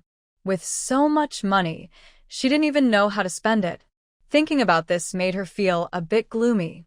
No wonder people say that those who wake up in the middle of the night are easily sentimental. It was indeed true. After a while, she forced herself to sleep to avoid feeling more upset. Fortunately, she was able to close her eyes and fell asleep quickly. As a result, when she woke up the next day, it was already late morning. In the morning, when she woke up, it was already bright outside. She guessed that the time for greetings had long passed. When Ningxiang and Ningxue saw her awake, they began to bring in the prepared warm water and towels for her to wash up. "Ningxiang, why didn't you wake me up today? I'm late for greetings, and now the old lady will surely make a fuss." Xia Tian grumbled while putting on her shoes. "Don't worry, madam," Ningxiang replied, casually bringing over the clothes she needed to change into. "The old lady won't punish you today." Xia Tian was puzzled. "How come? Did you already help me ask for leave? Or did Shen Yan already inform the old lady?" "Not exactly." Ningxiang opened her clothes for her to wear and smiled, saying, "Madam, don't guess. The old lady has canceled her visits during this time." "Oh? Is it because of the plague? Yesterday, I was so focused on bathing and cleaning up that I fell asleep without realizing it, and I haven't had the chance to ask about the recent happenings in the Wofu. Yes, the old lady is worried about us spreading the illness, so she has asked everyone to stay in their own courtyards and not wander around." Ningxiang felt that staying in Jinglan Courtyard every day, without going out, especially with the madam absent, made them feel quite bored. At first, they were actively cleaning and using mugwort for disinfection, but they quickly got used to it and finished those tasks. Then, with nothing to do, they spent their days embroidering pouches and handkerchiefs. They even made 2 pairs of shoes. That's not too bad, Xia Tian nodded. But has anyone from Ruotang come to bother you? She worried that Lu might take the opportunity to trouble Ningxiang and the others. But she couldn't stay in the house all the time. No, the old lady doesn't allow anyone to move around, which includes that side. Ningxiang pointed toward Ruotang. Xia Tian nodded. Indeed, with the chaos in the city, it had made Lu a bit quieter. Today, she decided not to go out. After finishing a late breakfast, she went to the study to draw. However, shortly after entering the study, the second madam called for her at the entrance of Jinglan Courtyard. She was surprised that the second madam didn't come in to find her. When she stepped outside, the second madam stood at a distance and called out, "Xia girl, don't come closer. Just stand there, I want to say a few words to you." Xia Tian stopped. "What's wrong, second aunt? If there's nothing, just come in and talk." No, the second madam waved her hand. "Let's just talk here to avoid any chance of infection." She had come this time out of necessity, otherwise, she wouldn't have approached at such a time. What? "Have you caught the plague, second aunt?" She didn't seem like it. No, the second madam replied. Seeing Xia Tian's indifference, she quickly stepped back a couple of paces. "Then why are you standing so far away?" Xia Tian was even more confused. If she wasn't infected, why keep such a distance? Was she afraid of being infected by Xia Tian returning from outside? No, the second aunt had said she was worried about infecting her. Hearing her question, the second madam hesitated, as if trying to find the right words. Seeing her anxious, Xia Tian urged, "Second aunt, if you have something to say, just say it. I'm not an outsider." The second lady has always been straightforward, but this is the first time I've seen her talk for so long without getting to the point. She tightened her grip on the handkerchief and said, "Xia girl, I wanted to ask if you still have that medicine." "Yes, is that why you came, aunt?" She thought it must be something serious for the second lady to hesitate so much. What's so hard to talk about regarding the medicine? Hearing that she still had it, the second lady secretly sighed in relief but felt a bit embarrassed and asked, "Could you sell me 2 pills?" Xia Tian found it amusing that the second lady was standing so far away. She walked right up to her and said, "And don't back away. You're not sick, so why stand so far?" Seeing the second lady about to retreat again, she quickly linked her arm, saying, "If you keep being polite, I won't give you any." The second lady was momentarily stunned as she looked at Xia Tian holding her arm. Recently, both her courtyard and Xinrui's courtyard had people infected with cholera, and others in the house avoided them like the plague. So, she tried not to go out and kept her distance to avoid making anyone uncomfortable. Noticing that the second lady looked much more worn out than before, Xia Tian stopped teasing her. She released her arm and took out a porcelain bottle from her sleeve, which contained 4 pills, and handed it to the second lady. "Here, aunt, there are 4 pills. If you need more, just come find me." She didn't ask who she was giving them to, and didn't really only give her 2. Holding the porcelain bottle, the second lady felt its coldness, but it warmed her heart. "Xia girl, The second lady suddenly choked up and couldn't continue. She probably didn't expect that Xia Tian would not only give her the medicine but also not ask what it was for or who it was for. It showed that the girl really considered her family. If she treated her well, she would treat her even better. "Aunt, why are you getting emotional all of a sudden? Give me back my calm and wise aunt." Xia Tian quickly joked when she saw the second lady about to cry. Oh no! She hated seeing others cry. The second lady burst into laughter at her distraction, feeling both touched and amused by the girl's antics. Seeing her smile, Xia Tian pretended to breathe a sigh of relief, saying, "Aunt, you finally smiled. You really scared me just now. If Uncle finds out I made you cry, he might bring out the family rules." This girl, the second lady sighed, and her gloomy mood from the past few days completely lifted. Summer looked at her with bright eyes. Feeling a bit shy, The second lady tucked her hair behind her ear and said, "Aunt asked if you bought this medicine for my sister-in-law. She is pregnant, just 5 months along, and has caught cholera. She refuses to drink the herbal soup, saying it's not good for the baby. The family didn't know what to do and heard you might have medicine that could help, so they asked me to come find you. So that's it." It seems she can't hide the fact that she is medicine, especially since she has given so much to the emperor. Surely some officials know about it. A little inquiry would reveal the truth. "Aunt, you can just say it directly. There's no need to hesitate." She thought there was something serious that made the clever and straightforward second lady reluctant to speak. "It's just that last time, when Shinku broke his leg, you said you didn't have many pills left," the second lady explained shyly. "Aunt didn't want to put you in a difficult position. Besides, last time you gave your third brother 2 pills, and I didn't know if you had any left." "It's fine. I was just saying that on purpose last time." Summer suddenly leaned closer to the second lady and whispered. The second lady was taken aback, then laughed. This girl really doesn't treat her as an outsider. Speaking of Shun Rue, she wondered how he did in the spring examination. "Aunt, how did my third brother do on the exam?" Summer asked the second lady about Shun Rue's spring examination. A smile appeared on the second lady's face.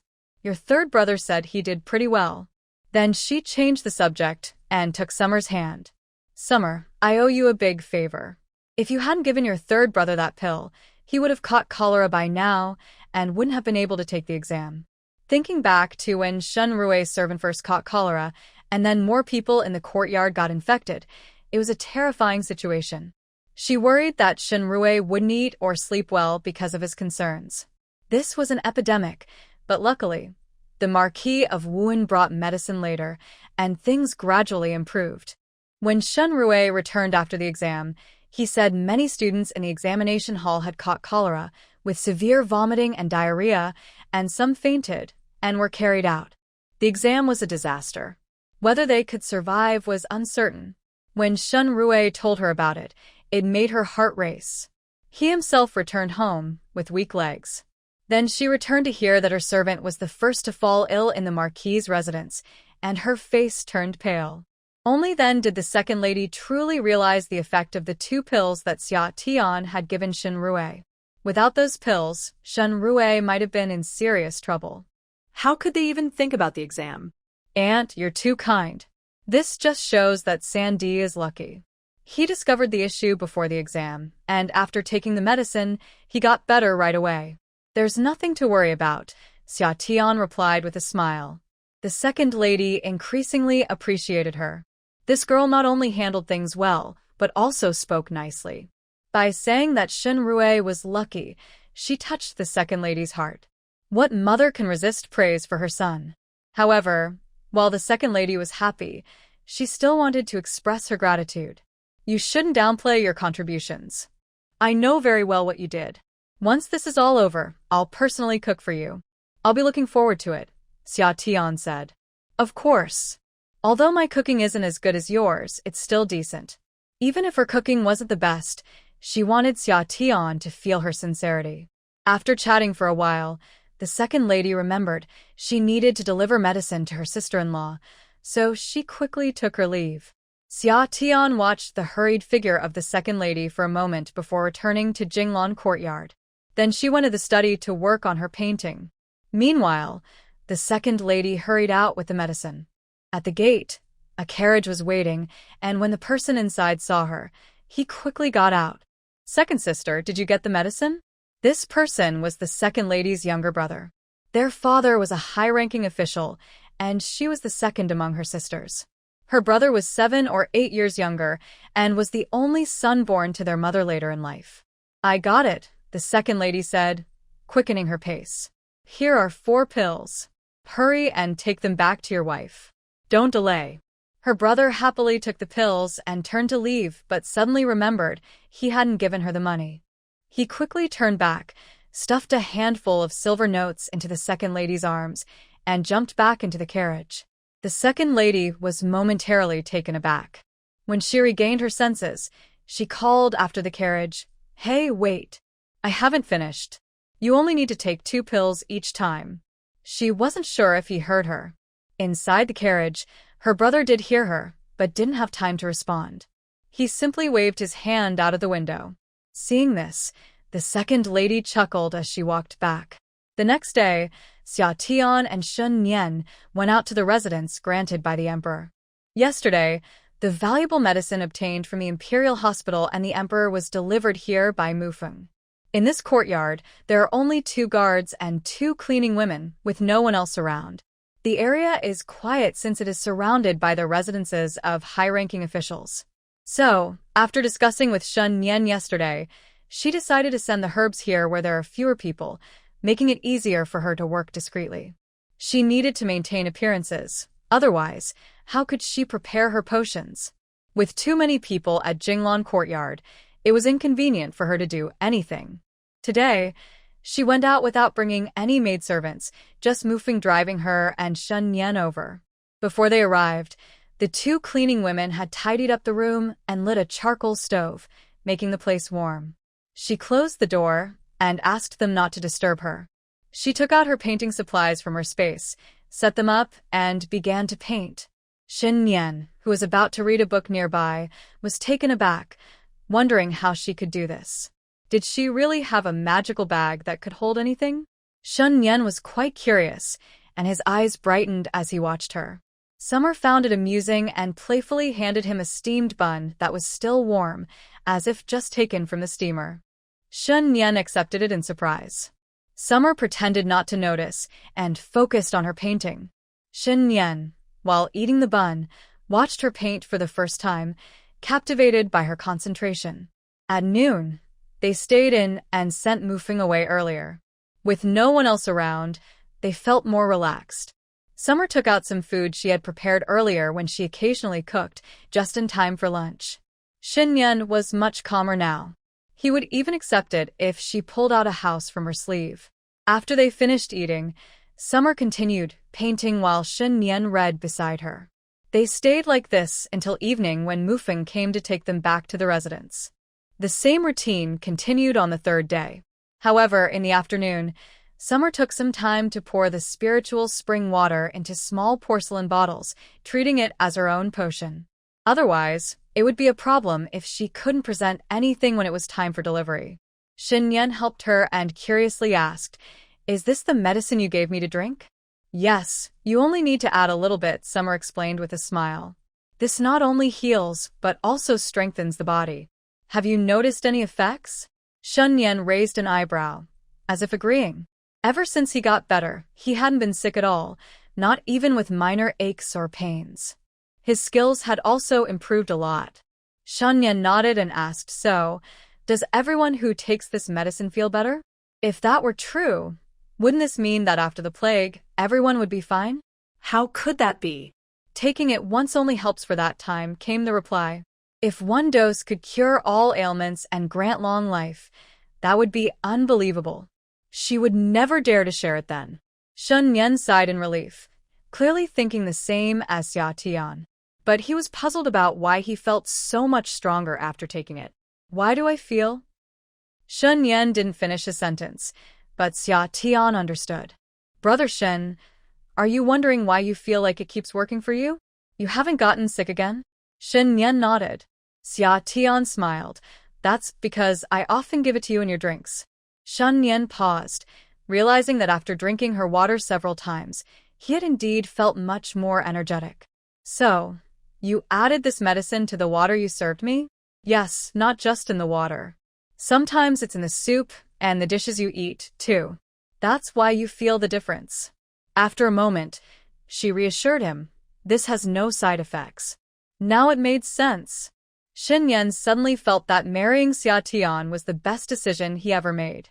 Shin Nian felt relieved but also worried. "What will you do when this medicine runs out?" She gives it to him every day, and with so much use during this plague, what if it runs out when she needs it later? "Don't worry, Brother Shin," Xia Tian said with a cheerful smile. "I still have plenty for now. I don't know if it will run out in the future, but I will save some just in case." To be honest, Shun Nian had the same concern. What if her supply disappeared someday? Then she would lose her healing water. So, she had saved some in advance, but kept it in her space. If her space really vanished, she wouldn't be too worried. She had money and could live well. If anyone asked later, she could just say it was all used up. Seeing her confidence, Shen Nian felt reassured. He believed she was sensible and wouldn't easily put herself in danger. However, on the third day, just before evening, as they were getting ready to return to the Marquis's residence, Mrs. Su came to find her again. Madame Su first went to the Wuan Marquis's residence. She was anxious because they were not there, but then she ran into Mu Feng, who was coming to pick them up. After hearing from Mu Feng that they were at the palace granted by the emperor, she asked him to take her there to find them.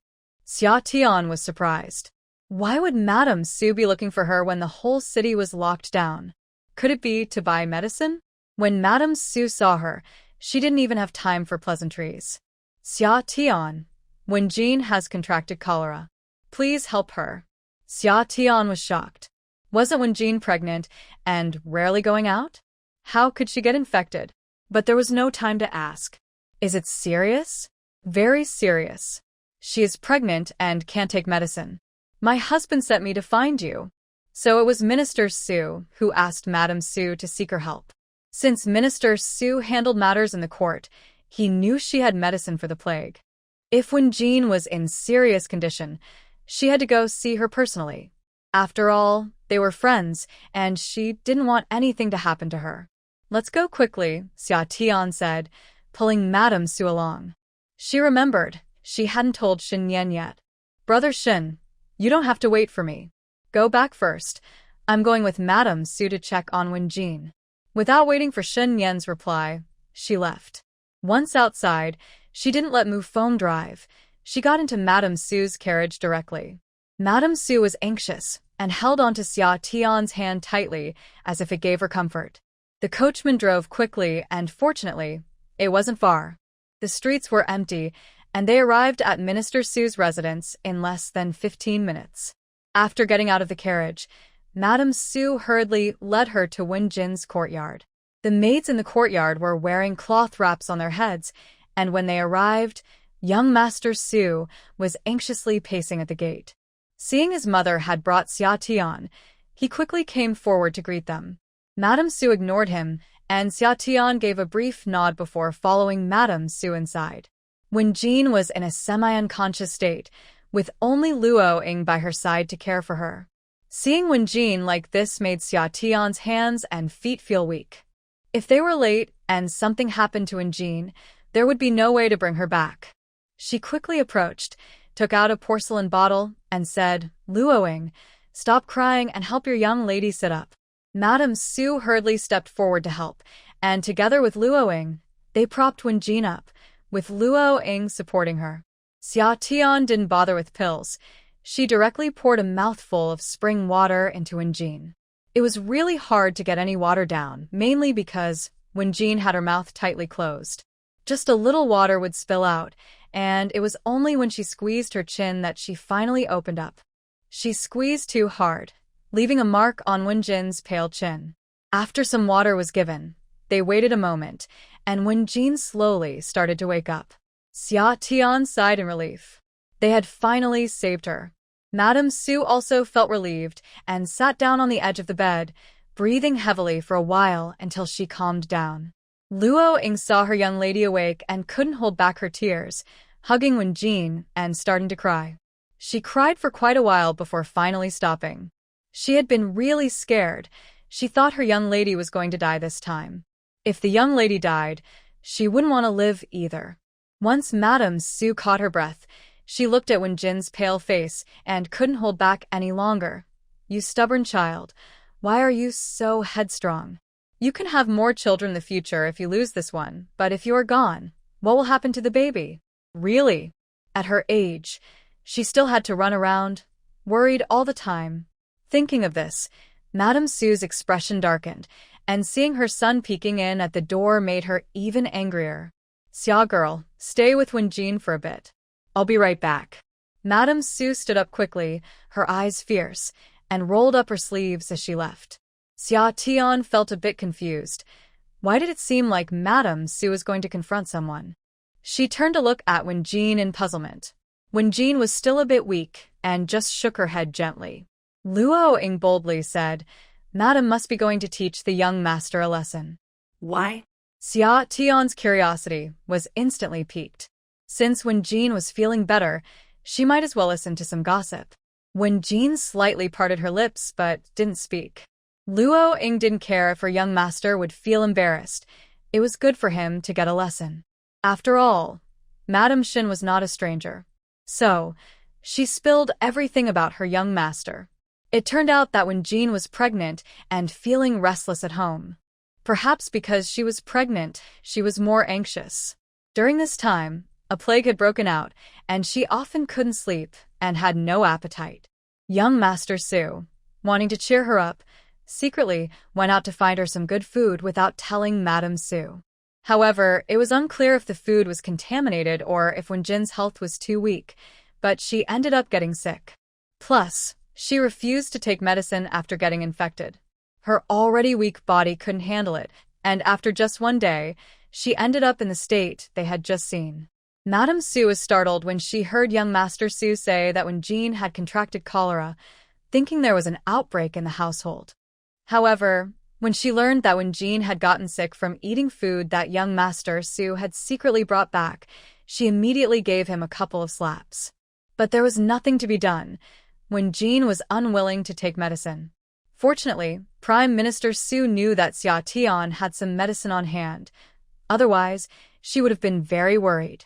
After Xia Ying finished speaking, Xia Tian realized why, just a moment ago at the courtyard entrance, young Master Su had greeted them, but Madame Su had ignored him. Xia Tian looked at Wen Jin and smiled, making her blush. Seeing that Wen Jin's color had improved a bit, she prepared to take her leave. As long as Wen Jin rested for a couple of days, she would be fine, so there was nothing to worry about. Just as she was about to get up, Madame Su entered, followed by young Master Su, who was limping. Xia Tian's eyes lit up as she took a look at young Master Su. It seemed he had been quite severely scolded by Madame Su. Young Master Su felt a bit embarrassed under her bright gaze and quickly turned his head away, thinking that Madame Shin was quite bold to stare at him like that. Xia Tian glanced at him and then looked away, making him feel shy. She couldn't laugh at him directly, so she held back her laughter and said to Madame Su, Wen Jin is fine now. As long as she takes care of herself, she will recover in a couple of days. I'll take my leave now." Wait. "You haven't had dinner yet. I've already instructed the kitchen to prepare a meal. It's perfect for you to stay and eat with Wen Jin. She hasn't had much of an appetite lately and has lost some weight," Madame Su insisted, pulling her back and bringing Wen Jin out. She then turned and glared at young Master Su. "What are you still doing here? Hurry up and thank Madame Shin." Young Master Su wasn't angry. He clasped his hands together and bowed deeply to Xia Tian. "Thank you, Madame Shin, for saving Wen Jin today. I will never forget your kindness." Xia Tian smiled. "Young Master Su, there's no need to be so formal. Even if I weren't friends with Wen Jin, my relationship with Madame Su makes it a given." Madame Su felt pleased by her words and waved young Master Su away. "Go check if dinner is ready. Can't you see everyone is hungry?" Madame Su was annoyed with young Master Su and spoke without holding back. Although she had scolded him earlier, she was still upset and didn't give him a pleasant expression. Wen Jin, feeling much better now, noticed how Madame Su was bossing her husband around and felt a bit embarrassed, quickly calling out, "Mother." Madame Su shot her a playful glare. "You spoil him too much." Wen Jin's face turned even redder as young Master Su looked at her with a smile in his eyes while she spoke for him. She caught a glimpse of Madame Su glaring at him and quickly looked away, turning to leave. Xia Tian found it amusing but was also happy for Wen Jin. Having a husband who truly cares for her is better than anything. It seemed that Madame Su was also a good mother-in-law, treating Wen Jin like her own daughter. Before long, the meal was ready. Xia Tian, unable to refuse the warm invitation, sat down to eat. Young Master Su had been sent away by Madame Su, leaving just the three of them, Wen Jin, Madame Su, and Xia Tian, to dine together. Wen Jin's appetite wasn't great. She only had half a bowl of soup and a small portion of rice. Xia Tian was indeed hungry and didn't hold back, finishing 2 bowls of rice before putting down her chopsticks. She had to control herself, otherwise, she feared that Madame Su might be scared off and not invite her for meals again. To please Madame Su, she knew this girl was not being distant. After the meal, Xia Tian left 4 pills for Wenjin, telling her to take 1 each day, and she would feel better in no time. Seeing that Xia Tian was about to leave, Wenjin held her hand tightly. Xia Tian teased her. "What's wrong? Can't bear to part with me? Why not forget about young Master Su and come back with me instead?" Wenjin playfully glared at her before letting go. Xia Tian reminded her not to eat random things, at least until the epidemic was over. Wenjin blushed and urged her to leave. Madame Su arranged for a carriage to take her directly to the gate of the Marquis of Wuen's residence. After 3 days, Xia Tian brought the small porcelain bottles and went to the palace with Xin Yan. When the emperor saw them, he quickly came out from behind the royal desk, asking, "Madame Xin, is the medicine ready?" "Yes, your majesty," Xia Tian replied, taking out the bottles one by one, exactly 30. She didn't take more, as too many would lose their value. The emperor opened one bottle and sniffed it. It had no smell and looked as clear as water. However, he trusted that Madame Xin wouldn't joke with the lives of the citizens. "Madame Xin, since you have the medicine, you and Chu Xian should hurry. If you need any people or supplies, just take a token and request them." The emperor didn't want to delay. These 3 days felt like years, and he wanted to control the epidemic before discussing anything else. "Yes, your majesty," they replied, took the medicine bottles and stepped out. They still needed to find Lord Lin. Just as they left the study, they ran into the hurried Lord Lin. "Madame Xin, is the medicine ready?" Lord Lin didn't wait to get closer and asked urgently. Seeing his anxious expression, Xia Tian quickly replied, "We've prepared the medicine. We were just about to find you." Lord Lin felt a surge of happiness upon hearing that the potion was ready. These past 3 days had been tough for him. He wanted to ask Madame Xin about it but didn't know how to start, fearing he might rush her and waste her time. Not asking was unbearable. He was anxious to know how Madame Xin's potion was coming along. In short, it felt like time was dragging on, just like it does for the emperor. "If Lord Xin and Madame Xin have any instructions, please let me know," Lord Lin said, bowing with a much more serious expression. "Lord Lin, we thought you should continue making the medicine as usual. Lord Xin and I will send trustworthy people to add the potion to your broth, ensuring everyone can take it." As she spoke, Xia Tian took out a porcelain bottle to show Lord Lin. "Look, there isn't much potion. I only have 30 bottles, so we need to use it sparingly." This was a plan she and Xin Yan had agreed on. If they added the spring water directly to the drinking water for the people, they might not believe it. But adding it to the broth would work. The people would think the broth was effective and wouldn't suspect anything else. This way, they could keep it discreet while achieving the healing effect, killing 2 birds with 1 stone. Lord Lin was a bit taken aback. The potion was indeed limited. However, they only had so many herbs at that time, so it was probably not easy to prepare this much. "All right, I will follow Madame Xin's instructions," Lord Lin agreed. Xia Tian added, "Lord Lin, since the herbs are limited, the potion is also scarce. But when you prepare the medicine, you can use fewer packets.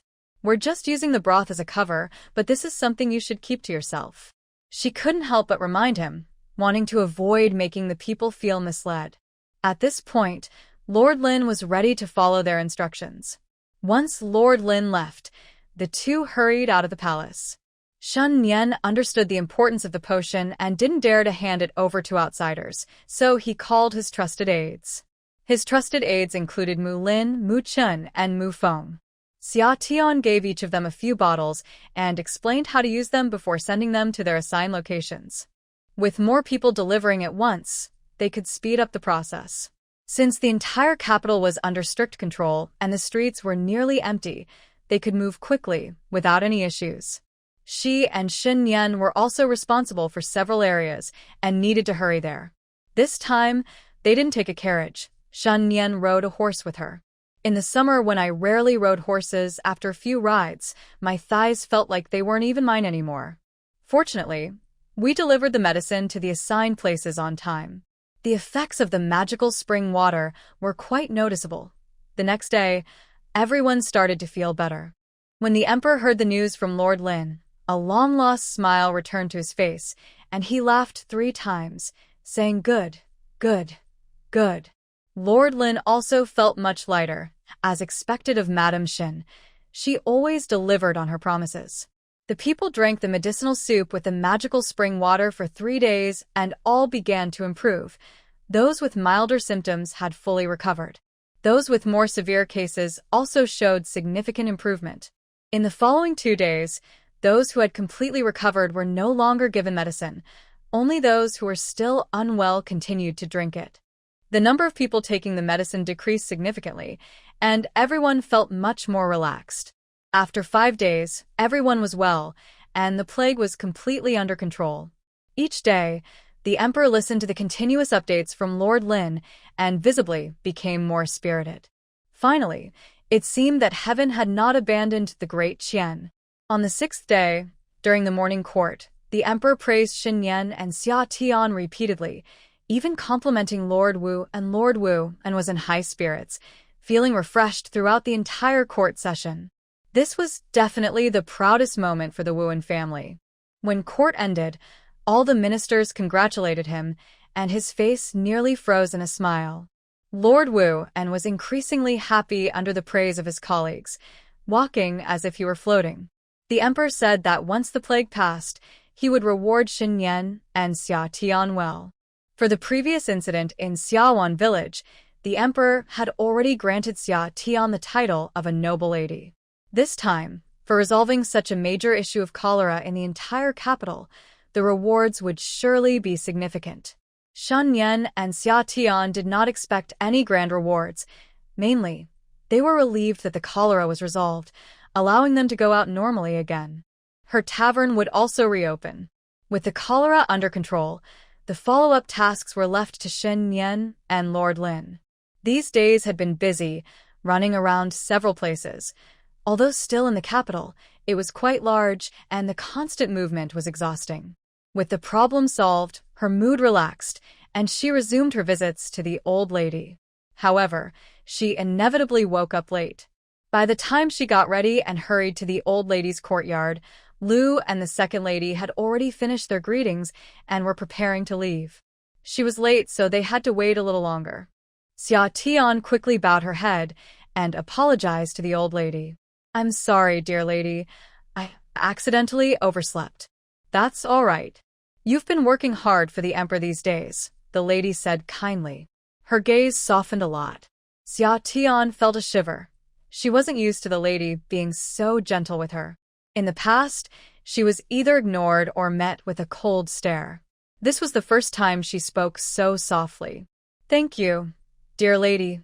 Xia Tian quickly bowed. "Big sister is amazing, always out and about for the emperor. I thought you were up to something else." As everyone was about to leave, Shenlan suddenly spoke up, pretending to cover her mouth and giggling, as if she envied Xia Tian. But Xia Tian sensed the sarcasm in her tone. She was trying to imply something about Xia Tian being out all the time. Lu Shi chimed in, "We women should stick to our roles. Outside matters are for men to handle, and women should stay out of it." "What are you saying, big sister?"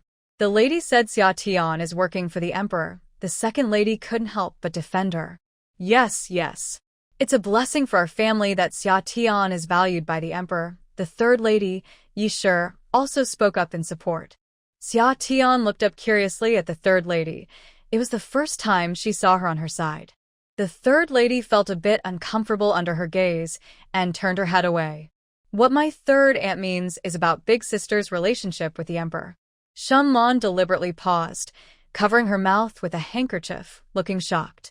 "Shenlan, do you think you can speak about the emperor?" The lady scolded sternly, startling everyone in the room. She seemed genuinely angry, even using her granddaughter's full name. Shenlan trembled in fear, but then felt a bit unwilling and said, "Grandmother, I wasn't speaking ill of the emperor. I was just reminding big sister. As a married woman, isn't it a bit inappropriate to be out every day?" She shot a glare at Xia Tian after saying this. "That doesn't mean you can mention the emperor," the lady reprimanded with a frown. Yes, grandmother, I won't do it again, Shenlong quickly apologized. Before Xia Tian could say anything, she had already been criticized by Shenlong and Liu Shi. So, she replied coolly, Shenlong, are you jealous of me? Humph. What do you have to be jealous of? Shenlong rolled her eyes at her. You're jealous of my talent, jealous that the emperor appreciates me, jealous that I can help the emperor just like a man, Xia Tian counted off. She didn't forget to mock her at the end, saying, unlike you, who knows nothing, understands nothing, and doesn't even know what it means to be humble, you are just a clueless young lady. Who are you calling clueless? Shenlong angrily ran up to Xia Tian to question her. I'm talking about you. Didn't you hear me clearly? Xia Tian replied with a serious face. Xia, how can you speak like that? Lu scolded her with a frown. Isn't it clear? Don't you know that Shenlong is clueless? Xia Tian shot back, ignoring Lu's displeasure. You, Shenlong raised her hand, ready to hit her. Xia Tian was waiting for this opportunity. Smack. Before Shenlong's hand could come down, Xia Tian slapped her, leaving a red mark on her fair face. You, Shenlong covered her face in disbelief and turned her head, but before she could finish her sentence, Xia Tian raised her hand and slapped the other side of her face. Everyone in the room was stunned by the sudden action, unable to react as another loud slap echoed. They all stared at Shenlong, who had been slapped twice, completely shocked, including Shenlong herself. She even forgot to cry. She probably didn't expect Xia Tian would slap her in front of the old lady. The old lady was the first to react, saying, Xia, how dare you? After praising her a moment ago, Xia Tian seemed to disregard her authority. How could she dare to act so boldly in front of her? Old lady, considering what Shenlong just said, if it reaches the emperor's ears, I don't need to explain what will happen to the Marquis of Wuan's residence, right? Xia Tian's expression turned cold. She realized that when it came to trouble, the old lady would always favor her own granddaughter. So, she felt no need to hold back. Also, I am her sister-in-law. Is it something a proper young lady would do to spread baseless rumors? And listen to what she just said. An unmarried young lady with such dirty thoughts. I can't help but wonder if someone taught her to say that. Xia Tian shot a dark glance at Lu. If no one taught her and she thinks this way on her own, then old lady and madam should educate her properly, so she doesn't embarrass the Marquis's residence in the future. The old lady was taken aback by her words, and after a moment, she coldly replied, no matter how wrong Shenlong is, you cannot hit someone. Mother, that girl Lon speaks without thinking, and Xia is not wrong either. If we don't teach her a lesson, she will continue to speak carelessly when she goes out, which could bring trouble to the Ho residence. The second lady quickly spoke up to support the old lady as she was about to scold Xia. She thought that Xia had been too lenient. If her own daughter dared to speak like that, she would personally discipline her. It's really unbelievable how bold she is, even daring to make up stories about the emperor. How could a young girl think so poorly? What kind of teaching is she receiving from her sister-in-law? A young girl can be willful and arrogant, but she must know her limits. That's right, Mother, the third lady added after the second lady. I also think Lon should be punished. How can a young girl say whatever comes to her mind? Although the third lady did not get along with Xia, she felt that Shenlong's words were too harsh. Didn't that imply that Xia was not behaving properly and might have an inappropriate relationship with the emperor? Such things shouldn't be said lightly. If the emperor were displeased, it could affect all of them. All right, I never said Lon was right. The old lady waved her hand impatiently. Everyone go about your business. Seeing that the old lady was not defending her, Shenlong covered her face and began to cry. Grandmother, do you really not care about me? She hit me, and you won't do anything? The old lady was annoyed by her crying.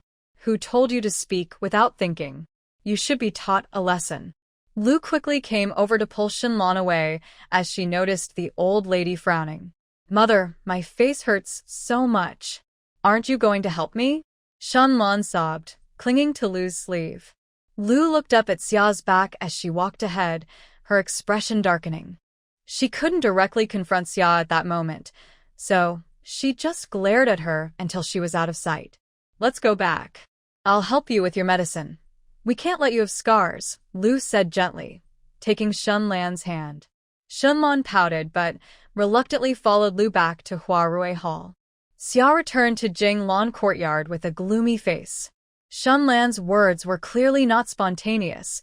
Someone had taught her to say that, and it could only be Liu. If someone who didn't understand overheard this, who knows what rumors could spread? Fortunately, Shen Yan was always present when the emperor summoned her. Otherwise, if too many rumors circulated, someone might actually believe them. Don't say her reputation is damaged. If the emperor wants to clear his suspicions, could he possibly execute her directly? Xia Tian coldly snorted. Liu Shi really has some clever tricks. Her good mood was ruined like this. Xia Tian simply went back to sleep. When she woke up again, it was almost lunchtime. Ning Xiang told her that the second lady had come to see her, but left when she saw she was asleep. Why didn't you wake me up? She asked, still a bit dazed from sleep. Ning Xiang handed her a warm cloth to wipe her face. The second lady didn't want us to disturb you. She said it was nothing important, just wanted to check on you. Okay, I understand. It probably wasn't anything urgent, otherwise, they would have woken her up. After lunch, she waited a while, and when the second lady didn't come back, she went to the study to draw. Since the plague was under control, the spring exam results would likely be announced soon.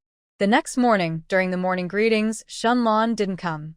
After the greetings, she planned to go back directly. The second lady called her, Xia girl, Auntie Air invites you to lunch in her courtyard. You must come. She thought the second lady was just being polite that day, but it turned out she really wanted her to join for lunch. Okay. Thank you, Auntie Air. I will definitely come. Why are you being so polite?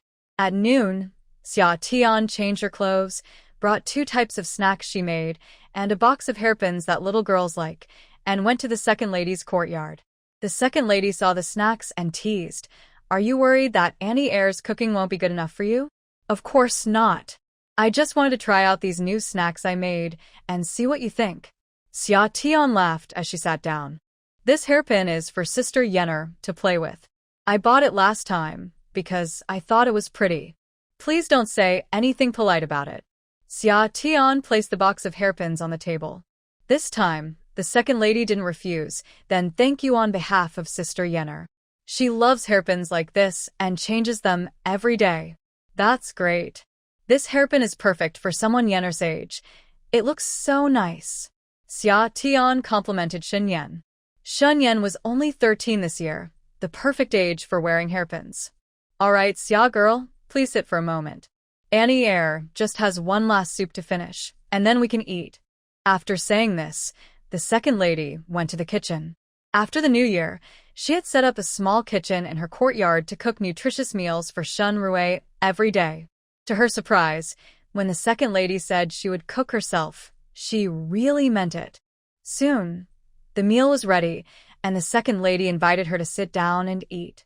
She also asked Xia to call Shun Yan over. The second lady wanted Shun Yan to get closer to Xia Tian, as she could be a support in the future. When Shun Yan arrived and saw Xia Tian, she felt a bit shy and politely called her sister-in-law, then fell silent. This was the first time she had interacted with Shun Yan since coming to the Wuan Marquis's residence. Shen Yan, also from a noble family, lacked the spoiled attitude of Shenlan, showing that the second lady had taught her well. As they began to eat, the second lady kept serving Xia Tian, not giving her a chance to pick up food herself. To Xia Tian's surprise, the second lady's cooking was quite good, with a table full of delicious dishes. Seeing the second lady only serving her and not eating, Xia Tian chuckled, "And you should eat too. I can serve myself." Shenlan watched her mother and sister-in-law constantly defer to each other and quietly laughed behind her hand. "Oh, seeing you eat makes me happy," the second lady said with a smile, pulling out a jug of fruit wine. "Would you like to have some? It's fruit wine, so it won't get you drunk." She had tried this wine at the last birthday celebration for the old lady. While it didn't get her drunk, it still had a bit of a kick. However, it was hard to refuse such kindness, so a little wouldn't hurt. "All right, since it's a happy occasion, let's drink together." Today, the second lady was treating them, so Xia Tian couldn't refuse. If she got a bit tipsy, she could just go home and sleep. After all, she didn't have anything particularly important to do lately. After eating, Shan Yan sat nearby, listening to their conversation. As they ate and drank, Xia Tian realized she had consumed about half of the food on the table. She was starting to feel quite full. After the meal, Siyu took the dishes away and brought her a cup of hawthorn syrup to help with digestion. Xia Tian smiled and nodded. Siyu is so thoughtful. Siyu must have noticed her rubbing her stomach earlier. Siyu smiled but said nothing, taking the tray and leaving. The second lady handed Shan Yan a box of hair accessories, smiling as she said, "Yena, this is a gift from your sister-in-law. All things you like." Shan Yan blushed as she accepted it, saying, "Thank you, sister-in-law. Don't mention it. I'm glad you like it, Yener." Shan Yan opened the box and saw 12 hairpieces, all in the latest styles, and she was overjoyed. Seeing her happiness, Xia Tian smiled too. The second lady sent Shenlong outside to play for a while. She then went to another room and brought out a small box to hand to Xia Tian. "Xia girl, please accept this. I wanted to give this to you earlier, but you were so busy that I could only bring it to you now." "What is it?" Summer asked curiously as she opened it. "Silver notes? Why did Aunt give me silver notes?" "Oh, this isn't from me. It's from my brother. Remember the last time you gave him the medicine? It helped my sister-in-law." Aunt was worried that Summer might refuse, so she quickly explained. Inside the box were 6,000 silver notes. Her brother contributed 5,000, and she added another 1,000. "Aunt, I thought we agreed you didn't have to be so polite with me." Summer tried to return the box. "This isn't about politeness," Aunt insisted, pushing the box back to her. "You know how valuable your medicine is. Just take it, so that next time I need something, I can ask you without feeling awkward." Aunt was determined for her to accept it. With no choice, Summer accepted the silver notes. Seeing her accept it, Aunt finally smiled. That's right. A relationship thrives on give and take. Since Aunt insisted on giving the silver notes, Summer accepted them. Seeing that she had taken the silver notes, Aunt took out a set of gold jewelry. "This is my way of thanking you." "Aunt, I've already accepted the silver notes. I can't take more from you." Summer quickly refused. "Wow, this is too much. I feel uneasy with all these gifts. The silver notes are what you deserve. That's for the medicine." Aunt placed the jewelry box in front of Summer. "This is my thank you for your help. Whether it's your third brother or my sister-in-law, I owe you this favor." "But, Aunt, you've already treated me to a meal. Accepting gifts again feels inappropriate." "An elder's gift cannot be declined," Aunt said firmly. With no other option, Summer smiled and accepted. "Then I will take it." "Thank you, Aunt." "That's the spirit," Aunt replied with a smile. They chatted for a while before Summer left. She didn't go out in the afternoon and stayed in her study to draw. Over the past few days, she had completed 2 more portraits. She wondered when Imachin would return to the capital. Once the shop opened, she would deliver them. The next day, after breakfast, she visited Linglong Alley again. Upon entering the courtyard, she saw Uncle Chen and Aunt Chen directing everyone to clean up inside and out. "Madam, you're here." Aunt Chen greeted her as she approached. Yes. "What are you all doing?" Summer asked, noticing they had started cleaning early in the morning. "We thought that since the epidemic is over, we should tidy up the yard inside and out, burn some mugwort, and make everything clean and safe." "Yes, that's right," Xia Tian nodded. "Even though the epidemic has passed, we still need to pay attention to hygiene in our drinking water and food, especially drinking water. It must be boiled before drinking." "Yes, ma'am. We will remember," Aunt Chen quickly replied. Xia Tian didn't see Uncle Gu and asked, "Where is Uncle Gu?" Old Gu and his wife took some people to the Eugene Pavilion. Aunt Chen smiled. "They are also cleaning up to prepare for reopening." "Then you all keep busy. I will go check on the Eugene Pavilion," Xia Tian said, seeing that everything here was well organized, and she left. She took a carriage to the Eugene Pavilion again.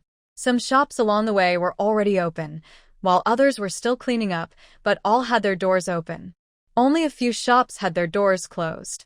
When she arrived at the Eugene Pavilion, there were already people looking around outside, and some were asking when it would open. When Xia Tian entered, Uncle Gu and Aunt Gu were indeed cleaning. Little Yu was also there. Surprisingly, all 5 chefs were present too. It seemed they were all eager for the restaurant to open soon. Uncle Gu, how is the cleaning going? Xia Tian asked as she looked around. We just started cleaning not long ago. I thought we should open the doors and clean every corner to make customers feel at ease, Uncle Gu explained. Also, I have found a good date for reopening. It's the day after tomorrow. That would be the best time. Xia Tian raised her eyebrows. Uncle Gu was quite thoughtful. He even considered the date. It seemed she didn't need to worry about this anymore. All right, you handle it. Xia Tian went to check the private rooms on the 2nd floor. It was clear they hadn't opened in a while, and there was quite a bit of dust. Once it's clean, make sure to burn some mugwort for disinfection and air it out, Xia Tian instructed Aunt Gu after looking around. Aunt Gu nodded repeatedly, yes ma'am. After her inspection, she didn't see Accountant Liu and wondered how he did in this year's spring examination. Accountant Liu's family was quite poor. Although he had passed the examination, he shouldn't be lacking money. However, he was an honest person and looked down on those who tried to exploit his status to evade taxes. This made his life even harder, forcing him to work as an accountant to support his family. He had even taken leave to participate in this spring examination. I wonder how he did on the exam? Was he infected with cholera during the exam period? According to Shen Yan, many candidates were carried out, showing how serious the situation was at that time. However, the results of the spring exam have not come out yet. It usually takes half a month to release the results, but this time it has been delayed due to the epidemic. But it should be soon. After looking around and seeing everything was fine, she returned to the Ho residence. Shen Yan had been busy with various follow-up tasks and had a lot of work piled up, so he came back very late. Not wanting to disturb him, she decided to rest at Lingyun Pavilion. As soon as she entered, she ran into Shun Ke. Shun Ke was preparing to go out with a servant and a guard. Oh, big sister-in-law, you just got back from outside? Shun Ke said with a hint of sarcasm. What's wrong? Do you have a problem with that? Xia Tian replied coldly. Not at all. I was just asking. I wonder what task the emperor assigned you this time? Shun Ke said with a grin. Upon hearing this, Xia Tian realized he was defending Shenlan. They really are siblings, both annoying in their sarcastic tone. None of your business. Xia Tian rolled her eyes and walked past him. Just as she was passing by, Shin Ke lowered his voice and said, Big sister-in-law, if you're lonely, you can come to me anytime. You don't have to run around every day. He even winked at her. Xia Tian was taken aback. This guy was actually teasing her. All right, you said it, fourth brother, Xia Tian replied with a sly smile as she turned around. I did say that, big sister-in-law you. Shin Ke's words were cut off as Xia Tian kicked him down. You, Shin Ke looked at Xia Tian in shock. This woman actually laid hands on him. Seeing his young master being knocked down by the young lady, Shin Ke's servant rushed over to help him up. But Xia Tian was quicker, grabbing Shin Ke by the collar and giving him 2 loud slaps. This time, Xia Tian used more strength, leaving Shin Ke dizzy and seeing stars. Shin Ke's servant was stunned, unable to react. Shin Ke's guard tried to pull her away, but Xia Tian shouted angrily, Try touching me and see what happens. The guard hesitated, not daring to act. The young lady was a woman, and if he forcibly pulled her away, the young master would surely be furious. While the guard hesitated, Xia Tian began to kick, sending Shin Ke rolling on the ground. You crazy woman, stop. Shin Ke yelled at her while trying to dodge. Summer didn't waste any words with him and kicked him more than 10 times before stopping. Shin Ke lay on the ground like a defeated dog, only able to catch his breath. How is it? Are you satisfied with my performance, fourth brother? Summer asked him with a cold smile. You're crazy. You're just a madman. Shin Ke tried to speak, but the movement made his injuries hurt even more. So, please, fourth brother, it's best if you keep your distance from me in the future, Summer said, pulling out a handkerchief to wipe his hands, his voice cold as it reached Shin Ke's ears. Otherwise, every time I see you, I'll hit you. You, Shun-ke stammered, unable to form a complete sentence. Summer looked at Shun-ke's unpleasant face and kicked him once more before leaving, feeling satisfied. Just now, Summer had beaten Shun-ke right at the entrance, where the doorman and passing servants all witnessed it.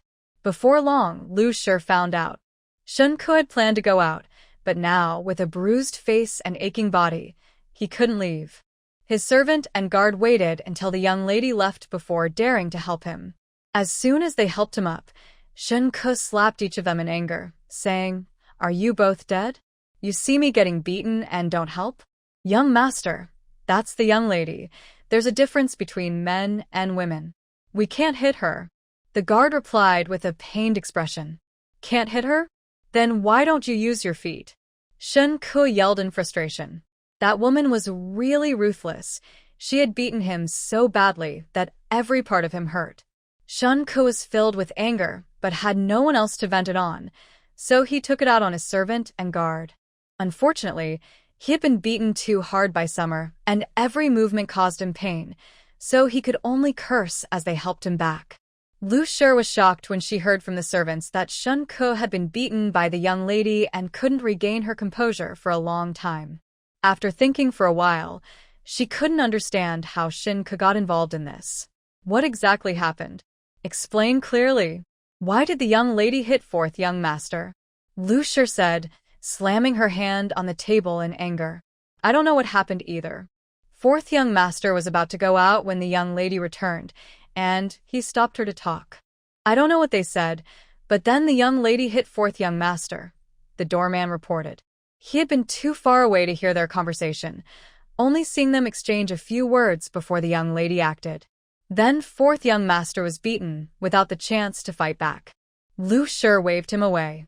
She called for Chiu Yu, saying, "Go see how fourth young master is doing. Ask what exactly happened. If that girl was looking for trouble and hitting people on purpose, she wouldn't let her off easily." "Yes, ma'am." Chiu Yu's eyes flickered as she went to find Shun-ke. When she saw Shun-ke, she was startled. His face was so swollen that his eyes were barely visible, just a small slit remained. "Fourth young master, what happened to you?" Chiu Yu asked anxiously as she approached him. "Chiu Yu's sister, that woman hit me," Shun-ke mumbled, his speech unclear due to his swollen face. Chiu Yu didn't hear him well and leaned in closer. "Did the young master's wife hit you?" The guard had already been sent to fetch Dr. Chow. Now it was just him and the servant in the room. Seeing that it was hard for Shun-ke to speak, Chiu Yu directly asked the servant, "You tell me, why did the young master's wife hit the fourth young master?" Because... The servant hesitated, afraid to speak. "What do you mean, because?" Just say it. Chiu Yu was getting anxious. "Are you going to tell me or not? If not, I'll have the lady come and ask you herself." I'll say. The servant quickly replied, not wanting the lady to come. That would surely mean trouble for him. The young master said something he shouldn't have, and the young master's wife got angry and hit him. He had been right behind Shun-ke at the time. Even though Shun-ke had tried to lower his voice, he still heard it. If he were to say it, their young master deserved it. After all, that was the young master's wife, his sister-in-law. If he could say such things, who wouldn't get hit? What exactly did he say that was wrong? Chiu Yu continued to ask. Shun-ke glared at his servant in annoyance, realizing he had overheard what he said earlier. Don't say it. Unfortunately, his unclear speech lacked any real threat. After weighing the pros and cons, the servant thought the lady was scarier than their young master, so it was better to just say it. The young master said that if the young master's wife felt lonely, she could come find him, so she wouldn't have to go out every day. The servant quickly finished speaking and stepped aside, fearing Shun-ke might hit him. Chiu Yu's face turned red. The fourth young master really dared to say anything. Wasn't he just asking for trouble? Fourth young master, you really need to let the doctor take a good look at your face. Otherwise, when the lady sees it, she will surely be heartbroken. Chiu Yu pretended to care. I'll go back and report to the lady now. Seeing Chiu Yu about to leave, Shun-ke grabbed her hand. Chiu Yu's sister, good sister, please don't tell my mother what I just said. Even though his mother wouldn't do much if she found out, he feared that if she made a fuss and his father found out, he would definitely be punished. But I can't hide it from the lady. If she gets angry, she will surely punish me, Chiu said helplessly. Last time, she was punished by the lady because of Xia Tian's nonsense, and she would definitely exaggerate when she returned. Making the lady angry and seeking revenge on the young master's wife would bring her some satisfaction. Please, dear sister, Shunku said with a pained expression, looking at Chiu. Chiu pretended to sigh. What should I say then? Seeing that Chiu is no longer insisting, Shunku quickly leaned in. Just say that woman tried to me, and after I rejected her, she got angry and attacked me. He believed that no one in the family would side with that wild girl. Will the lady believe that? Chiu still hesitated. Although the fourth young master was not bad-looking, he was still far behind the young master. Even the young master's wife would know who to choose. Even though Chiu disliked Xia Tian, she knew that not many people would believe the fourth young master's story. Just tell my mother that, Shunku insisted, releasing Chiu's hand. He pulled out a hairpin from his pocket and handed it to Chiu. This is for you. Remember, you must say what I told you. Chiu looked at the gold hairpin and managed a reluctant smile. All right, I will listen to the fourth young master. With that, she turned and left. As soon as Chiu left, the guard brought Dr. Chow over. Dr. Chow was surprised to see Shunku like this. He didn't expect the young master's wife to be so harsh. It almost disfigured the fourth young master. However, despite his surprise, Dr. Chow didn't ask anything. He just set down his medicine box, checked Shunku's pulse, and applied medicine. Although the fourth young master looked badly beaten, it was just superficial injuries, albeit quite severe. Meanwhile, Chiu returned to Huarui Hall and reported Shunku's situation to Liu Shi. Liu Shi was immediately furious, standing up and taking her maidservants to confront Xia Tian. Chiu quickly reminded Liu Shi, Madam, the young master's wife has some skills. We can't defeat her. We should bring the guards along. Remembering the last incident in the kitchen, Liu Shi agreed, realizing that the maidservants she brought last time had been kicked out. Go call a few guards to follow us, Liu Shi said before heading out. Chiu agreed and sent a young maid to summon them. She quickly caught up with Liu Shi. Madam, I suggest you check on the fourth young master first. He was badly beaten by the young master's wife. His whole face is swollen, and he can't even see. She thought that only the lady had seen the fourth young master after he was beaten, and only then could she truly deal with the young master's wife. After all, not only had she hit her, but she also incited the lady to punish her by making her kneel. That day, the lady was very angry, and she had to kneel all night, almost injuring her legs. It took her 3 days to recover. You're right, let's go check on the fourth young master first. Liu was also anxious. She remembered she needed to see her precious son, and wondered if that troublesome girl had hurt him. When Liu went to see Shunku, Dr. Chow was applying medicine to him. Shunku was bare-chested, covered in bruises, looking quite frightening. Liu's heart ached so much, she could hardly breathe. Kur. Liu called out his name, her lips trembling and unable to say more. Her son had been beaten so badly by that wild girl. Mother. Shunku looked at Liu with grievance. Wait here. Liu was now blinded by anger, forgetting everything else, only wanting to find Xia Tian to settle the score. When Chiu saw Liu come out with a furious expression, she hurriedly called others to follow her. After Xia Tian had beaten Shunku, her mood had improved a lot over the past 2 days. She was excitedly going to the study to paint. When Liu arrived, she saw the door to Jinglan courtyard was closed and directly signaled a maid to kick it open. With a loud bang, Xia Tian, who was mixing paint in the study, was startled. Luckily, she wasn't painting at that moment, or her artwork would have been ruined. Frowning, she came out and asked, Who is it? Making such a loud noise. Just then, Ning Xiang hurried over. Madam, it's the Marquis's wife who has come. Liu? That was quick. Let's go see. As she spoke, Xia Tian was about to go out. Ning Xiang quickly stopped her. "Madam, you should hide. She has brought maids, nannies, and several guards. With so many people, wouldn't the madam just be asking for trouble?" Looking at Lu's demeanor, she definitely meant to cause trouble. Humph, what is there to fear? Jinglan courtyard is so small. Where can I hide? Lu was specifically looking for a fight. Even if she hid, Lu would dig her out. "Madam, there are guards. You can't fight them." Ning Xiang was nearly frantic. Even if everyone in Jinglan courtyard joined forces, they wouldn't stand a chance against the guards. "Go find Mufeng. I will hold Lu off for now." During the summer, I thought about what Ning Xiang said. If Lu went crazy and ordered the guards to act, I really wouldn't be able to handle it. I could only seek help from Mufeng. "Xia, come out." As soon as Lu entered, she started shouting for me. I nudged Ning Xiang. "Hurry, go out through the back door." Ning Xiang thought she couldn't help here, and if she was seen, Lu would probably not let her leave. Once I saw her go, I stepped forward. "Who is looking for me?" I turned the corner and faced Lu's furious expression. "Go catch that shameless woman." Lu shouted angrily, pointing for her servants to grab me as soon as she saw me. One of Lu's servants rushed towards me. "Humph, is the lady so powerful? You don't ask any questions and just order me to be caught. May I ask, what have I done wrong?" I stood my ground and asked firmly. "Humph, what have you done wrong? You hurt Kur so badly and still dare to ask that." Lu accused me angrily. "I hit him, but did the lady ever ask me why I did it?" "You shameless woman. You tried to my son, and when that didn't work, you hurt him. How dare you ask why you hit him?" Lu was furious, her chest rising and falling rapidly. She had never seen such a shameless woman before.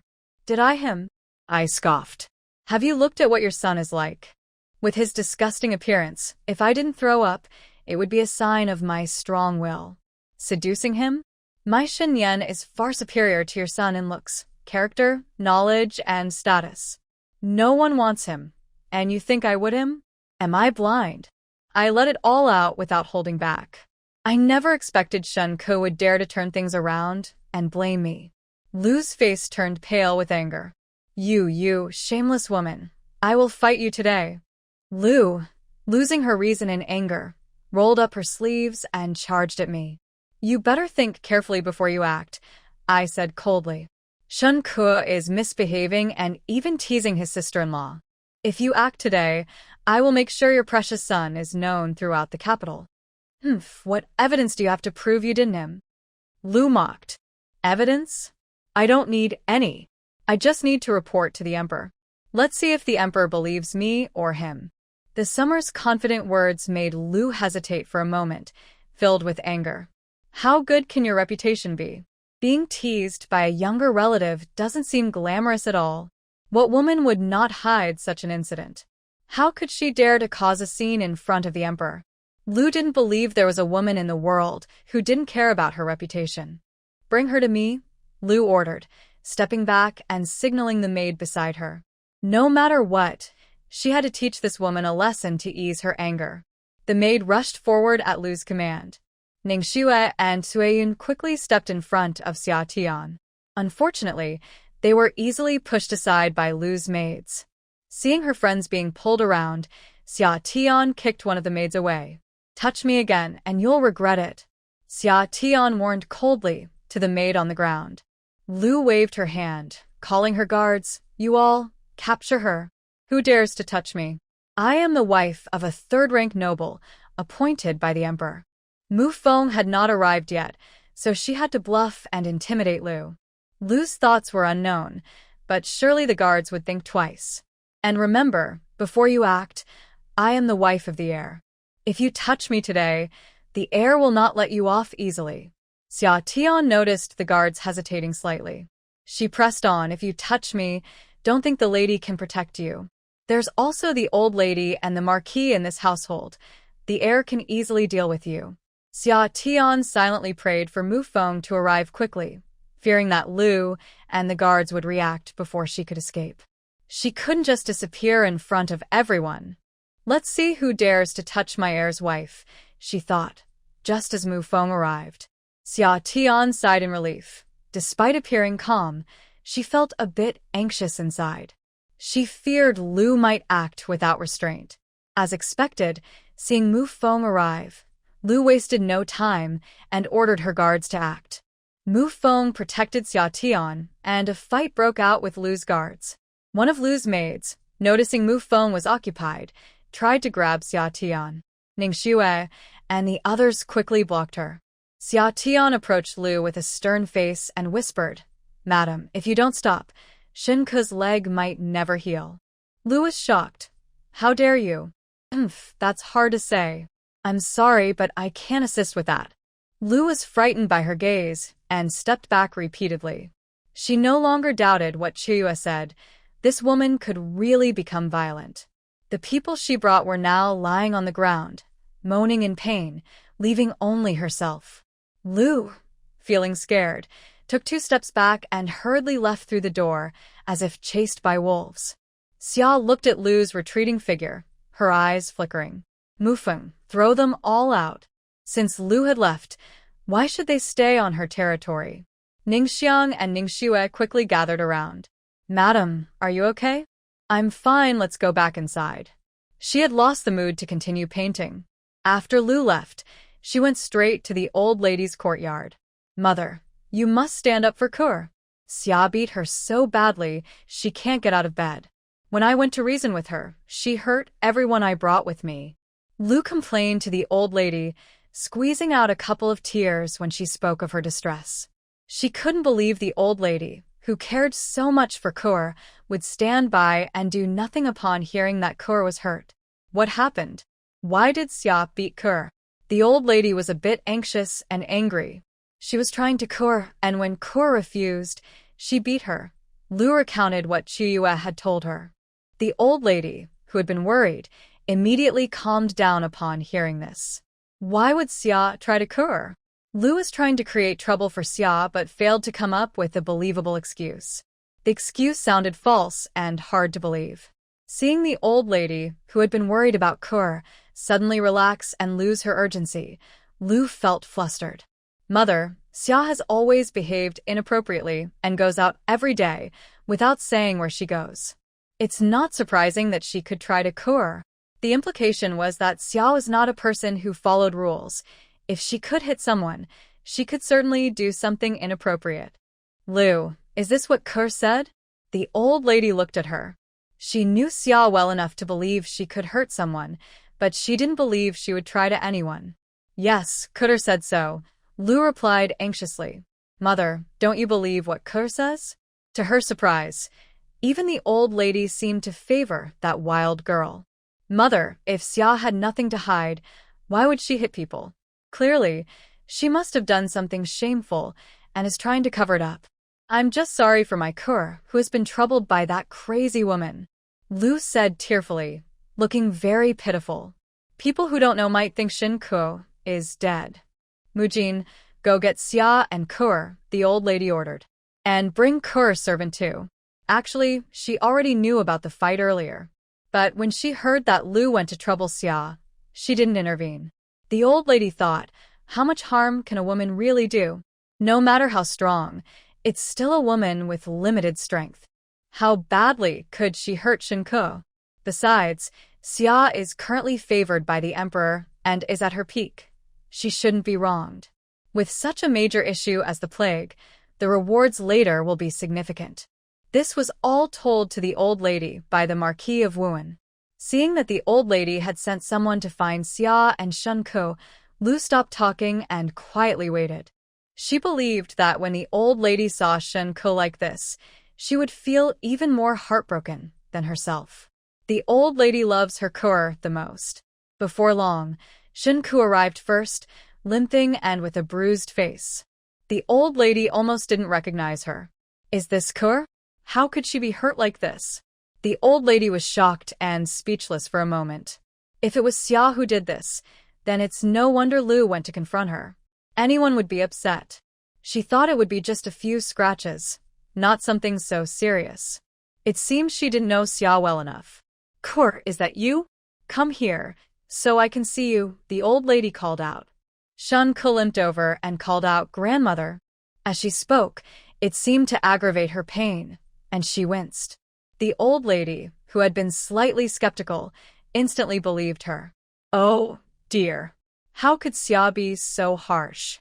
Look at what she did to my Ke," the old lady said, holding Shun Ke's hand with concern. "They say not to hit the face when fighting. Why did she keep hitting her face?" The old lady was getting a bit angry now. "Zhang Mama, go see why Xia hasn't arrived yet." Just then, Mujin returned, followed by Xia. The old lady was about to send Zhang Mama to check on why Xia hadn't arrived yet. But Xia entered with Mujin. She properly greeted the old lady before calmly asking, "Old lady, did you call for me?" "Xia, did you hurt Ke?" the old lady asked directly. "Yes, old lady," Summer calmly replied. The old lady paused, surprised by how quickly she admitted it. There was no argument. "Then why did you hit Ke?" The old lady still didn't believe Lu's reason. "He deserved it," Summer said briefly. She thought to herself that if Shin Ku dared to talk nonsense again, she would hit her in front of the old lady. The old lady, seeing that Summer didn't want to say much, directly asked Shin Ku, "Ke, what do you say? Why did Summer hit you?" Because. Shin Ku looked troubled, hesitating for a long time, as if deciding whether to speak. "Is it hard for you to say, grandson?" Shin Ku kept everyone in suspense. "Ke, what are you waiting for? Are you still going to protect her?" Lu couldn't hold back and shouted, "She has no shame. Why are you covering for her?"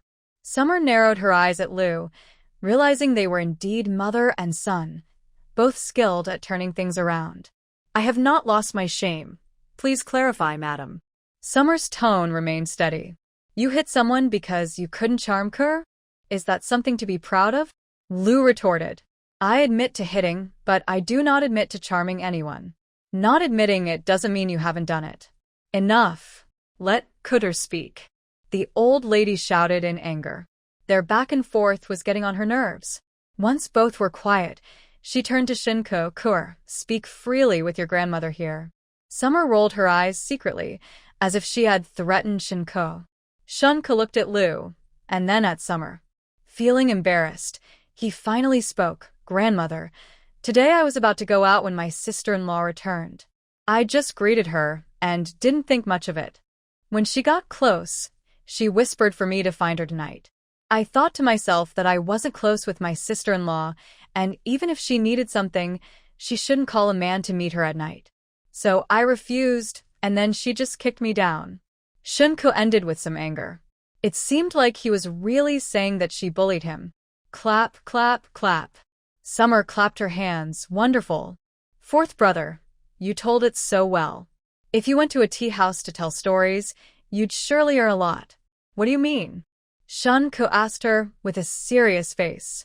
"This woman not only hits people but also speaks in such a sarcastic way. Can't fourth brother tell? I mean, your storytelling skills are impressive and your acting is good. If you performed, many people would support you." While saying this, she clicked her tongue and said, "Fourth brother, you should stop studying. You're not cut out for it anyway. Just go perform. You'll definitely succeed." "What are you talking about, you awful woman?" Shun Ku shouted angrily as he stood up. How could she compare him to those performers? It was truly outrageous. "You have no shame, twisting the truth, and not only are you unattractive, but you also have unrealistic expectations." Xia Tian refused to back down. "If studying isn't for you, your character is lacking, your abilities are poor, you eat a lot, waste air while living, and waste land when you die. I'm talking about people like you." Xia Tian's words left everyone in the room stunned. Mu Jin and the others, who initially wanted to watch the show, were so amused by her words that they wanted to laugh but dared not, so they lowered their heads and bit their lips to hold it in. Madame San, who had rushed over to watch, couldn't hold back and burst out laughing. Lu Shi looked at Madame Yi with a face full of embarrassment. Unfortunately, Madame San was laughing so hard that she didn't notice Lu Shi's displeasure. The serious atmosphere was instantly broken by Madame San's laughter, and the other maids who had been holding back also started to shake their shoulders in amusement. Liu Shi's face turned completely dark. The old lady pursed her lips, looking at Madame San with a half-smile. "Xia Shi, your words are quite rhythmic," Madame San said, and after noticing the old lady's gaze and Liu Shi's dark expression, she finally realized, "I couldn't help myself just now. I'm sorry. Please continue." Madame San raised her hand, allowing Xia Tian and Shin Ke to continue. Xia Tian interrupted, didn't know how to continue. "I'm done. Fourth brother, it's your turn. You're better at acting." Shin Ke maintained a serious face. What else could he say? For every word he spoke, she had 10 ready for him. He couldn't fight back or argue, so what was there to say? Would he just be insulted again by this awful woman? "Mother, did you hear what Xia Shi just said? Is this how a big sister-in-law should speak?" Liu Shi was furious. If she can speak so freely in front of you, saying such hurtful things, what else is she capable of? The old lady was also stunned by Xia Tian's earlier remarks. It was only when Liu Shi asked her that she snapped back to reality. This Xia Shi had a sharp tongue. "Xia Shi, no matter what, you can't hit Ke, can you? Look at what you've done." The old lady took Shin Ke's hand to show her. "After all, he is your little brother-in-law. As a big sister-in-law, how can you resort to violence? How can others respect you?" Summer said coldly. "What's there to believe? Someone like Shin Ke, who can't do anything right and is always looking for trouble, deserves to be taught a lesson." The old lady was furious. "Xia, we are discussing why you hit Ke, not other matters." The old lady also felt that Xia was getting a bit too bold lately. She didn't act like a lady from a noble family. "Why did I hit him?" "Because he deserved it," Summer replied coolly. "He slandered me in front of me and dared to spread rumors. If I don't hit him, who should I hit?" She shot a cold glance at Shin Ke. "If my fourth brother talks nonsense again, I will hit him every time I see him. He thinks he can boast about himself, but he doesn't even compare to a toe of his older brother. How can he have the face to brag? You wicked woman. I'll fight you." Shin Ke was so angry that he wanted to rush over and hit her. If he didn't teach her a lesson today, he wouldn't be a man. Seeing Shin Ke suddenly charge at her, Ningxiang quickly pulled Summer back, hoping she would dodge. But Summer stood her ground firmly, and Ningxiang couldn't move her. As Shin Ke got closer, Summer kicked him hard, sending him flying. The kick was stronger than before, and Shin Ke crashed to the ground, spitting out blood. Everyone in the room was stunned, frozen in shock, as if they had been struck dumb. What just happened? Weren't they just talking? How did it turn into a fight? Liu was the first to react, screaming as she rushed to Shin Ke on the ground. When she helped him up, she saw blood at the corner of his mouth, and he fainted with his eyes closed. Everyone started to panic, calling for help and a doctor. Summer stood by, indifferent. The old lady was too busy to care about her now, quickly ordering people to lift both of them and place them on the bed. Just when one problem seemed to settle, another arose. Seeing the old lady's room in chaos, Summer walked straight out. It was impossible for her to stay and act dutiful. Just hoping they wouldn't die was already kind of kind for her. Ningxiang followed her out quickly. "Madam, are we going back to Jinglong Courtyard now?" she asked softly. She wasn't sure if leaving directly was a good idea. What if the old lady looked for them later? But thinking about what just happened made her feel a bit relieved. "Yes, let's go back first." Summer, huh? Anyway, they probably won't be looking for her anytime soon. As soon as she left the old lady's courtyard, the third lady caught up with her.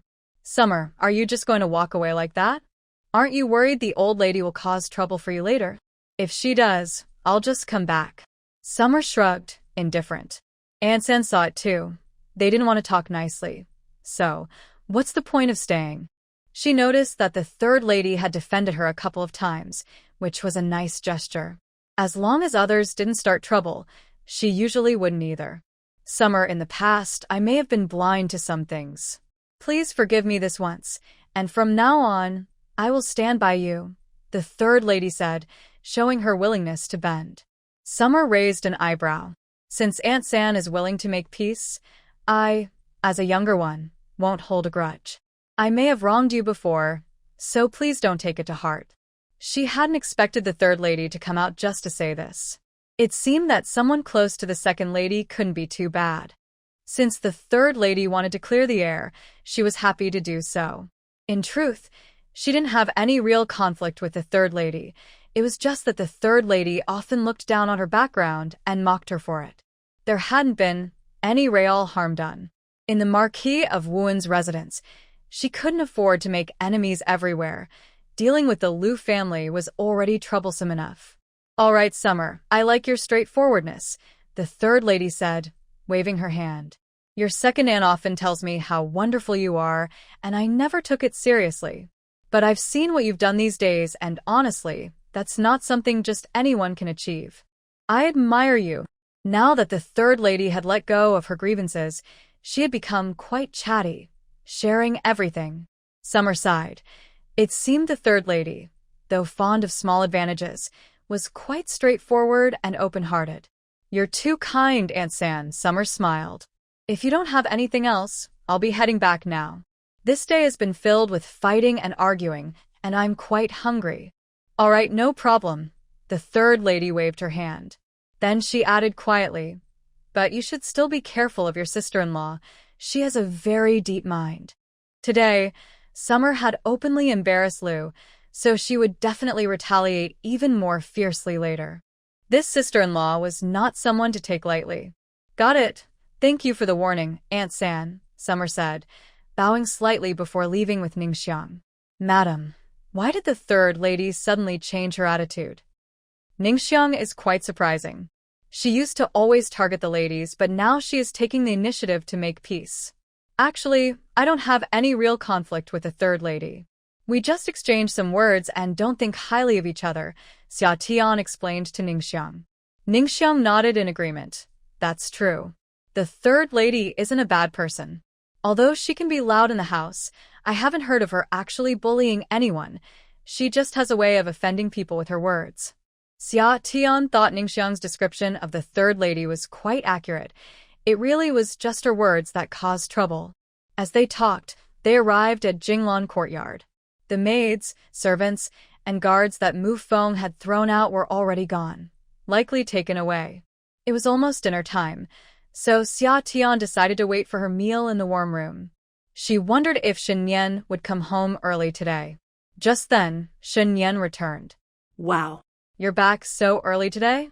"I finished my work early today," Shen Yan said, heading straight to Jinglan Courtyard instead of going to Lingyun Pavilion. He had been busy dealing with the aftermath of the epidemic and usually returned home very late. Xia Tian asked Sueyun to prepare water for Shen Yan to bathe and change. After he was clean, dinner was served. As they ate and chatted, once they were full, Xia Tian finally told Shen Yan about her day. "Brother Shen, someone bullied me today," Xia Tian said with a pout, looking quite aggrieved. "Bullied? Who?" Shen Yan was surprised. Usually Xia Tian spoke her mind freely, but today she was acting a bit coy. Hearing that she had been bullied made his expression turn serious. "It was Shun Ko." Xia Tian paused briefly.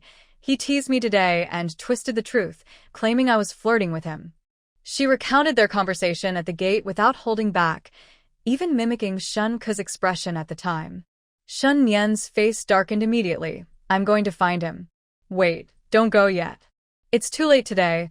Xia Tian stopped him. She had just kicked Shen Ko not long ago, and it wouldn't be worth it to go after him again right now. She thought it would be better to wait until Shen Yan was in a better mood to confront him, so he would learn a lesson. "I'll be quick," Shen Yan said as he put on his shoes. Xia Tian pulled him back firmly. "Brother Shen, let me finish. I already dealt with him today." She wasn't trying to stop him. She just wanted to make sure he heard everything before getting sidetracked. Seeing Shen Yan turn to look at her, she quickly brought Liu over to find trouble and recounted the argument and insults from the old lady. After listening, Shen Yan fell silent for a moment. "Are you hurt?" he asked about Liu coming to cause trouble. "No, I'm fine," Xia Tian quickly replied. "With Mu Feng here, they can't hurt me." "Okay, I understand. Just wait here for a bit. I'll be back soon," Shen Yan said, releasing Xia Tian's hand and stepping out the door. He was probably going to confront Shen Ko. "Shen Ge, be gentle. Don't hurt him too badly, Xia Tian called after him. Shen Yan waved his hand without looking back. She felt a bit uneasy. What if he wasn't careful and caused serious harm? Although Shen Ke might not be worth much, it shouldn't be so obvious. If he had to be punished, it should be done at the right moment. Ning Xiang, hurry and find Mu Feng and Mu Chen. They need to keep an eye on the young master and make sure he doesn't get hurt. After all, the Marquis of Wuan was still around, and it wouldn't be good if something serious happened. Okay. Ning Xiang responded to the order and rushed to find them. Xia Tian wasn't worried about Liu reporting her. She had a valid reason to let Shen Yan vent his frustrations. She also wasn't concerned about Shen Yan being bullied. In this Marquis's residence, even the Marquis of Wu and couldn't say much about this situation. If he found out the reason Shen Ke was being punished, he might even join in. Meanwhile, Shen Ke had just finished seeing the doctor in the old lady's room and returned to his courtyard. He saw a servant rush in, flustered, to report, "Young master, the young master has come." Who? Shen Ke, still a bit dazed from the medicine, was lying on the bed and hadn't clearly heard what the servant said. "He's here, so what's the big deal?" Shen Ke impatiently scolded the servant. The servant was really anxious. The fourth young master didn't seem to understand why the young master had come. Seeing that Shen Ke didn't react to the news, the servant hurriedly leaned closer and said loudly in his ear, "Young master, the young master is here to see you." "It's the young master?" Shen Ke paused, about to get angry, but suddenly realized, "Who did you say is here?" "The young master? My brother?" The servant nodded helplessly. "Yes, young master. You finally understood." If he didn't hear it now, there was nothing more the servant could do. "Why didn't you say so earlier?" Shen Ke anxiously tried to get up, but as soon as he lifted himself, the pain made him fall back onto the bed. "Quick, go tell him I'm not here," Shen Ke urged. "You must stop him." He knew that his older brother was coming to find him for a reason.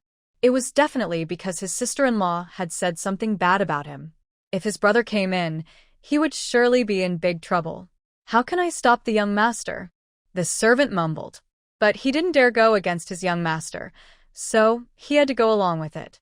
As the servant reached the door, before he could even open it, the door was kicked open. The door hit his nose, causing him pain, and he winced. "Who is it? Are you trying to hurt me?"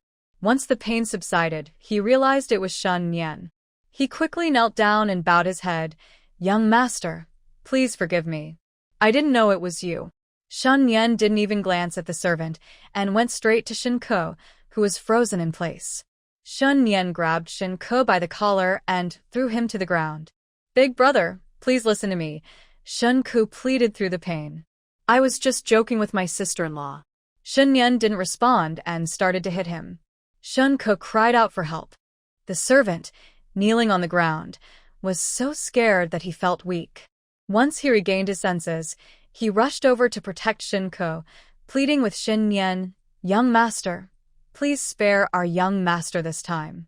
Don't hit him anymore. He might get seriously hurt." "Get away," Shen Yan said, grabbing the servant by the back of his neck and throwing him aside. The servant took a while to get back up. Seeing that pleading didn't work, Shen Ke began to taunt Shen Yan, "Big brother, it was sister-in-law who tempted me. She's the one not being faithful. Why are you coming after me?" Hearing Shen Ke's nonsense about Xia Tian, Shen Yan punched him in the face. Blood flowed from Shen Ke's mouth, and he involuntarily spat out a mouthful of blood mixed with a broken tooth. Furious, he shouted, "Shen Yan, you coward! If you can, just kill me." Wiping his mouth with his sleeve, he glared at Shen Yan. "Fine, if that's what you want, I'll grant your wish." Shen Yan kicked him hard, sending Shen Ke flying into the wall. Earlier that afternoon, he had already been injured by a kick from Xia Tian, and this kick from Shen Yan knocked him out. The servant, who had been lying on the ground too scared to get up, wanted to faint from the sight. It's over for him. His young master was beaten so badly by the young master, and he couldn't protect him. This time, the lady would surely not let him off the hook. The servant saw Shen Ke faint and quickly crawled over, shaking him hard. "Young master, wake up. Young master, please wake up." Seeing Shun Nian coming this way, he hurriedly cried and bowed his head. "Young master, please spare my young master. He has already fainted, I beg you." While begging, the servant kept bowing.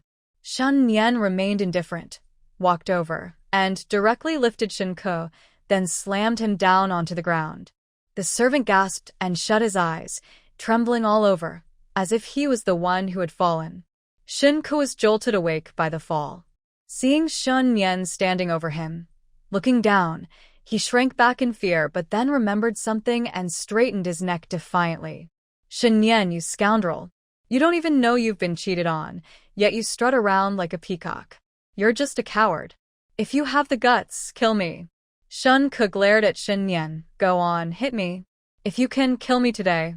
"Ha ha ha, Shen Nian, do you know? When you went out looking for a doctor, it was me who sent people to assassinate you. It was me." "Ha ha ha." Shen Ke, with blood in his mouth, kept provoking.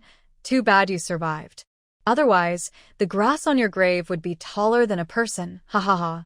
Shen Nian coldly watched Shen Ke rant like a madman, trying to provoke him. Seeing that Shen Nian had no reaction, Shen Ke became even more frantic. "And the assassination you faced when you returned? That was also me." "How's that?" "Did you struggle to find evidence?" He always knew Shen Nian wanted to find the mastermind behind the assassination, but unfortunately, he had found no evidence. As he spoke, Shen Ke slowly stood up and continued to mock. "But even if you know it was me who sent the assassins, what can you do? Do you have any evidence?" Shen Ke arrogantly stepped closer to Shen Nian. "And you and your lowly wife will never have children, you know?" Shen Nian's knuckles cracked as he realized Shen Ke had said enough. He threw a punch, sending Shen Ke flying again, then picked him up and continued to punch him. Shen Nian really wanted to kill him today. The servant watched in horror as the young master seemed to go mad, relentlessly attacking his master, unable to speak from fear. At this rate, his master would be killed. But he couldn't stop it. Yet, he couldn't just watch Shen Nian kill his master, or else the lady would surely punish him. Right, the lady. He needed to find her. Let the lady come to save the young master. The servant stumbled toward the door, and as he reached it, he saw the Duke standing there, coldly watching the young master beat the fourth young master. The servant was instantly terrified, unsure if the Duke had heard the words exchanged between his young master and the young master. If he had, things could be serious. After a moment of shock, he realized that the Duke cared for the fourth young master the most and would surely come to his aid. Duke, please save the fourth young master. Please tell the young master to stop. If he keeps hitting him, he will be killed." The servant was right. At that moment, Shen Ke was barely conscious, being tossed around like a rag doll by Shen Nian. The Duke, with a dark expression, had heard every word Shen Ke said earlier. That's why he stood still, allowing Shen Nian to teach this reckless child a lesson for harming his own brother. Hearing the servant's pleas and seeing Shen Ke in such a pitiful state, he finally spoke up. "Stop it, big brother. If you keep hitting him, he will die." Seeing Shen Ke's condition, the Duke surprisingly felt it was justified. He knew that Shen Nian had built up a lot of frustration over the years, which is why he hadn't intervened earlier. He wanted Shen Nian to vent his feelings through this incident, hoping it would help him fit into the family afterward. When Shen Nian heard the Duke's voice, he finally dropped Shen Ke to the ground, slowly turning around and expressionlessly calling out, "Father. Now that it's done, you should go rest. I'll handle things here," the Duke said in an unusually gentle tone, making Shen Nian's heart skip a beat. But he quickly regained his composure and lowered his head, saying, "Yes, thank you, Father." He had already known what was happening when the Duke entered, but he wanted to see whom his father would support. Thankfully, he didn't disappoint him. Seeing Shen Nian leave, Shen Ke's servant hurried over, rolling and crawling to check if his young master was still alive. The servant saw Shen Ke lying on the ground, motionless and covered in blood, and was so frightened that his hands and feet went weak. Trembling, he reached under Shen Ke's nose to check for breath, relieved to feel warmth. Young master, please wake up." The servant lifted Shen Ke's upper body, afraid to shake him too hard, calling out repeatedly. But Shunke showed no response at all. The Duke walked in, standing silently for a moment, his expression unreadable as he seemed lost in thought. The young servant looked up at Lord Wuan, wiped the tears from his face, and pleaded, "My lord, please save our young master. Please save our young master." "Go fetch Dr. Chow," Lord Wuan ordered with a frown. The servant paused, then realized the lord wanted him to call the doctor. He quickly set Shunke down and rushed outside. Lord Wuan crouched down, sighed, and then picked Shunke up, placing him on the bed. Seeing his son, bruised and battered, stirred complex feelings in him.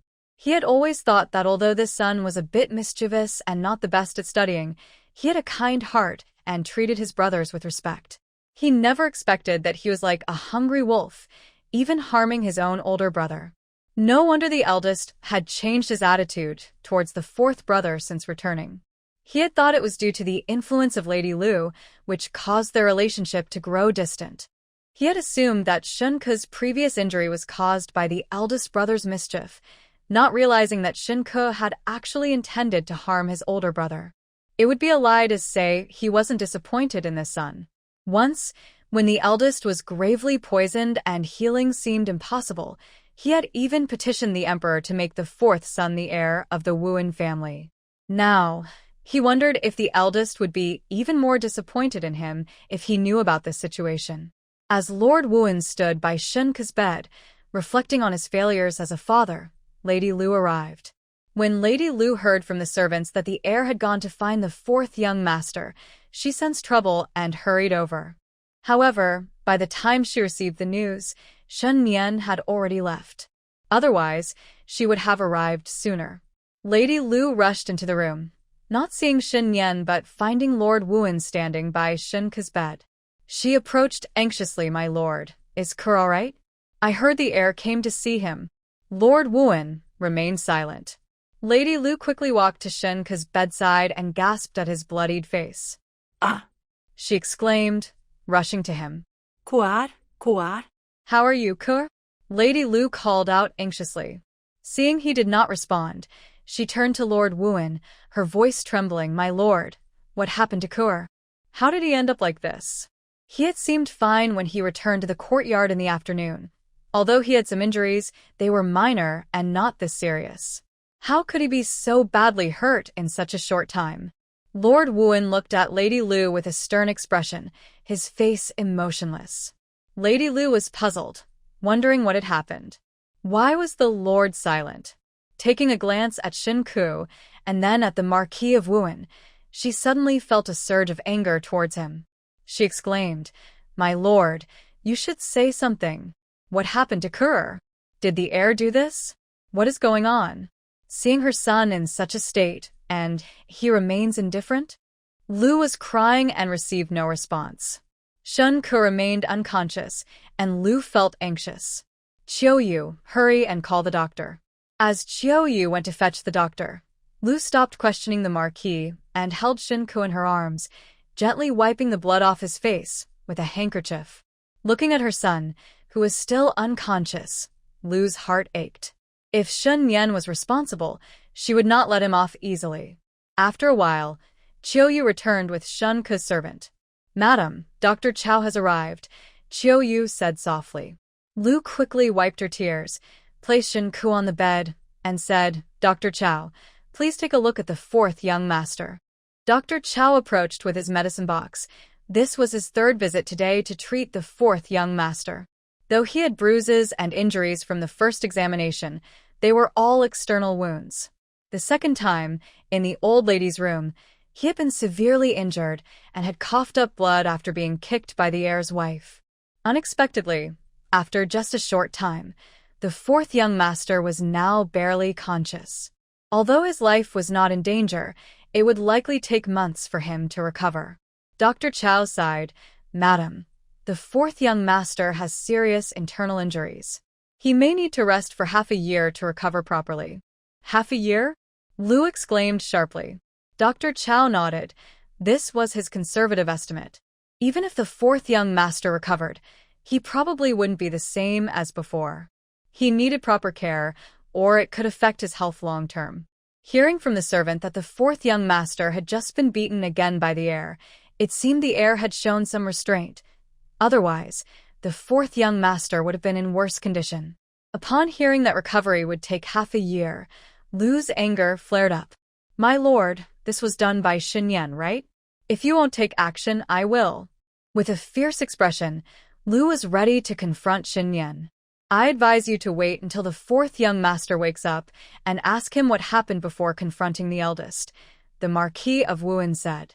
Hearing that Shinku was not in danger, he casually left a remark and walked away. He was utterly disappointed in Lu and Shinku. Whatever Shinku had done, Lu was likely involved as well. If she wanted to confront the eldest, she could go ahead. He wouldn't interfere this time. Lu sat in confusion after Wu and Ho finished speaking and left. What had Kur done that caught the Lord's attention? After Dr. Chow finished his examination and treated Shunku's injuries, he left. Lu sent Chuyue to fetch medicine.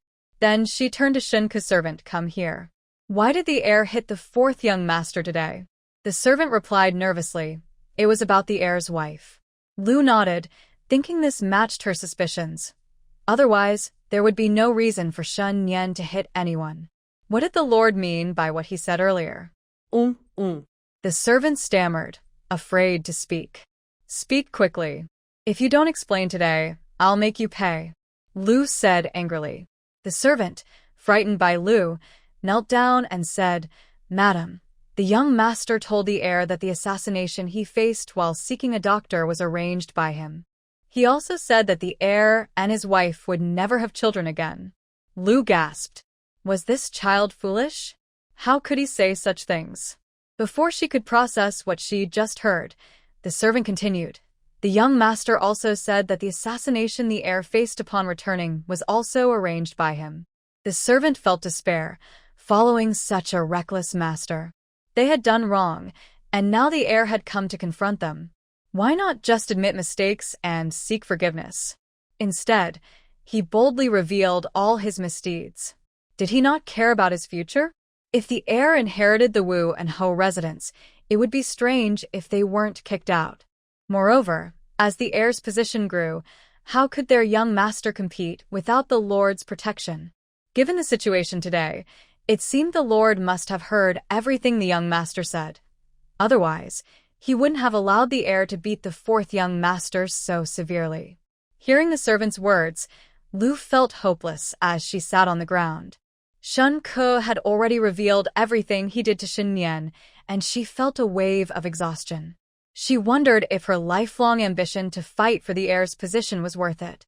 Looking at her nearly lifeless son lying on the bed, she felt uncertain about her choices. She was trying hard to help her son up, but he kept making things difficult for her, causing her confidence to drop repeatedly. Meanwhile, Xinyan returned to Lingyun Pavilion, took a bath, changed clothes, and sat in the study to calm down for a while. He called in Mu Chun and Mu Feng, saying, "Just now, Shunku said that the assassination attempts after returning to the capital were all ordered by him, but the investigation shows it was actually done by someone from the Liu family. Since Shunku knows this, the Liu family must be involved too. Please check if there are any signs of Ling Xiaobo's involvement as well." Shun Yan thought for a moment. Also, look into the assassination attempt on the way back from Ling Xiao Mountain during the last sacrifice. We need to find out who they were really targeting. He initially thought that the attempt was aimed at the emperor, but after Shinka's comment, he suddenly wondered if it was actually directed at him. Was the emperor put in danger because of him? The emperor's schedule was kept secret, and when the crown prince returned to the capital, he claimed the emperor was ill and could not meet anyone. Given the significance of this matter, anyone trying to find out would likely consider the consequences. However, tracking his movements was still quite easy. For instance, Ling Xiaobo didn't go to Ling Xiao Mountain, but if he wanted to inquire about the events that happened during their trip, he could find out quickly. If he sent someone or directly revealed this to the Liu family, then it would make sense for them to send someone to assassinate him. Shun Ke, being the son of the Liu family, likely conspired with his mother on many matters, so it wasn't surprising that he knew about it. He was also aware that Shun Ke had been gathering evidence. If Shen Ke hadn't been beaten badly today and felt hopeless, he probably wouldn't have revealed this information, and some things would have remained mere speculation. Shen Ke seemed to believe that he didn't have any evidence. Otherwise, he wouldn't have been so reckless in speaking out. It appeared that Shen Ke wasn't as foolish as he thought. Mu Chen was surprised. Master, are you saying that the attempt was likely aimed at you? Shen Yan nodded. This matter should be investigated quietly. Even if the final result shows it was aimed at me, we must establish that they were targeting the emperor. Master, are you thinking? Mu Feng asked softly. Yes, Shen Yan replied with a slight nod.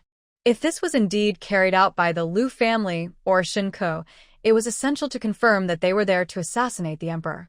Only then could he ensure that none of them would survive.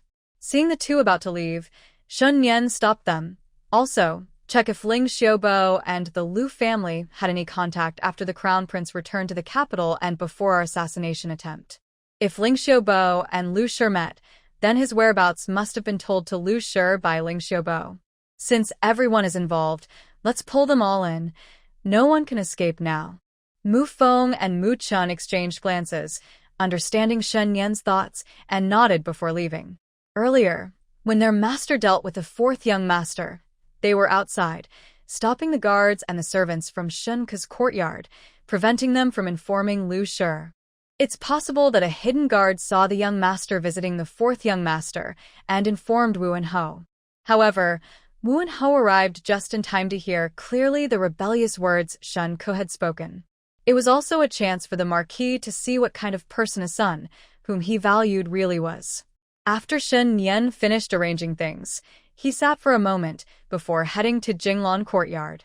When Xia Tian saw Shen Yan, he had already returned to normal, showing no signs of having just fought. Brother Shen, you went to find Shen Ke, right? Xia Tian grabbed Shen Yan's hand and urged him to sit down. Did you hit him? Yeah, I did. Shen Yan chuckled a bit. It was amusing that the first question was whether he had hit someone. He deserves it. Xia Tian was angry, but also a bit worried. Brother Shen, you didn't hurt him too badly, did you? If someone got seriously hurt, it would be bad for Brother Shen too. Seeing Xia Tian's worried expression, Shen Yan decided to tease her. I might have. Ah? Xia Tian was shocked and a bit incredulous. Did you really hurt him?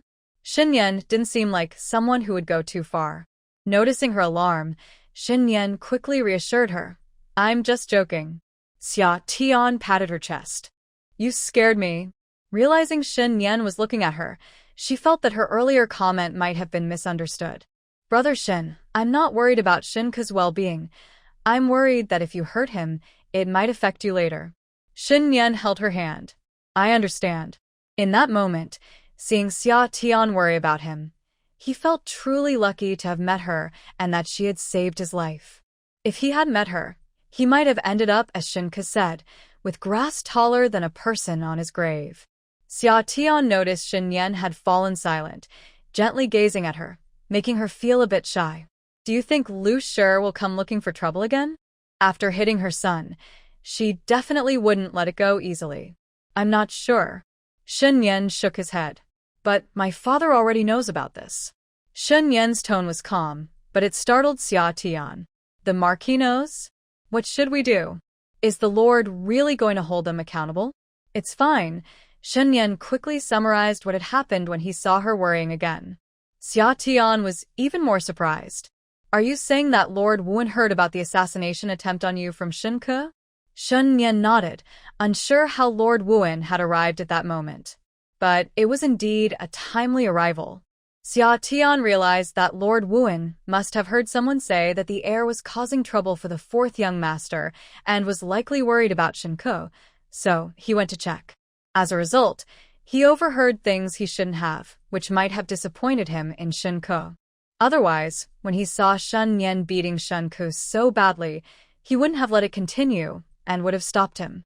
It seems he didn't expect Shen Ke to behave that way, so in his moment of anger, Lord Wu allowed Shen Yan to continue.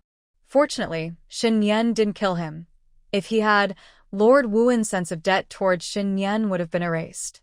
Seeing that Shen Yan was fine, Xia Tian changed the subject and took him to the study to see her painting. Noticing he was bored, she set up another easel for him so they could paint together. Painting can bring peace of mind. In Shunke's room, Liu Shi had not left and was sitting beside him, waiting for him to wake up. The servant and Qiuyu were there as well. Shunke took his medicine and didn't wake up until late at night. When he first opened his eyes, he was still a bit dazed, unsure if he was in the afterlife or still alive. Before he fainted, he felt like Shen Yan was going to beat him to death. His whole body was in pain, and his mind was foggy. He only remembered begging for mercy for a long time, but his brother remained indifferent, so he decided to reveal the assassination plot against Shen Yan just to provoke him. After all, he felt underestimated and that his brother no longer treated him well like before. So he wanted to make him suffer, to make him feel powerless to kill him, hoping to drive him to despair. Seeing Shunke open his eyes, Liu Shi quickly leaned over. "Courier awake?" As she spoke, tears streamed down her face. Shunke stared for a moment before realizing it was his mother speaking to him. Slowly turning his eyes, he called out, "Mother? Mother?" "Yes, yes. I'm here." Liu Shi wiped her tears, feeling even more heartbroken seeing her son struggle to turn his head. "Mother?" Shunke called again, "Am I still alive?" His question made Liu Shi cry even more. What kind of suffering had he endured to think he was dying? Liu was heartbroken for Shunke, feeling like she couldn't breathe. No matter how bad her son was, he was still her precious treasure. So why should anyone bully him? "Kur, you are alive, and you will live well in the future," Liu said gently, holding Shunke's face in her hands. "I will make sure to get back what you suffered today. My son will live well." "Mom, it hurts. Just now, I thought I would never see you again," Shunke said slowly. Seeing his mother made tears flow down his face. "Don't worry, I know," Liu softly comforted him. Kur will be fine. "I will always be with you." Shunke regained consciousness for a moment, but due to his serious injuries, he fell asleep again. Liu looked at Shunke's face, gently patting him as if soothing a child to sleep. When morning came, Shunke woke up and Liu fed him some food. After asking Qiuyu to take good care of him, she returned to her routine. She didn't go to greet the old lady today. After sitting for a while and changing her clothes, Liu called for someone to prepare the carriage. She needed to go out. In Jinglan courtyard, Shen Yan went to court early in the morning. Xiatian also went to greet the old lady. During the greeting, she felt something was off. Everyone was looking at her, intentionally or not. Even the old lady kept sizing her up. What was going on? Did she unknowingly do something that angered everyone? Xiatian quietly asked the second lady beside her, "Aunt, why does it feel strange today? What happened?" The second lady, seeing that she didn't understand, explained softly, "I heard that yesterday the heir beat up the fourth son badly. This news has spread throughout the household. The heir did it because the fourth son disrespected you, so everyone is looking at you.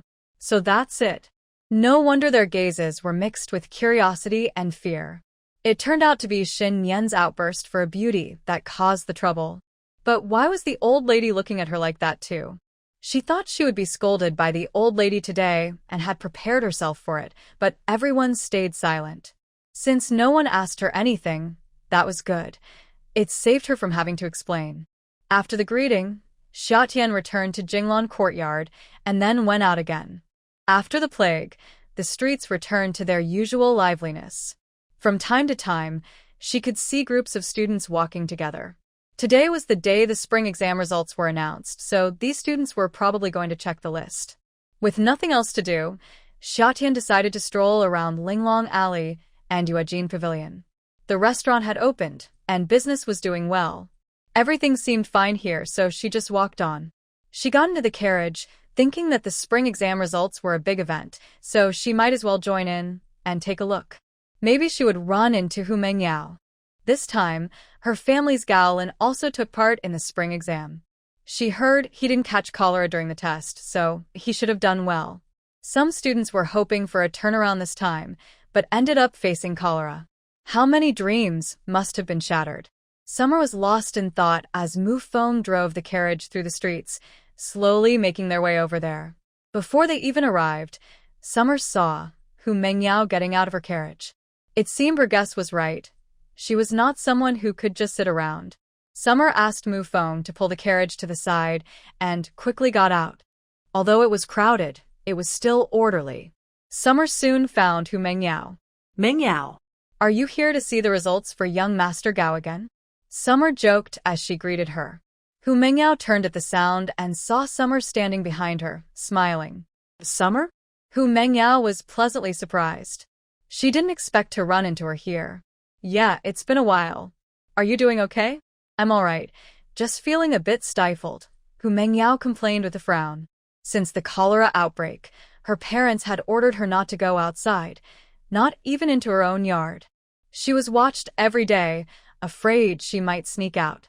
Today, she was finally allowed out since the plague had passed. Summer understood that being stuck at home because of the plague must have felt suffocating. If it were her, she wouldn't mind staying indoors for months. You should be grateful you didn't go out. You have no idea what it was like outside. Summer reassured her. If she had gone out and caught cholera, it would have been terrible. Especially in the beginning when there were no remedies. Those days were filled with panic and despair. I heard you were assigned by the emperor to help with the plague? Hu Mengyao leaned in a bit and asked quietly. When she heard that news, she admired Summer's bravery. Yeah, I went, Summer replied honestly, as it was hard to hide that. Were you scared? Hu Mengyao asked curiously. Of course I was scared. How could I not be? Summer replied, half-jokingly. But when I saw so many innocent people suffering from the plague, waiting in despair, I couldn't focus on my fear. You're really amazing, Summer. Hu Mengyao sincerely praised her. If she were to go, she wouldn't want it at all. As for the common people, whether they are infected or in despair, she doesn't care about that. The two were chatting when it was time for the exam results to be announced. Usually, the government sends someone to notify the successful candidates at home.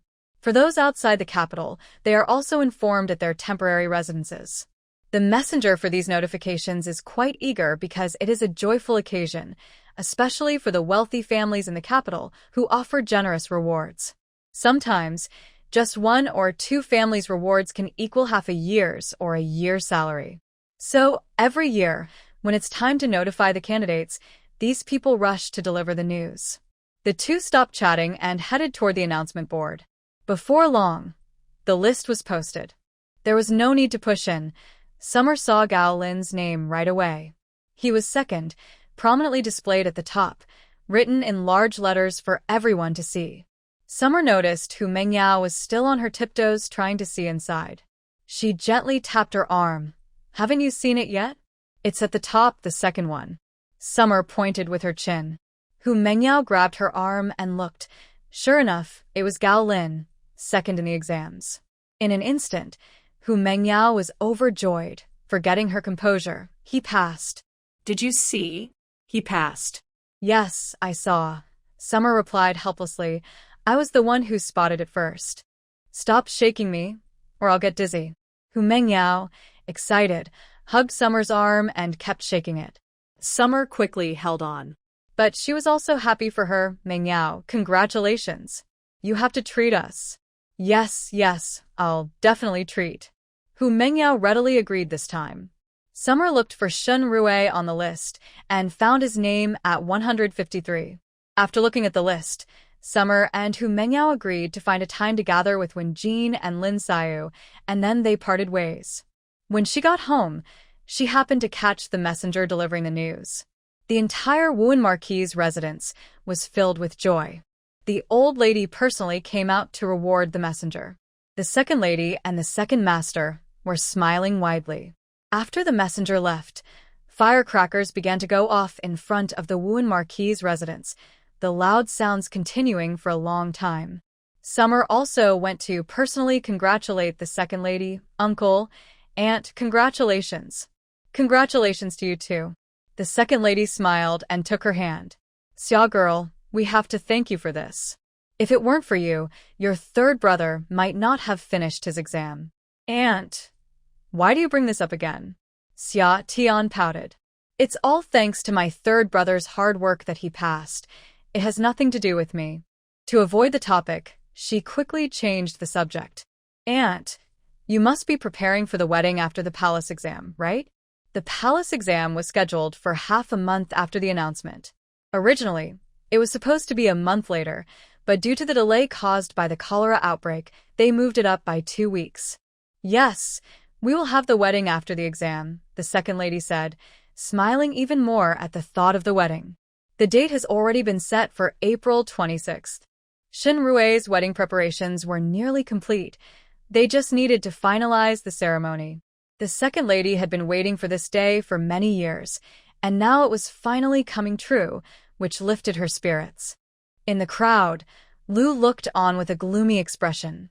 Her son was still lying in bed after being beaten, while everyone else was joyfully congratulating the second lady and her husband. It was truly ironic. Would they have such a celebration without her husband? Lu glanced at the smiling Duke of Wuan and felt a surge of resentment. Her son was in such a bad state, and he didn't seem to care at all, allowing Shinku to be hurt so badly. She had thought he valued his children the most. It seemed that no one could be relied upon. If she wanted a good life, she had to depend on herself. Grinding her teeth, Lu nearly tore the handkerchief in her hand. Unable to bear the sight of the happy faces around her, she turned and left for Huirui Hall. That morning, she had returned to her family home. Her third brother was still locked up in prison, and her eldest brother looked much more haggard.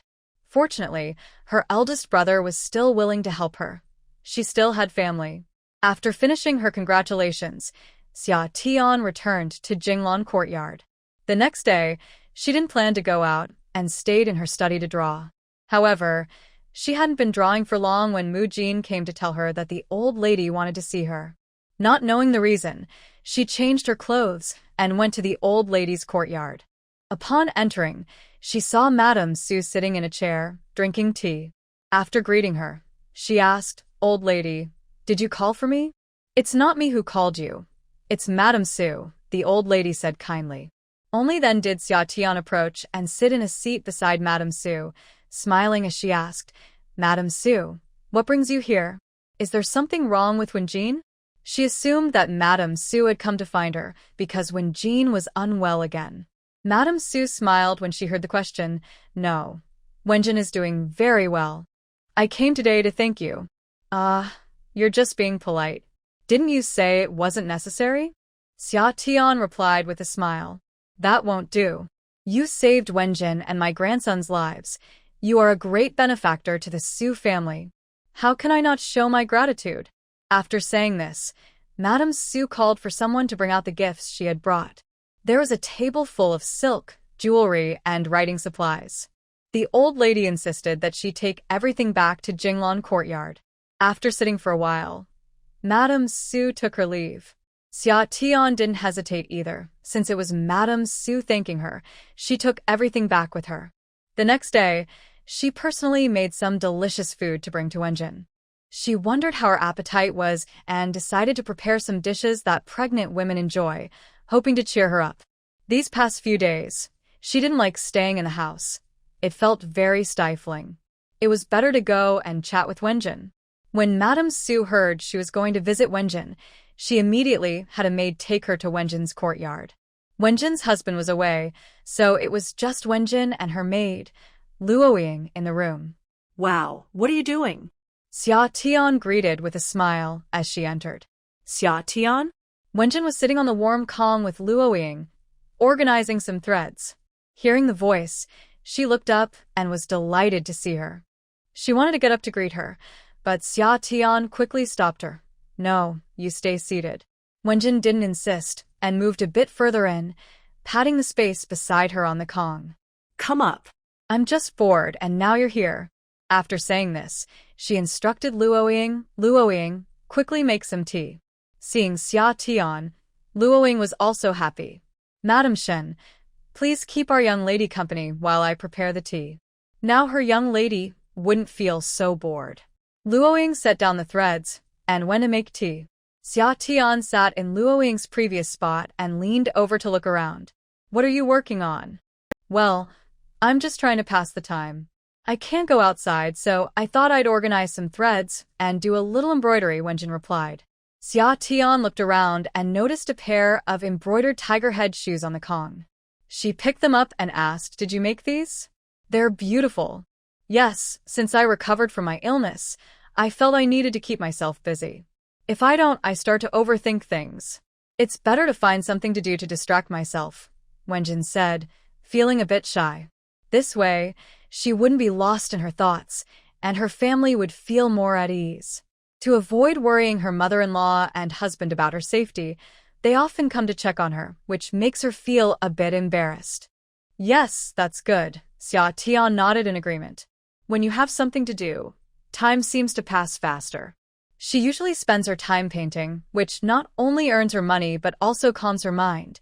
It's a win-win. Otherwise, staying at home all day can be quite boring, and it makes her want to stir up some trouble. She now suspects that Liu Shi is always causing a fuss because she is too idle, always looking for things to do to feel important. After this incident, she also feels that staying in the house every day is quite dull. If only Shen Yan could be assigned to a post outside, then she could go explore the world with him. Unfortunately, Shen Yan is a deputy minister of the Ministry of War, so he probably won't have the chance to be assigned elsewhere. "How's your appetite lately?" Xia Tian asked while helping Wenjin with her thread. "Much better," Wenjin replied with a smile. Recently, her morning sickness has improved a lot, and she can eat a little of everything. It seems to be because her mood has improved. After her close call with death last time, she suddenly realized she had been a bit too sensitive. With loving in-laws and a caring husband, what does she have to worry about? Once she figured that out, her mood lifted significantly, and her appetite improved as well. The morning sickness symptoms felt much lighter. "That's great." Xia Tian remembered she had brought some food for Wenjin and quickly called Ning Xiang to bring over the food box. "Look, I made this just for you." Xia Tian opened the lid to show Wenjin and nodded, "Give it a try." Seeing the delicate pastries, Wenjin picked up a pair of chopsticks, took one, and took a bite. "It's really delicious, thank you." She finished the piece in just a few bites. Xia Tian's cooking is truly exceptional. These pastries taste better than those from famous shops. They really suit her taste.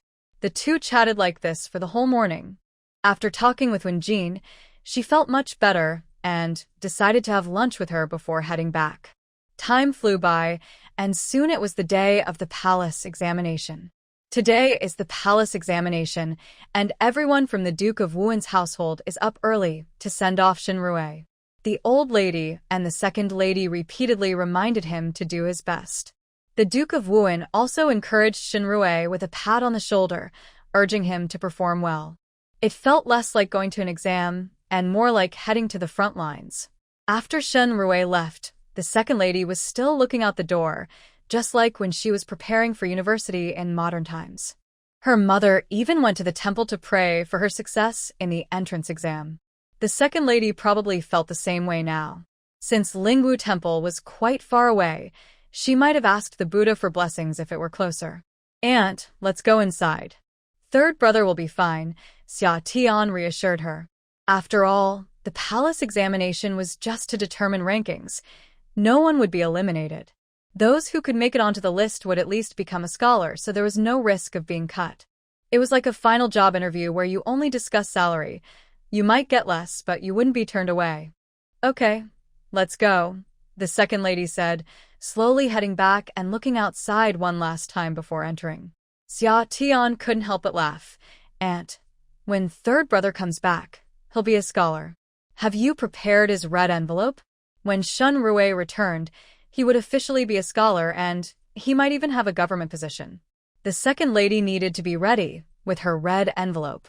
"Oh, I've had it ready for a long time," the second lady replied with a smile. Her son becoming a scholar was a big deal. He was the second person from the Wuan Marquis's residence to achieve this. Although he wasn't as impressive as Xin Yan and was a few years late, he earned it through his own efforts, not just because of the family's reputation, which made her very happy. She had already prepared the red envelopes for everyone in the household. "Then you must give me a big one," Xia Tian joked. "Of course." The second lady laughed back. It doesn't matter what others give, but your red envelope must be substantial. Great, I'm looking forward to it. I hope third brother finishes now.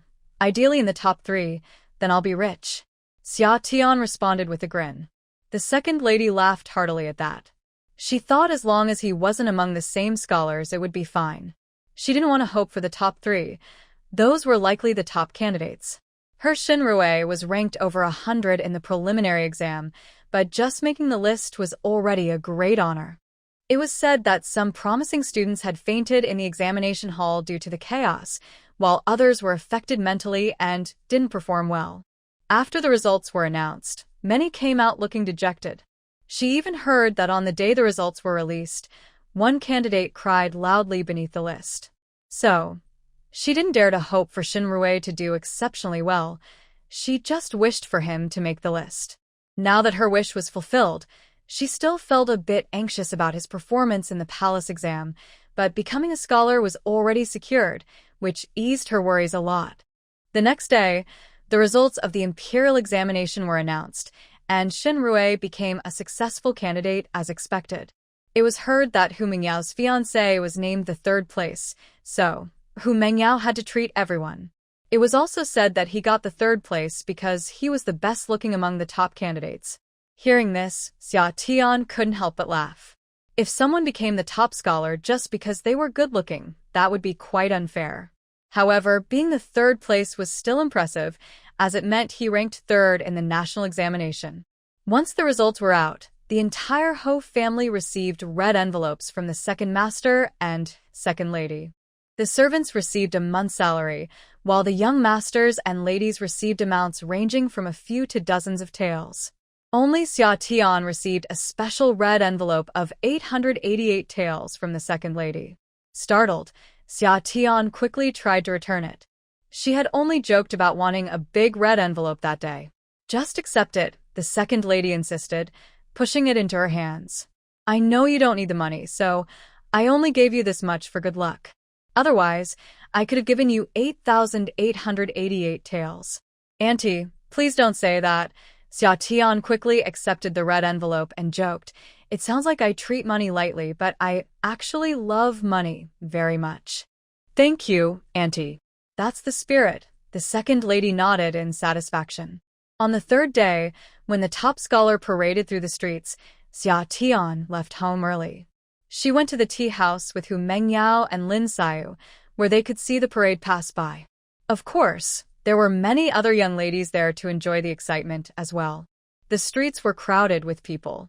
They thought Wen Jin wouldn't come out on this day, so they didn't call her. However, not long after, Wen Jin arrived, accompanied by young Master Su. Wen Jin, why did you come out? Xia Tian asked in surprise. With so many people around, she was worried for the pregnant woman. How can you say that? You didn't invite me to such a fun event. I feel like I've wasted my friendship with you all, Wen Jin pretended to scold them. Oh, we didn't mean to. Hu Mengyao quickly linked her arm with Wen Jin's.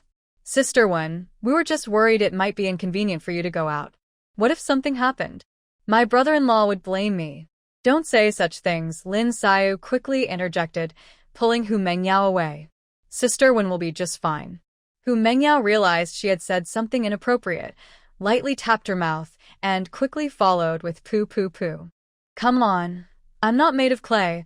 I won't break that easily, Wen Jin said with a laugh as she pulled Hu Mengyao's arm down. The group then sat at a table by the window. Xia Tian curiously asked Wen Jin, did young Master Su really let you go out? Didn't Madame Su object? She thought that given Madame Su's personality, she probably wouldn't want Wen Jin to go out today, especially with so many people on the street. If something unexpected happened, it would be too late to regret it. Madame Su was very protective of Wen Jin and her baby. My mother disagreed, Wen Jin said shyly, avoiding eye contact a bit. My husband secretly took me out. That made sense. Xia Tian teased, then young Master Su's legs are probably going to suffer. Hu Mengyao and Lin Xiu didn't understand and curiously asked, what does Wen Jie going out have to do with her husband's legs? You didn't know? Xia Tian said playfully. You have to ask your Wen Jie about that. I can't just tell you. I'm afraid Wen Jin will get mad. After saying that, she moved a bit closer to Lin Xiao. Hu Mengyao and Lin Xiao looked at Wenjin with bright eyes. Wenjia, please tell us, what's the connection with your husband's legs? Although Wenjin felt a bit embarrassed, she didn't think it was a secret and said with a smile, you should ask Xiatian. Seeing that Wenjin didn't mind her sharing, Xiatian explained in detail about the day young Master Su was scolded by Madame Su. Afterward, the two laughed uncontrollably. They all began to tease Wenjin, and soon the group was playfully wrestling with each other. They only stopped when Luoying said, they're coming. Everyone quickly stood up and leaned against the window to look outside. The parade led by the top scholar was slowly coming down the street on tall horses. Hu Mingyao's fiancé was among them, riding right next to the top scholar. Miss, your fiancé is coming. Hu Mingyao's maid excitedly called out to her. Hu Mengyao glared at her. What are you talking about? Hu Mengyao felt a bit shy when she heard her maid directly call the scholar her fiancé, but the smile on her face said otherwise. Xiatian nudged her. So, when's the wedding? Have you set a date? Oh, why are we talking about this again? I will definitely let you know in advance. Oh no, I'm just worried that the flower boy will be taken away by someone else, Xia Tian said, pointing outside. Hu Mengyao looked out and saw other young ladies throwing their handkerchiefs and pouches at the flower boy. How shameless! They're throwing things at him, Hu Mengyao exclaimed angrily. Stop complaining and hurry up and throw your pouch too, Xia Tian urged her. Hu Mengyao suddenly felt shy. We're already engaged, so there's no point in throwing anything. You won't throw yours, right? Then I will throw mine. Xia Tian teased her. Hey, that's annoying, Hu Mengyao pouted. The group laughed and encouraged Hu Mengyao to quickly take out her pouch. They planned to throw it when the flower boy came closer. After playing for a while, as the parade passed by the tea house, Hu Mengyao hesitated. Seeing that the flower boy was almost there, Xia Tian couldn't wait and snatched the pouch from Hu Mingyao's hand, tossing it down. She aimed well, and it landed right in the flower boy's arms. When the flower boy looked up, Xia Tian quickly hid behind Hu Mengyao, who was pulled forward and ended up making eye contact with him. She secretly glanced over and caught the moment. When the flower boy saw Hu Mengyao, he immediately smiled and waved, making her blush. This was the first time Hu Mengyao looked shy, and it was quite endearing. After the parade, since Hu Mengyao was treating everyone, they all had a meal together before heading home. Naturally, Wenjin was picked up by young Master Su. They say good news brings joy, and the day after the parade, the second lady called a matchmaker to confirm details with the bride's family. With just 5 days until the wedding, the entire marquis's residence was being decorated. The festive atmosphere lifted everyone's spirits. Xia Tian also helped in the second lady's courtyard these past 2 days. Even though it was just helping to set up the new house, it felt much better to be involved than just watching. On the day of the wedding, she woke up early and went to the second lady's courtyard. Shen Rui had everything ready, and he wore a bright red wedding outfit, looking even happier than during the parade. The second lady walked with a sense of excitement. When the auspicious time arrived and the bride was brought in, it was the first time she saw her. The bride was Su Ying, the eldest daughter of Master Su from the Ministry of Rites. Her skin was as white as jade, delicate and beautiful, truly a lovely sight. Summer went in with others to see the bride, but didn't stay long. Since they weren't close, it felt awkward to get too familiar. Soon, guests started arriving outside, so Summer went to the front yard. Xin Yan was also talking with the officials and relatives who came to congratulate. Summer sat at a table with Xin Ning. It had been a while since they last met, and Summer noticed that Xin Ning seemed a bit fuller, which surprised her. You seem to be doing well. Summer joked with a smile. Xin Ning leaned in closer and quietly said, Sister-in-law, I'm pregnant. Summer quickly looked around to make sure no one heard, then whispered back. Why did you come back then? If Lu knew, what if something happened? She thought Xin Ning had taken measures to prevent pregnancy. I'm not showing yet, Xin Ning said softly. I was worried that if I didn't come back and she found out, it would be hard to hide it from you. Xin Ning was also concerned that if Lu discovered she was pregnant and hadn't returned to her family, She might suspect that her sister-in-law hadn't taken the measures either, which could lead to trouble for her brother and sister-in-law. Why are you worried about us? Summer felt touched. Just take care of yourself, your brother, and I can handle things here. Although it was chaotic, it was better than being bored. Don't worry, sister-in-law. If I don't say anything, no one will know. I'll go back after dinner, Shen Ning reassured her. Okay, be careful, Summer advised. Don't eat anything strange in the house. If you need anything, go to Jinglan Courtyard to find Ningxiang or Ningxue. It's safer with them than with others. Don't worry, sister-in-law. Shen Ning felt warm inside. When the meal started, Shen Ning didn't eat much, just a few bites. While looking around, she noticed that Shen Yan seemed a bit drunk and quickly nudged Summer. Sister-in-law, isn't that brother? He looks drunk. Shen Ning pointed to a man being supported by a servant in the distance. Summer looked in the direction Shen Ning pointed, and indeed it was Shen Yan. However, the servant helping him wasn't from Lingyun Pavilion or any of the Mu brothers. Summer felt something was off. You stay here for a bit, I'll go check. Sister-in-law, let's go together, Shen Ning said, standing up.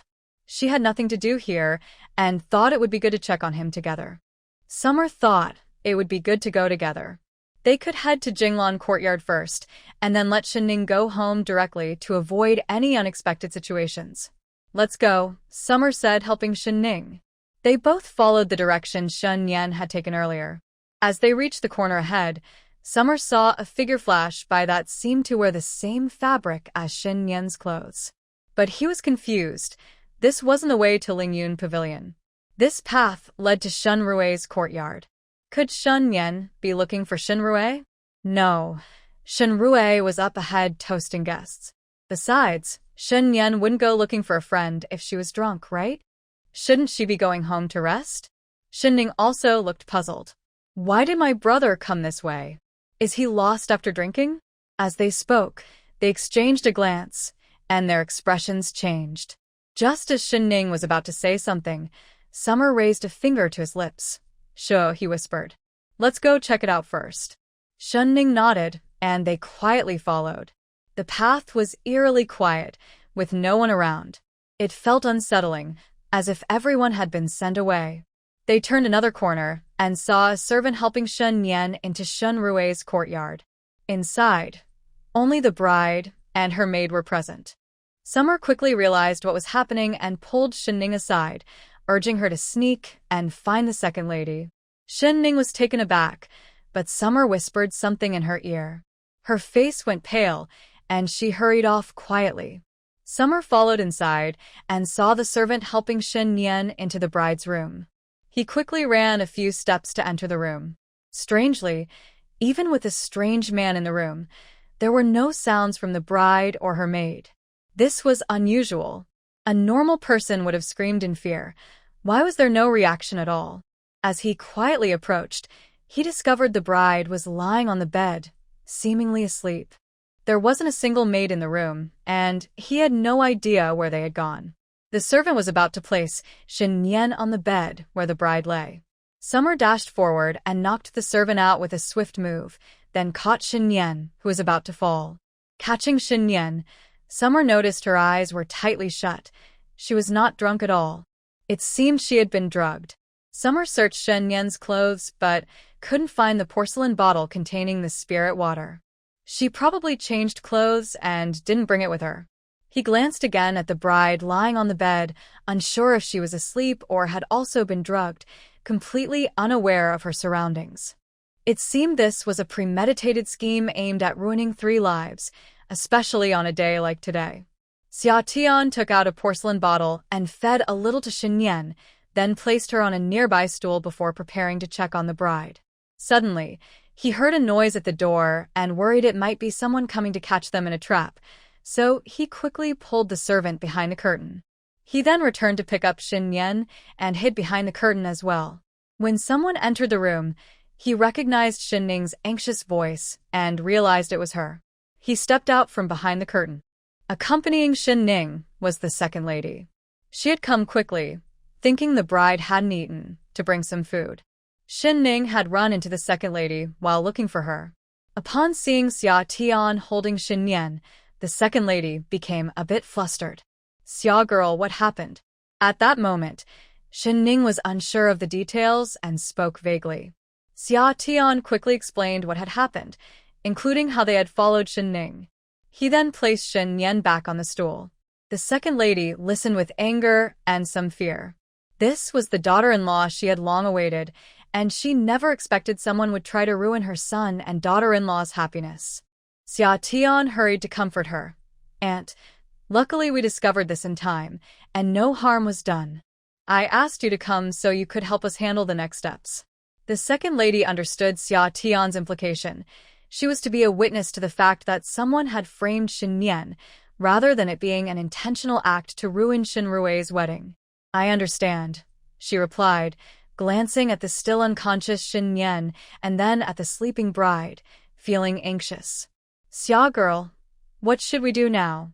Soon, Shen Rui would return, and it was likely that someone would come to solidify the situation under the pretense of celebrating the wedding. There was no doubt about that. "It's okay," Xia Tian said, taking out 2 pills and placing one in the bride's mouth. Hearing a noise behind him, he turned around to find Shen Yan had already woken up. Xia Tian quickly approached and asked, "Shen brother, are you alright? How do you feel?" Shen Yan, still a bit dazed from waking up, felt a little lightheaded. After a moment of looking at Xia Tian, he replied, "My head feels a bit heavy." Then, raising his eyes, he noticed the red wedding decorations all over the room, feeling a bit confused about how he ended up there. Xia Tian saw him looking around and quickly whispered an explanation of what had just happened. Shen Yan suddenly stood up from his chair, asking, "Who is it?" "Sure." "Keep your voice down," Xia Tian quickly urged. Madame Heir and Shen Ning also approached. Seeing Madame Heir, Shen Yan felt a bit embarrassed. "Aunt, I'm sorry." Madame Heir didn't make it difficult for him, knowing he was also a victim of this scheme. Fortunately, Xia Tian and Shen Ning discovered it early today. Otherwise, the consequences would have been unimaginable. What should have been a joyous occasion could have turned into a tragedy. How could the new bride bear such humiliation? Wasn't that pushing someone to despair? The person behind this scheme was truly malicious. After discussing, they concluded that Liu Shi and Shen Ko were behind it. Only these two could plot against Shen Yan in this household. "Liu Shi, once this is over, I won't let her off," Madame Heir said through gritted teeth. Scheming against Shen Yan was one thing, but dragging her son and daughter-in-law into it was simply outrageous. Did she really think she could control everything in this house? Even in her anger, she had to hold back for now. "Aunt, please stay here and keep watch. I'll go find Siyu," Xia Tian instructed. "Don't go anywhere. If someone comes, you can help prove Shen Rui's wife is innocent." She feared that if they left, someone might lure Madame Heir away and ruin Shen Rui's wife's reputation. "Shen Ning, go find Siyu and the maidservant of Shen Rui's wife. We need to act like nothing happened." "Okay, I understand, sister-in-law," Shen Ning nodded in agreement. "Aunt, Shen Ning, I'll take care of that young servant first, and then..." Xia Tian whispered a few things to them, and everyone nodded. This matter couldn't just end here. They had to fight back. After discussing their plan, Shen Ning went to find Siyu. Shen Yan moved behind the curtain and lifted the young servant who had helped him, then left the room. Xia Tian followed him out. While they still had time, Xia Tian wanted to find Liu Shi's niece, the daughter of her third brother, who had come today. She had just seen the girls scolding the maidservants in the household, acting arrogantly because her aunt was Liu Shi. It was said that she had been engaged twice, but each time the engagement was broken off. Today, she intended to find a good match for this girl, ensuring the engagement wouldn't fall through. Shen Yan went out and found a secluded spot to hide the young servant. Xia Tian went to find Mu Feng and Mu Chun to help Shen Yan. She then looked for the niece of Liu. It didn't take long to find her. Miss Liu was by the lake scolding her maid, who was her own servant. Xia Tian hid and watched for a while. She didn't understand what Miss Liu said, but her maid left in tears. After waiting a bit longer and seeing no one around, she quietly approached and knocked out a guard. Then she carried the guard away.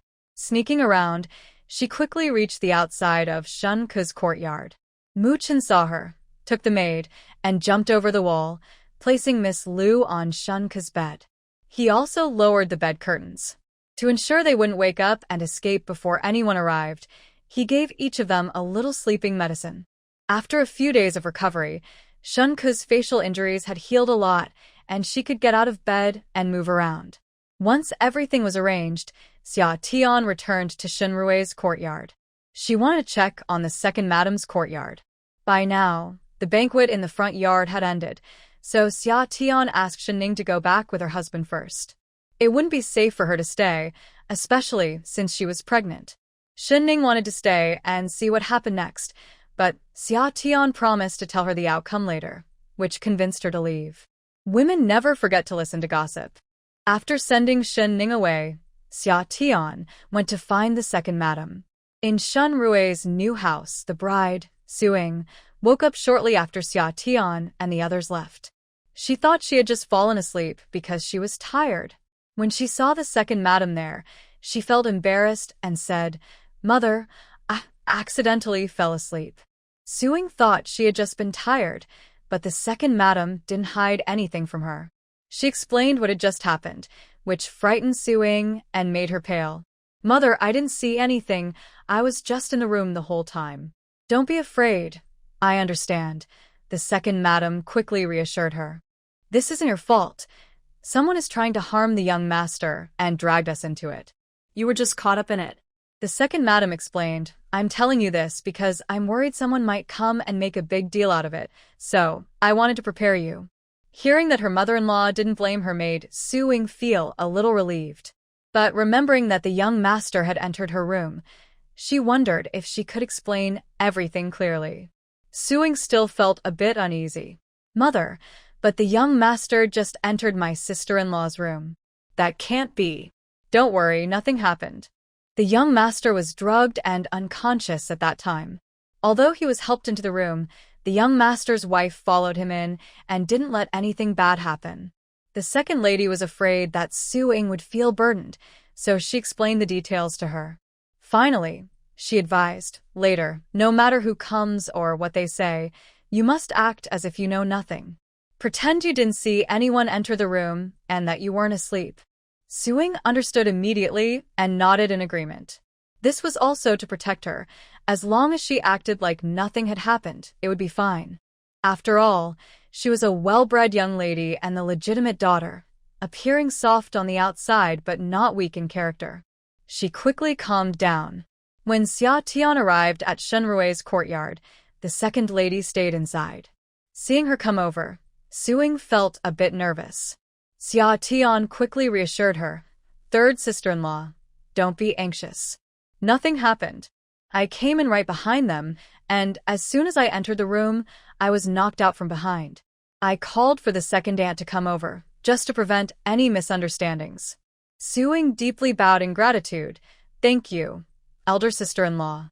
At that moment, she gained a new understanding of the young master's wife. She had been curious about what kind of girl could win Shen Rui's favor. Today, it seemed that the young master's wife was both brave and clever, truly deserving of him. Although Suing had heard about their relationship before, she had never met her until now. If she hadn't called her mother-in-law over, there might have been misunderstandings later. That's why she sincerely thanked Xia Tian. After greeting, Xia Tian informed the second lady that everything was settled on that side, and now they were just waiting for the person behind the scenes to reveal the truth. The second lady acknowledged this and decided to stay with Suing. Xia Tian temporarily hid away. If she stayed there, someone might guess that they had discovered something, which would ruin their plans. How could they find out who was behind everything then? Before long, Shen Rui had not returned yet, and Shen Yan and Shen Lan arrived with some young ladies. As they entered the courtyard, they were chattering, and Suing could hear Shen Lan telling her friends how wonderful her sister-in-law was. Hiding in another room, Xia Tian was surprised to see Shen Yan and Shen Lan bringing a group of unmarried young girls. Shen Yan proudly boasted to the other girls about how great her sister-in-law was. But when Xia Tian saw Shenlan, he understood that this was definitely Lu's doing. Otherwise, there wouldn't be so many young girls here to see the bride, especially since Shenrue would be back soon. At the door, Shenyan knocked and said, "Sister-in-law, we're coming in." Before she finished speaking, Shenlan pushed the door open and stepped inside first. Inside, she saw Su Ying sitting at the table eating, and the second lady was also there. Shenlan was taken aback. "Aunt, what are you doing here?" The second lady pretended not to know anything and smiled. "I came to bring some food for your sister-in-law, so she wouldn't be hungry." Su Ying put down her chopsticks and shyly smiled. "Sister, you're here?" Shenlan awkwardly smiled back and quietly looked around the room while no one was paying attention. Not seeing what she hoped for, a flash of disappointment crossed her eyes. The second lady observed Shenlan calmly, knowing she was looking for something. This must have been arranged by her sister-in-law.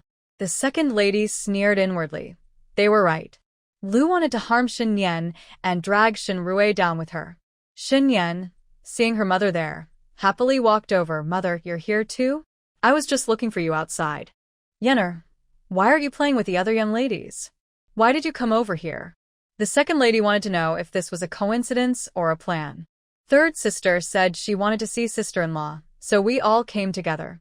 The second lady nodded. It was indeed planned. "You girls shouldn't disturb your sister-in-law. She's had a long day and needs to rest. You can play with her tomorrow," the second lady suggested, wanting to send Shenlan and the others away. Shenlan pretended to be curious and looked around the room, but eventually gave up. Noticing Shenlan's disappointed expression, the second lady asked, "Lan girl, what are you looking for in here?" "Nothing, just looking around," Shenlan replied a bit nervously. "Sister-in-law's room is really nicely decorated." "Well, you've seen enough. You should go play in the front yard and let your sister-in-law rest for a bit." Seeing that the second lady seemed unaware and not suspicious of her, Shenlan quietly sighed in relief and left with the other young ladies. Shen Yan also went to play in the front yard. Su Ying, who had been nervous and trying to stay calm, felt a wave of relief wash over her as soon as Shenlan and the others left. "Originally, I thought my husband was good and my mother-in-law was kind, but I didn't expect to have a troublesome aunt-in-law. On the very first day of my marriage, I faced such a situation. If it really happened, I would be in big trouble." The second lady noticed that Su Ying was a bit nervous, so she held her hand and comforted her, saying, "Don't be afraid. With me and Rue are here, we won't let anything happen to you." She then explained the complicated relationships in the Wu and Marquis household to Su Ying, so she would be prepared and know who to be cautious of in the future, avoiding any traps. Su Ying listened carefully, and while the second lady spoke in detail, Shenrue returned.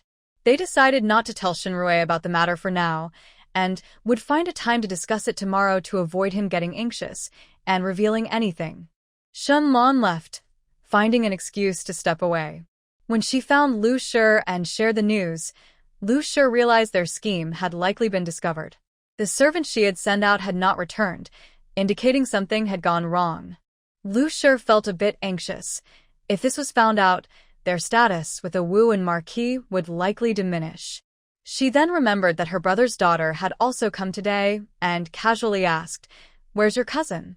Have you seen her?" Shenlan suddenly recalled that she hadn't seen her arrogant cousin for a while. "No, I don't know where she went." Just as they were talking about Liu Shi's niece, the niece's personal maid rushed in, crying, "Aunt, my lady is missing." "What?" Liu Shi frowned. "How could your lady be missing? Weren't you with her?" "My lady insisted I go to the kitchen to get chestnut cake. I thought it wasn't safe for her to be alone by the lake. I wanted her to come here first and then I would go to the kitchen. But she didn't agree, so I had no choice but to leave." The maid explained clearly and quickly. Liu Shi understood her niece's character and didn't blame the maid further. She called for Chiu Yu, saying, "Take some people to look for my cousin." At this moment, Liu Shi didn't take it too seriously. She wasn't very fond of her niece anyway. Her arrogant behavior was one thing, but she always wanted everything for herself. Her brother and sister-in-law had spoiled her, making her self-centered and inconsiderate of others, treating marriage as a joke. Having been rejected twice, she still believes no one is worthy of her. Her niece's maid saw the lady's family sending someone to find her, so she hurriedly followed. Most of the guests at the banquet had left, but the young lady was nowhere to be found, which worried the maid. If they couldn't find her soon, the lady of the house would surely be upset.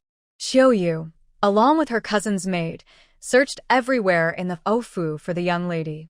Shenlong also came out to ask the remaining young ladies if they had seen Miss Liu.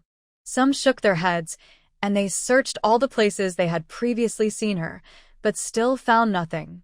They even checked the courtyards of the second and third madams, but she was still missing. The second madam asked Qiuyu in surprise, "What happened? Did Miss Liu leave early?" Qiuyu thought it was possible that her headstrong cousin might have done just that, so she returned to the Liu family and sent someone to check her mother's house. The others continued searching in the Gofu. After searching everywhere, they still couldn't find her, and now even Liu was getting anxious. Where could she have gone? The Gofu is so small. How could a living person just disappear? "Madam, we've searched the entire house, but we still can't find her, and the young lady has no idea where she went." Qiuyu replied helplessly. The Gofu might be small, but it was still hard to find someone if they were hiding. The second madam, worried because it was her brother-in-law's wedding, asked sister-in-law, "Where does Miss Liu like to go?" "Think carefully. The Gofu is indeed small, and if she is here, she can't be lost. But we've searched everywhere and still haven't found her." Liu is starting to blame her niece for running around without letting anyone know where she was going, showing no concern for others. The third madam seemed to remember something. Didn't Miss Liu's maid say she was walking by the lake? What if she fell in? This suggestion startled everyone. Liu's face turned pale, but she thought there might be some truth to it and forced herself to order, "Quickly, go check the lake." Hopefully this isn't true. If something happened to her niece in the Ofu, how could she face her brother and sister-in-law? Even if she didn't like her niece much, she couldn't let anything happen to her for her brother's sake.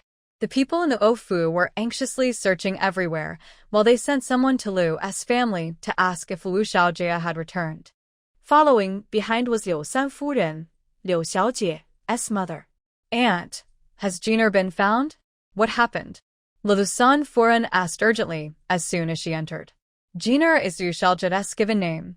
Liu Shi looked worried and spoke with a hint of complaint. "Sister-in-law, Jiner hasn't come home? I've searched the Vofu everywhere and couldn't find her. You usually don't pay much attention, and now I have to worry when she goes out." Liu Sanfuren instantly became displeased. "What do you mean by that? Jiner came to visit you, and you're not happy? She disappeared while at your house. If something happens to my Jiner in your Hofu, I won't let this go." "Sister-in-law, that's not what I meant. I just wanted to ask if Jiner went to play at someone else's house. I've really searched everywhere, even the lake, and still haven't found her." Loser was also getting anxious. Where could she have gone? A person can't just disappear, right? Liu Sanfuren didn't believe it. "Are you sure you searched everywhere in your Hofu?" "Of course. I even checked the old lady's courtyard," Liu Shi replied, a bit irritated. Jiner is also her niece. How could she harm her? Just when the two were feeling helpless, Liu suddenly remembered, "Madam, there are still a few places we haven't searched." "Where?" Liu Shi asked in surprise. "Didn't we just say we searched everywhere?" Qiuyu hesitated but finally spoke up. "We've indeed searched all the possible places, but we haven't checked Lingyungra and Jinglanyan." They had avoided these two places, thinking the residence of the heir and his wife wouldn't allow the madam's niece to enter. The relationship between the madam and the heir and his wife was quite tense. They wouldn't let her niece in. "Then hurry and search there," Liu Sanfuren urged.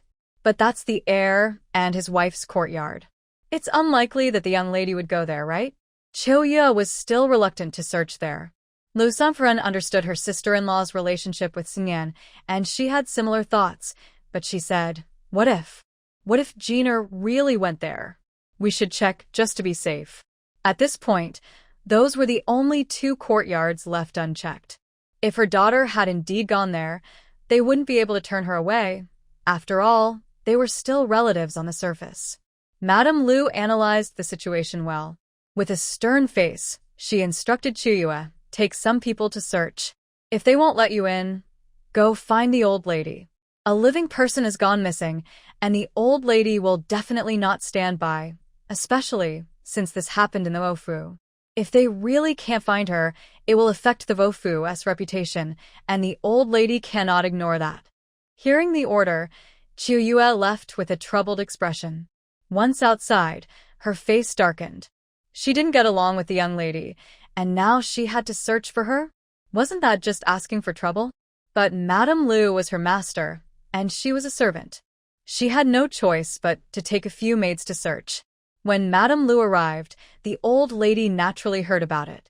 Since Miss Liu was missing at home, she couldn't just ignore it. Mujin, you go and help search too. Ask the servants in the Fu if they have seen Miss Liu, the old lady instructed Mujin. She can't have just disappeared in the Wofu. Yes, old lady, Mujin replied respectfully and went out to search. As she stepped outside, she ran into Chiuyue, who was leading a group to the young master and young mistress's courtyard. Mujin decided to join them. Chiuyue was delighted to see Mujin coming along. With Mujin there, they would surely be allowed into Lingyun Pavilion and Jinglan Courtyard. Mujin represented the old lady. The two of them first went to Lingyun Pavilion. When Shun Nian heard Mujin say they were sent by the old lady to search, she said nothing and let them in. They found nothing, so they went to Jinglan Courtyard, where Xia Tian also did not stop them, which made Mujin feel a bit better. Xia Tian rolled her eyes internally. Go ahead and search. It would be surprising if they found anything. If I don't let you search, you'll think I'm hiding her. Once they've searched, they'll feel relieved. Still, she felt a bit anxious. She didn't expect them to take so long and not find Shinka's courtyard. This was frustrating. What if they took too long, and both of them woke up? If Miss Liu left, wouldn't that be a waste of effort? Xia Tian felt anxious but couldn't show it, and she couldn't even ask. Otherwise, if they found the person later, they might suspect her during the review. Chiuyue and Mujin searched Jinglan Courtyard thoroughly, but found nothing. In the end, they had no choice but to report back to Madame Liu and Madame Liu San. Madam, Auntie, we've searched both Lingyun Pavilion and Jinglan Courtyard, but there's no sign of her. Madame Liu San was both angry and anxious. I don't care. Jiner went missing at your house, and you must give me an explanation. Madame Liu was also worried. But we've searched everywhere. The house is not that big. Where could she have gone? Jiner didn't even tell me, her aunt, where she was going. What bad luck. Why did she come to visit her? What is going on here? But Madame Liu San didn't want to hear excuses. I don't care. You must dig 3 feet into the ground to find my Jiner and bring her back safely. Madame Liu was frustrated. Do you think I don't want to find her? We've searched everywhere. But what can I do if we still can't find her? Think carefully. Where else haven't we looked? Like the abandoned courtyard or your lord's courtyard. Madame Liu San was too anxious to consider the consequences of her words. She just wanted to find Jiner. Madame Liu frowned, about to order another search, when Chiuyue suddenly remembered a place they hadn't checked. Madam, we haven't searched the 4th young master's courtyard. They hadn't even thought of it. Usually, the 4th young master disliked his cousin, and they would argue whenever they met, so they assumed Miss Liu wouldn't go to his courtyard. Moreover, the 4th young master had been recovering in his courtyard and didn't come out today for the 3rd young master's wedding, so they didn't think of him. Both the 2nd and 3rd madams were also searching for Jiner, so they stayed inside. After Chiuyue spoke, the 3rd madam glared at her. Chiuyue, how are you handling this? Didn't you say we searched everywhere? How come one moment it's the young master's and young mistress's courtyards we haven't checked, and now it's the 4th young master's? Where else haven't we looked? Can you please say it all at once? She'd been searching everywhere and was exhausted, thinking they had truly checked everywhere. Chiuyue felt anxious under the 3rd madam's questioning. 3rd madam, it's my fault. I thought the 4th young master wouldn't be home today, so I didn't check there. How could you be so careless? We haven't even searched Ker's courtyard yet. Madame Liu San was upset, having just claimed they searched everywhere. Now it turned out they missed this place and that place. How could they not know how to do their jobs? This little aunt didn't know how to manage things either. Madame Lu San's frustration was evident, making Madame Lu's face darken with anger. She scolded Qiuyu. Are you using your brain at all? Didn't we search everywhere? Why are you saying we haven't checked the fourth young master's courtyard? Is there anywhere left to search? I promise. We really haven't looked in the fourth young master's courtyard. We've searched everywhere else. Qiuyu trembled as she knelt and swore, half angry and half scared. If Miss Lu couldn't find her, she would be in trouble too. Madame Lu couldn't wait any longer and stood up. Let's go look together. I refuse to believe that Jeaner, a lively person, could be lost. Madame Lu had no choice but to follow. The second and third madams also joined in, since this was the last place left to search. If they still couldn't find her, they might really have to dig deep. So, led by Madame Lu and Madame Lu San, a large group including the second and third madams, Mu Jin, Qiuyu, and others headed to Shunke's courtyard. Madame Lu thought Jeaner wouldn't be here. The two had never gotten along since childhood. Jeaner would never come here to play. The reason for bringing everyone along was to show that she was trying her best, so they wouldn't think she wasn't making an effort. When they reached the entrance of Shunke's courtyard, the gatekeeper saw the madam with a group and quickly came forward to greet them. Madam, are you here to look for the fourth young master? Yes, have you seen my cousin come by? Madame Lu asked calmly. Cousin? The gatekeeper was momentarily confused, but soon realized which cousin Madame Lu meant. No, Madam, I haven't seen her. Madame Lu felt relieved. See, I told you Jeaner couldn't possibly come here. Let's go inside and check, then we'll know for sure. Madame Lu San pushed past Madame Lu and entered the courtyard. Madame Lu stomped her foot in frustration but had no choice but to follow. Madame Lu San went straight to the main room. Seeing her sister-in-law go directly to Shunke's room, Madame Lu hurried in after her. She didn't want her cour to be disturbed while recovering. The others quickly followed suit. Once inside, Madame Lu San called out, Cour, have you seen your cousin? No one responded, so they walked further in. Cour was injured recently. She might be sleeping. Madame Lu explained, fearing her sister-in-law would complain or say something unpleasant. At that moment, Shunke turned over in bed, and Miss Lu mumbled, Ugh, you're on my hair. Hearing that voice, Madame Lu San paused. It sounded so much like her Jeaner. Once the soul returned, it seemed to recall something troubling, and its expression changed. It hurried forward, lifting the curtain with a swift motion. Lu Shi, the second and third madams, and others heard the earlier noise and quickly followed behind Lu San Madam. When Lu San Madam saw the scene on the bed, she was stunned. By the time she reacted and tried to cover it up, it was already too late. Lu Shi was also frightened, her legs feeling weak. She never imagined Jean Eyre would end up on her son's bed. This is too shameless, the third madam stammered after a long pause. Although both people on the bed were dressed, just moments ago, Shunke had turned and ended up holding Miss Lu in his arms. To outsiders, it looked like they were sleeping together. The people who entered the room had already seen the two on the bed. Mu Jin's eyes flickered, and she took a step back. Lu San Madam was furious now, no longer caring about her dignity as a noblewoman. She grabbed Lu Shi's arm and began to hit her. Didn't you say you searched everywhere? How could Jean Eyre be here? Huh. You searched every place, even turned over the courtyard of young Master Shen and his wife, but you didn't think of your own son? Huh. Are you doing this on purpose? Are you trying to ruin Jean Eyre? Lu San Madam scolded and hit Lu Shi, making her face turn red, nearly fainting. Third sister-in-law, what are you saying? Eyre is my son. Why would I harm him? Really, as if everyone would like her daughter. That's not guaranteed. Who knows what you're planning? You won't be satisfied until you ruin my family, right? Lu San Madam was on the verge of tears. Her husband was in jail for her sister, and now her daughter was on her son's bed. Was this a curse on her family? Third sister-in-law, Eyre is my son, and Jean Eyre is my niece. Even if I wanted to harm someone, it wouldn't be them. Lu Shi kept explaining, but Lu San Madam refused to believe her. This made Lu Shi furious.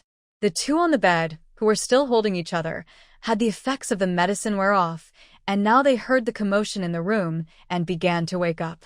Jean Eyre was used to being headstrong. When she opened her eyes and saw people arguing at her bedside without recognizing them, she started shouting, "Are you all crazy? Don't you know this young lady is trying to sleep? What's all this noise? If you keep it up, I'll have you thrown out." Her loud voice instantly snapped Lu Sen Madam and Lu Shi out of their argument. Right, the person involved hadn't woken up yet. Lu Shi heard Lu Jiner and frowned. "Jiner, you're a grown girl now. Don't you know what modesty is? This is your cousin's room. How did you get in here?" Before Lu Jiner could respond, Lu San's wife was unhappy. "What are you saying? Is it Jiner's fault? She wouldn't have come in without Shinke's permission." Lu Jiner, feeling a headache from the noise, shouted, "Stop arguing." Her loud voice brought her back to reality, and when she looked around, she was stunned to see Shinke still asleep next to her. Without thinking, her first reaction was to kick him. "Shinke, what are you doing in my bed?" Lu Jiner was so startled she stuttered. What was happening? How did Shinke end up in her bed? Looking up, she saw her mother and aunt standing at the foot of her bed. Lu Shi, seeing Shinke fall off the bed, was furious. "Jiner, what are you doing?" Confused, Lu Jiner replied, "What did I do? Why did you kick your cousin?" Lu Shi was almost at her wit's end. This didn't seem like the behavior of a proper girl. She woke up without understanding anything and just kicked someone. "He climbed into my bed. Why shouldn't I kick him?" Liu Jiner protested. Didn't they know she was a girl? How could her cousin just enter her room and get on her bed? Her aunt was clearly biased. Seeing her aunt speechless from anger, she turned to her mother. "Mom, why are you here?" Lu Jiner was still a bit confused. Didn't her mother say she wouldn't come to her aunt's house? Oh right, she was at her aunt's house now. Remembering what had just happened, she quickly complained to Lu Shi, "Aunt, cousin bullied me again. How could he come to my bed?" Lu Shi's face was already grim, and hearing her good niece say that made her lose her cool. "What are you talking about, Gina? Your cousin is injured. How could he bully you? I want to know how you ended up here." Lu Jiner was not one to back down. Hearing Lu Shi blame her, she exploded. "Aunt, how can you be so biased? Clearly, it was my cousin who bullied me. You don't scold him, but you blame me instead?" You. Lu Shi was so angry she couldn't find the words. Lady Lu saw her daughter speaking more and more absurdly, so she quickly stepped in to stop her. "Gina, don't shout. I want to ask you, how did you end up here?" After listening for a while, she felt there was definitely something going on. Looking at Gina's reaction, she realized that Gina also didn't know how she ended up in the same bed as Shinke. "I was tired, so I fell asleep here," Gina said matter-of-factly. Shinke was kicked off the bed and fell to the floor with a thud. The injury he had sustained earlier hurt again, and he slowly woke up. Seeing Shinke awake, Lady Lu quickly crouched down to check on him. "Are you hurt? Tell me if something doesn't feel right." Lady Lu was worried that he had already been seriously injured, and now, just a few days later, he had fallen again. "Mother?" Shinke was a bit surprised to see his mother when he woke up. Although he was in pain, he held back and thought he wouldn't let her worry, so he changed the subject. "Why are you here, Mother?" Lady Lu, feeling sorry for Shinke, helped him up. "You should have told us Gina was in your courtyard. We were worried and searching everywhere." Shinke was confused by what his mother said. "Gina?" "I didn't see Gina at all." When Lady Lu heard Shinke deny it, she instantly became furious. "Shinke, you can't deny such a big thing. How will your cousin Gina live her life after this?" Shinke was even more confused by Lady Lu shouting, "Aunt, why are you here too? What does it have to do with me how Gina will live her life?" He had just woken up.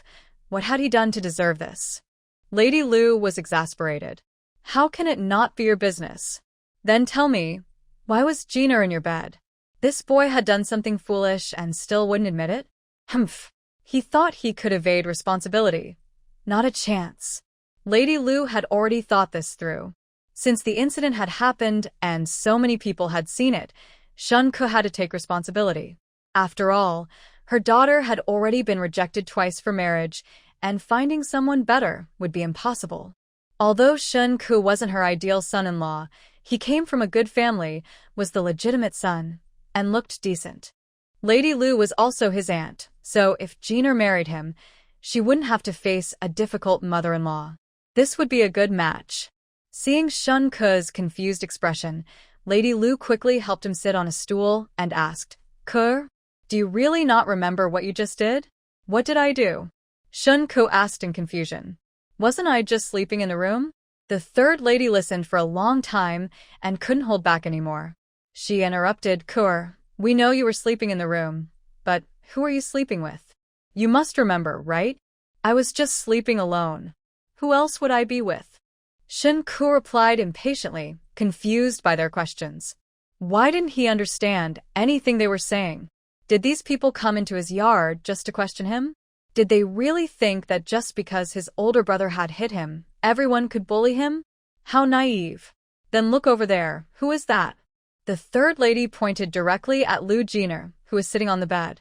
Shen Ku calmed down and turned to look surprised. "Lu Jiner? How did you end up in my bed?" Shen Ku asked the same question as Lu Jiner. Lu Jiner also regained her senses and replied angrily, "How would I know? I just woke up." She finally remembered she was at her aunt's house for a wedding, and this room belonged to her cousin Shen Ku. They used to play together when they were younger, so she was somewhat familiar with his room. Even though they often argued, she still came. Shen Ku looked at his mother in confusion. "Mother, how did cousin Jiner end up in my bed?" He clearly remembered sleeping alone. How could there be another person? Lu sure didn't know what to say either. After all this talking, they were both just as confused and couldn't clarify anything. "Why is Jiner on your bed?" "You should ask yourself," Lady Lu said coldly. "Could it be that Jiner climbed up there herself?" "Aunt, you might actually be right," Shen Ku retorted sarcastically. "Who knows, maybe she couldn't find anyone to marry, so she climbed into my bed." "What are you saying?" Lu Jiner angrily jumped off the bed and marched over to Shen Ku, hands on her hips, fuming. "Who are you saying can't get married?" I'm talking about you. Shen Ku stood his ground. "If someone wanted you, would you be in my bed? Who says I'm unwanted?" Lu Jiner was furious and started to punch and kick Shen Ku. It hurt so much that he almost cried. "Mother, please stop this crazy woman. Why is she hitting me?" His injuries hadn't fully healed, and Lu Jiner's attack made him gasp in pain. Lu Shi was also very angry and pulled Lu Jiner away. "Lu Jiner, don't go too far." Lu Jiner now fully understood that she had ended up in her cousin Shen Ku's bed, although she couldn't remember how it happened. However, she couldn't let anyone else take control of the situation, so she had to place the blame on her cousin to protect her reputation. "Aunt, how can you be so biased? Cousin bullied me and somehow got me into his bed, and he won't even admit it. Is he trying to ruin me?" Lu Jiner insisted that it was Shen Ku who brought her to his bed, making Lu Shi so angry that she could barely stand.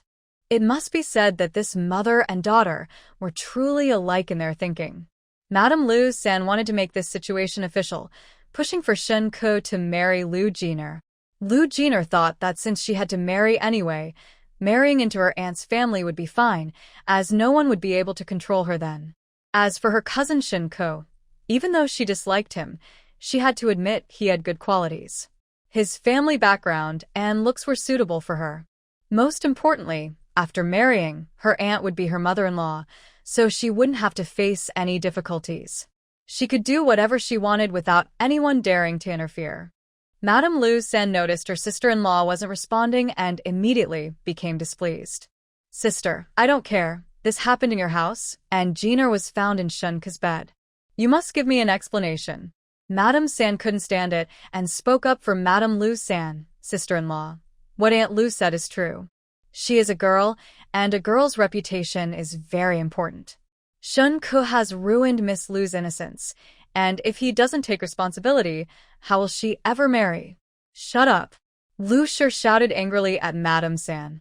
She knew very well that Lu Jiner's reputation was damaged, and that if Shen Ku didn't take responsibility, Lu Jiner wouldn't be able to marry. But why did it have to be her son? Why did her son have to marry Lu Jiner? Although Lu Jiner was her niece, she could accept her as a niece, but not as a daughter-in-law. Are you saying I should marry cousin Jiner? Shunke looked darkly at Madame San. Madame San was displeased with the tone of both mother and son. She wanted to argue back but was stopped by Madame Air, so she reluctantly fell silent. Madame Lu looked at Lu and Shunke, clearly unwilling to listen. She said, "If you don't give me an explanation today, I will go to your family matriarch and ask her to decide for me." She didn't believe that the matriarch of the Wuhan Marquis' residence would not care about the family's reputation and would refuse to give her an answer. If she didn't get an explanation, the sons and daughters of the Marquis' house would have a hard time marrying into good families in the future. Lu was both angry and anxious. "Sister-in-law, please don't rush. We haven't figured out what exactly happened yet." They still didn't know why the two children were lying on the same bed, yet they were forcing her for answers. What could she possibly say? It was clear that someone was trying to frame them. Thinking of this, Lu's eyes darkened. She had tried to scheme against Xinyan today but had failed. Could it be that she was being set up in return? Lu looked up at the second lady, who seemed confused by her gaze.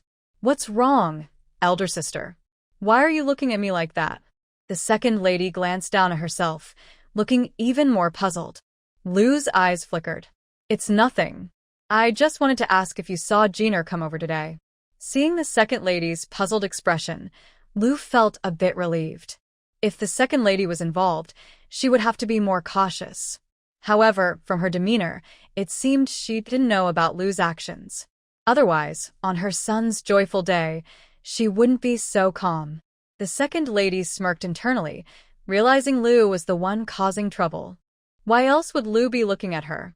"I didn't really pay attention," the second lady replied calmly, a bit embarrassed. "I was so busy today that I didn't notice the young ladies. During the meal, I was worried that Rui's wife hadn't eaten, so I took her some food." The second lady seemed pleased when mentioning her daughter-in-law, which only frustrated Lu more. It felt like she was showing off. The second lady didn't think much of it, but then she recalled something. However, those young ladies seemed to be playing together with Lanner and Yenner. "You might want to ask them. They might have seen something." The second lady explained the situation briefly and suggested that Lu ask the young ladies if they had seen anything. Lu took her advice without suspicion and turned to Shenlan.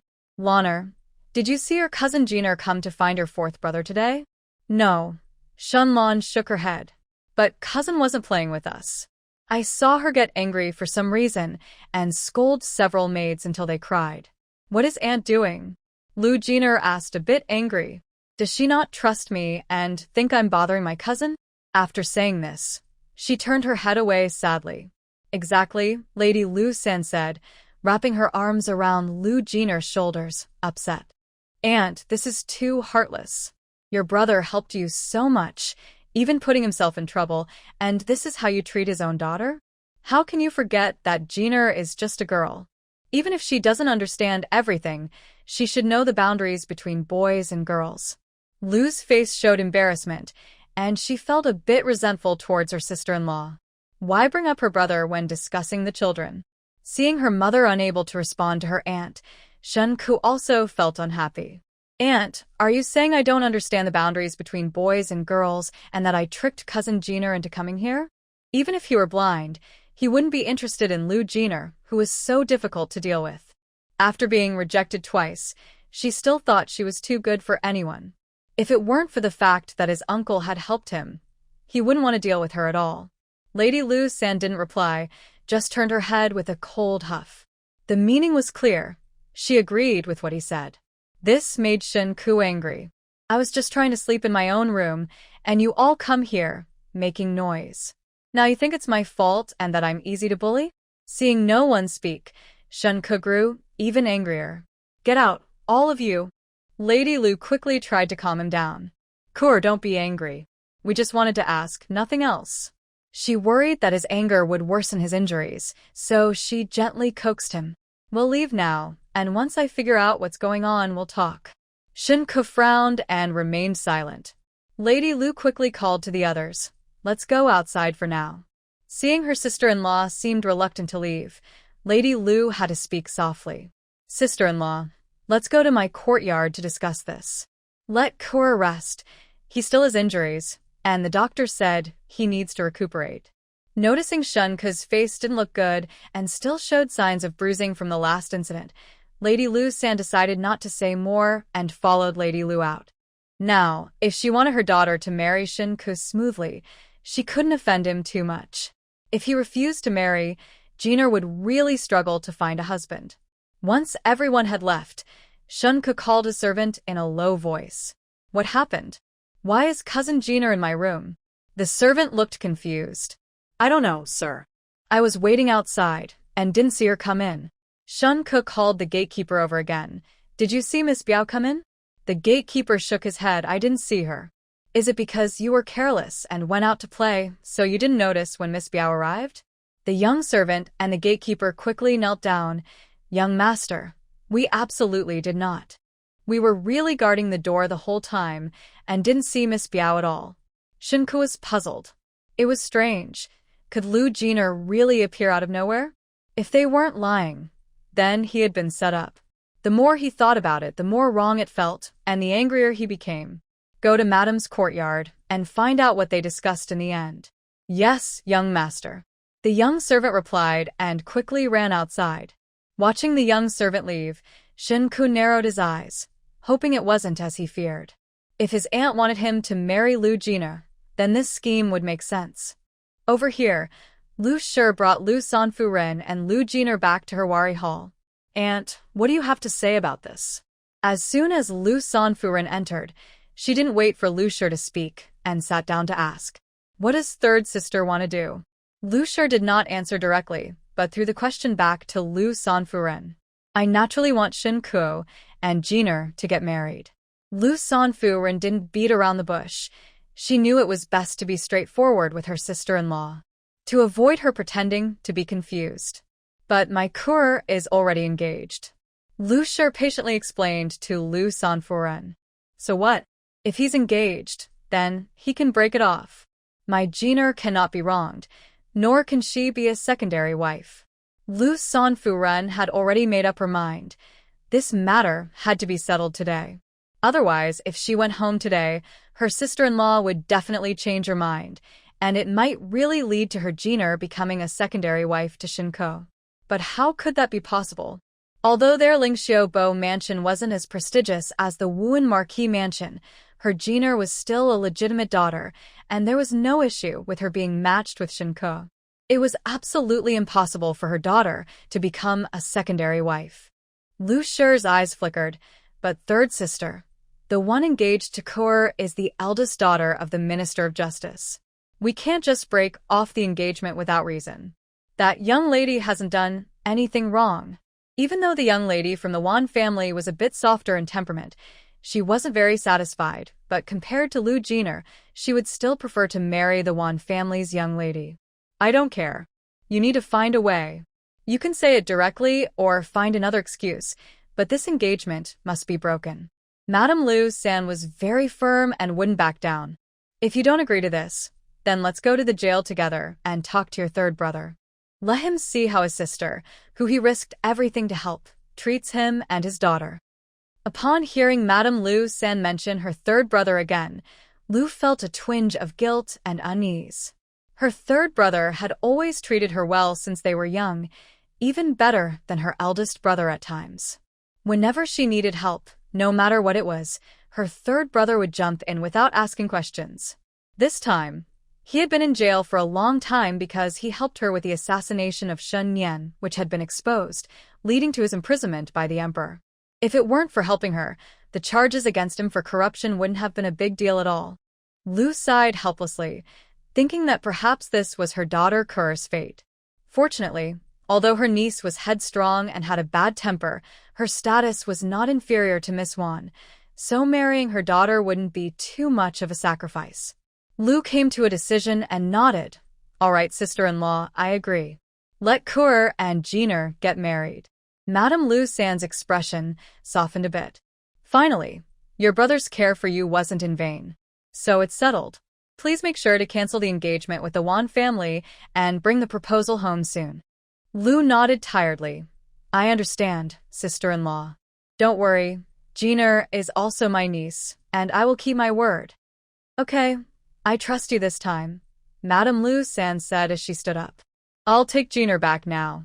You have 3 days to cancel the engagement. Don't worry, sister-in-law. Lu stood up to see them off. Safe travels. Madame Lu San took Lu Jeaner back. Meanwhile, a servant who had been lingering outside Huirui Hall seized the opportunity to call for Chiuyue. Sister Chiuyue, my young master asked me to find out the result of the discussion between the madam and the aunt. The servant, taking advantage of the distraction, secretly slipped a pouch to Chiuyue. Please, Sister Chiuyue, just tell me the final result. Chiuyue weighed the pouch in her hand, thought for a moment, and then said, the madam agreed to let the 4th young master marry the cousin. Since this matter couldn't be kept a secret, it was fine for her to say it. Shen Ke was the madam's own son, so she knew the madam would inform him soon. The servant received the answer he wanted and left, thanking her profusely. Meanwhile, Mu Jin returned to the old lady's courtyard to report. Old lady, we found the young lady from the Liu family. Oh? Where did you find her? The old lady casually asked. Mu Jin hesitated for a moment and then said, in the 4th young master's room. The old lady didn't notice anything wrong and replied, that's good.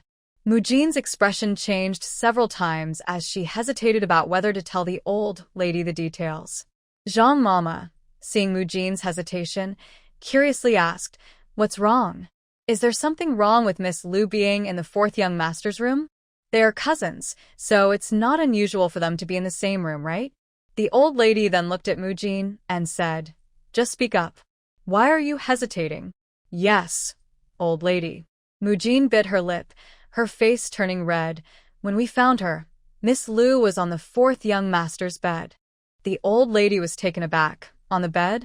What does that mean? Did she fall asleep from being tired? Otherwise, why would it take so long to find her? Mu Jin lowered her eyes. No, she was sleeping together with the 4th young master. After saying this, Mu Jin shyly lowered her head. The old lady finally understood. Are you saying they were sharing a bed? Yes, old lady. Mu Jin didn't dare to look up at the old lady. This was too embarrassing for her to say. What a scandal! The old lady exclaimed angrily. Zhang Mama was surprised by this turn of events and regretted asking her earlier question. What did the lady say? The old lady asked, calming down a bit. I'm not sure, Mu Jin replied, but from what I gathered, it seems that Lady Liu wants the 4th young master to take responsibility for Miss Liu. She was present at the scene and saw Lady Liu and Liu Jiner's reactions. It seemed they would want the cousins to marry, but she wasn't sure what the lady would say. The old lady fell silent. This did seem like the best solution. Otherwise, Miss Liu's reputation would be ruined, and it seemed she wouldn't be able to marry anyone else besides Shen Ke. Moreover, with Lady Liu's temperament, if Shen Ke didn't take responsibility, she would surely spread the news widely. Their family's reputation would definitely be harmed. It's just a pity for Miss Wan. The old lady sighed, thinking it was best to let the Liu family handle it. After all, Lady Liu was her sister-in-law, and they could discuss it among themselves. They needed to give an explanation. The 2nd and 3rd ladies came out of Shen Ke's courtyard.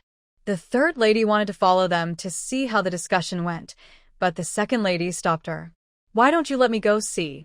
This is such a rare event. The 3rd lady said, somewhat confused.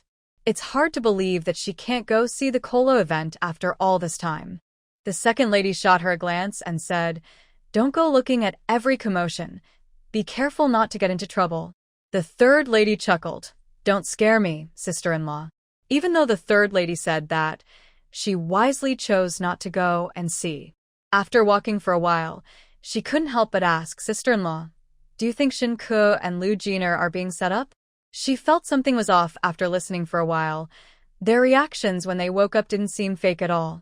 But if they were being set up, who would be the one doing it? Unless, as Shen Ke said, Liu Jiner couldn't get married, so she climbed into his bed? Then the one behind the scheme could very well be the 3rd lady of the Liu family. Perhaps she was worried her daughter wouldn't get married, so she targeted Shen Ke, wanting to create a closer connection? The second lady advised the third lady not to be curious about this matter. It was best not to mention it at all to avoid being resented by the Liu family. Then the two returned to their own courtyards.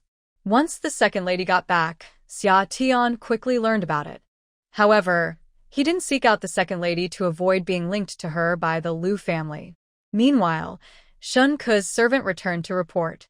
Young master, I heard from Sister Chiu that the lady and your aunt discussed having you marry the cousin. After saying this, the servant secretly glanced at his young master. His young master's face turned as dark as a pot bottom. Shun Ke remained silent after hearing this. It was just as he suspected. This matter might very well be a scheme by his aunt. If Liu Jiner couldn't get married, she wanted to throw herself at him. Was he just some kind of garbage? Let's go to Huarui Hall. Shun Ke suddenly stood up. He needed to talk to his mother about this. This wasn't his fault. Why should he take the blame? The servant dared not disobey and quickly supported Shun Ke. After being beaten, Shun Ke was much weaker, and with his serious injury not healed, walking was quite difficult for him. By the time they reached Huarui Hall, he was already sweating profusely. Seeing her son arrive, the Liu lady hurried over to support him from the other side. Ke, the doctor said you should rest. Why did you come such a long way? If you need something, just send someone to call me. Mother, I don't want to marry Liu Jiner, Shun Ke said directly as soon as he sat down. The Liu lady was taken aback. It seemed he had learned about her discussion with his aunt. Ke, I don't want this either. Mrs. Liu tried to soften her tone. But Jiner is your cousin and your third uncle's daughter. Your third aunt brought up your uncle, and there's nothing your mother can do about it. But mother, I really don't like Liu Jiner. Ever since we were little, we always end up arguing when we meet, and you know that.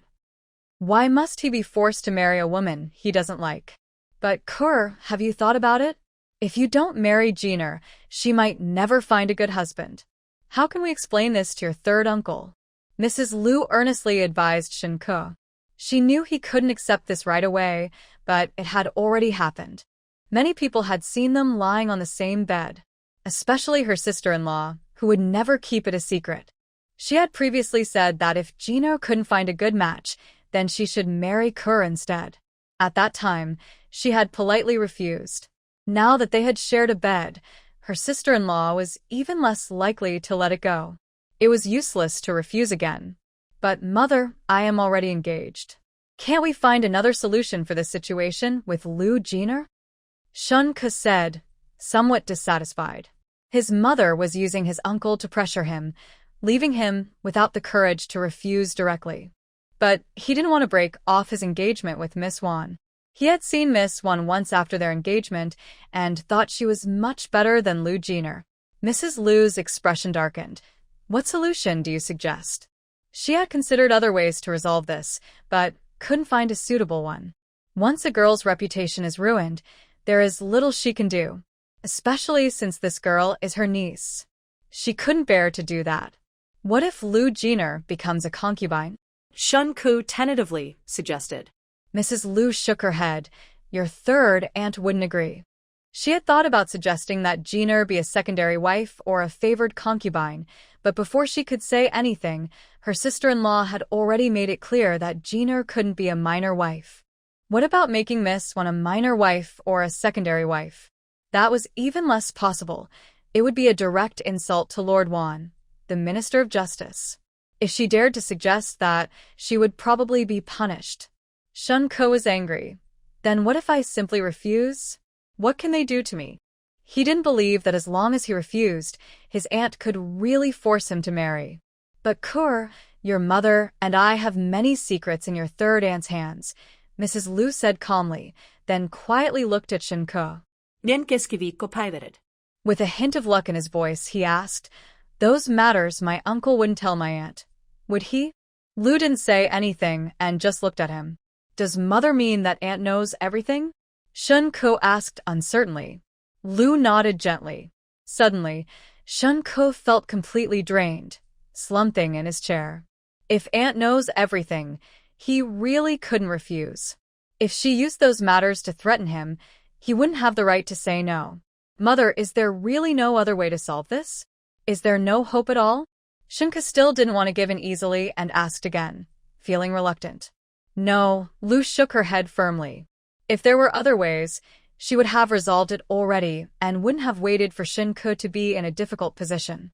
Considering what they had done, if they pushed his aunt too hard and she revealed everything, it would be disastrous.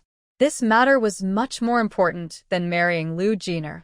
Seeing Shinka with his head down and silent, Liu felt a bit sorry for her son. She comforted him. It's just one woman.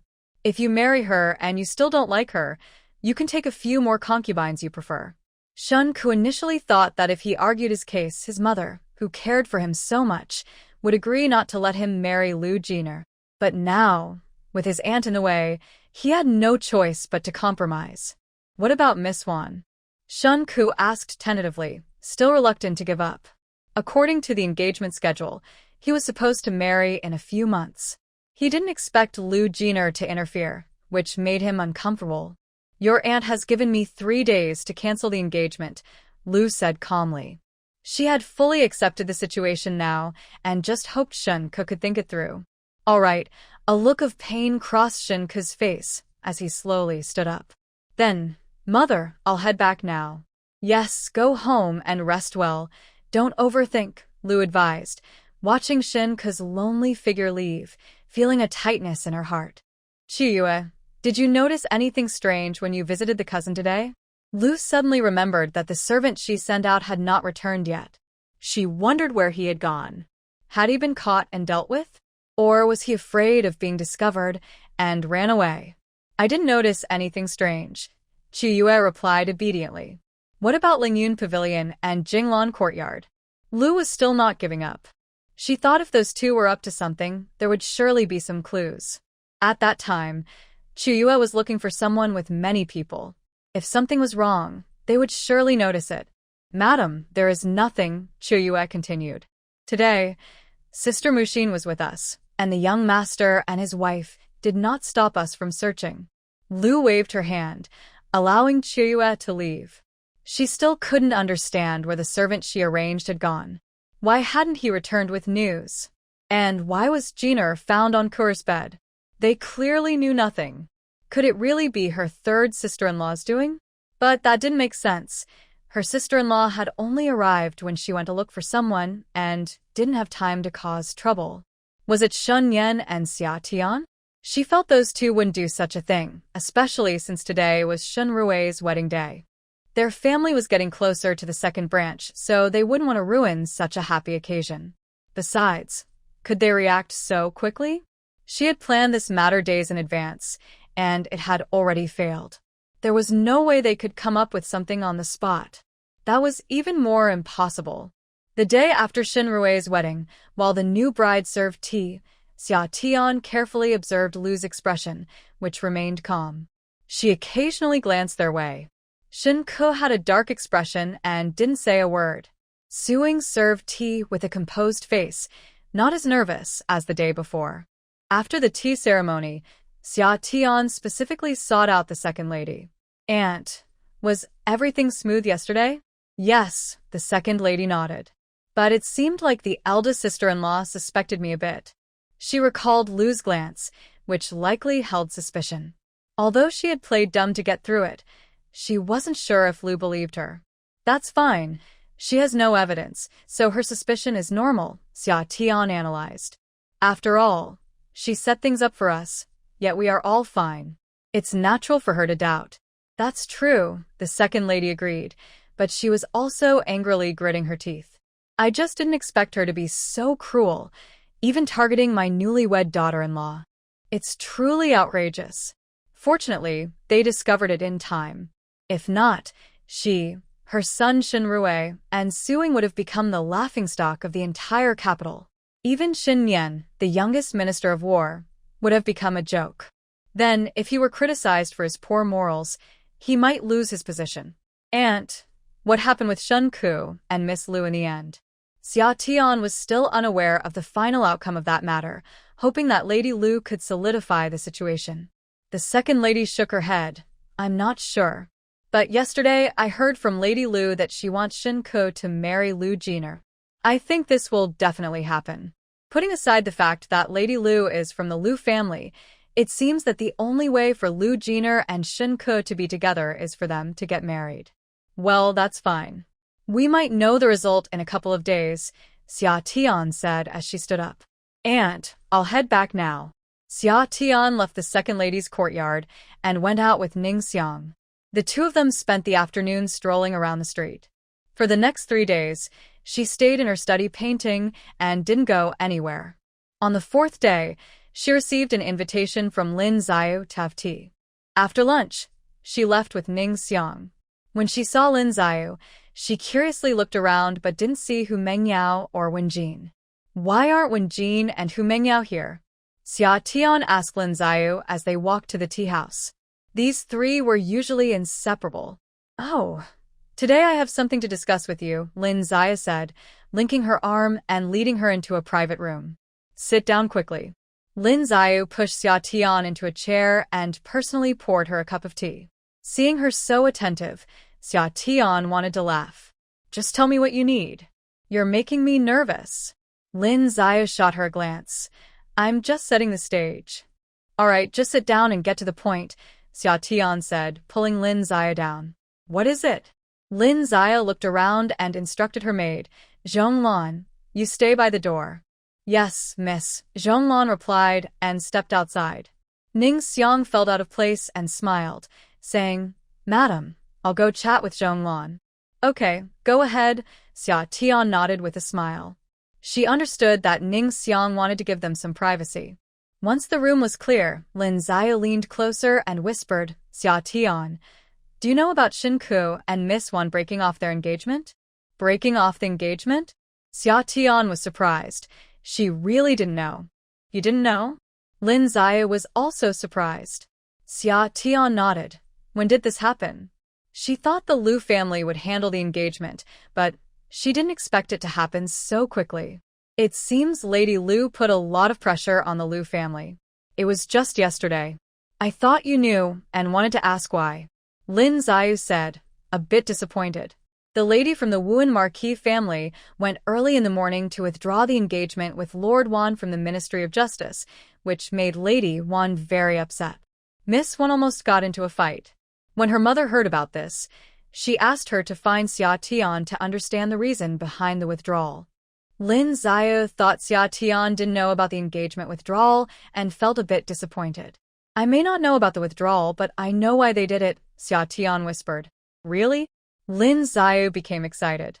What's the reason? Tell me quickly. She hoped it wasn't because of Miss Wan. Can you tell me why you want to know? She was curious why Lin Xiao was so eager to find out about Shen Ke's withdrawal. Hey, I told you my mother really likes Sister Wan. I want to find out the reason, and if it's not Sister Wan's fault, my mother wants to propose to her for my third brother. Lin Xiao said, feeling a bit shy at the end. Xia Tian's eyes lit up at this. She remembered when she first met Miss Wan. They got along well, and she felt sorry for her for being with someone like Shen Ke. She even thought about messing things up for her. Unexpectedly, this time she ended up helping her. Your mother will definitely get her wish this time, Xia Tian said with a smile, leaning closer to Lin Xiao to share the details about Shen Ke and Liu Jiner. Lin Xiao was shocked and took a while to recover. She thought of many reasons, but never this one. It seemed that Sister Wan was destined to be her sister-in-law. She heard that this withdrawal was a big blow to Miss Wan. After all, what good family would casually withdraw an engagement? Once a girl has been engaged and it gets called off, people will think there must be something wrong with her, regardless of the actual reason. When Lin Xiao finally came to her senses, she seriously thanked Xia Tian. Don't mention it. Although I've only met Miss Wan once, I really like her and hope she finds a good match, Xia Tian replied. Okay, then I won't be polite, Lin Xiao said, refilling her cup. I'll go home and tell my mother to propose quickly. Xia Tian laughed. You're right. We can't miss this chance. Miss Wan is such a wonderful person. Yes, indeed. Lin Xiao felt even more restless after hearing this. Maybe I should go back now and tell my mother to propose, before someone else gets ahead of us. She knew that several ladies also liked Sister Wan, and if they heard any rumors, her brother might miss out again. In the summer, seeing her anxious expression, Xia Tian nodded in understanding. All right, go ahead. Once everything is settled, we can plan to have tea together. Lin Xiao expressed her gratitude by shaking Xia Tian's hand. Thank you, Xia Tian. Once my brother's matter is settled, I'll treat you to a meal. Okay, hurry up, Xia Tian urged with a smile.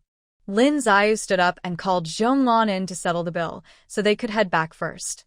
Xia Tian also stood up. Let's go together. I want to take a look at Eugene Ge. The two went downstairs and got into their respective carriages. Lin Xiao went home to find her mother. Seeing that it was still early, Xia Tian decided to take a stroll around Eugene Ge. The morning after Lin Xiao's appointment, when she paid her respects to the old lady, she heard Liu Shi discussing the engagement of Shen Ke and Liu Jin with her. The old lady did not voice any objections and nodded in agreement. Xia Tian was surprised by how agreeable the old lady was this time. After thinking it over, she realized that maintaining the reputation of the Wu and Marquis family was likely more important to the old lady. As for who would become the granddaughter-in-law, as long as the families were somewhat matched, there wouldn't be any issues. Liu Shi also did not expect her proposal to be accepted so easily. Once back at Huarui Tang, she began preparing for the engagement. Within a couple of days, Shen Ke and Liu Jin were engaged. Lin Xiao invited Xia Tian out again. Xia Tian, thank you. This is a gift from my mother, Lin Xiao said with a big smile as she handed her a small box upon meeting. What is it? Xia Tian asked as she took it and opened it, revealing a pair of exquisite white jade bracelets. Did your mother give this to me? Xia Tian inquired. Yes, my mother appreciates you, Lin Xiao replied cheerfully. Thanks to you, she is now satisfied with her future daughter-in-law, so she insisted I make sure you accept this. Worried that Xia Tian might refuse, Lin Xiao mentioned her mother. All right, I accept it, Xia Tian said, not wanting to decline. She thought that Lin's mother wouldn't mind this small gift, and it felt awkward to keep refusing. She decided to accept it and would return the favor when the opportunity arose. I want to know, since Madame Lin likes Miss Wan, how does your third brother feel about this engagement? After accepting the gift, the two sat down to talk, and Xia Tian was curious about Lin Xiao's third brother's feelings regarding the match. When Lin Xiao mentioned her third brother, a look of disdain crossed her face. You have no idea. Ever since my brother found out that my mother went to propose to the Wan family, he has been grinning from ear to ear. Xia Tian imagined the scene and couldn't help but laugh. It seems that the third son of the Lin family is quite fond of Miss Wan. In this way, she has done a good deed. After chatting for a while, they each went home. A few days later, in the morning, Shen Yan and the Marquis of Wu went to court and had not yet returned. Suddenly, a group of imperial guards arrived at the house, led by Captain He, an old acquaintance. The people in the Marquis's residence were frightened and did not know what was happening. Finally, the old lady forced herself to stay calm and stepped forward to ask, Sir, may I ask why you are here? My lord and the young master have gone to court. Is there something that can wait for their return? The old lady had a feeling that the arrival of the imperial guards was not a good sign. Could something have happened to the Marquis or Shen Yan? Captain, he did not make things difficult for them. He bowed to the old lady and said, Madam, I am here on the Emperor's orders. Please ask the Marquis's wife to come to the palace for questioning. Liu Shi? The old lady asked in confusion. What does he want with her? Could it be that something has happened to the Marquis? The old lady's hands trembled slightly. Captain, he replied calmly, Madam, I'm afraid I cannot say more. The old lady realized she had overstepped and quickly apologized. I'm sorry, sir. I spoke out of turn. It's fine, Captain, he said. May I ask where the Marquis's wife is? Liu Shi, who had been standing behind the old lady, felt anxious when Captain He asked for her again. She stepped forward and said, I am here. Then please come with me, madam, Captain He said politely, stepping aside. Liu Shi hesitated for a moment, glanced back at Shen Ke and Shen Lan, said nothing, and turned to leave. Captain He bowed again and led the imperial guards away. The remaining people exchanged worried glances. not daring to speak. To be honest, at that moment, Xia Tian also felt a bit nervous. Thankfully, they were only looking for Liu Shi. She had thought they might be searching the house. But she wondered what the emperor wanted to ask Liu Shi that required the imperial guards to come. After Captain he left, the third lady, Yi Shi, asked the old lady nervously, "Mother, what does the emperor want to ask my sister-in-law?" These women usually stayed busy in their own courtyards and rarely went out. What could be so important? The old lady's expression was grim. "Everyone, please disperse. Do not mention this matter again." After saying that, she turned to leave. Shen Lan suddenly grabbed the old lady's arm and asked with a trembling voice, "Grandmother, will Mother be all right?" The old lady comforted her by patting her hand.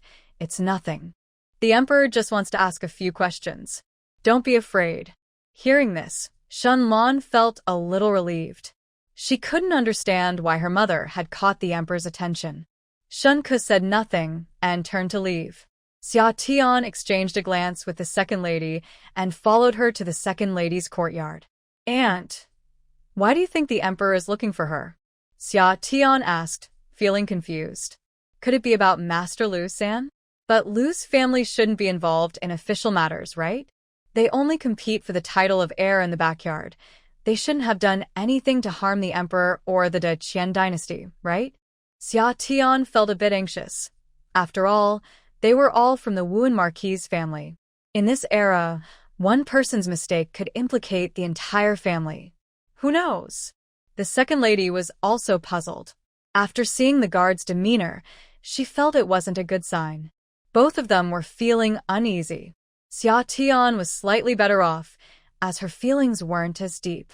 The second lady, however, had seen many unpredictable events.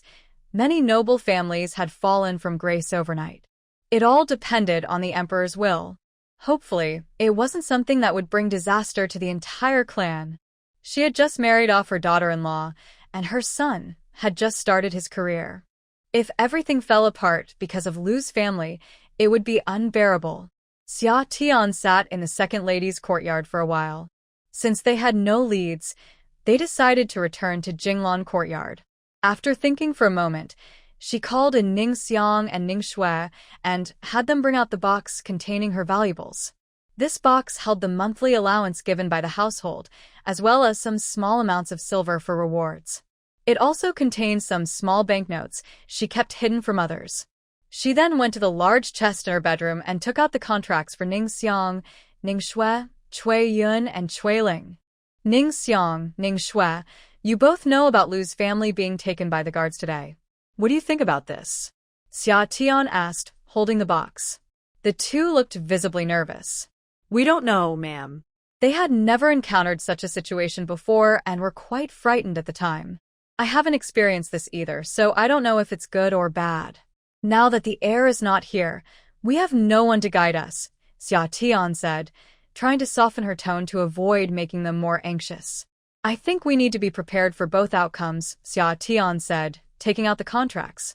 "Here are your contracts. You both keep yours. This one is for Cui Yun and the other's Ning Xiang. You take it." Xia Tian handed the contracts to Ning Xiang and Ning Shui.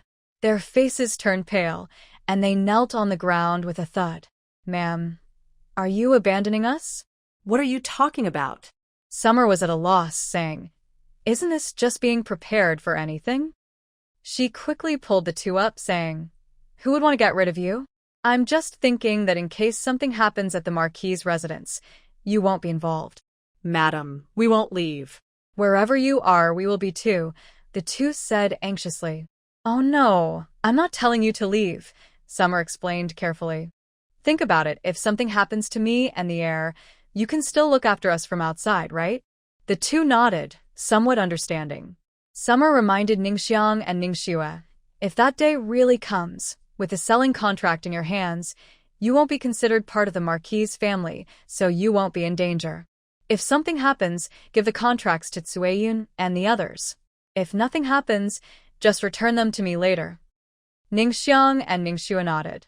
As long as they weren't being sent away, they were fine. Summer then opened a box and took out 10 silver notes of 100 taels each. "This is 500 taels for each of you. take it just in case.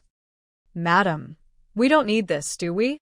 Ningxue said anxiously, feeling like it was a sign of parting ways. This is just in case. Take it now, so if something happens, you'll have some money, Summer insisted. She was worried that if there was ever a raid, they would have some money to rely on. She herself had enough money saved up to live comfortably for the rest of her life. That day, no one in the residence went out and Summer couldn't focus on painting, so she decided to write a letter to Xieyang in the warm pavilion. It was already May, and since she sent her last letter last year, she hadn't received a reply. She wondered how he was doing. Would he come to the capital to see her? Summer wrote in her letter that he should not come to the capital for now, and that she would let him know when she was more settled. Besides, given the current situation, she wasn't sure if she could wait for him to arrive. It was better if he didn't know about any trouble. After a restless day at home, it was late and Liu Shi still hadn't returned. Everyone felt uneasy, especially the old lady, who was very anxious. As dinner time approached, with neither Marquis Wuan nor Shen Yan back, people began to speculate. Could it be that something really happened and both the Marquis and Shen Yan were detained by the Emperor? It wasn't until it was completely dark that Marquis Wuan and Shen Yan finally returned. Seeing Shen Yan come back, Summer rushed to greet him. Brother Shen, why are you back so late? Usually I have dinner at a normal time, but today I'm an hour late. I got held up by something, Shen Yan said calmly. Have you eaten dinner? Not yet. Then let's eat first. Xia Tian noticed Shen Yan looked tired and quickly instructed Ning Xiang and the others to bring out the food. After Shen Yan finished eating, Xia Tian pulled him aside and asked, Brother Shen, do you know that Liu was taken away by Captain He from the Imperial Guard today? Yes, I know. Shen Yan replied with a calm expression. Do you know why the Emperor wanted her?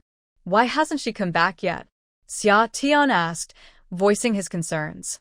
Since the Marquis of Wuan and Shen Yan returned, it should mean there was no major issue. Otherwise, they wouldn't have been allowed to come back. Shen Yan was silent for a moment before speaking. Assassination of the Emperor. What? Xia Tian exclaimed in disbelief, taking a moment to regain his voice. Are you saying Liu was taken away because of an assassination attempt on the Emperor? Yes, Shen Yan nodded slightly, his face showing no emotion. Xia Tian was left speechless for a while. Liu attempted to assassinate the Emperor? Isn't that a serious crime? How could she do something like that? Could there be a misunderstanding? Besides, why would she want to assassinate the Emperor? Could this be a mistake? Xia Tian still found it hard to believe. If Liu really did try to assassinate the Emperor, how could the Marquis of Wuan and Shen Yan be allowed to return? They would surely be imprisoned together. I'm not sure, Shen Yan admitted, not wanting to reveal the truth. In fact, the Emperor had already summoned him and the Marquis of Wuan to discuss this matter today. It was just his guess, and he didn't expect it to be true. Liu did send someone to carry out an assassination, but it wasn't the Emperor, it was him. That's why he and his father could temporarily return home. It all depended on how the Emperor would judge the situation. But Liu likely wouldn't be able to return home for a while. Will we be implicated? Xia Tian asked quietly, leaning in. Probably not. Shen Yan wasn't entirely sure. Although the Emperor trusted him, a ruler and a subject have different roles, and he couldn't be certain he understood the Emperor's thoughts. However, the fact that they were allowed to return meant the Emperor had not yet blamed Liu's actions on them. Besides, during the assassination attempt, he and Xia Tian had fought hard to protect the Emperor, so they shouldn't face severe consequences. That's good, Xia Tian said, relieved that they wouldn't be implicated. The next day, Shen Yan went to court as usual. Liu still hadn't returned. When he visited the old lady's room to pay his respects, the atmosphere was very gloomy. The usually talkative child was much quieter today. The old lady had a stern face and casually said a few words before sending everyone away. Summer guessed that the old lady had learned some news from the Marquis of Wuan. The second and third madams also heard that the second and third masters had visited the Marquis of Wuan last night. They probably knew about the situation with Liu as well. As they left, the second madam called out to her, Summer, have you heard about what happened with your sister-in-law? Yes, The young master mentioned it briefly when he returned last night. Summer replied softly. Then it's best to prepare for some things early, the second madam advised. Understood, second aunt, Summer acknowledged. This was a hint for her to arrange an escape route early, so she wouldn't be caught off guard later. Seeing that she understood, the second madam didn't say more and hurried away, likely to make arrangements for a retreat. Summer returned to Jinglan courtyard. For 3 days, Liu had not returned. Meanwhile, the Marquis of Wuan and Shun Yan continued their daily routines, attending morning court as usual. The people in the household were confused about the situation. Although Liu was missing and they didn't know the details, the Marquis and Shun Yan acted as if nothing was wrong. So, was there a problem or not? The atmosphere in the household became tense and uncertain. Just as everyone was speculating, Captain He arrived with the Imperial Guard and took Shinku away, which heightened the already tense atmosphere. The old lady temporarily stopped them from paying their respects and instructed everyone to stay in the courtyard for the next few days and not wander around. This made everyone even more anxious. Shun Ku did not return that day. What they didn't know was that the emperor had discovered the reason behind the assassination attempt on the way back from the Lingshao mountain ceremony, and the mastermind was none other than the Marquis of Wuan's wife, Liu. When Captain He found this out, he was initially skeptical. He had thought it was a minister or royal prince trying to assassinate the emperor to seize the throne. Therefore, he had been secretly investigating these officials to find the true instigator, never considering a woman could be involved. This is why it took so long for him to return. The emperor also found it hard to believe, but the investigation results forced him to accept the truth. The reason he did not detain the Marquis of Wuan and Xin Yan was that he believed they would not commit such treasonous acts. But why would Liu, a woman, want to assassinate her? The emperor was confused and, considering the faces of the Marquis of Wuan and Xin Yan, did not surround the Marquis's residence. He only instructed Captain He to quietly take someone away for questioning. After Shen Ko was taken away by Captain He of the Imperial Guard, the people in the Marquis's residence had many guesses in their hearts, but dared not go out to inquire. Xia Tian took the opportunity to step out and visit Shen Yan's villa, looking for Granny Zhang. Madam, why do you have time to come today? Granny Zhang was very happy to see her. She pulled her into the room, sat her down, and began to instruct a young maid to brew tea and prepare snacks. Xia Tian sat down with Granny Zhang and said, "Granny, I need your help with something." After glancing at the others in the room, Granny Zhang understood and said, "You all can leave for now. I need to talk with the young lady." The young maid left. Xia Tian glanced at Ning Xiang, who nodded slightly and went outside to guard the door. Seeing Xia Tian being so cautious made Granny Zhang nervous. What could this be about? She had sent everyone away and was now guarding the door to keep others from coming close. "Please, madam, feel free to speak." Granny Zhang, being experienced, quickly calmed down. "Granny, I want you to help me keep this safe for now." Xia Tian took out a box containing the contracts of the people from Linglong Alley. Granny Zhang took it and, seeing it was a contract, looked puzzled. "What is this, madam?" She thought the young lady was being mysterious, but it turned out she just wanted her to keep these contracts of the servants. "Granny," Xia Tian leaned in closer. "Recently, Lady Liu and Shen Ke from the Marquis's residence were taken away by the emperor." The young master said Lady Liu was taken because of an assassination attempt on the emperor. Xia Tian spoke quickly and took a sip of tea. The reason she came to find Granny Zhang was that Granny Zhang was no longer part of the Marquis of Wuan's household, and Xin Yan had long returned her contract. She just didn't feel at ease about Shen Hui and Xin Yan, and since she had no children of her own, she stayed. Upon hearing assassination attempt on the emperor, Granny Zhang immediately panicked, her words stumbling. "What about you and the young master?" Seeing Granny Zhang so flustered and unsure of what to say, Xia Tian quickly took her hand. "Granny, don't worry. The young master and I are fine, just listen to me." Granny Zhang, concerned and flustered, immediately thought of the possibility that Xin Yan and Xia Tian might be implicated, which frightened her. This summer, Xia Tian suddenly realized that if something were to happen, The young lady of the house might not be able to come out, and she wouldn't be able to see her. Clearing her throat, she felt a bit shy and said, "Please speak, young lady." "Ma'am, I don't think there will be any issues between the young master and me," Xia Tian emphasized, wanting to reassure Madame Zhang. "I came to see you today to prepare in case something happens, so they won't be affected by me." Xia Tian tapped on the box and continued, "Also, I would like to put those 2 courtyards and the inn under your name." "What do you think, ma'am?" This was her purpose for visiting Madame Zhang. If her courtyards and inn were under Madame Zhang's name, they could be protected in case of any investigations. If something did happen, Madame Zhang would surely help them. Madame Zhang immediately understood Xia Tian's intention.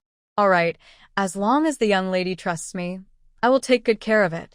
"Thank you, ma'am," Xia Tian smiled. "You are the one I trust the most." "Don't worry," Madame Zhang assured her.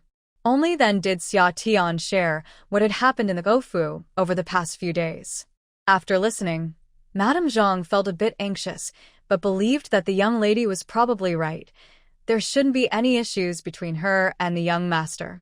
However, she worried about being implicated and thought it might be too late to prepare if something happened.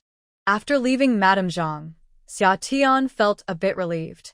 With this matter arranged, she felt more at ease. If anything happened, they would have a backup plan. She didn't go to Linglong Alley or the Yuejin Pavilion, not wanting to worry too many people and risk any unforeseen changes. Instead, she visited the residence gifted by the emperor, asking Ningxiang, Ningxue, and Mufeng to wait outside while she went in to speak with the 2 servants. She instructed them to steam more buns at home over the next few days for her use.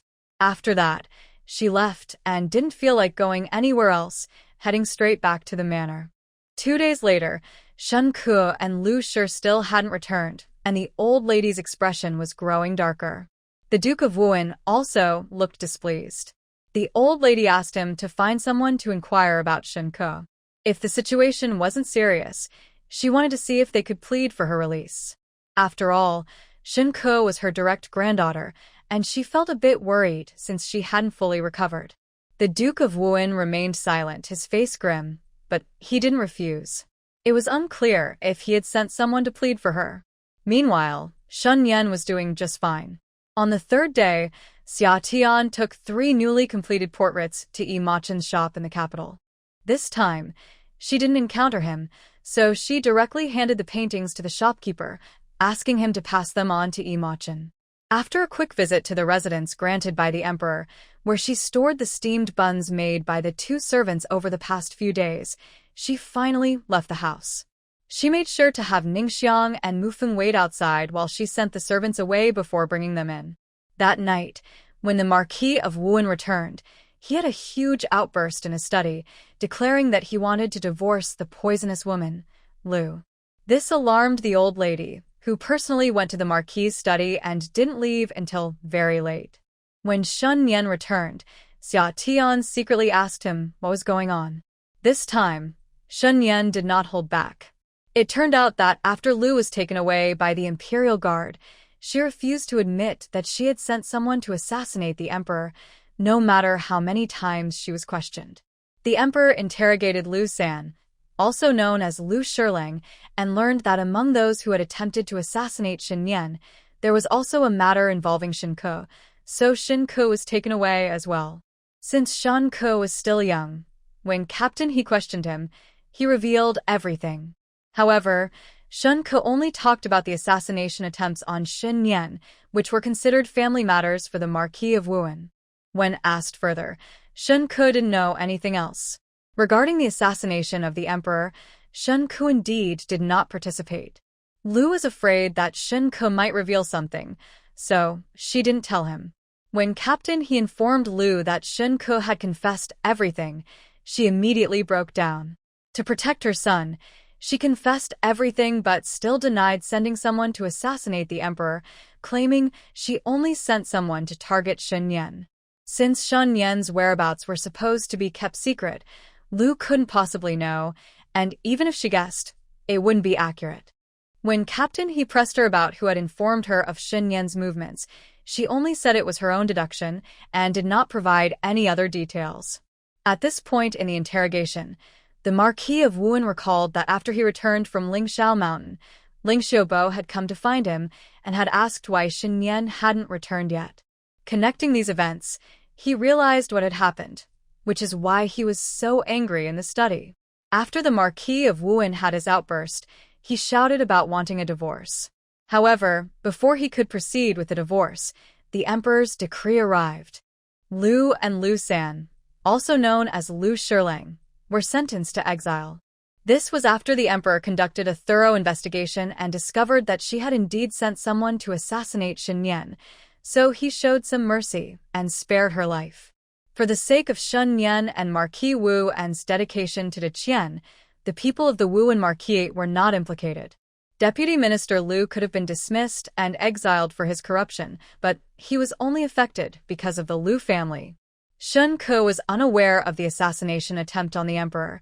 He was only punished briefly and then released. The title of the Lingxiao Duke was revoked due to the Liu family's assassination attempt on the emperor, and it was Xin Yan who had shared his travel plans with the Liu family. The emperor only took back their titles and did not involve others, showing his generosity by not seeking total destruction. As for the second master of the Liu family stationed at the border, he was also dismissed, and his position was filled by another general. When the imperial decree was announced, Shan Lan fainted. Liu's youngest son, Xin Yu, was at school and not at home. Shun Ke was seriously injured and unable to move. Once the messenger, Su, left, everyone trembled and helped each other to stand up. With the Liu family absent, the old lady was too weak to help, so the second lady stepped forward and had the maid assist Shenlan back to the courtyard. They also arranged for Dr. Chow to come and check on him. Although everyone was relieved that the Liu family's incident did not implicate them, the atmosphere remained very gloomy. This outcome was unexpected for Xia Tian. She thought if the emperor insisted on holding the Liu family accountable for the assassination, the entire Wu and Marquis would likely be in trouble. If the emperor cleared up the misunderstanding and did not consider it an assassination attempt, there might just be a punishment like a beating or a monastic life. She never imagined exile would be the result. She was unsure if this punishment was severe for a woman. The next day, Marquis Wu and did not attend the morning court. Not long after the household finished breakfast, they heard a commotion at the door. Soon, a servant came in to report that the third lady of the Liu family was causing a scene outside. Which Liu family? Marquis Wu frowned and asked. He was momentarily confused about which Liu family it was. The servant hesitated before saying it was the Liu family's maternal side. This was mainly because after the decree was announced yesterday, Marquis Wu had instructed everyone in the household not to mention that person again. So the servant was scared and didn't know how to respond. Hearing that the third sister-in-law of the Liu family was causing trouble at their doorstep, Marquis Wu stood up abruptly, his face darkened, and he went outside. Lady Liu San, it is already generous of me not to come to your Liu family to settle accounts. How dare you come to my Xin family to cause a scene? Lady Liu San was dressed in mourning attire, disregarding her appearance entirely. Pointing at the Marquis of Wuhan, she began to loudly question him. Marquis Wuhan, if you had managed your household better, would my sister-in-law have persuaded my husband to help her commit murder? If my husband didn't help her, would he be exiled? The Marquis of Wuhan was almost laughing in anger. Your Liu family's daughter made a mistake, and you have the nerve to blame me? What kind of reasoning is that? I don't care. My sister-in-law married into your family, and because of your family's issues, my husband is affected. I want an explanation today. Madame Liu was relentless, as if she wouldn't leave until she got a response from the Marquis. What explanation do you want from me? The Marquis asked darkly. Is it my fault that your husband is corrupt? Did I instruct him to assassinate my eldest son? Madame Liu was taken aback by the Marquis's question. I don't care. The Liu family is connected to the Marquis, and since it has affected my husband, you must take responsibility. Otherwise, I will make things difficult for Shen Ke and Shen Lan. Seeing that reasoning wasn't working, Madame Liu began to threaten him. The Marquis smirked. If you want an explanation, let's go to the emperor and ask for one. Perhaps the emperor has been too lenient, and has given your Liu family too much face. Madame Liu had initially planned to blame the Marquis, but since he wouldn't fall for it, she changed her strategy. Fine, if you won't give an explanation, then Shin Ke must marry my daughter Jiner as soon as possible. It turned out that Madame Liu's purpose for causing a scene today was to ensure that the marriage between Shin Ke and her daughter Jiner was secured, especially since the Liu family and her husband were no longer in a good position. She unwittingly reminded the Marquis, if the marriage between Shin Ke and Liu Jiner is voided, then your daughter is not someone we can afford to have in our family. We don't want a repeat of the Liu family situation. Upon hearing the Marquis directly say he would void the engagement, Madame Liu immediately protested. The engagement is already set. You can't back out now. If Shin Ke doesn't marry my daughter Jiner, I will make sure everyone in the capital knows about his misdeeds, and he won't have an easy time after that. She didn't believe the Marquis would let his son's reputation be ruined. With the Liu family losing their title and all their officials dismissed, they certainly couldn't stay in the capital. They planned to return to their hometown. That's why Madame Liu was eager to finalize the marriage between Shin Ke and Liu Jiner. Otherwise, she worried about finding a suitable husband for Jiner when they returned home. Shin Ke, although Liu's family is no longer around, is still a cousin by marriage, so he will always consider the feelings of his uncle and mother. Even though Liu was exiled, Shin Ke remains the legitimate son of the Duke of Wuan. As long as the Duke is in power, his family will always have a secure life. If you want to go, then go. The Duke of Wuan waved his sleeve and entered the house, saying, "Close the door." Madame Liu San was stunned. She thought the Duke would care about the reputation of the Duke's residence and Shin Ke's standing. She believed that if she said this, he would agree to let Shin Ke and Jiner marry soon. Now what should she do? The Duke entered and had the door closed behind him. Madame Liu San stared at the closed door for a while before dragging her feet back home. As for Shin Ke, he started to run a fever after returning. He was already seriously injured, and after being punished by the emperor, he became scared and fell ill. After Shen Lan fainted and woke up, she began to look for the Duke, crying and demanding that he plead with the emperor to bring her mother back. In the end, the Duke had no choice but to have her nanny keep an eye on her and confine her to her own courtyard. Although Shinyu returned from school and cried a couple of times upon hearing about Liu's exile, he stopped after being scolded by the Duke. The old lady, feeling sorry for her little grandson, had Mu Jin move his things to her courtyard and let him sleep in the side hall at night, fearing he might be scared. This farce has temporarily come to an end. After Liu's exile, the people of the Duke of Wuan's residence were cautious for a while. During summer, they stayed indoors as the Duke was in a bad mood, and the old lady also looked unhappy. She kept a low profile in Jinglan courtyard to avoid unnecessary trouble. With the head lady of the Duke's residence exiled, someone had to manage the household, and the second lady took on the responsibility. Originally, the second lady suggested to the old lady that Xia Tian should manage the household, but the old lady's expression showed her reluctance. Xia Tian directly refused, not wanting to handle a large family's affairs and end up with no reward. She thought it was better to focus her energy on finding ways to make money. With nothing to do and unable to go out, Xia Tian spent her days in the study drawing from morning till night. In the palace, good news finally came from Doctors Su and Zhang. The plague in the south has been brought under control. That evening, Shun Yan returned and talked to Xia Tian about the plague in the south. Is the plague under control? Xia Tian was a bit surprised. She hadn't heard news from the south in a long time. A few days after returning from Xiaowan village, the southern plague broke out, and the emperor sent out Doctors Su and Zhang. Soon after, cholera broke out in the capital, and she got busy, so she stopped following the news from the south. Have Doctors Su and Zhang returned? Not yet. The emperor has only received messages from them. What kind of plague is it there? In Xiaowan village, it was the plague, and in the capital it was cholera. She didn't know what type had broken out in the south. It's also the plague. Another plague? Xia Tian thought this might be a stroke of luck for Deqian, as they had previously developed a remedy for the plague in Xiaowan village. Doctors Su and Zhang wouldn't need to start from scratch. they could use the remedy directly.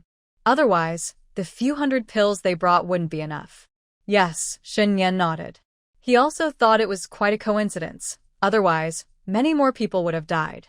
Since the southern plague was under control, the emperor finally felt relieved after worrying for so many days. The past 6 months had been exhausting for the emperor, with refugees and plagues. Even the longevity festival was cancelled. Now that the plague was over, he could finally relax. Some officials believed this was a cause for celebration, so they wanted to hold a grand event to ward off bad luck. This year, the emperor and the empress dowager's birthdays were not celebrated due to the plague, so the only opportunity for a nationwide celebration would be the empress's birthday. The empress's birthday was in August, and there were less than 3 months left. Although there wasn't much time to prepare, it was still enough. By then, Doctors Su and Zhang would likely be back. Last time, due to the Liu family matter, Xia Tian wrote a letter asking Xia Yang not to come to the capital yet. The letter had just been sent out, so he probably hadn't received it. She felt that the capital still wasn't very stable, so she didn't write another letter. She decided to let them stay in their hometown to avoid any trouble in the capital affecting them. Time passed quickly, and soon it was the empress's birthday. During this time, Xia Tian had only gone out once in June to attend Xia Lin Zia's wedding. Otherwise, she had mostly stayed indoors. At most, she went to the palace every 7 days to teach the prince and princesses how to paint. All her other time was spent painting. Because there were no distractions, she managed to complete all the portrait commissions from Pingyang City in just over 2 months. When she handed the paintings to Yi Maching, she felt a great sense of relief. There were still a few left from the orders at shopkeeper Zhao's place, and she would paint them when she had time. She had been tired lately and had already informed shopkeeper Xiao that she would not take on any new commissions for now, aside from the ones she already had. Although she needed to earn money, it was just too much to handle this year. She thought it would be best to take a break for a while. The queen's birthday was also a good opportunity to relax. Dressed elegantly in the morning, she entered the palace under the guidance of the old lady and the second lady. This time, due to the situation with the Liu family, the old lady was much more low-key. She also instructed them not to wander around and to behave themselves. So, she stayed put and chatted quietly with Mrs. Shinrui beside the second lady to pass the time. Oh, isn't this Mrs. Shinshitsi? A woman in her 30s, dressed extravagantly, approached with a sarcastic tone. 2 other women of similar age followed her, looking at her with smirks. Xia Tian was confused. She didn't even know them. "Who are you, madam?" Xia Tian asked the woman who had spoken. "It's normal for Mrs. Shinshitsi not to know me, as I don't often come to the capital," the woman replied with a hint of disdain. "But even if I were in the capital, I doubt we would have any connection, given our different backgrounds." After saying this, she covered her mouth with a handkerchief and laughed, her eyes full of mockery. "Since we don't know each other, there's no need for you to come over and greet me," Xia Tian replied calmly. The second lady, who had intended to introduce Xia Tian, lost her enthusiasm upon hearing this. She decided to remain silent and just watched coldly. The woman was indeed the wife of Governor Luo, who often accompanied her husband in his duties, so Xia Tian had never met her.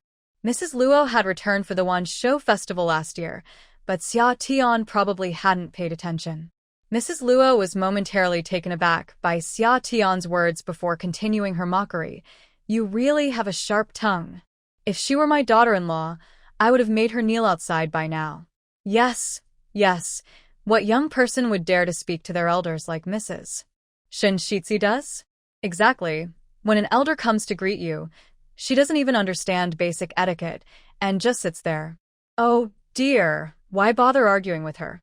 She comes from the countryside, so she surely doesn't know the rules. The 2 women following Mrs. Luo chimed in with similar sarcasm. Summer glanced at them coldly and said, "I wonder which family you all come from? It must be tough to be your family's daughter-in-law. Why don't you introduce yourselves so I can spread the word? I wouldn't want someone who loves their daughter to accidentally step into a pit." Honestly, she wanted to act innocent, but there always seemed to be someone looking for trouble. The key was, who were they? Why did they always want to make themselves known through her? Lady Shin really knows how to talk, Lady Luo sneered. No wonder you can't even tolerate your own mother-in-law, and pushed her away. You really are well-mannered. Lady Air couldn't take it anymore and replied coldly, Lady Luo, do you even know why Lu is punished? If you don't, you shouldn't speak out of turn here. This was the palace. She must have thought it was her own courtyard, saying whatever she wanted. However, Lady Air understood why Lady Luo came to say those hurtful words. It was just to defend Lu. Lady Luo and Lu had once been close friends. Upon returning to the capital and hearing about Lu's exile due to the assassination attempt on Xin Nian and his wife, which ultimately failed, she was surprised. She knew the struggles of big families and didn't think Lu had done anything wrong, just that she had been outmatched. Seeing Summer made her want to stand up for her former friend. Lady Shin, it hasn't been long, and you don't even call her sister-in-law anymore? Lady Luo scoffed. Lu made a mistake and was punished by the emperor. Do you think the emperor was wrong, Lady Luo? Lady Air replied firmly. Cough. Lady Luo cleared her throat, looking a bit uncomfortable. The emperor certainly doesn't make mistakes. I just think you're sisters-in-law, so you shouldn't forget so quickly. Upon returning to the capital and hearing about her former friend's exile, she was quite shocked. After all, which family would be exiled because of internal conflicts? Even if there was a mistake, a light punishment would suffice. It didn't need to escalate so much. She hadn't seen Lu much in recent years, and their relationship wasn't as close as before. Hearing about Lu's situation shocked her, but she didn't think much of it. When she saw Summer and Lady Air chatting and laughing as if nothing was wrong, she felt uneasy, which led to her earlier outburst. Whether we forget or not is our family matter, so Lady Luo should not worry about it. Lady Air replied calmly. Oh. I haven't been back to Beijing for a long time, so hearing about this has shocked me. I wanted to see what kind of impressive person could even drive away a mother-in-law. Mrs. Luo still showed no signs of holding back and continued to speak for herself. Mrs. Luo, please be careful with your words. Xia Tian said coldly. What you just said makes it seem like you disagree with the emperor's final decision. I didn't mean it that way, Mrs. Luo quickly denied. If the emperor found out, she would be in big trouble. If you have no objections, then don't bring it up here. Otherwise, it's hard not to draw conclusions. How can you speak to an elder like that? Mrs. Luo said, somewhat angrily.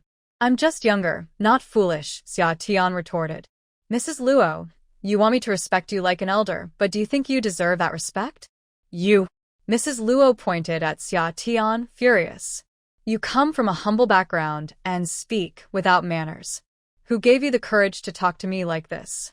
If Mrs. Luo wants to act like an elder, she can do that at home. Xia Tian replied harshly. People from the Wuan Marquis' residence don't need you to manage them. What do you mean by that? No matter whose family it is, younger ones should respect their elders.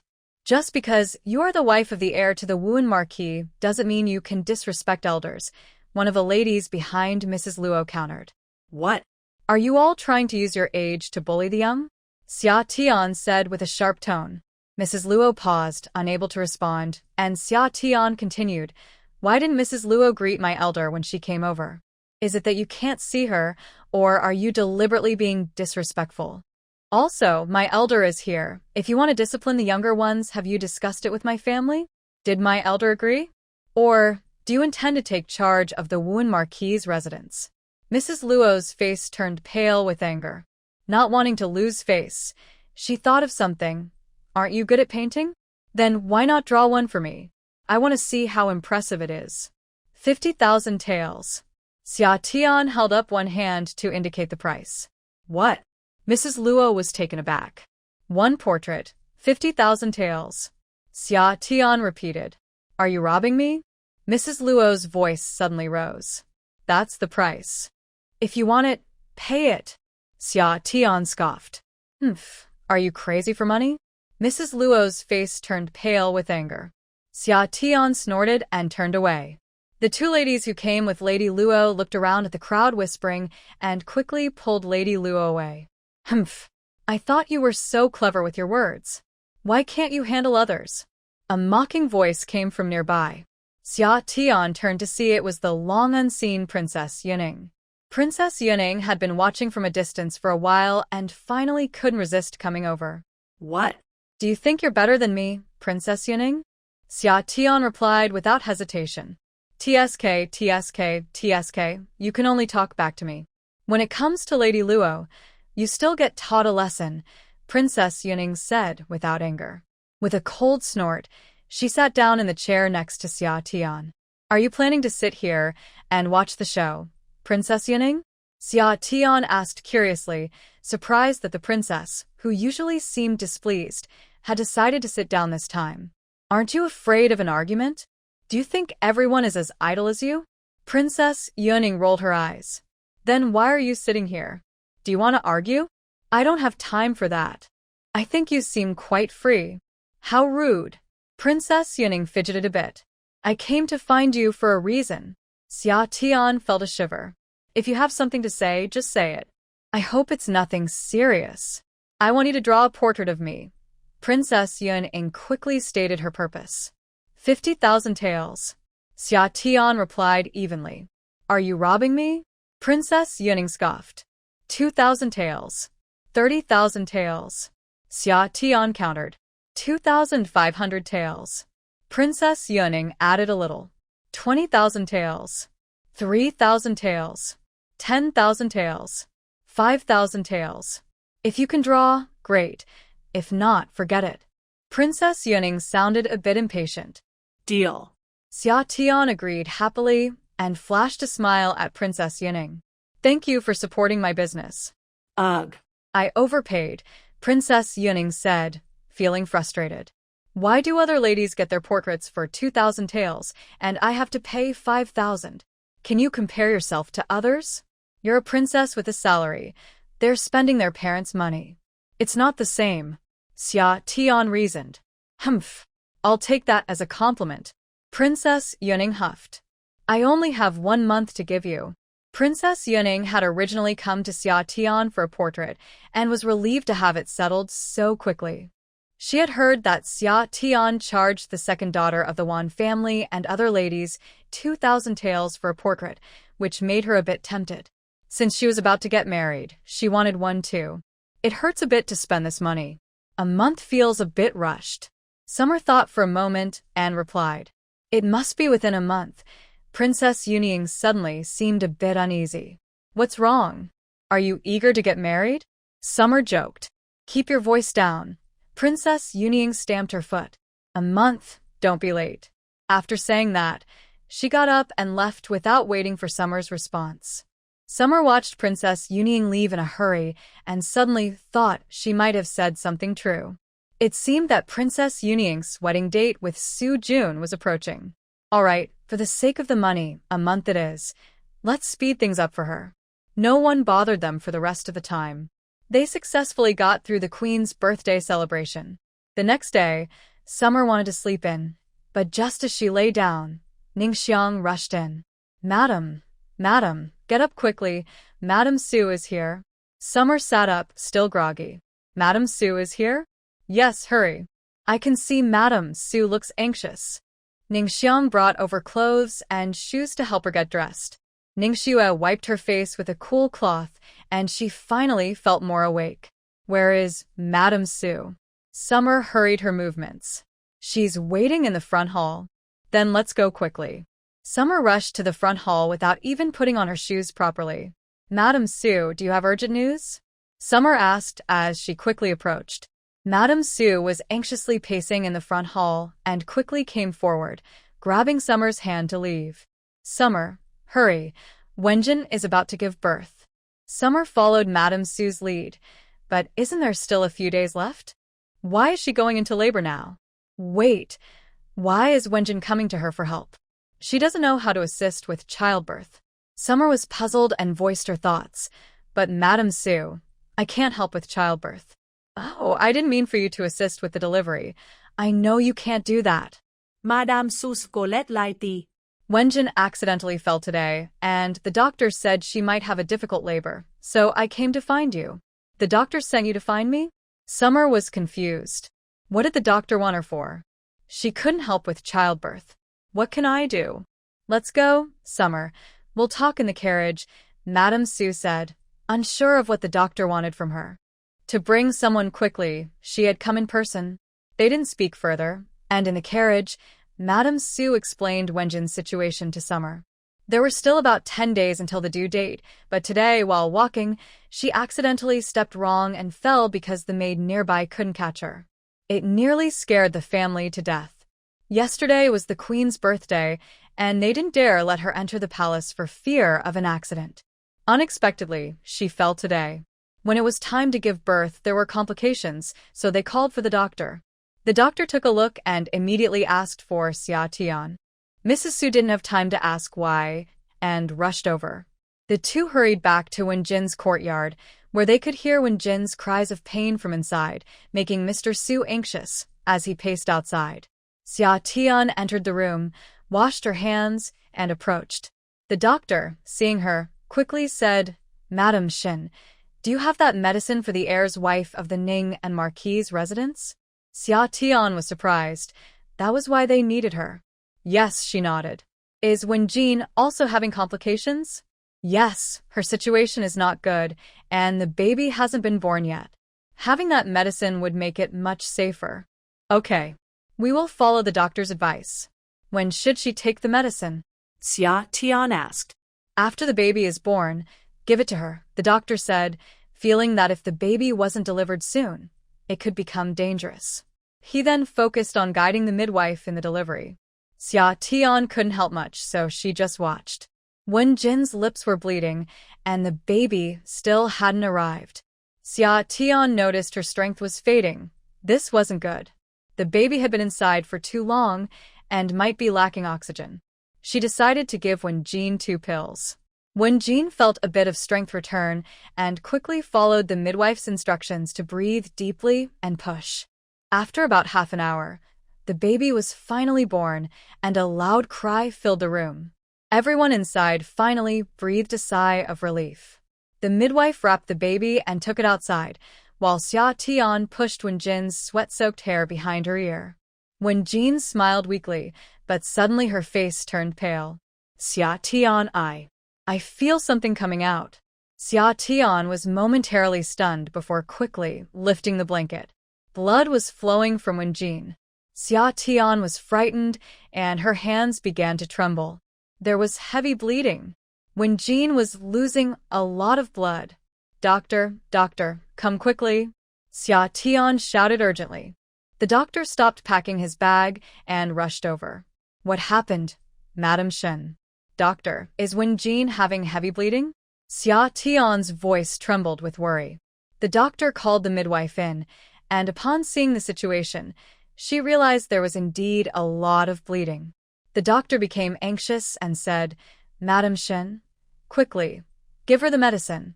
Xia Tian immediately remembered that she had medicine. She hurriedly took out 2 pills and placed them in Wenjin's mouth. There was water nearby, so Xia Tian picked it up, secretly added a bit of special water, and quickly gave it to Wenjin. After finishing half a cup, she finally let go of Wenjin. It stopped. Doctor, Madam Shin, the bleeding has stopped. The midwife exclaimed excitedly. This was truly amazing. She had never seen a woman in such a difficult labor with severe bleeding be saved before. Madame Su and young Master Su rushed in from outside. Upon hearing the midwife say the bleeding had stopped, they realized Wenjin had just experienced a severe loss of blood. Madame Su felt a bit regretful. She had been focused on the baby and neglected Wenjin. Hearing about the severe bleeding made her weak in the knees. Young Master Su was so worried he almost knelt before Xia Tian, which startled her into stepping aside. Young Master Su, you can't do that. Madame Su pushed young Master Su aside and said, Quick, go check on Wenjin. Only then did young Master Su approach Wenjin, holding her in his arms and starting to cry. Xia Tian quickly pulled Madame Su out of the room. Madame Su, please don't thank me yet. Let me catch my breath. She was still in shock from seeing so much blood and had momentarily forgotten about the medicine she had. She also hadn't realized how serious the situation was with the severe bleeding during labor. The blood was flowing like a turned-on faucet, making her dizzy. Xia girl, from now on, you are like my own daughter, Madame Su said, holding her hand tightly. If you don't mind, the Su family will be your family from now on. Madame Su was speaking from the heart. Xia Tian had saved her daughter-in-law and grandson's lives twice, making her feel closer than a biological daughter. All right, if you don't mind my background, I will take that to heart, Xia Tian replied with a smile. However, she didn't take those words too seriously. Xia Tian, I mean it. Be my adopted daughter, and let's make it official. Okay? Madame Su felt it was essential to recognize this relationship, believing it would bring good fortune to the Su family. Seeing that Madame Su was serious, Xia Tian replied earnestly, if Madame Su doesn't mind, I would be more than happy to accept. If she could have the Prime Minister's wife as her godmother, it would only bring her benefits. This ancient world was different from the modern one. Having an adopted daughter was just like having a real daughter. Xia Tian and Madame Su talked outside for a while before young Master Su came out to invite them in. The two entered the room. Wenjin was feeling much better now. Fortunately, the heavy bleeding had been stopped quickly, so she looked more energetic. Xia Tian, thank you. You saved me once again, Wenjin said, holding Xia Tian's hand in gratitude. They had known each other for just over a year, and Xia Tian had saved Wenjin 3 times. What kind of fate was this? Wenjin was at a loss for how to express her gratitude. Xia Tian, how about I let my son acknowledge you as his godmother? Wenjin suddenly thought of a good idea. If her son became Xia Tian's godson, he could naturally show her respect. Cough, cough, cough. Xia Tian choked on her own saliva. Wenjin and Madame Su truly were a family, sharing such similar thoughts. One wanted to acknowledge her as a goddaughter, while the other wanted her son to acknowledge her as a godmother. Madame Su quickly patted Xia Tian's back a few times. Once Xia Tian stopped coughing, Madame Su smiled and shared her thoughts with Wenjin. Wenjin was delighted and thought it was a great idea. If Madame Su acknowledged Xia Tian as a goddaughter, then she would be her sister-in-law, and her son could call her aunt, allowing him to show her respect as well. Mother, this is even better, Wenjin exclaimed. From now on, our Su family will be Xia Tian's family, and we can support her openly. Madame Su nodded, you're right. Xia Tian's family lives far away, so our Su residents will be her family from now on. We can't let anyone bully her. Xia Tian couldn't get a word in, and was simply decided upon by the two of them. That evening, Xia Tian told Shen Yan about Madame Su wanting to acknowledge her as a goddaughter.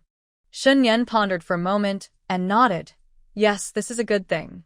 Shen Yan felt that if Xia Tian acknowledged Madame Su as her godmother, those who tried to undermine her based on status would likely think twice. A few days later, Madame Su came to discuss the matter of acknowledging a goddaughter in person. Xia Tian was surprised by her eagerness.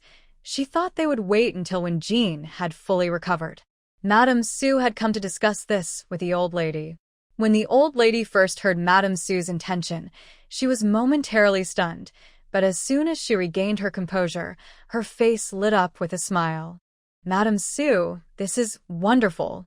If you can acknowledge that girl as your goddaughter, it will be her good fortune. The old lady had always felt that Xia Tian's background was not suitable for their noble family, but if Madame Su could recognize her as a goddaughter, it would sound much better when mentioned in the future. Madam, since you agree, shall we choose an auspicious day to finalize the family recognition? Mrs. Su asked with a smile. The elder lady nodded with a smile. All right, I will follow your lead. After agreeing, Mrs. Su left first. Xia Tian began preparing gifts for Prime Minister Su and Mrs. Su. Mrs. Su selected September 6th as the date for the recognition ceremony, which would take place at the Prime Minister's residence. On that day, both families' elders and important members attended the ceremony. Prime Minister Su and Mrs. Su prepared new clothes, a complete set of headwear, jade pendants, and other gifts for Xia Tian. Xia Tian initially wanted to make a small embroidered pouch, but she couldn't manage it. Instead, under the guidance of her maids, she handmade a pair of shoes for both Prime Minister Su and Mrs. Su. Prime Minister Su enjoyed painting, so she also created a landscape painting for him. The other gifts were chosen by her personally, as she couldn't make them herself.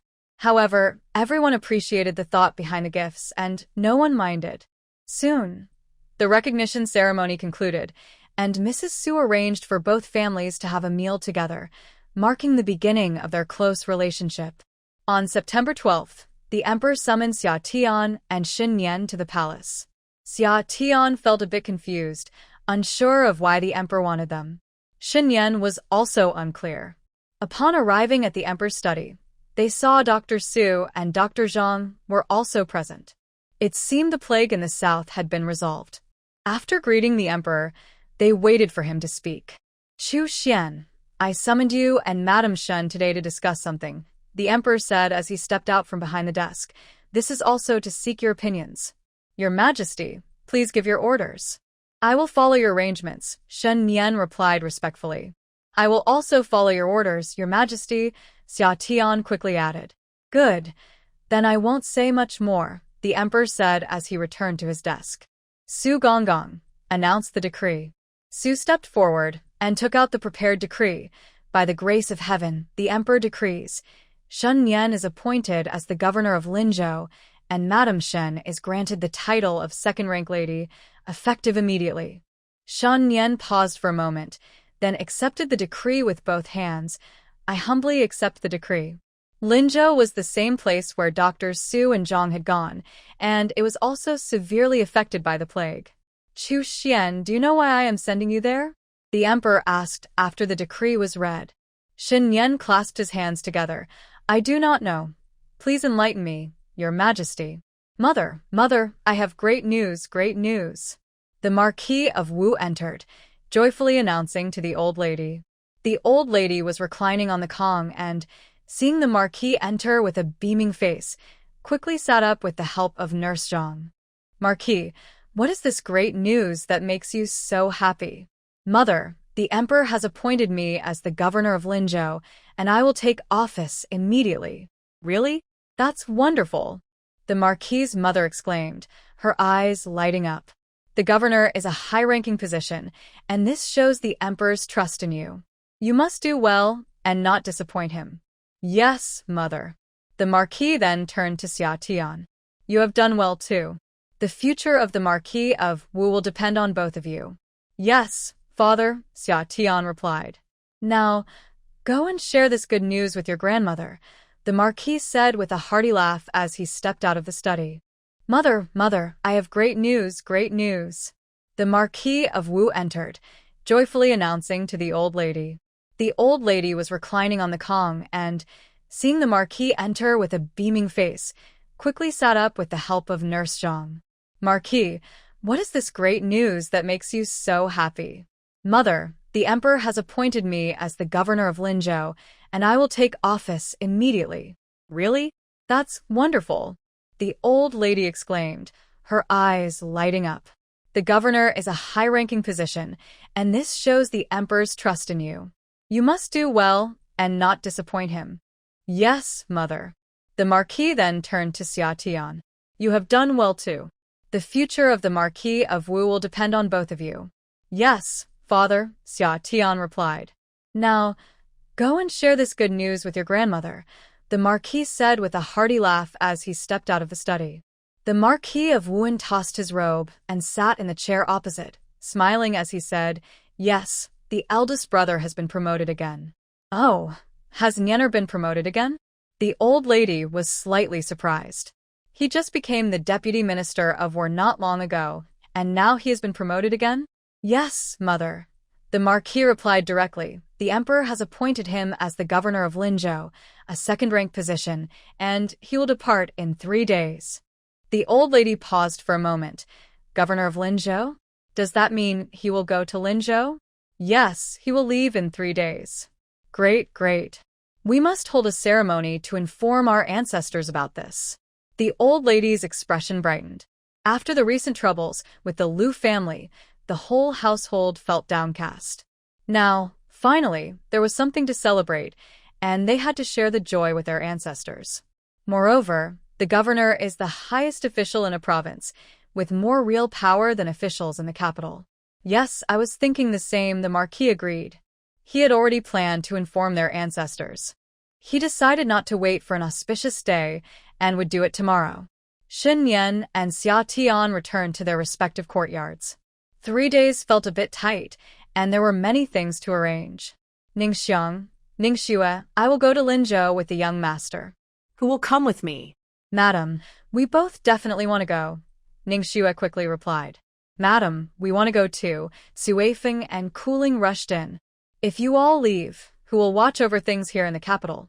Xia Tian smiled. Madam, if you leave, there's nothing much to guard here. So please take us with you, the girls pleaded. Xia Tian felt a bit troubled, unsure if she could take so many people, especially since the situation there was uncertain. From what the emperor indicated, many people had died after the plague, and their main task would be to help the people restore their former lives, which likely meant rebuilding. Definitely not an easy job. I'll ask the young master first before deciding, Xia Tian said, not wanting to agree right away. She wasn't fully familiar with the rules and thought it best to consult Shen Yan. Ningxiang and Ningxue began directing everyone to pack their things.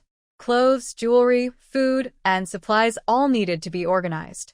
Seeing everyone busy, Xia Tian didn't say anything more. There was still time. She had 2 paintings to finish.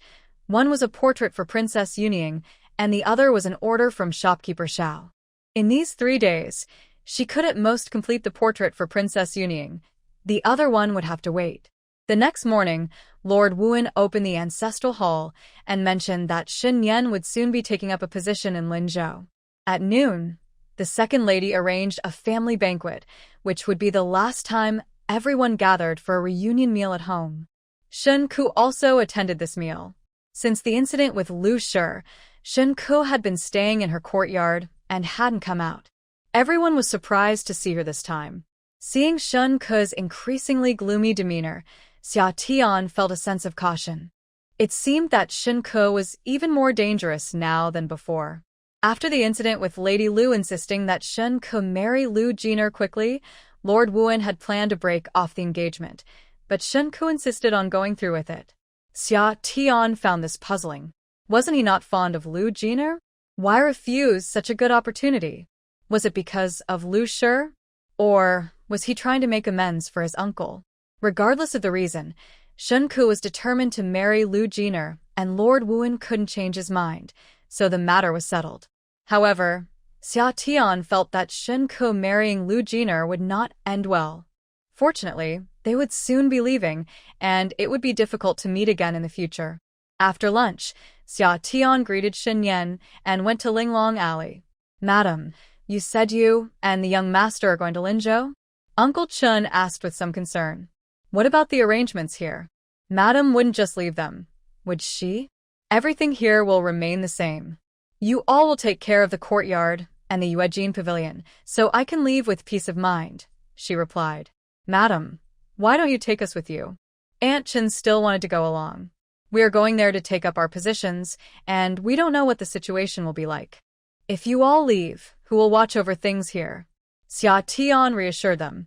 Maybe in a few years, we'll come back. Madam, please take us with you.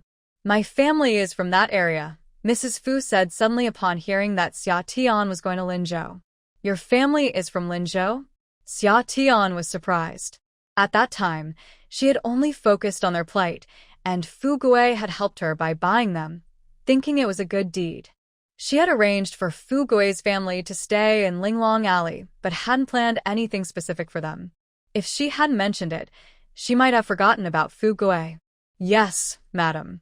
My husband used to work at a security agency in Linzhou, Mrs. Fu said with a smile. If you take us with you, our family knows the area well and can definitely help. Xia Tian nodded, surprised by this coincidence. It turns out that Fu Gui initially led his family to escape a disaster because the officials there were not helping with relief efforts. He didn't want to wait for death, so he took his family to the capital early. Since they left early, their journey went relatively smoothly. Otherwise, with the elderly and young ones in his family, if there were too many refugees on the road, they might not have made it to the capital safely. All right, ask Fu Gui if he wants to come along, Xia Tian suggested to Fu Gui's wife. If Fu Gui didn't want to go, that would be fine. It was hard to escape, and it was best to clarify things before asking them to return. Yes, ma'am, Fu Gui's wife replied happily as she left. Before long, Fu Gui came with his wife. Ma'am, you and the young master are going to Linzhou for your new positions, and I would like to go back with you, Fu Gui said as he knelt down. He never expected to have the chance to return to his hometown. For people like them, being able to go back was certainly a joyful thing. Good, then you and your family should pack up. We will leave in 2 days, Xia Tian said. Okay, ma'am, Fu Gui and his wife replied as they went out to gather their things. Xia Tian then reminded Uncle Chen and Aunt Chen again, leaving them 10,000 taels in silver notes. She wasn't sure how long they would be gone or if they would return, so it was better to leave them with more money for use. After that, she visited the Yuejin Pavilion again. She explained the situation about going to Linzhou to Uncle Gu. Uncle Gu quickly called Aunt Gu and Xiao Yu over. Xia Tian carefully instructed them, and Uncle Gu was to give her the profits from the restaurant for this period, but she declined, asking them to keep it as working capital for the restaurant. She didn't give them any other money. She also handed her new menu to Xiao Yu, asking them to consider adding more dishes.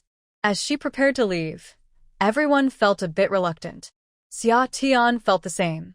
The Yuejin Pavilion was the first business she established after arriving in the capital and had been her hard work for over a year.